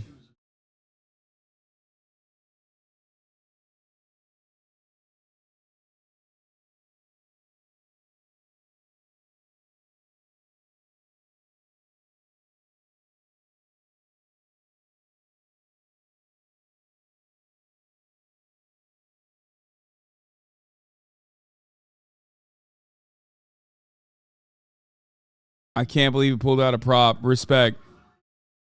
Respect for pulling out a prop, baby. Herschel Walker is the last G that did that. You know what I'm saying?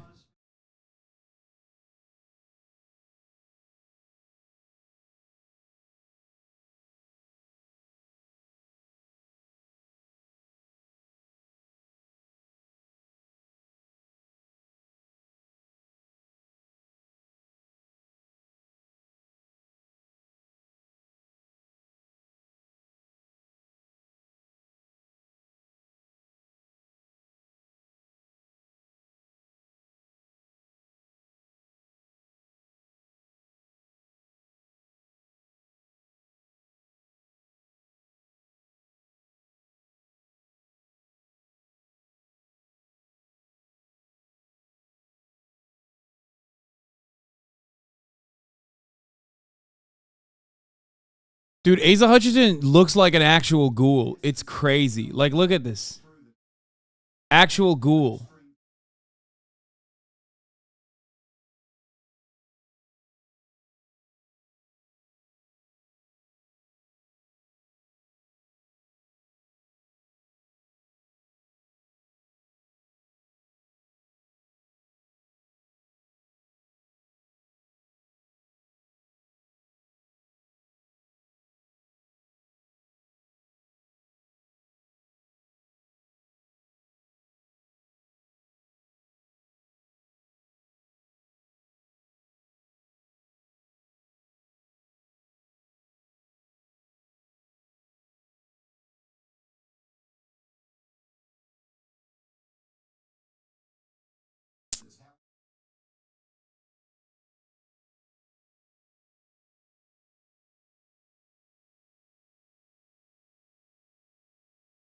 Not loading.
They should ask why there's more murder, why the murder rate is worse in red states.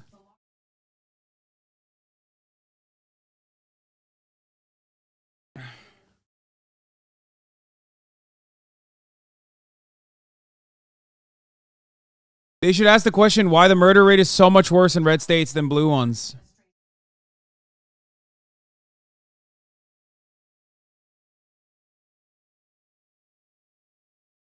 Yeah, that's what it is. You're right. Thanks, Michael Pence. Yeah, it's because we're defunding the police. That's why. Good stuff. Certainly real.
What? He's gonna pray homelessness away.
I mean, that's across the board everywhere, Ron.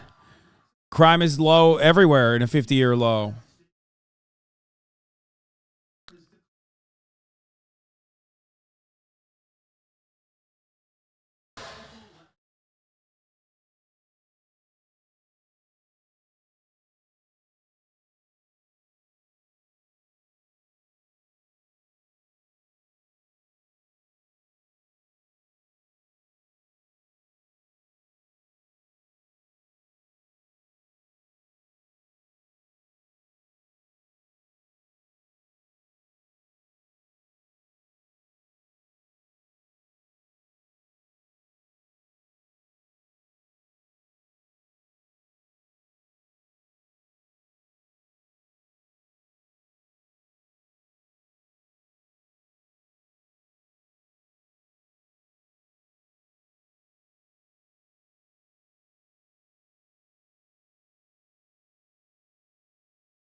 Oh my God. Oh my God, dude. This guy's like, oh, look, everybody, I'm a small town guy. It's like, bro, you're a billionaire. In the words of Jason Aldean, try that in a small town. And by that, I mean helping our homeless.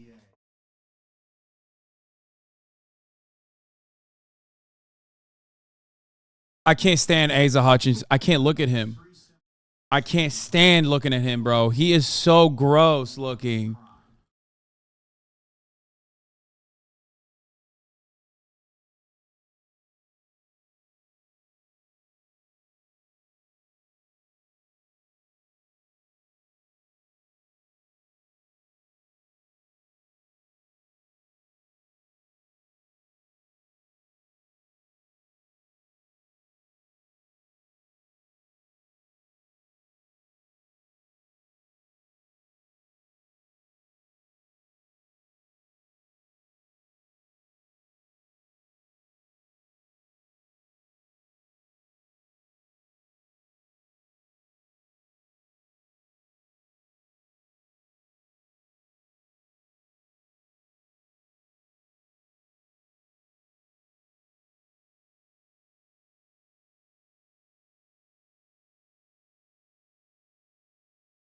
I can't do this. I can't even, like, I can't watch him. It's so gross. Oh! They're showing Fulton County Jail, baby.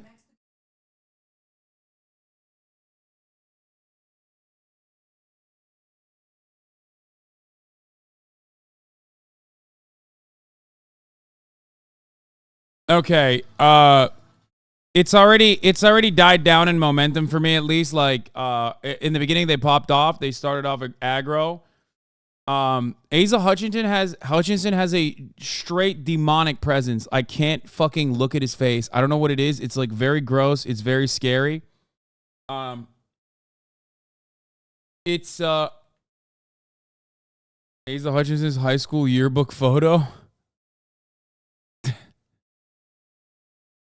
Good one. There is no, like, I don't, the Trump combo is coming up, so now it'll be like kind of interesting to see what they say.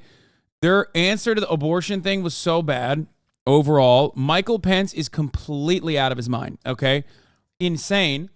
Nikki Haley is supposed to be the reasonable one, right? Except when she's supposed to be giving a reasonable take, she's like, oh, it's not about like whether I personally think it's fucking objectionable, but like we simply don't have the senators for it. And it's like, why are you reacting to this like you're a goddamn Democrat? What's wrong with you? Like, what the fuck's going on? Why are you arguing from the perspective that Democrats argue, where it's like, oh, it's just not possible for us to do this. We just can't do this. Like, as though you would want to do it. As though you think the American people want this to happen. Not a single fucking person on there got up and straight up was like, guys, this is really unpopular. What the fuck are we talking about? Like, the most you saw was the back and forth between Nikki Haley and Michael Pence, where she was like, oh, but we don't have enough senators. We've never had enough senators. We only have 45. We haven't had more than 45 pro-life senators. It's like, It's so dumb. These motherfuckers know pro-life is a losing position. It seems like they just care about being popular within their party and not winning the elections. But it's not even popular within their party. That's the problem. Might come across like it might be a popular issue in the primary, but it's not. Even in the primaries, it's not. Vivek mentioning health access is the closest that any of the candidates were centering the gun convo around mass shootings. Oh, I will be watching the Tucker thing afterwards. Do not worry. No booing for anti-Trump shit from Asa and Haley makes this audience so fucking sus. Yes. Remember, there was a really powerful point that Donald Trump made in one of the first ever Fox News primary debates, where he turned around and said, this entire room is full of fucking lobbyists. You know how I know that? Because of the things that they're clapping for. Okay? And that is true in this situation, except there is no fucking Donald Trump to actually call that out. Okay? That was a very real moment. That was a very killer line that he delivered expertly. Okay? We forget how good Donald Trump is in debates. We forget how good Donald Trump is in contentious conversations. This is why I said Donald Trump had everything to gain from being a part of this conversation. The fact that he's not there actually hurts him, which is why I think it was there was a secondary reason for why he didn't do it. Okay? Am I crazy, or does Vivek feel like Republican Andrew Yang in every way? Not sure if you mentioned this. Not necessarily. I think he's like he has more popularity than Andrew Yang ever did in the Democratic Party. That's the difference, I think. So I think their conversations are so bad. Like everything they centered around is so awful. At least they're no longer talking about balancing the motherfucking budget, though. Oh my God, that shit was insane. When they were talking about balancing the budget, I feel like I was losing my mind. Like I feel like I had just lost the plot entirely. Are you not able to show it on stream for copyright reasons? Yes. Chatters, I love you all, but unfortunately, at the top of the hour, there's a 3-minute ad break, which I'm going to run right now. But listen. You just don't understand the numbers? What? Let me explain something to you. Okay? Let me explain something to you. Technically, I could try and run the debate, and I could show it to you. Except I would get clapped. I would get personally DMCA takedown. Okay? So I can't do that. Other people might be able to run the streams and play it simultaneously. We have to simulcast it here. That's it.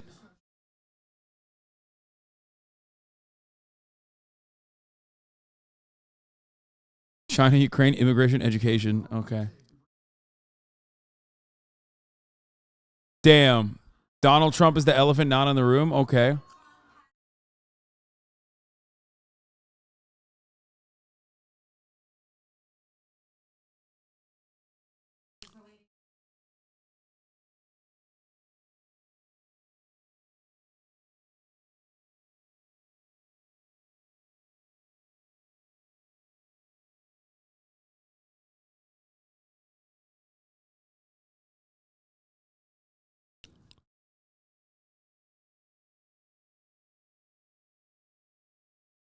Everyone but Asa Hutchinson. Oh my God, everyone's clapping.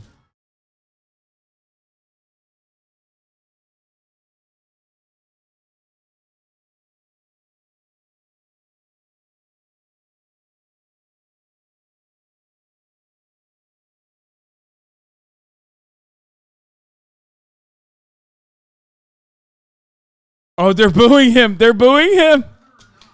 Some claps, but mostly boos.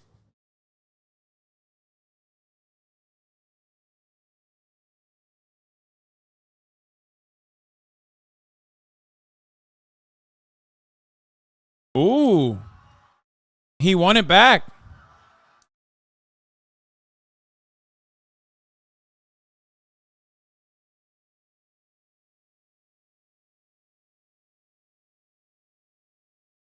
Now they're booing him. Don't address people booing you, Christy.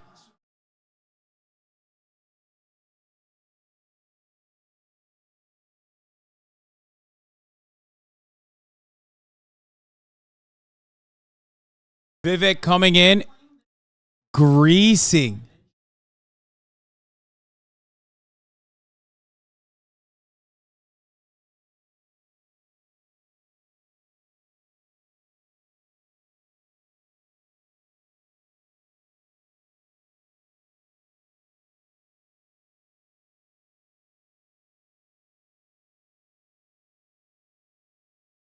Damn!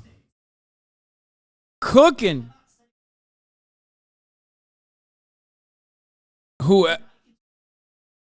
Whoever brown noses Trump the hardest wins, and Vivek took that opportunity. Great line from Squeaks.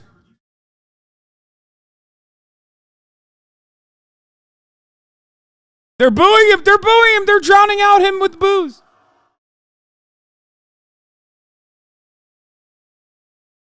They won't even let him speak. Oh, this is so bad. He's so fucking cooked. He's so done.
Oh, shit.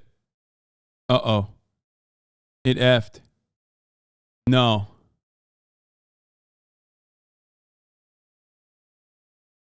Uh-oh. Oh, no. This is so bad. What the fuck?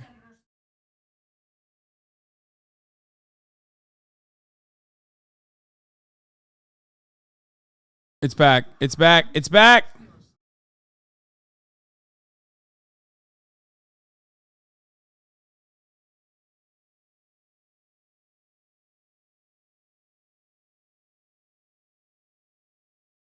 Oh. That was scary.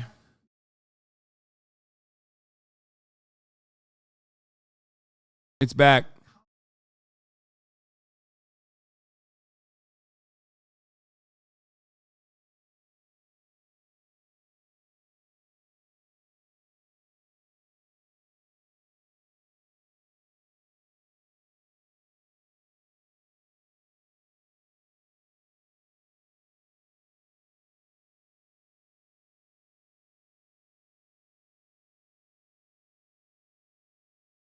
Here, I'm showing for sync.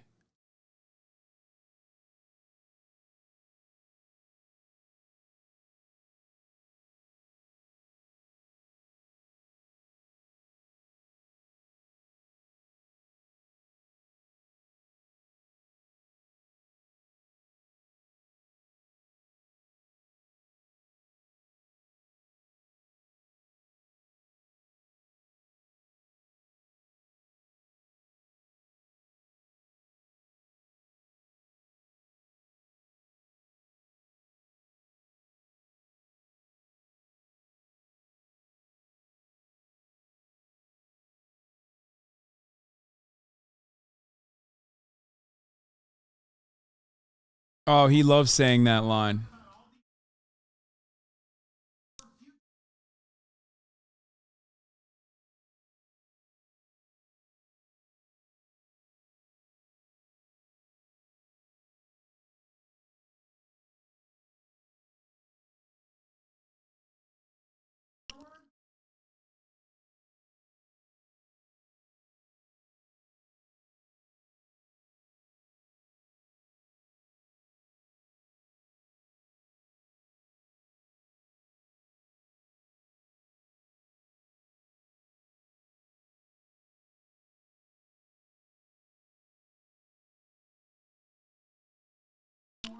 It's interesting that they're like, they like that they're hitting that with like a positive note.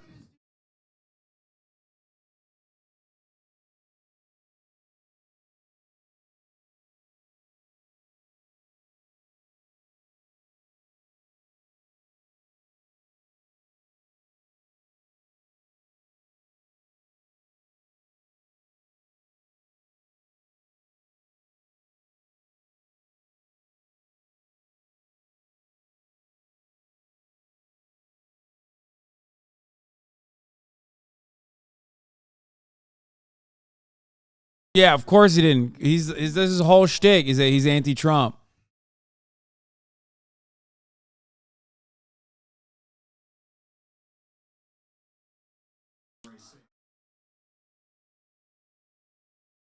They're booing.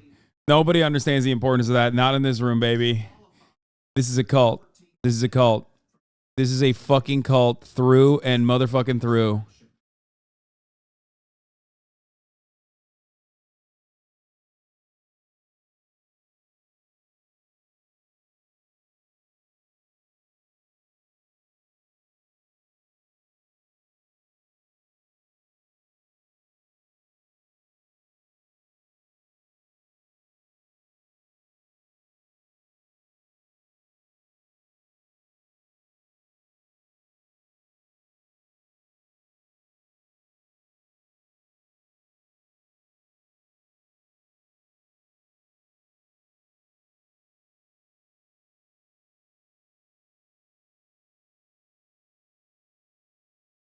It's such a weird room.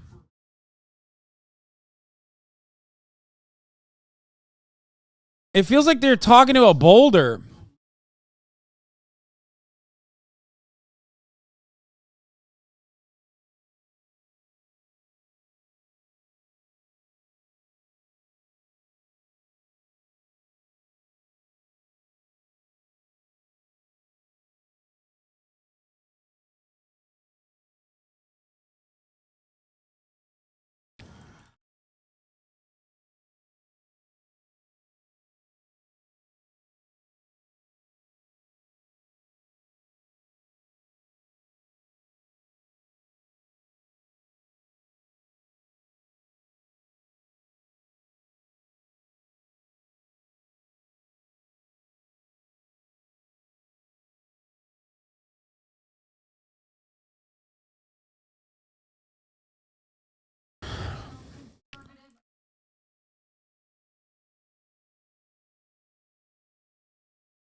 Oh my God. Nikki Haley said Trump is the most disliked politician in America.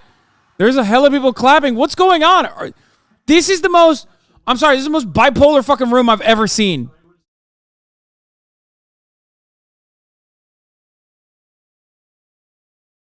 Is this crowd even hearing things? Like, what are they reacting to?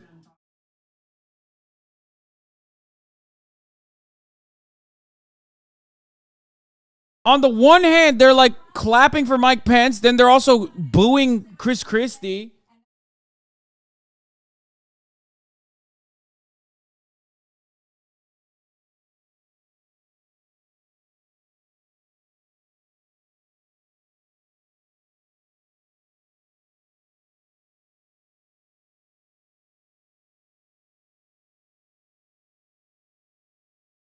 Vivek is literally dick riding Trump into increasing his approval rating.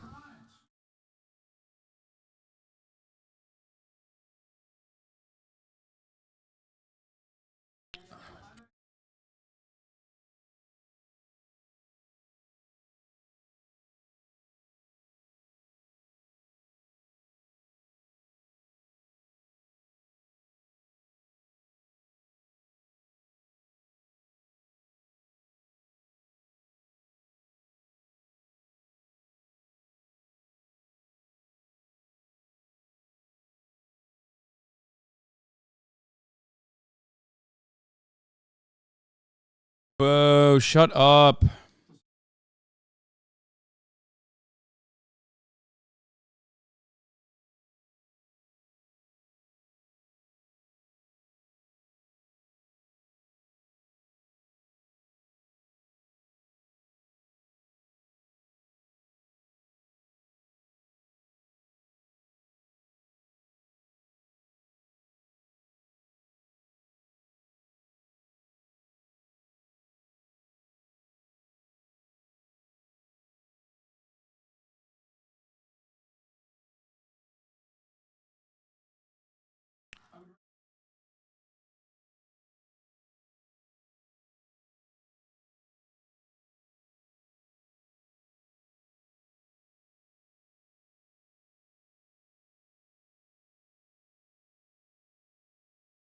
Okay, he's gone way past the ding.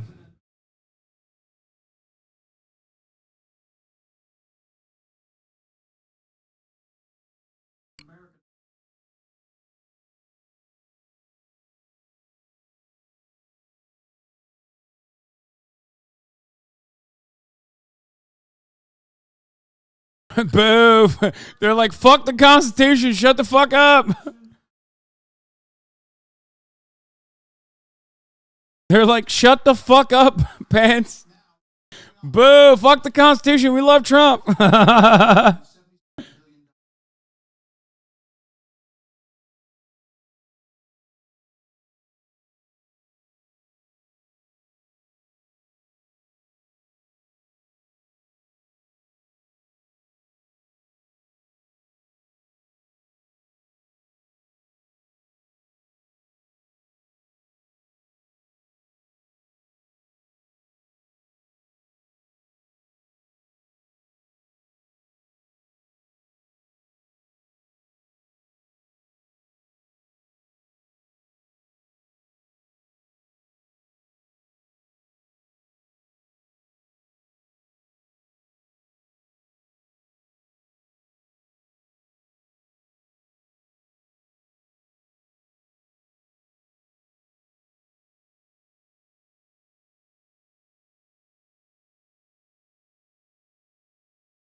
Vivek's gonna pop off here.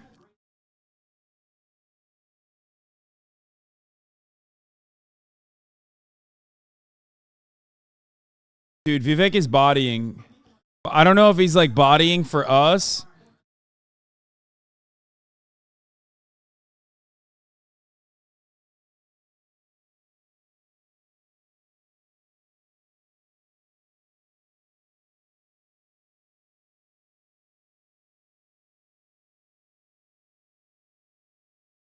Oh God, shut the fuck up, Chris. Boo.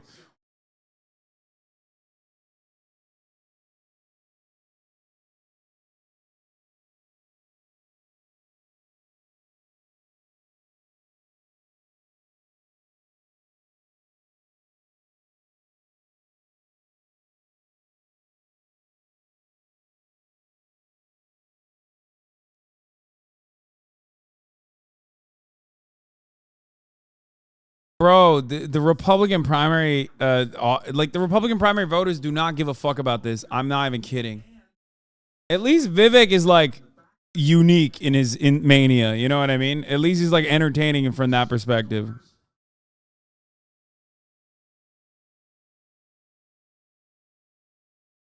Oh, what? Someone said you shut the fuck up?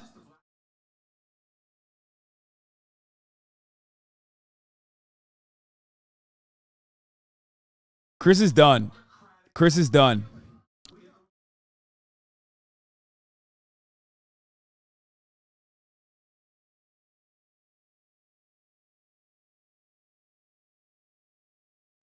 Chris does not have the juice.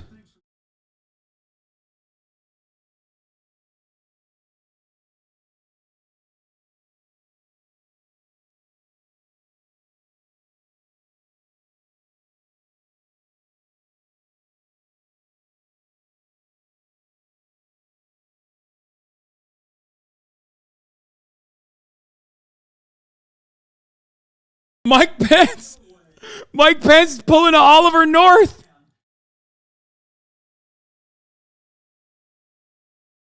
Mike Pence coming up the top rope.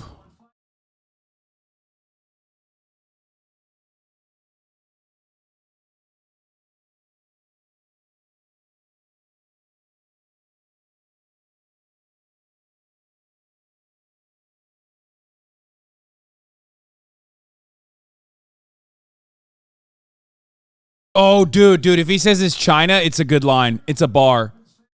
The real communist that exists now is Chinese communist. That's a bar. Say it, Vivek. Fuck, why am I rooting for him? Oh my God.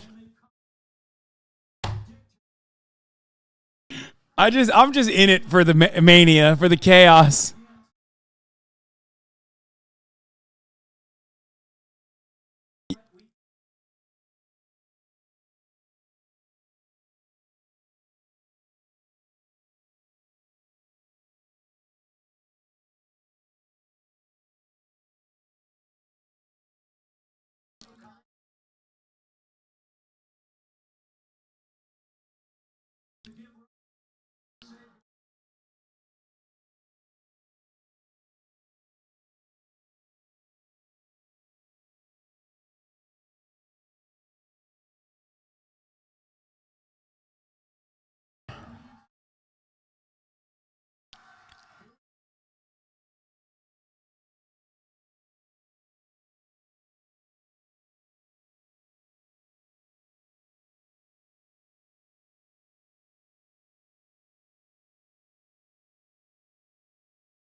Wait, they're booing him. Oh my God.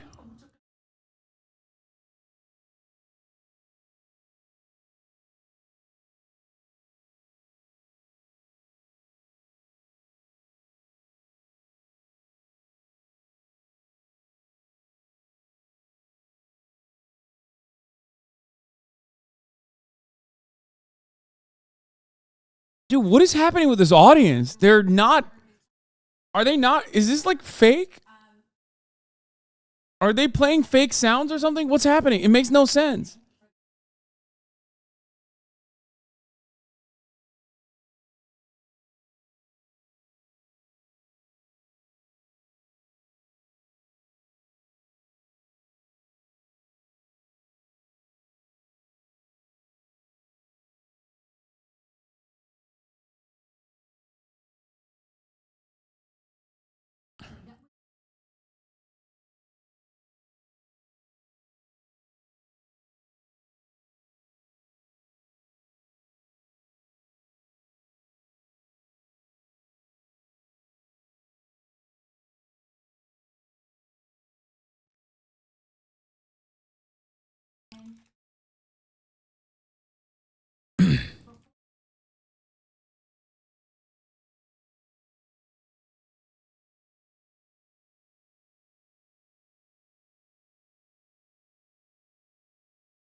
Damn. She's kind of cooking him a little bit.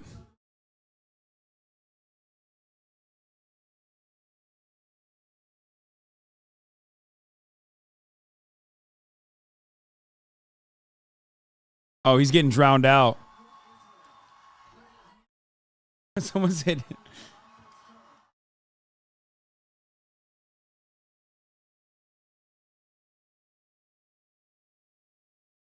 I told you guys, the whole like pro-Russia take is stupid.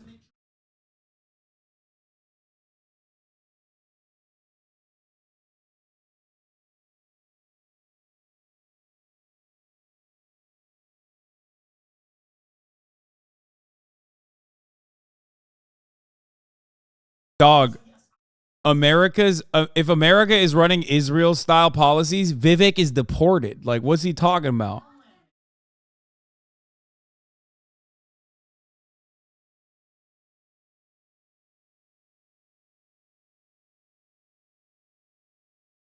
Vivek, you are deported, son. What are you talking about? Israel got like anti-miscegenation motherfuckers on in the Knesset. The fuck do you mean?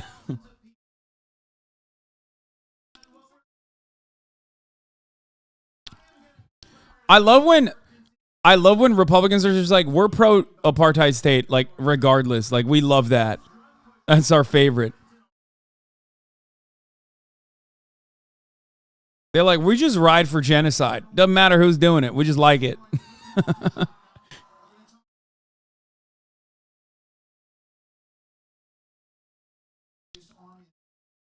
Why doesn't Asa chime in? Doesn't he have an Israel pin on? He should be the #1 defender.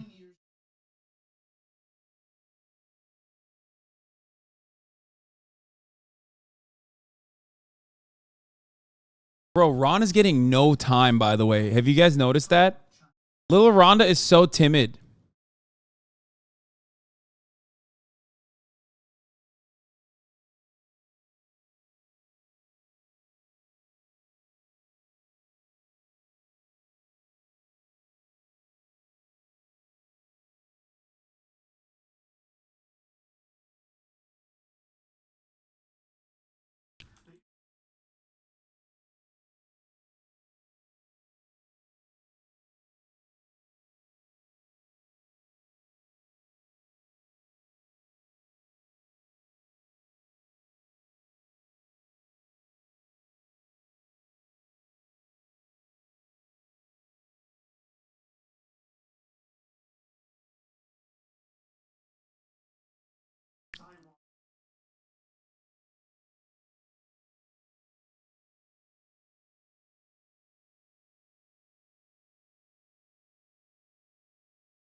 It's not effing.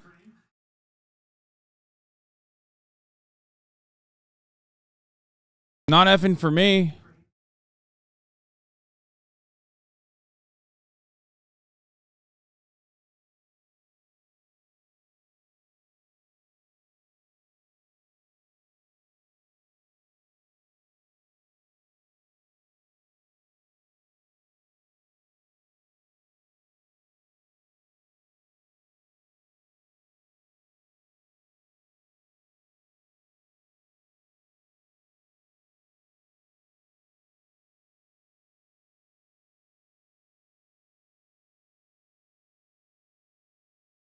Oh, God.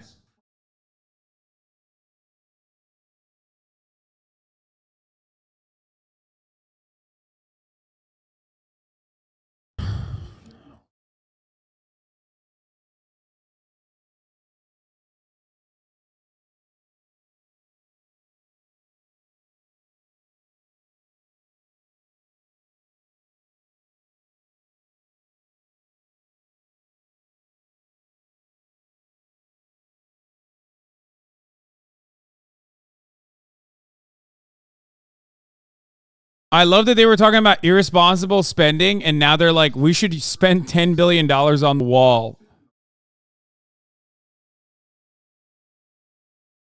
It's going to be real weird when the wall is finished and the fentanyl keeps coming in through regular points of entry.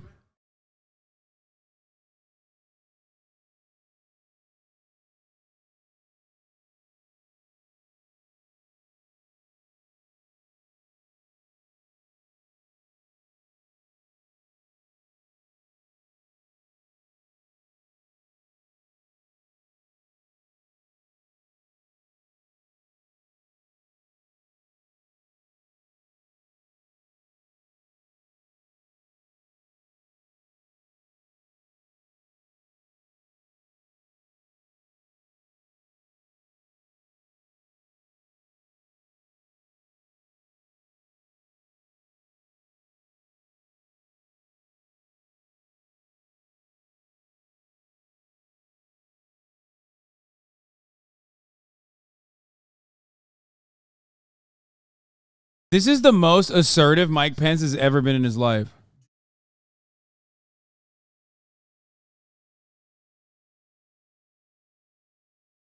Why is this the Republican Party position now?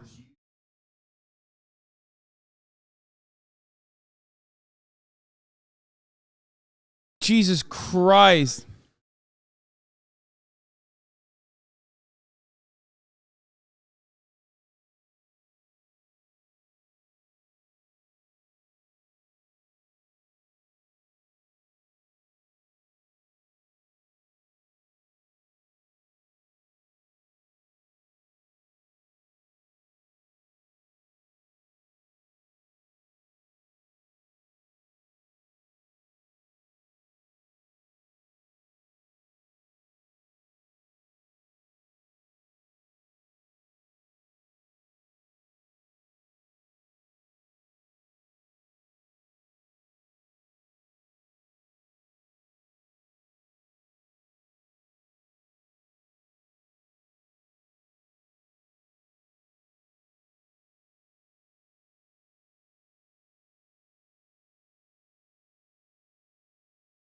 He's done it in North Dakota against South Dakotans? Oh, no, he's Arkansas. Sorry, fuck. I thought it was Doug Burgum for a second. He's done it in Arkansas, folks. He's done it. Sorry. It's the other fucking loser.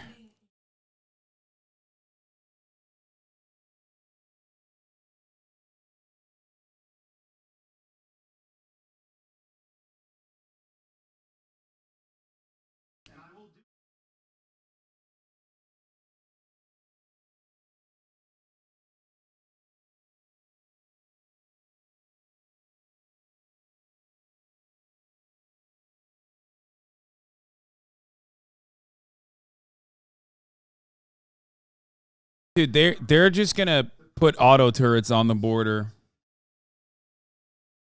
It's insane.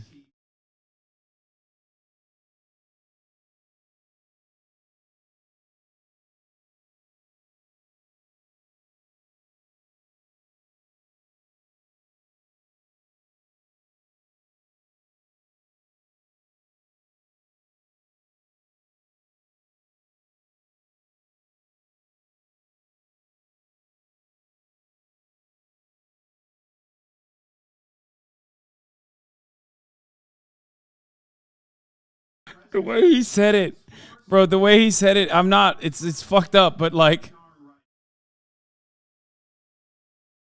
it's fucked up, but immediately died. Take one Percocet, immediately died.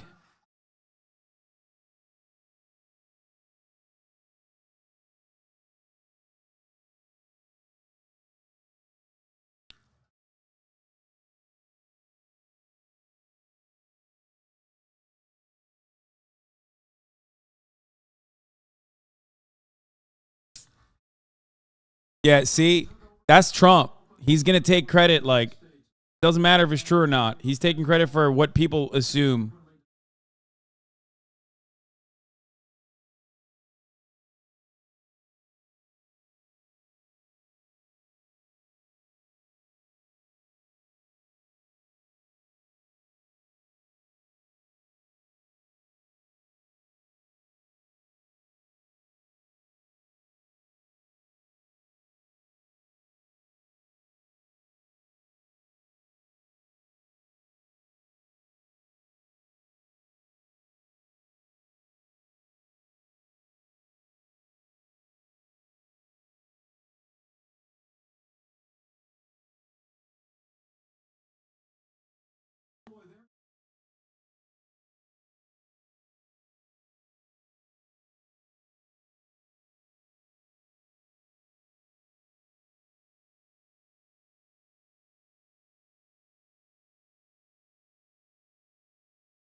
This is the nuttiest, dude.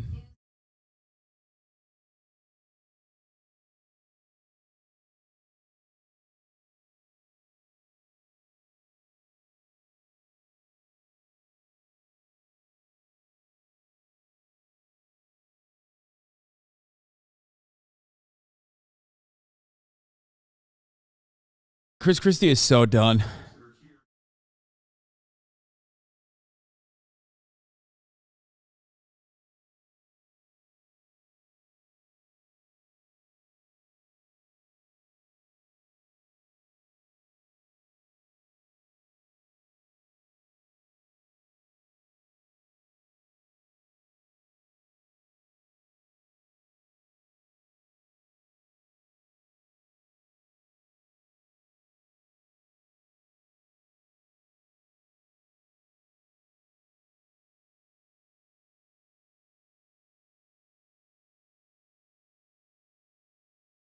Yeah, dog. The other guys are saying kill them. Okay, this is the liberal moderate position now. This is literally the liberal moderate position now for the Republican Party nowadays is prosecuting border crossers.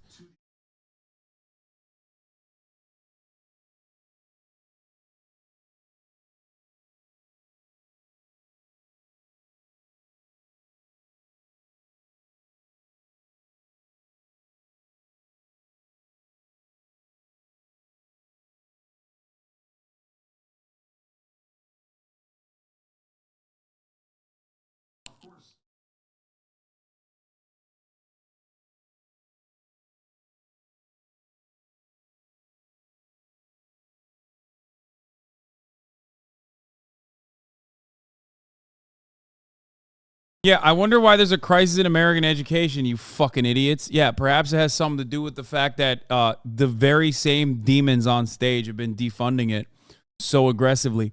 Okay, so my thoughts is holy fuck, and also what the fuck. We are cooked as a nation. Like, there is there is not even an ounce of humanity left within the Republican ticket, within the Republican Party. Like, no matter where we go from here, we're absolutely unimaginably spiritually fucked as a country when the people that are on that stage are now arguing about how hard they are going to murder any and every brown person that crosses the border. And the moderate position, I said the Republican debates have now devolved into shouting matches over who will execute more people crossing the border. The moderate position now in the Republican Party is the Chris Christie position, which is, oh no, we're just going to prosecute them. Okay? We're just going to prosecute them, which didn't get as many applause breaks as when little Rhonda was like, we're going to kill them. We're going to kill them all. We're going to kill them all dead. I don't know what to say about it. I mean, Nikki Haley really had a couple good jabs at Vivek. I told you guys before this debate happened that Vivek's weird-ass perspective on... Vivek's absolutely nutty perspective on fucking the China-Russia alliance, I don't think that's triangulated well enough. If your commentary is not backed by the Republican Party media machine, then you're not gonna be able to get your message across. Your tweet is a horrible take. Which one?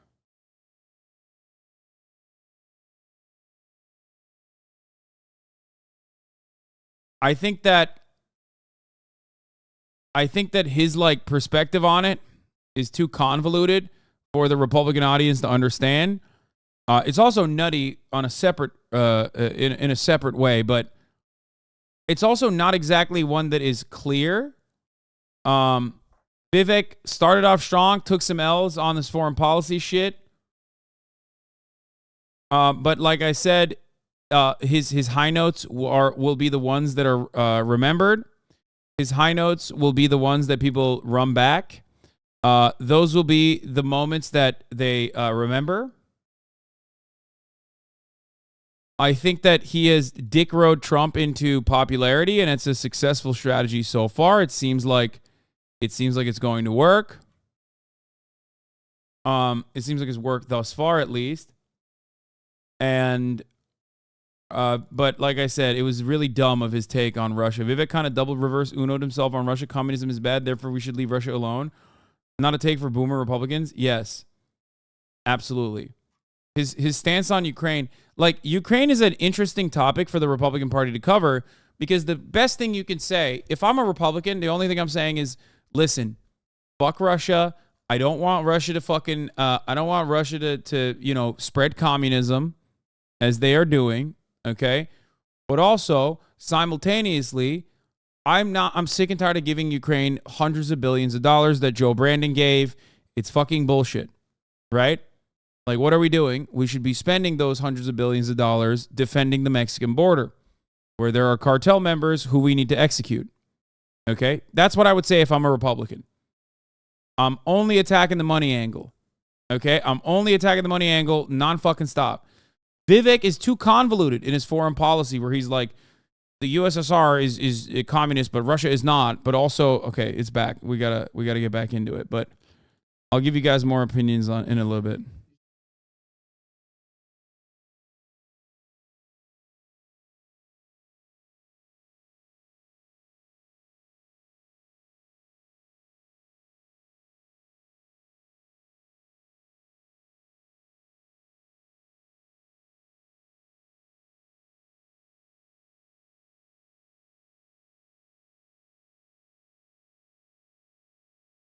Boo, back to, remember COVID? It was so good. I was so good during COVID. Shut the fuck up, Ron.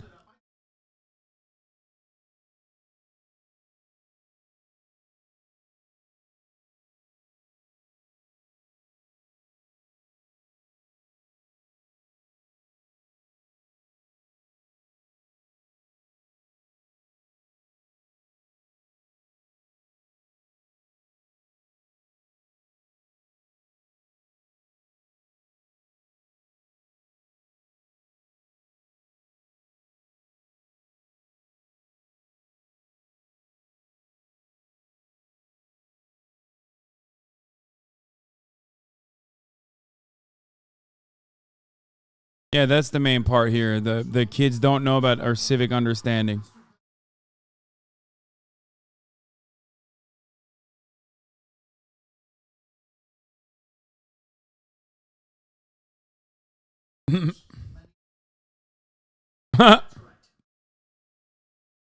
They're clapping.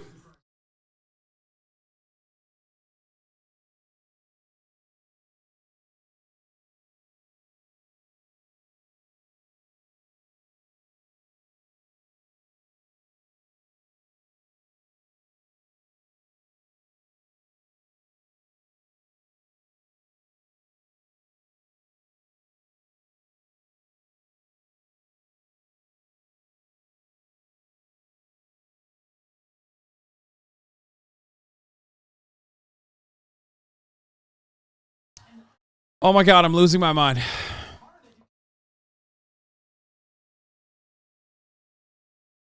I'm losing my fucking mind.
It's crazy, dude.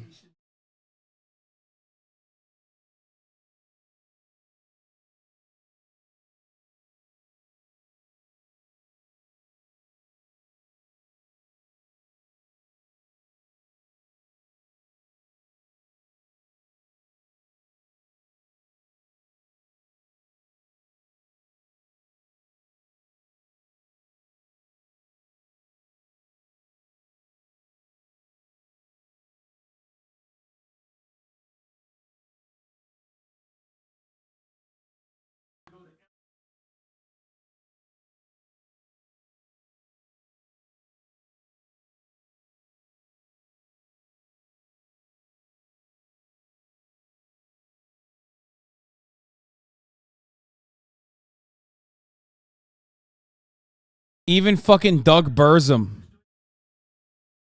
is like in favor of abolition of the Department of Education. This is crazy. This is nutty, dude. This is not normal, okay?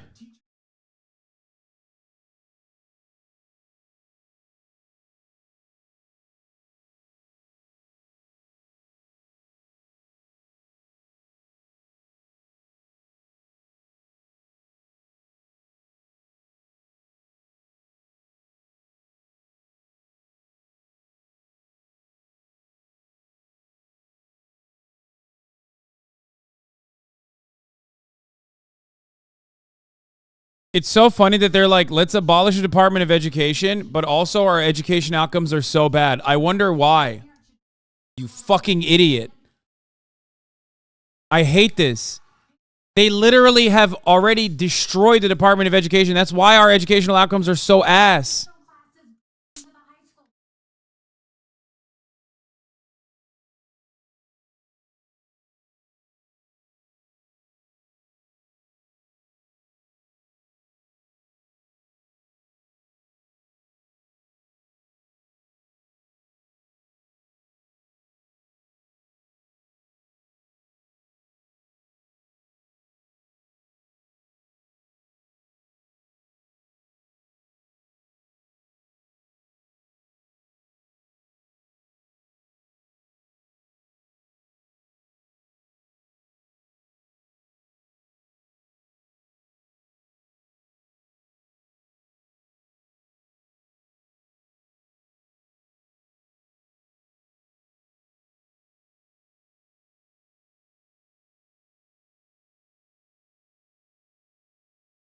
Okay, it's a good line. Bars, spitting. Boo. Boo. Immediately turned around and said, no, fuck you.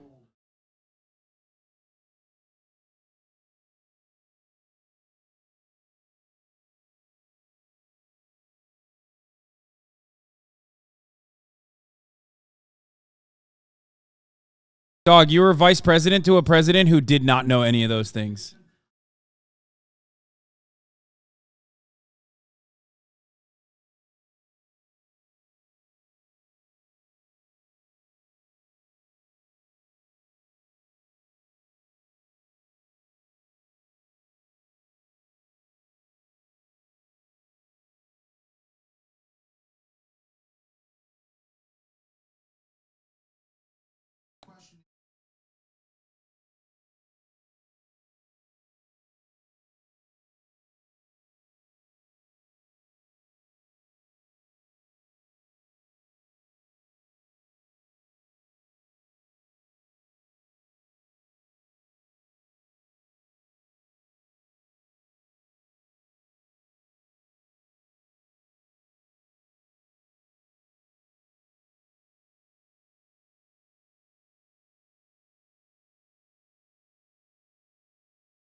It's not effing me.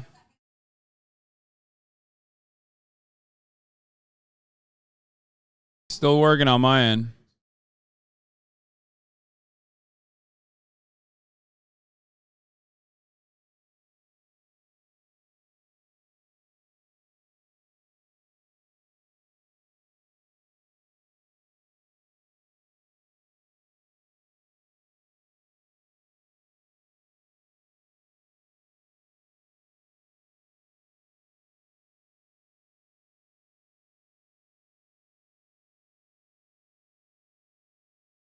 Skew.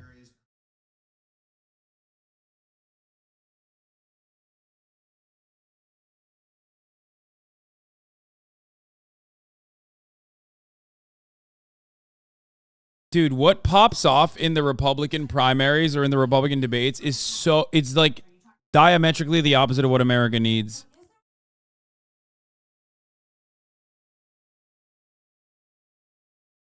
This is so insane.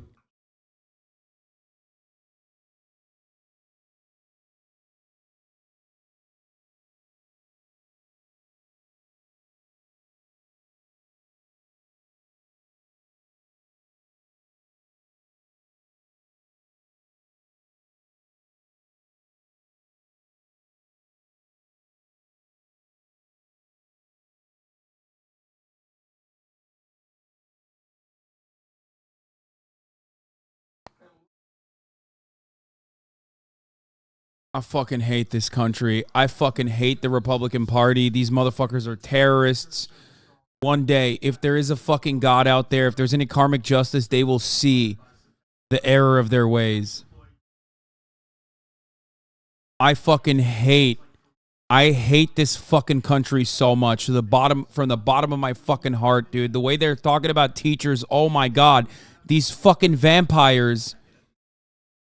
These fucking vampires in these cannibal pedophile vampires, these husks in suits, the way they speak about American teachers, oh my fucking Lord.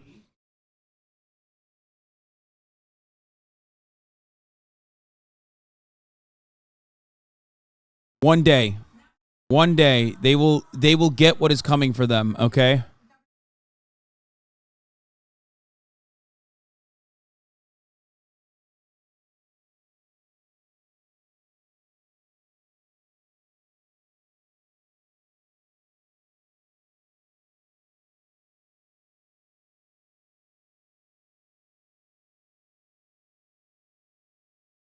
Look at his fucking face.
Motherfucking spin room, baby. Oh my god. Uh-oh. It's cutting out a little bit. Okay. What do I say? This is the most mold-inducing shit that I've seen so far. It's effing, but it's luckily effing on the commercial break. Let me tell you.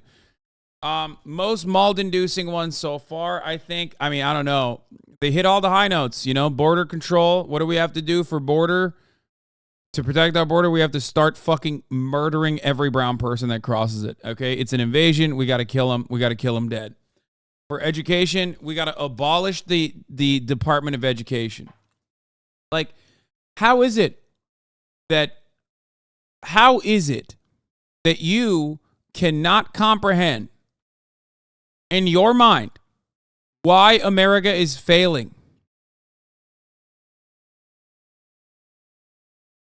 In education. How can you not comprehend that? Like, we talk about competing against fucking China, right? All the time. They're like, oh, China's education, whatever. China this, China that. Motherfucker, do you think China is lapping America in education because they have private education? Or perhaps do you think it is the exact opposite? That all of these other fucking countries are destroying us in education because Americans are getting dumber and dumber due to these sick fucking perverts running the show, starving the goddamn beast, doing everything they possibly can to absolutely gut teachers' unions, which they fucking attack so much. There's nothing more triggering than hearing this shit. These rich, sociopathic fucks sitting there being like, you know what the real problem is? The Department of Education and fucking our teachers and our teachers' unions. Like, if there was if there was any kind of real karmic justice in this world, okay, you would be the fucking asshole getting paid $30,000 a year, and they would be the ones making $174,000 a year for simply sitting around and not doing fuck all. Okay? The idea that, like, we need to completely gut the Department of Education, that is the whole problem. That is the reason why our education is failing. Okay? I can't believe it. Meanwhile, wait, did someone say homeschool ad? Are they actually running a homeschool ad? No, they're not. Or maybe they are. I don't know. But I can't fucking stand this country, man. They're so stupid. Oh, they are? They did run a homeschool ad? Nice. I've said this before. I've said this a bunch of times. The goal is to absolutely eviscerate teachers' unions and destroy the Department of Education. The whole trans debate, whenever they talk about like trans issues and queer teachers and whatnot, that actually is yet another vector to get their main point across, which is to destroy the Department of Education. They want only private institutions. They want to widen the gap between those who are wealthy and have access to premium education and those who are poor who have no access to education whatsoever. A stupid demographic, a stupid population is easily controlled. A stupid population votes Republican. Okay? We know this already. So the counter to this from the Democrats should at least be, when you look at the fucking demographics, when you look at the numbers, the higher educated someone is, the more likely they are to vote for the Democratic Party, is to advocate for fucking free college and make it easier to beef up education opportunities from K through 12. But the Democrats have also conceded on this moment. It is so fucking frustrating that no one is defending our teachers, no one is defending our schools, and that is the reason why you have a bunch of dumbasses on TikTok being like, oh, how does the mirror world see the other side? Like, I don't understand.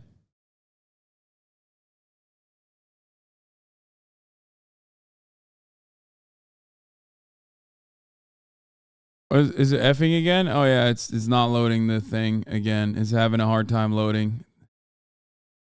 Actually, no, it's working. It's working, it's just delayed. Just refresh. Find the plan that's right for you at trusted. It's super delayed.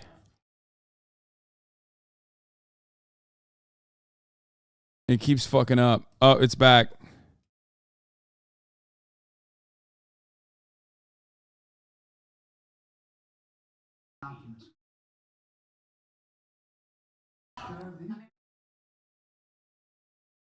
I understand why America's hurting. Inflation is choking us. I grew up in a small town. My dad died when I was a freshman in high school.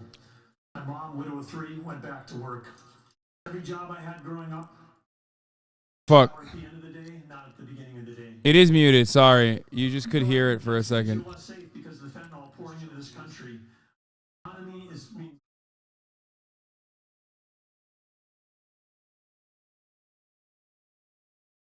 What the fuck's going on?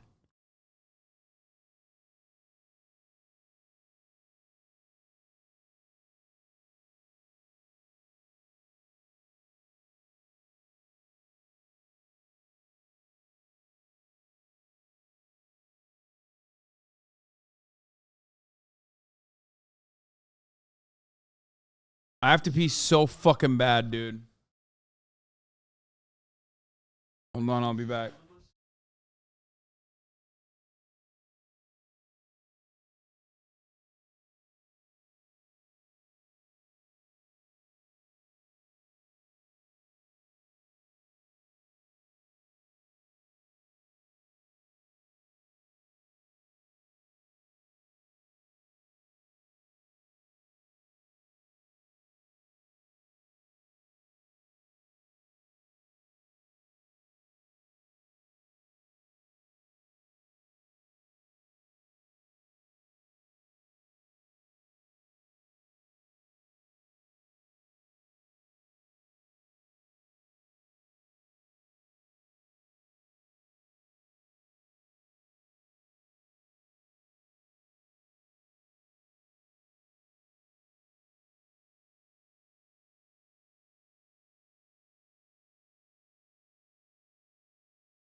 I've heard this so many times from fucking Tim Scott.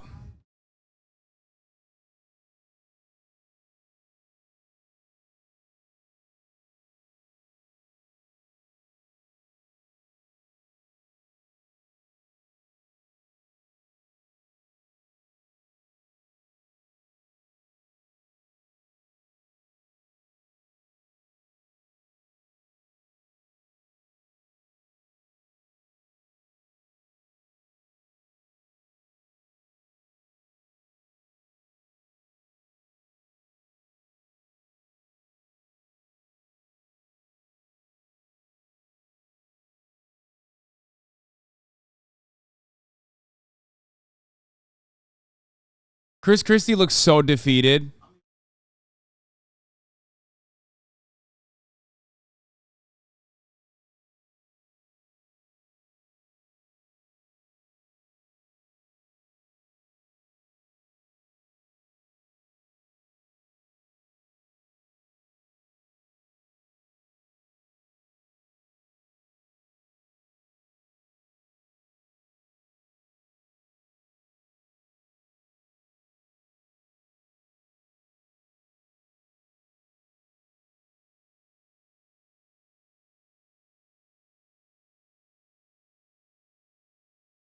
I feel like they dinged him faster. Am I crazy?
This part is just so bunk.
The fuck?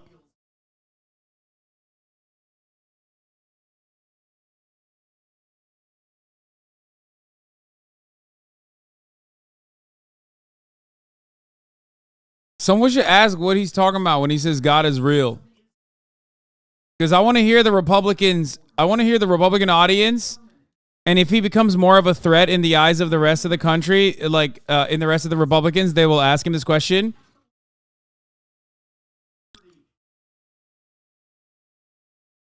Because he's not a Christian. He keeps LARPing as a Christian. He's not.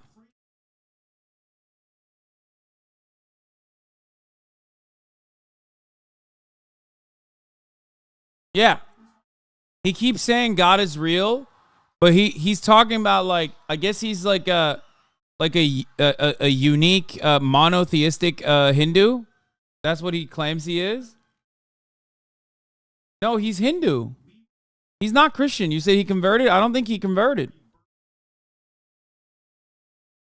Oh, he converted right before the debate. Okay.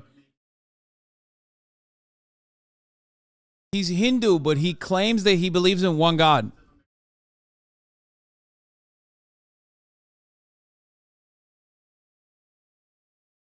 For the record, I don't give a fuck. I think most of these motherfuckers don't believe in God, okay? I don't give a fuck what you believe in. I just do not think. I delivered, bitch. No mulligan. Oh, God, he's so whack.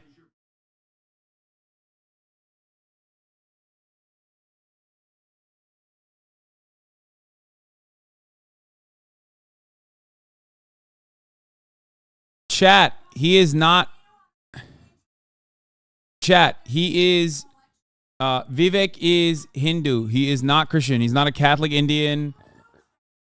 He is straight up. Okay, here it is. Let's get the Sean Hannity. Full Milwaukee, Wisconsin, where in just a moment we're going to hear directly from the I want to hear from themselves. the spin room, and I want to hear from Sean Jebediah Hannity in a second. But let's make an assessment. First and foremost, okay, we're going to look at the people. One debate came out looking better than before. No change from before. Came out looking worse than before. Doug Burgum. So right off the bat, let's put Doug Burgum. Which one was Doug Burgum? Was it this one? Was it this one? Which one was Doug Burgum? Oh, yeah, it's this one right here. So Doug Burgum is in the Doug Burgum category, okay? Because Doug Burgum is a unique human being. He kept talking about how he's from a small town. He's from a small town of 300 people. It's like, we get it, bro. You love incest, okay? We get it. We understand it. Your cousins fucked each other and whatever. It doesn't matter. You are literally a fucking billionaire. Nobody knows you. You only got to this fucking place as the governor of North Dakota, a state where there are more cows than people. Okay? You're not winning anything. You're not moving the needle. Nothing is happening to you. Okay?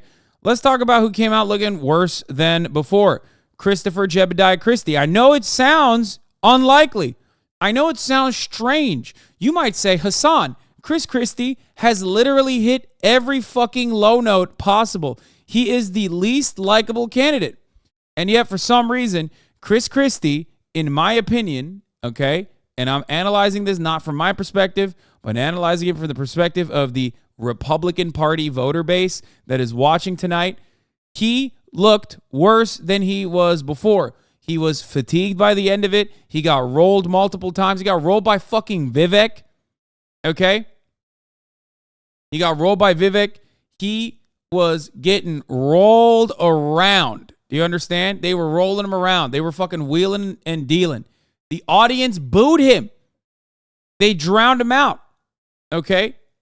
Were we watching the same debate? I don't know. Maybe we were watching a different debate.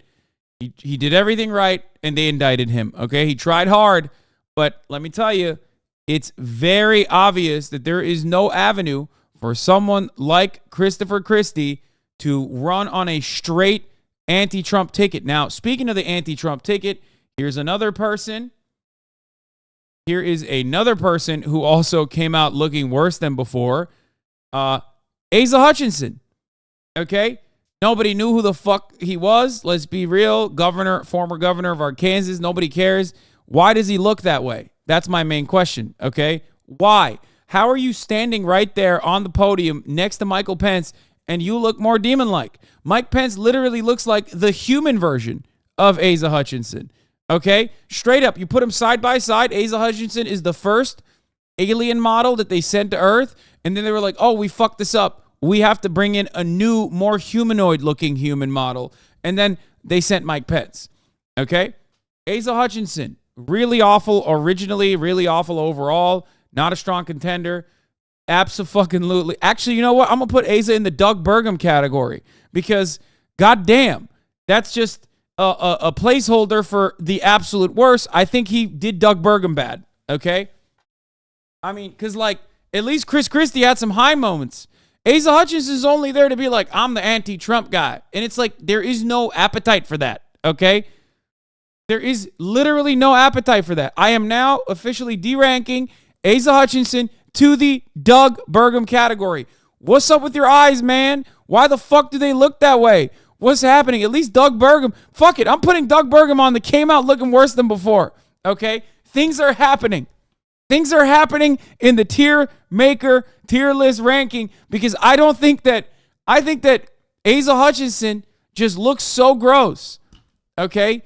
He looks gross. He's constantly fucking whining about Donald Trump. Who the fuck would ever vote for that? Okay? Anyway, Doug Burgum, on the other hand, out of the Doug Burgum category, came out looking worse than before. Actually, there is no way to make him look worse than before because nobody knew who the fuck he was. Okay? It's just like, I don't know. God. No, I'm going to put Doug Burgum back in there. That's his category. Okay, let's be real. All right.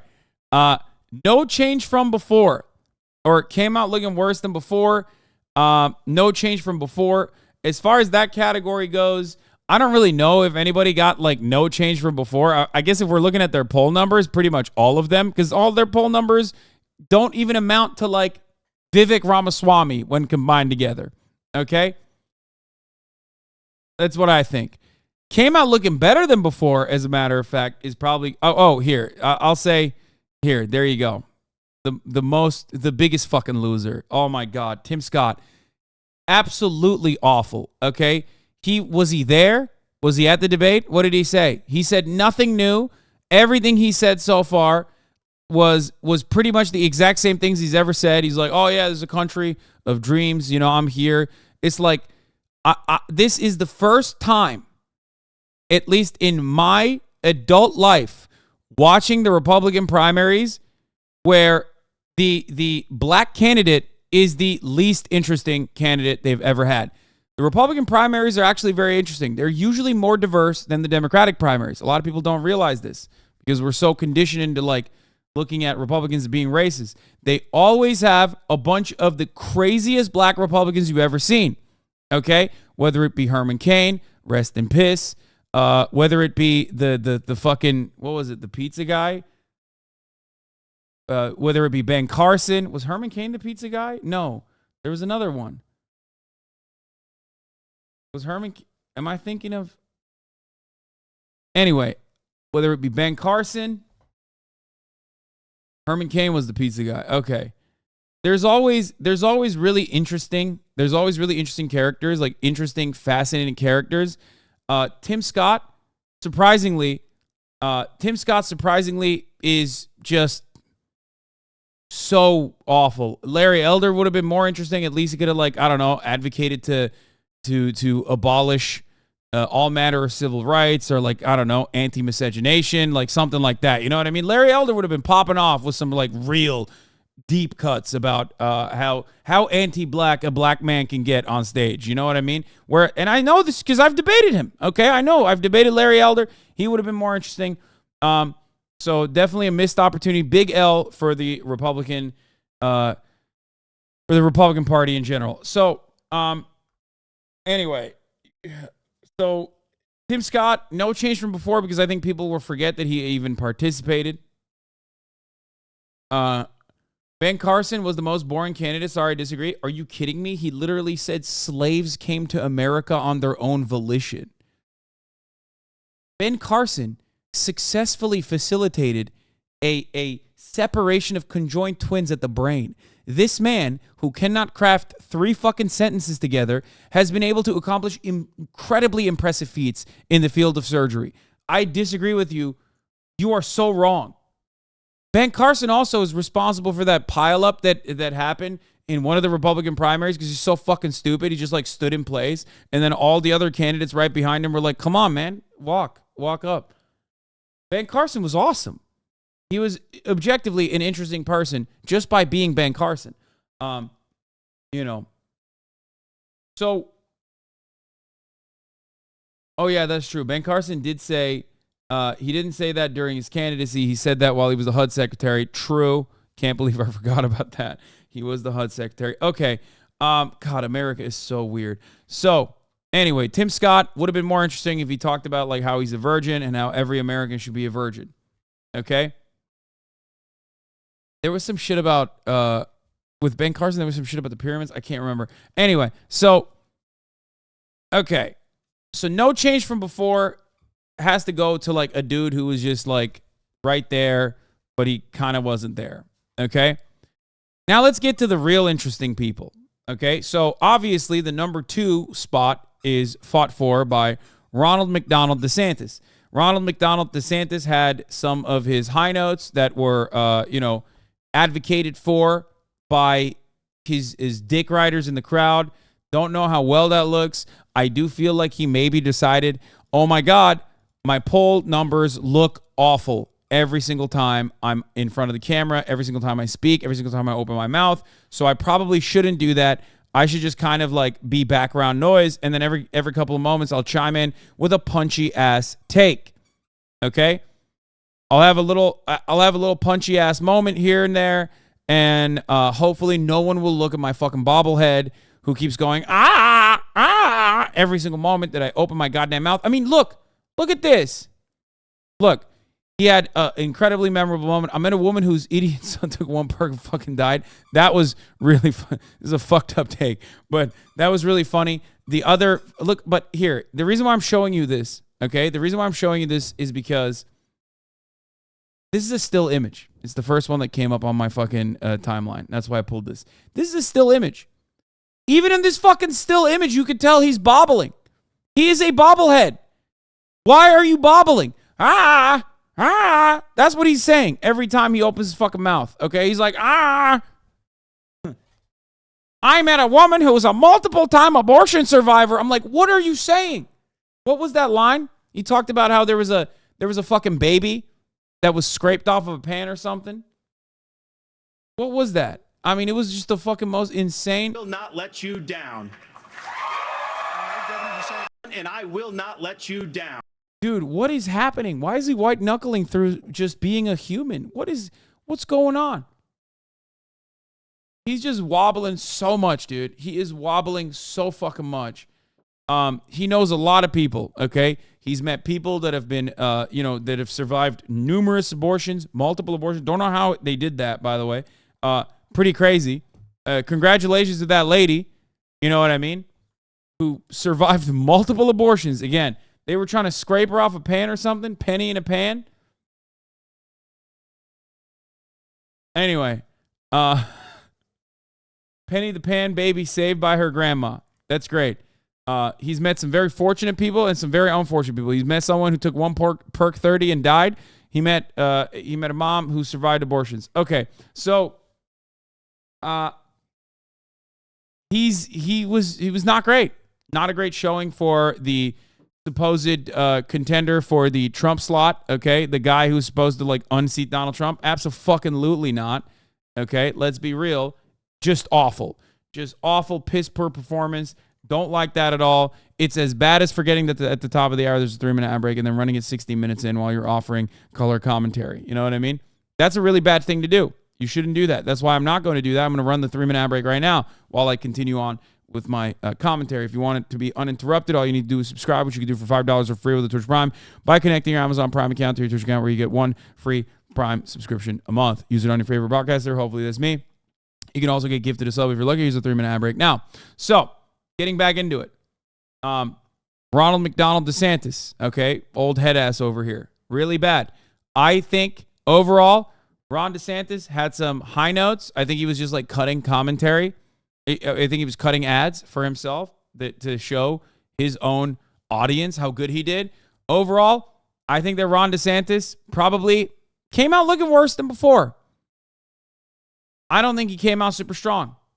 I do not believe that he came out super strong. Wait, let's look at this interview. Let's see what he thinks about his own performance. Choice over the next 18 months, we can reverse the decline. We can restore America. I think it's similar to the late 1970s when Jimmy Carter was president.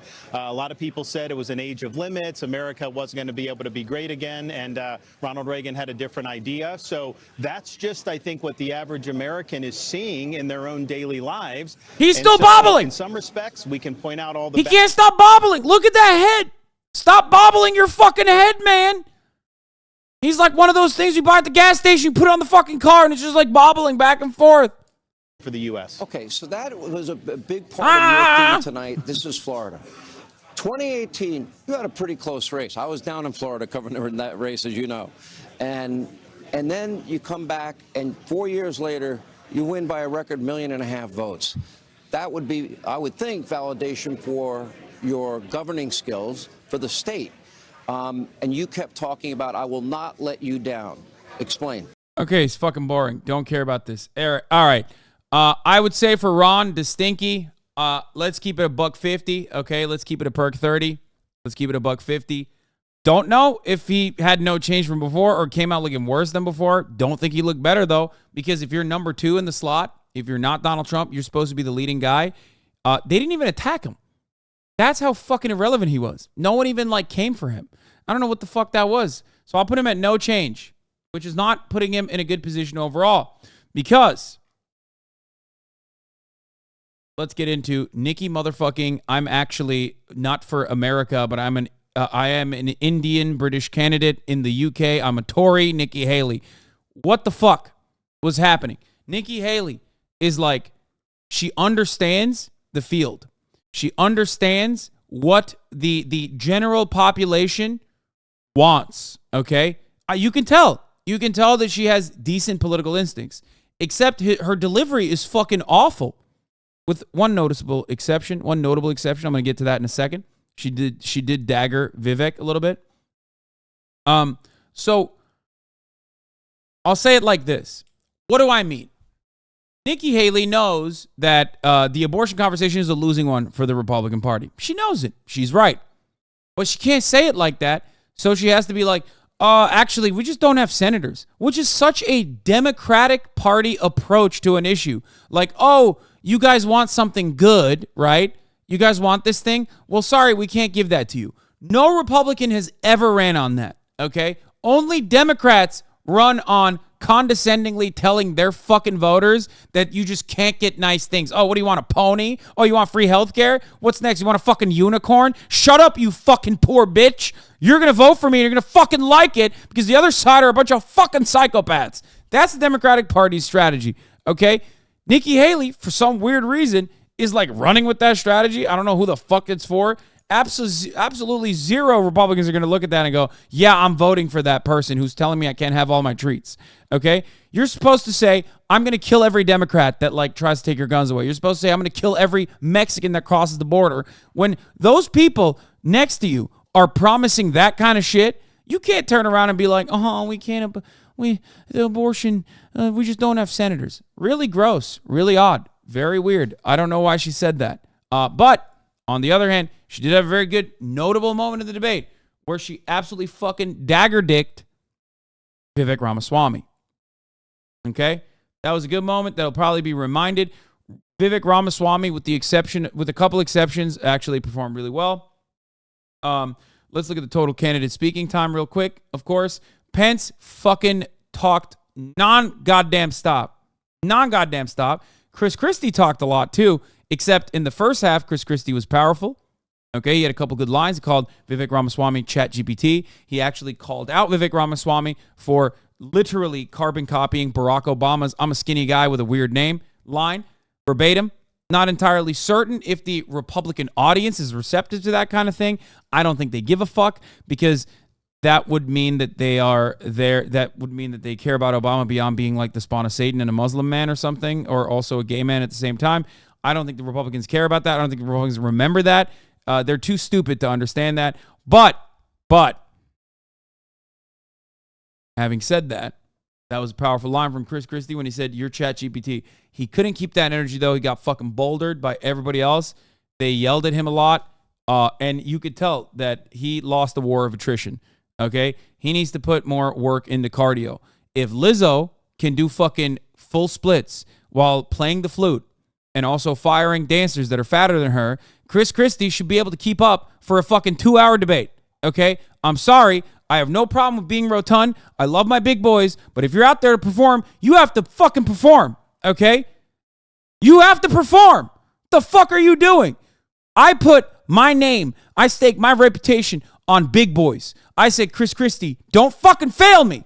And you failed me, Christopher. What the fuck is wrong with you? What is absolutely fucking wrong with you? You couldn't just keep it up for like the entire duration. You immediately fucking caved. It was awful. War of Nutrition, Keck W. Anyway, really fucked up. Let's get back to Nikki Haley, though. Like I said, good moments, bad moments. Nikki Haley, weird Margaret Thatcher line. I don't even know what the fuck the entire crowd was actually clapping for at that point. I don't know what the hell they were doing. Did anyone have that Nikki Haley line against Vivek? I think I saw it. 90s disaster movie president. Here's the Vivek clip Vivek stole from Obama. So first, let me just address a question that is on everybody's mind at home tonight. Who the heck is this skinny guy with a funny last name, and what the heck is he doing in the middle of this debate stage? I'll tell you, I'm not a politician. Of a mill worker's son who dares to defy the odds. The hope of a skinny kid with a funny name who believes that America has a place for him too. Yeah. Republicans are not going to know that. They're not going to remember that. I'm just going to say, I feel like they'll probably run this, though, they'll run this on Fox News a little bit. They'll definitely run this all over CNN. That'll hurt Vivek a little bit. Need to know the difference between right and wrong. They need to know the difference between good and evil. Right. When you look at the situation with Russia and Ukraine, here you have a pro-American country that was invaded by a thug. So when you want to talk about what has been given to Ukraine, less than 3.5% of our defense budget has been given to Ukraine. If you look at the percentages per GDP, 11 of the European countries have given more than the U.S. This is such a fucking sexy way. As someone who's just in it, like as someone who fucking loves the game of politics a little bit too much, from a very sociopathic perspective, this is the way you triangulate your message around Ukraine. Europe is not paying for it. That's what Trump did with NATO. I'm sorry. That's a sexy ass fucking line right there. Congratulations to Nikki Haley for having a pretty decent way to approach the Ukrainian subject while simultaneously saying Americans are spending too much money on Ukraine. Europe needs to spend more to defend Ukraine because, Russia is bad and we shouldn't be giving more money to Ukraine. That's good. That's a good take. Ron said that too, though. I know. But she said it better. Anyway, yes, that is a smart way to triangulate on Ukraine. Okay? Now, of course, does that mean anything? It's not the point she's making, but the fact that only 3% just goes to show how absolutely batshit the insane the U.S. But defense what's budget really is. important is go back to when China and Russia held hands. Wait, is she saying that? Wait, what? Did I misunderstand? She said the opposite? Oh, fuck. Oh, that's so bad. Okay, well, I didn't understand what she was saying. That is so stupid. If you advocate to give more money to Ukraine on the Republican stage, they are not going to remember that fondly. Good and evil. Right. When you look at, so when you want to talk about what I'm wrong. I'm wrong. I thought Ron DeSantis. Which? Anybody, in my opinion, on the Republican stage tonight that says we need to give more money to Ukraine, that's a losing issue. Donald Trump is going to fucking literally put his nuts all over your face. Okay? Ron is the one who said, make Europe pay. Given to Ukraine, less than 3.5% of our defense budget has been given to Ukraine. If you look at the percentages per GDP, 11 of the European countries have given more than the U.S. But what's really important is go back to when China and Russia held hands, shook hands before the Olympics, and named themselves. She said something correct, so that's the wrong thing to say. Yes. Hello? We're watching the Republican primaries. Did you not watch me almost fucking die and have my soul sucked out of me when they were talking about the Department of Education? Yeah, no, literally. Are you fucking stupid? Yeah, it's the Republican primaries. It is basically opposite day. Guys, why do I spend so much time looking at Republicans if we can't comprehend that the average Republican literally looks at good things and goes, no, that's bad. I don't want that, actually. And looks at bad things and goes, yes, I want more of that, please. Okay? It's just like, that's not how things work. These guys are literally shitting on 15-minute cities. Okay? They're like, oh, dude, walkable cities? No thanks, that's communism. Okay? It's fucking awful.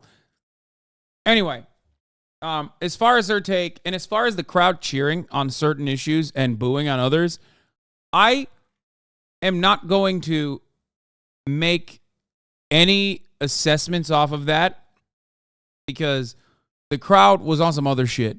They were all over the place.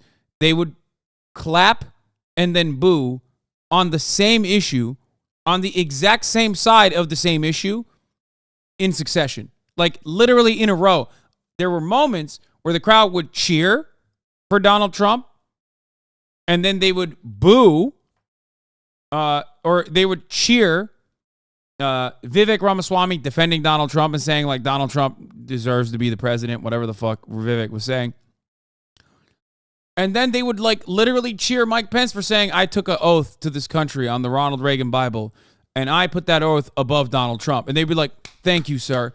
And then literally right after that, they would start booing him because they'd be like, wait, hold on. Actually, no, we don't like that. It was insane. The crowd was fucking crazy. At a certain point, I was like, what are they doing? Is this just like, are they playing noises? Are they playing crowd noises? What the fuck's going on? It was legitimately the most unhinged crowd I have ever seen. Okay? Very odd, very shocking, very confusing. Don't know what the fuck they were on about. We are Wisconsin. We don't know what we want. Yeah. Nobody makes me madder when libs come into the chat and say, I don't understand why anybody likes the Republicans. We understand why.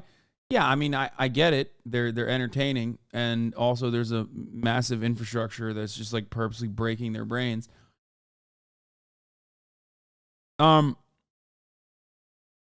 I guess it makes sense if you think that half of the half the crowd was like real Republican voters, you know, Trump picketers, and then half were like normal Republicans, as in like lobbyists and shit. Anyway, let's keep watching unlimited Nikki Haley. partners. A win for Russia is a win for China. We have to know that. Ukraine is the first line of defense for us. This line is good in a way to like justify spending any money in Ukraine, though. We have to put up a strong opposition to Russia, because like she's responding to Vivek, who was like, who was on some other shit where he was like, yeah, Russia is actually our ally. I don't know what happened. Vivek, I feel like, triangulates his messaging fairly well. I don't know why the fuck he thinks he has like Trump's riz. Like Trump can get away with saying he loves Vladimir Putin and he wants to kiss and hug him and shit. You can't. You're Vivek Ramaswamy. You're not Donald Trump. Anyway, I said this even before the debate. I told you guys, Vivek's foreign policy on like Russia and China is so psychotic. It's just so nutty. It's unique. It's entertaining. But like the Republican Party is going to look at that and go, wait a minute, this brown man is telling me that like, you know, the communist Russia is my friend all of a sudden. And then they want to let China take over Taiwan. Okay, sure. I don't give a fuck about Taiwan, but like, isn't that what China wants? But I also don't want what China wants. You know, it's just all over the place. So, I bet if Vivek went to any small town in America, they 100% think he's Iranian or some shit. Americans can't tell apart brown people unless they speak Spanish. Yeah. So, Vivek is going for the 4chan foreign policy vote. He's going for the 4chan vote on that one. I don't know why. Biden clipped Nikki Haley. Wait, no, not my queen. What did he do? You have Ron DeSantis, you've got Tim Scott, you've got Mike Pence. They all voted to raise the debt, and Donald Trump added $8 trillion to our debt, and our kids are never going to forgive us for this. Ugh, I hate this. I hate this because like what? What are you talking about? You're anti-debt? Like, you're a Democrat, dumbass. I hate that Joe Biden is saying like, oh, that's a big own. God, liberals are so fucking annoying. Man, what are we doing here? This is like as stupid as like fucking Nancy Pelosi pushing Pago, okay? What are you doing? We're Democrats. We should be spending, right? That's what you're supposed to do, idiot. Nobody cares about the debt. What the fuck?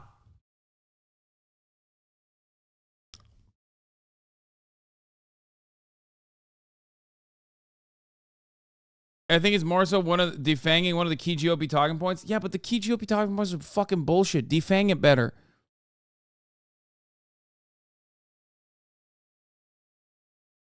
Anyway.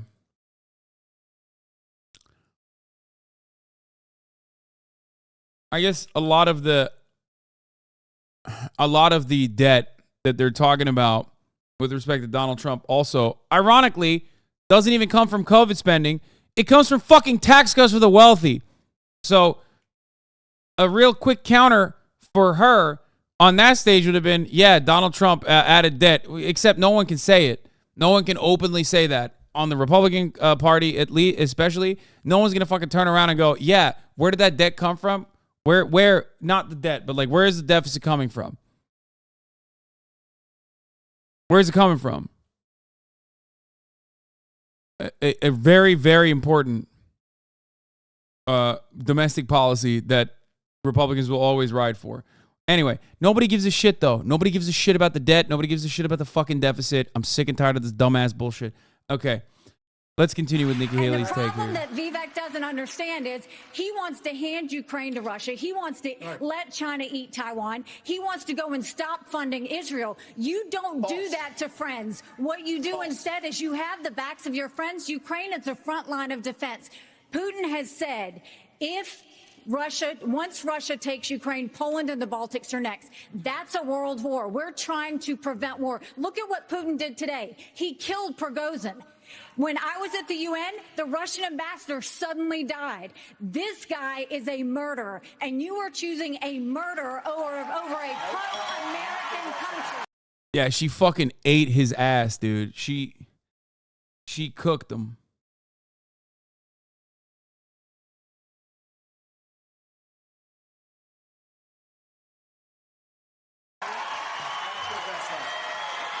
First of all, Mr. Ramaswamy, you have 30 seconds. Mr. DeSantis, Governor Nikki, DeSantis, I wish you well in your future career on the boards of Lockheed and Raytheon. You know, I'm not on but the the fact boards of the matter, Lockheed and Raytheon, and you know, Boeing you came off of it, but you've been pushing this lie. You've been pushing this lie all week, Nikki. Nikki. You want to go and defund Israel? You want to okay, let me address that. I'm glad you brought that up. You want to defund Israel? Dude, what is American politics is so insane, dude. Like, this is such a unique thing to talk about because it's like that's an own. Like, she's like, you want to defund Israel? Like, and the Republicans eat that shit up. They're like, I can't believe he wants to defund Israel. Like, why the fuck, if you live in Kentucky, okay, where you maybe don't have electricity all the time, why the absolute fuck do you give a fuck about any other country? Okay? I'm not talking about Israel. Name another country. Name any country. Like, there is no way this works. Like, can you imagine? Take Israel out of the equation and say, I don't know, Norway, right? You want to defund Norway? Everyone would be like, what are you saying? What are you saying right now? You want to defund Estonia? How dare you? How dare you bring up defunding Estonia? Like, what the fuck? Any country. And it's like, it works. It works. It is so, the propaganda is so thick. Anyway. She's talking to the Christian Zionists. I know. All right, let's continue. I'm going to address each of those right now. This is the false lies of a professional politician. There you have it. Your watch, so the reality make America less safe. You have no foreign policy experience, and Don't it's you- You know what? Yeah. The foreign policy experience. Okey, ver. Akşam yemeğini ver. Evet. Ver. You all have shows in the pointless wars we've gotten into. I have to address that. So our relationship with Israel will never be stronger than by the end of my first term. I mean, that was like probably one of the greatest slam dunks, even though Hasan, we're never getting free healthcare. Bro, we're nearing a point where, like, if you advocate for free healthcare, like, the Republican Party is going to shoot you. Okay? I'm running on a campaign, guys, where if anybody wants free healthcare, that automatically means communism. That means you need to be killed because you're treasonous. And then the entire crowd is clapping at that. They're like, oh my God, such a brilliant take. Finally, somebody had to say it. Is Vivek Hindu? Yes, he is. Anyway, getting back to what we were talking about. Nikki Haley had some good moments. I think she came out looking better than before. I want to congratulate Nikki Haley from going up 3% in the polls to 3.5%. Technically, that is still coming out looking better than before. So congratulations to Nikki Haley. You will still not win the Republican primary. Okay? That's a 0.5% boost that she is going to see. Good girl, boss. You did it. Now, let's talk about people who actually did come out looking better than before.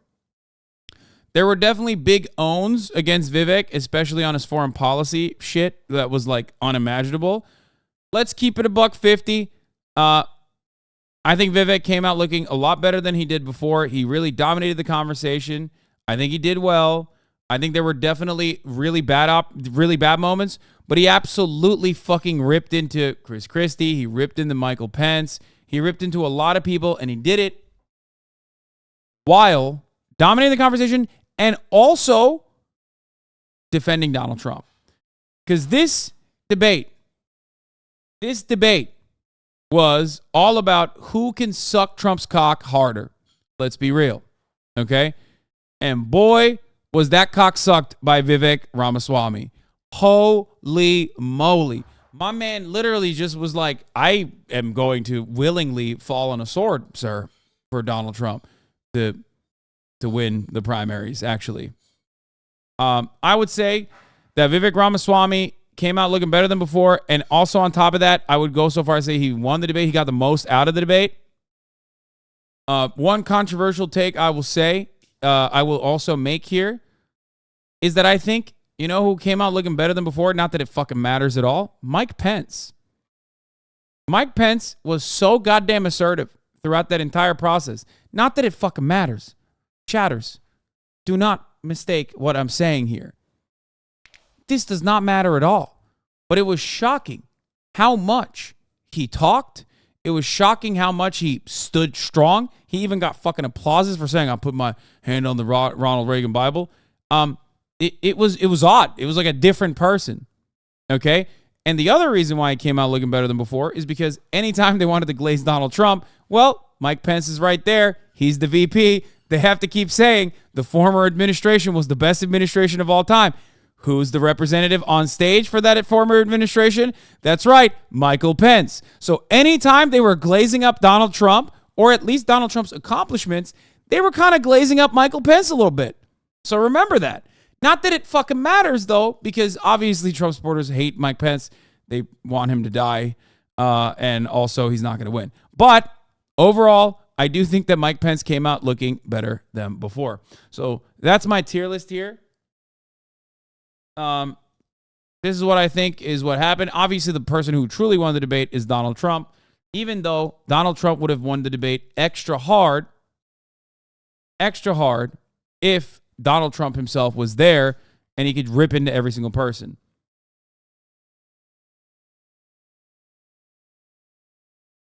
Anyway. You forgot one? The fuck? What is that? What is that thing? Okay. Now, no way Vivek won after Haley roasted him. No, that was only one fucking moment. Vivek had more applause breaks than anybody else. He also talked more than anybody else other than Mike Pence. Mike Pence's long-ass talking time actually wasn't that good for him. There were opportunities for Mike Pence to, like, look good. Chris Christie's talking time was very long, but it was awful. Ron DeSantis' talking time was surprisingly high. Didn't even realize that he had that much talking time because he was such a fucking non-entity. Nobody else was, like, actually shitting on him.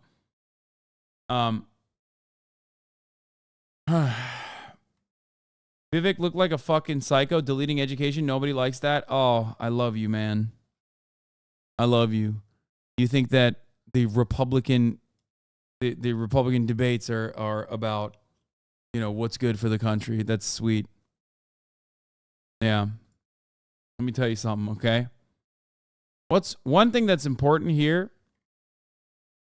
One thing that's important to recognize here is that these are the guys who are the institutional Republicans. These are the not Trumps, okay, except for Ramaswamy. Understand something here. Every single person on here is a different flavor of the same Republican machine. And pretty much in unison on the issues they aligned, okay? With the exception of Ramaswamy's like weird-ass fucking foreign policy takes, they are pretty much aligned. And let me tell you, those issues are fucking bad, okay? On abortion, they all have wishy-washy ass answers. They're just kind of like sitting there hoping that nobody makes a bigger stink about Roe v. Wade, except for Mike Pence, who straight up was just like, no, I'm a psychopath. I'm a Christian fundamentalist, absolute psychopath. I'm nutty with it. I'm going to give you fucking a full-blown abortion ban, 15 weeks. No exceptions, which is nutty. Okay, congratulations to Mike Pence for being the most insane on that point on the stage. Other than that, they are pretty much unified on the issue of education. They were literally like, who can kill more school teachers, you think? Like they were having a fucking awfulness off, okay? They were like, I want to kill teachers first. The other person was like, no, actually, I would kill way more teachers than you. On the issue of immigration and border control, they were like, no, I literally drop-kicked an abuela last week. Okay? You don't understand. I'm in it to win it. I want to fucking line up abuelas and execute them on the border. You don't. You're not a real one. I'm obviously embellishing. I'm obviously joking a little bit about these like incredibly cruel policies. But what you have to remember is that these guys are fucking demons, but they're also representative of at least 50% of the control in this government. Oftentimes, it doesn't even matter. Democracy is not real. They get their way by using the state legislatures. They get their way by using the court system. But what you have to remember is, like, when those guys, the institutional Republicans, are saying, like, my border policy is killing Mexicans, and then the other guy's like, no, you don't understand. My border policy is killing more Mexicans. And the only moderate take is like Chris Christie being like, no, we should just do concentration camps and then immediately deport them. You have to understand that we are at a really, really, really bad point. Okay? This is not good. Not good at all. Okay? Why is it not good at all? Because the Democrats do not fucking run the country. The Democrats just basically respond, and sometimes not that well, to Republican positions. So if the Overton window is shifted that dramatically to, like, how many Mexicans can we fucking kill at the border, then the Democrats are going to run with, okay, I'm going to make sure that you kill the Mexicans, but in a civil way. Okay, we'll continue killing Mexicans and we'll defend it in the courts, but, like, we'll make sure that, you know, only like half of the Mexicans are killed at the border. Do you understand? This is a genuine shift, and it's very terrifying. Same thing for education policy. The idea that, like, we've completely moved beyond. It's not even a fucking conversation. Not a single person looks at that situation and goes, I wonder why America's education outcomes are so bad. Perhaps, like, the most significant component is our public education structure, and that has been defunded and crippled by both Democrats and Republicans alike since the 90s, especially. That maybe that has something to do with our really, really awful educational outcomes, right? Perhaps that has something to do with it. Fuck no. Let's not ask that question at all.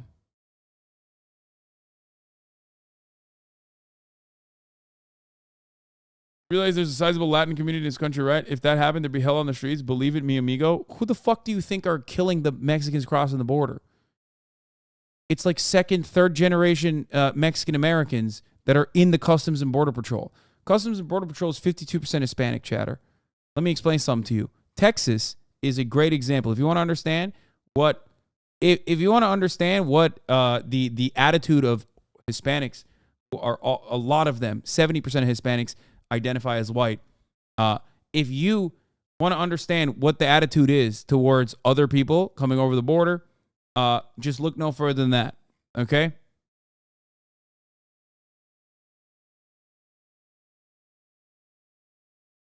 If you have any relatives in Texas, any Latino relatives in Texas, just talk to them about this kind of stuff.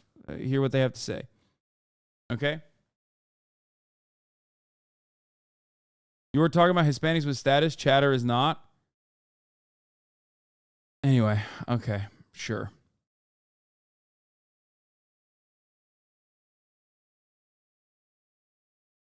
When Nikki Haley announced her campaign, she proudly mentioned the fact that Republicans have lost the majority of the popular vote in 7 of the last 8 presidential elections, and her entire performance tonight has been reminding Republicans that their party is in bad shape.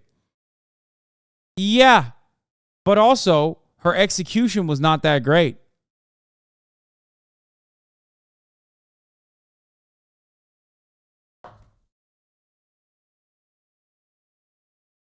Her execution was flawed when she was delivering that.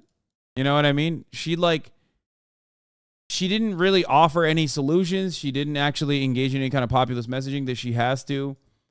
She was certainly she came across as elitist, out of touch, and Democrat-like in many respects. Anyway.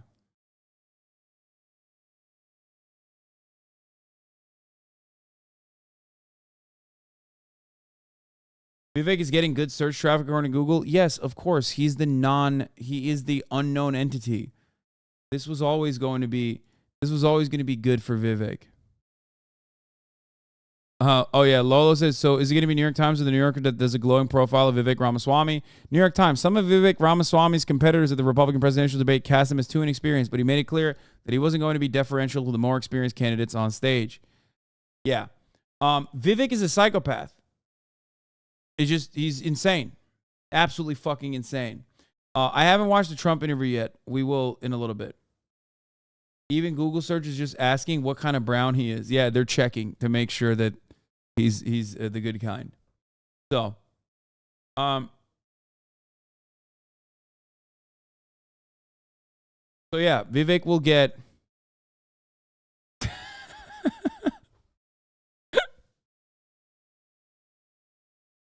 Vivek will get some praises. Obviously, he's not going to win, but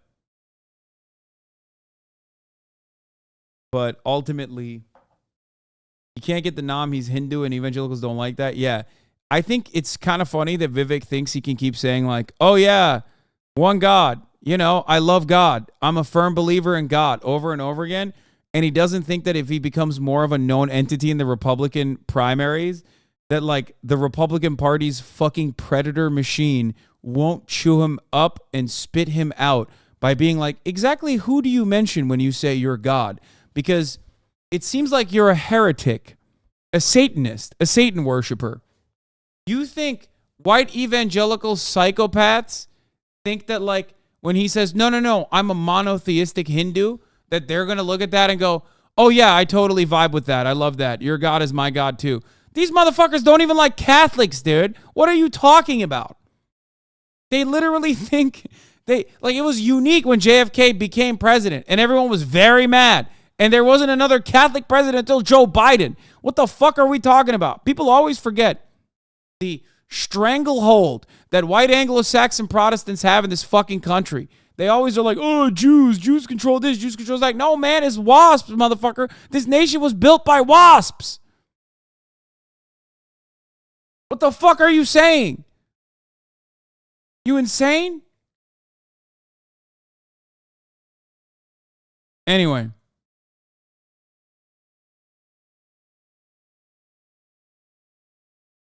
Also, what the fuck was up with the invade Mexico as a main party stance now? Yeah, that's another great one. Now the Republican Party wants to take money away from Ukraine so they can invade Mexico. Something I used to make fun of.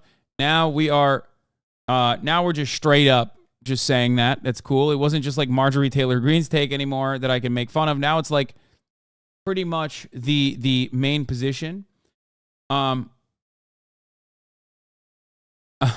Vivek had a really funny moment where he was like, I love Israel's racism.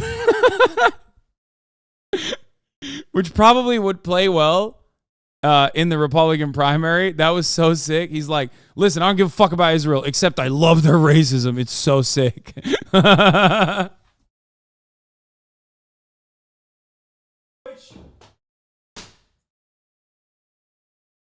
Again, very weird. Because why do you think you're a part of the American ethno-state, brother? You're brown. Like, if I'm not a part of the American ethno-state, okay, then you definitely aren't a part of the American ethno-state. Like, what are you talking about? Like, oh, I love the apartheid state that they have. It's so sick. Like, you're not on the team, dog. What are you saying?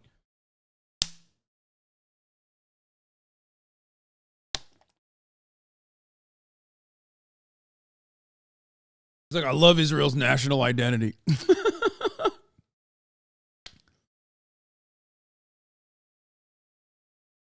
It's funny because, like, if Vivek went to Israel and not with, like, an American delegation, probably get his ass beat because they think he's, like, a Palestinian or something. He'd be like, this guy's Arab, dude. Look how brown he is. Even though there are plenty of brown Israeli people, too. He's like, he can't speak Hebrew. He probably is Arab. Beat his ass, please. He's probably one of those Muslim Americans that came back trying to go to Palestine. No, Israelis love Indian people. No, I know. I know the Twitter allegiance between the Hindu nationalists and Israeli ethno-staters. It's very, they have a united enemy. Okay. Regardless.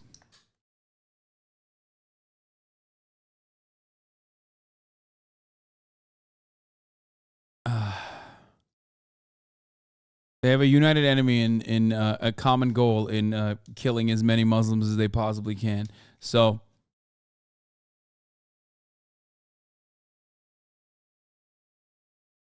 what Where was I? So overall, interesting debate. I think we all lost a little bit by watching that. I despise the Republican Party to my very core. I despise the Democratic Party for being the only viable alternative and not fighting enough against the Republican Party to my very core. I see so much cruelty being advocated for by these fucking absolute monsters. And I don't know what else to say other than Trump is the one who won. God, he's so bad. I lost hope, sanity, and faith in the world, and I'm fucking Canadian. Yeah.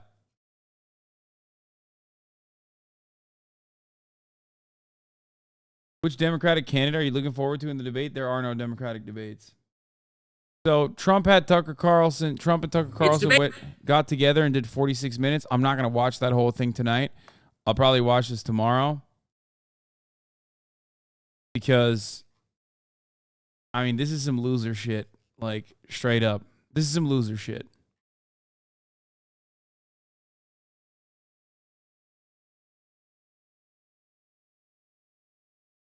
Trump posted this on his... Wait, what? I never asked Mike Pence to put me above the Constitution. Who would say such a thing? A fake story. My interview with Tucker Carlson will be aired tonight at 9 p.m. Sparks will fly. Enjoy. I still don't think that... I just don't think that fucking Donald Trump... I think Donald Trump was sitting there just pissed off that he couldn't be a part of this debate, okay? It must have been eating him on the inside. Like, there's no shot that he was chill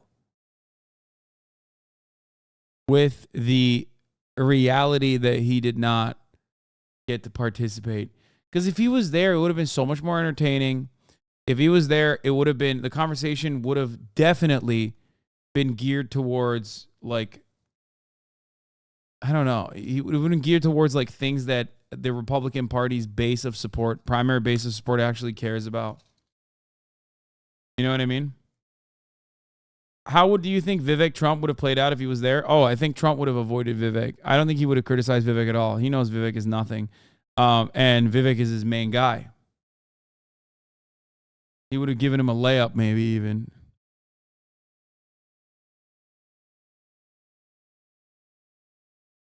Christ Christie won this debate, in my opinion. Mike Pence stood for the Constitution. We have to dispense with the person. Okay, here's a guy. Let me tell you, this only reconfirms exactly everything I said. If you look at a guy like Brian Krasenstein and who he liked, then yeah, that was awful. Okay, take the exact opposite of what he's saying, and run with it. There you go. It's perfect.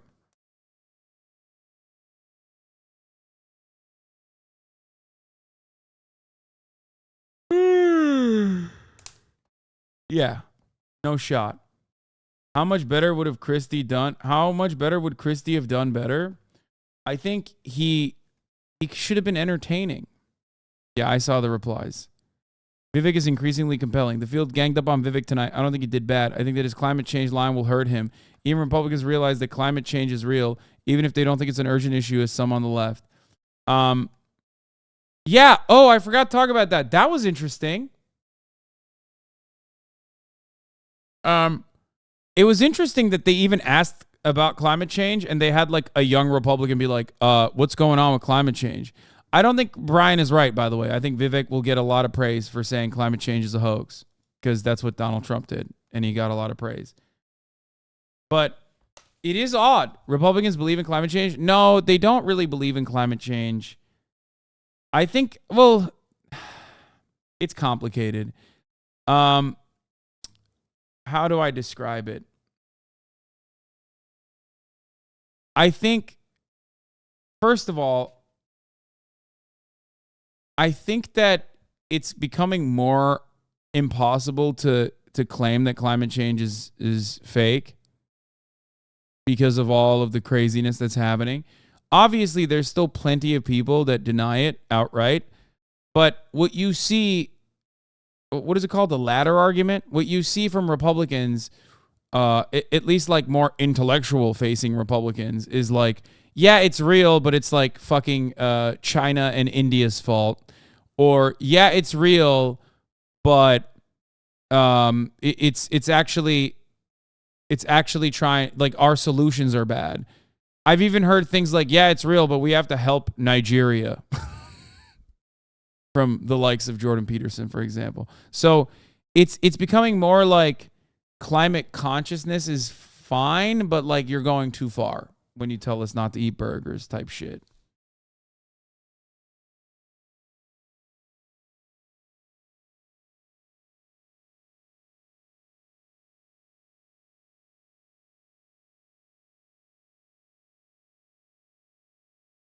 Anyway, they believe that climate is changing, but they just don't think we are at the fault anymore, and they put it on the developing world. Yeah, that's another one. The truly clever ones say that we are in a natural warming period, but not human caused. Yeah, where that is to like recognize the impacts of climate change, but then to say that it's not actually caused by humans. Yes, you're right. Human flourishing requires fossil fuels was such a weird thing for Vivek to say. It's fucking insane. Yeah.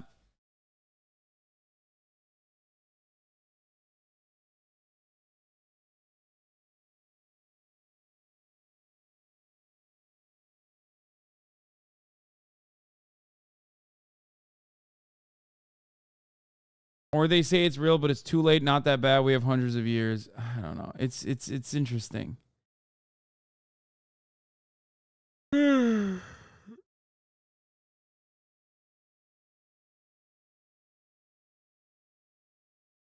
know from personal experience with my dumbass family, they believe, at least my dumbass family believes, it's a natural thing in the planet's cycle.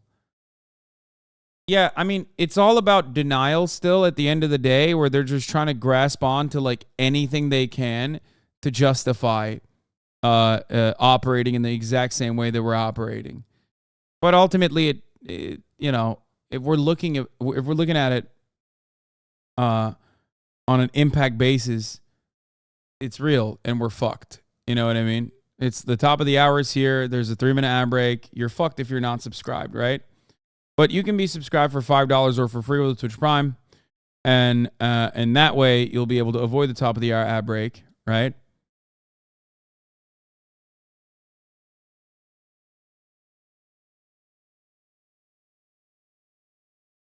It's always fun in school in Florida to learn about climate change in science class and have some kids try to make excuses about why it's not a real problem.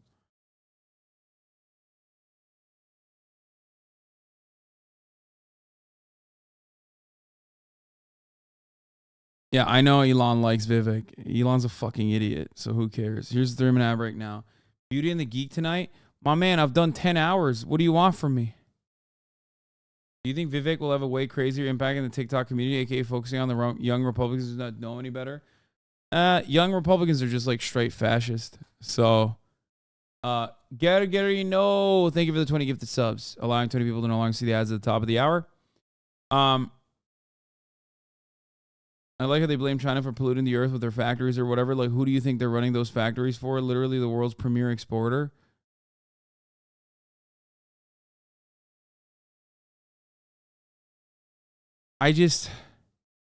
Every time I see Republicans speak, I'm just reminded of how awful they are.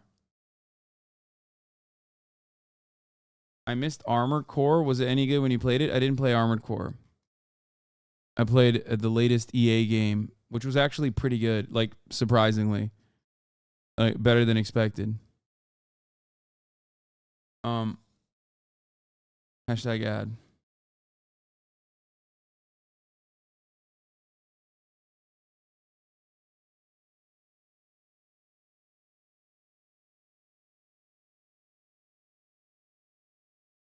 Anyway. Leftovers tomorrow. There's a unique predicament with respect to leftovers tomorrow.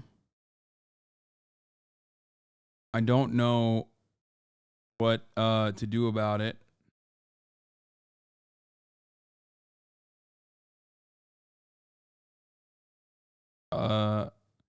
There's a no. I want to do it, but there is a bit of a COVID scare.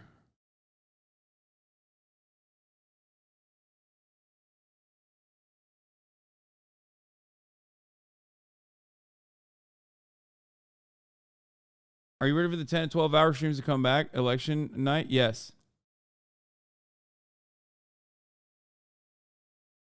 I do need to figure out this fucking DMCA shit though, because it's unbearable to just like sit there and have the VOD be just me sitting in silence. You know what I mean? I don't like that.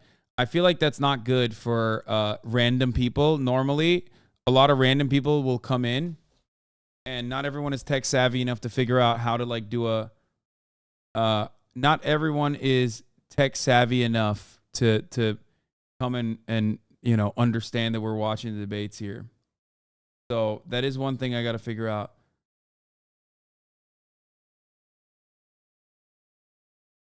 The Majority Report ran it on their stream, but that was YouTube. Yeah, they can get away with doing that on YouTube because on YouTube, I think they just don't give a shit about DMCA that much.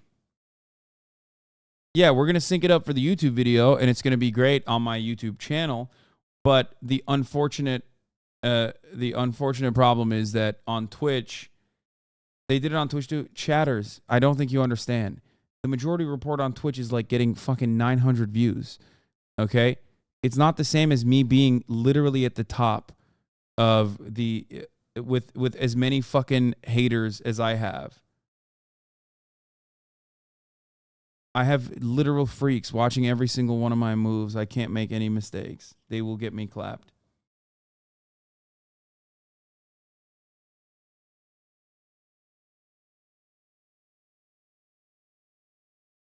And also, we've been banned before.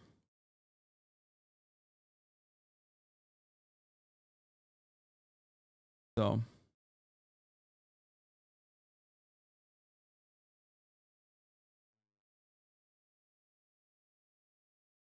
Twitch won't ban you, they'll just move the VOD. No, if you get a live DMCA, you get fucking full-blown banned.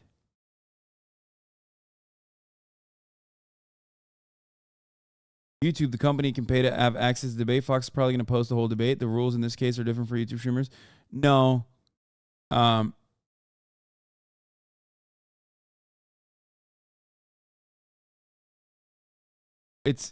It's different. You got Twitch connections anyway. Guys, I've literally been banned many times for this particular thing.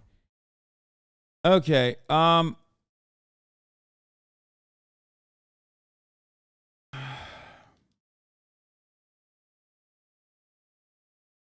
so tired. And I didn't want to get banned tonight, especially, and risk the incredible content that's coming tomorrow. Folks, Donald Trump getting a mugshot taken. Donald Trump's getting arrested. Okay? It's an incredible opportunity. It's an incredible moment. The opportunity comes once in a lifetime, so you better lose yourself in the music the moment you own it. Tomorrow, we got so much more content. I'll do more recaps of the debates. Fuck, man, it was good. It was good shit. Great shit overall. Anyway,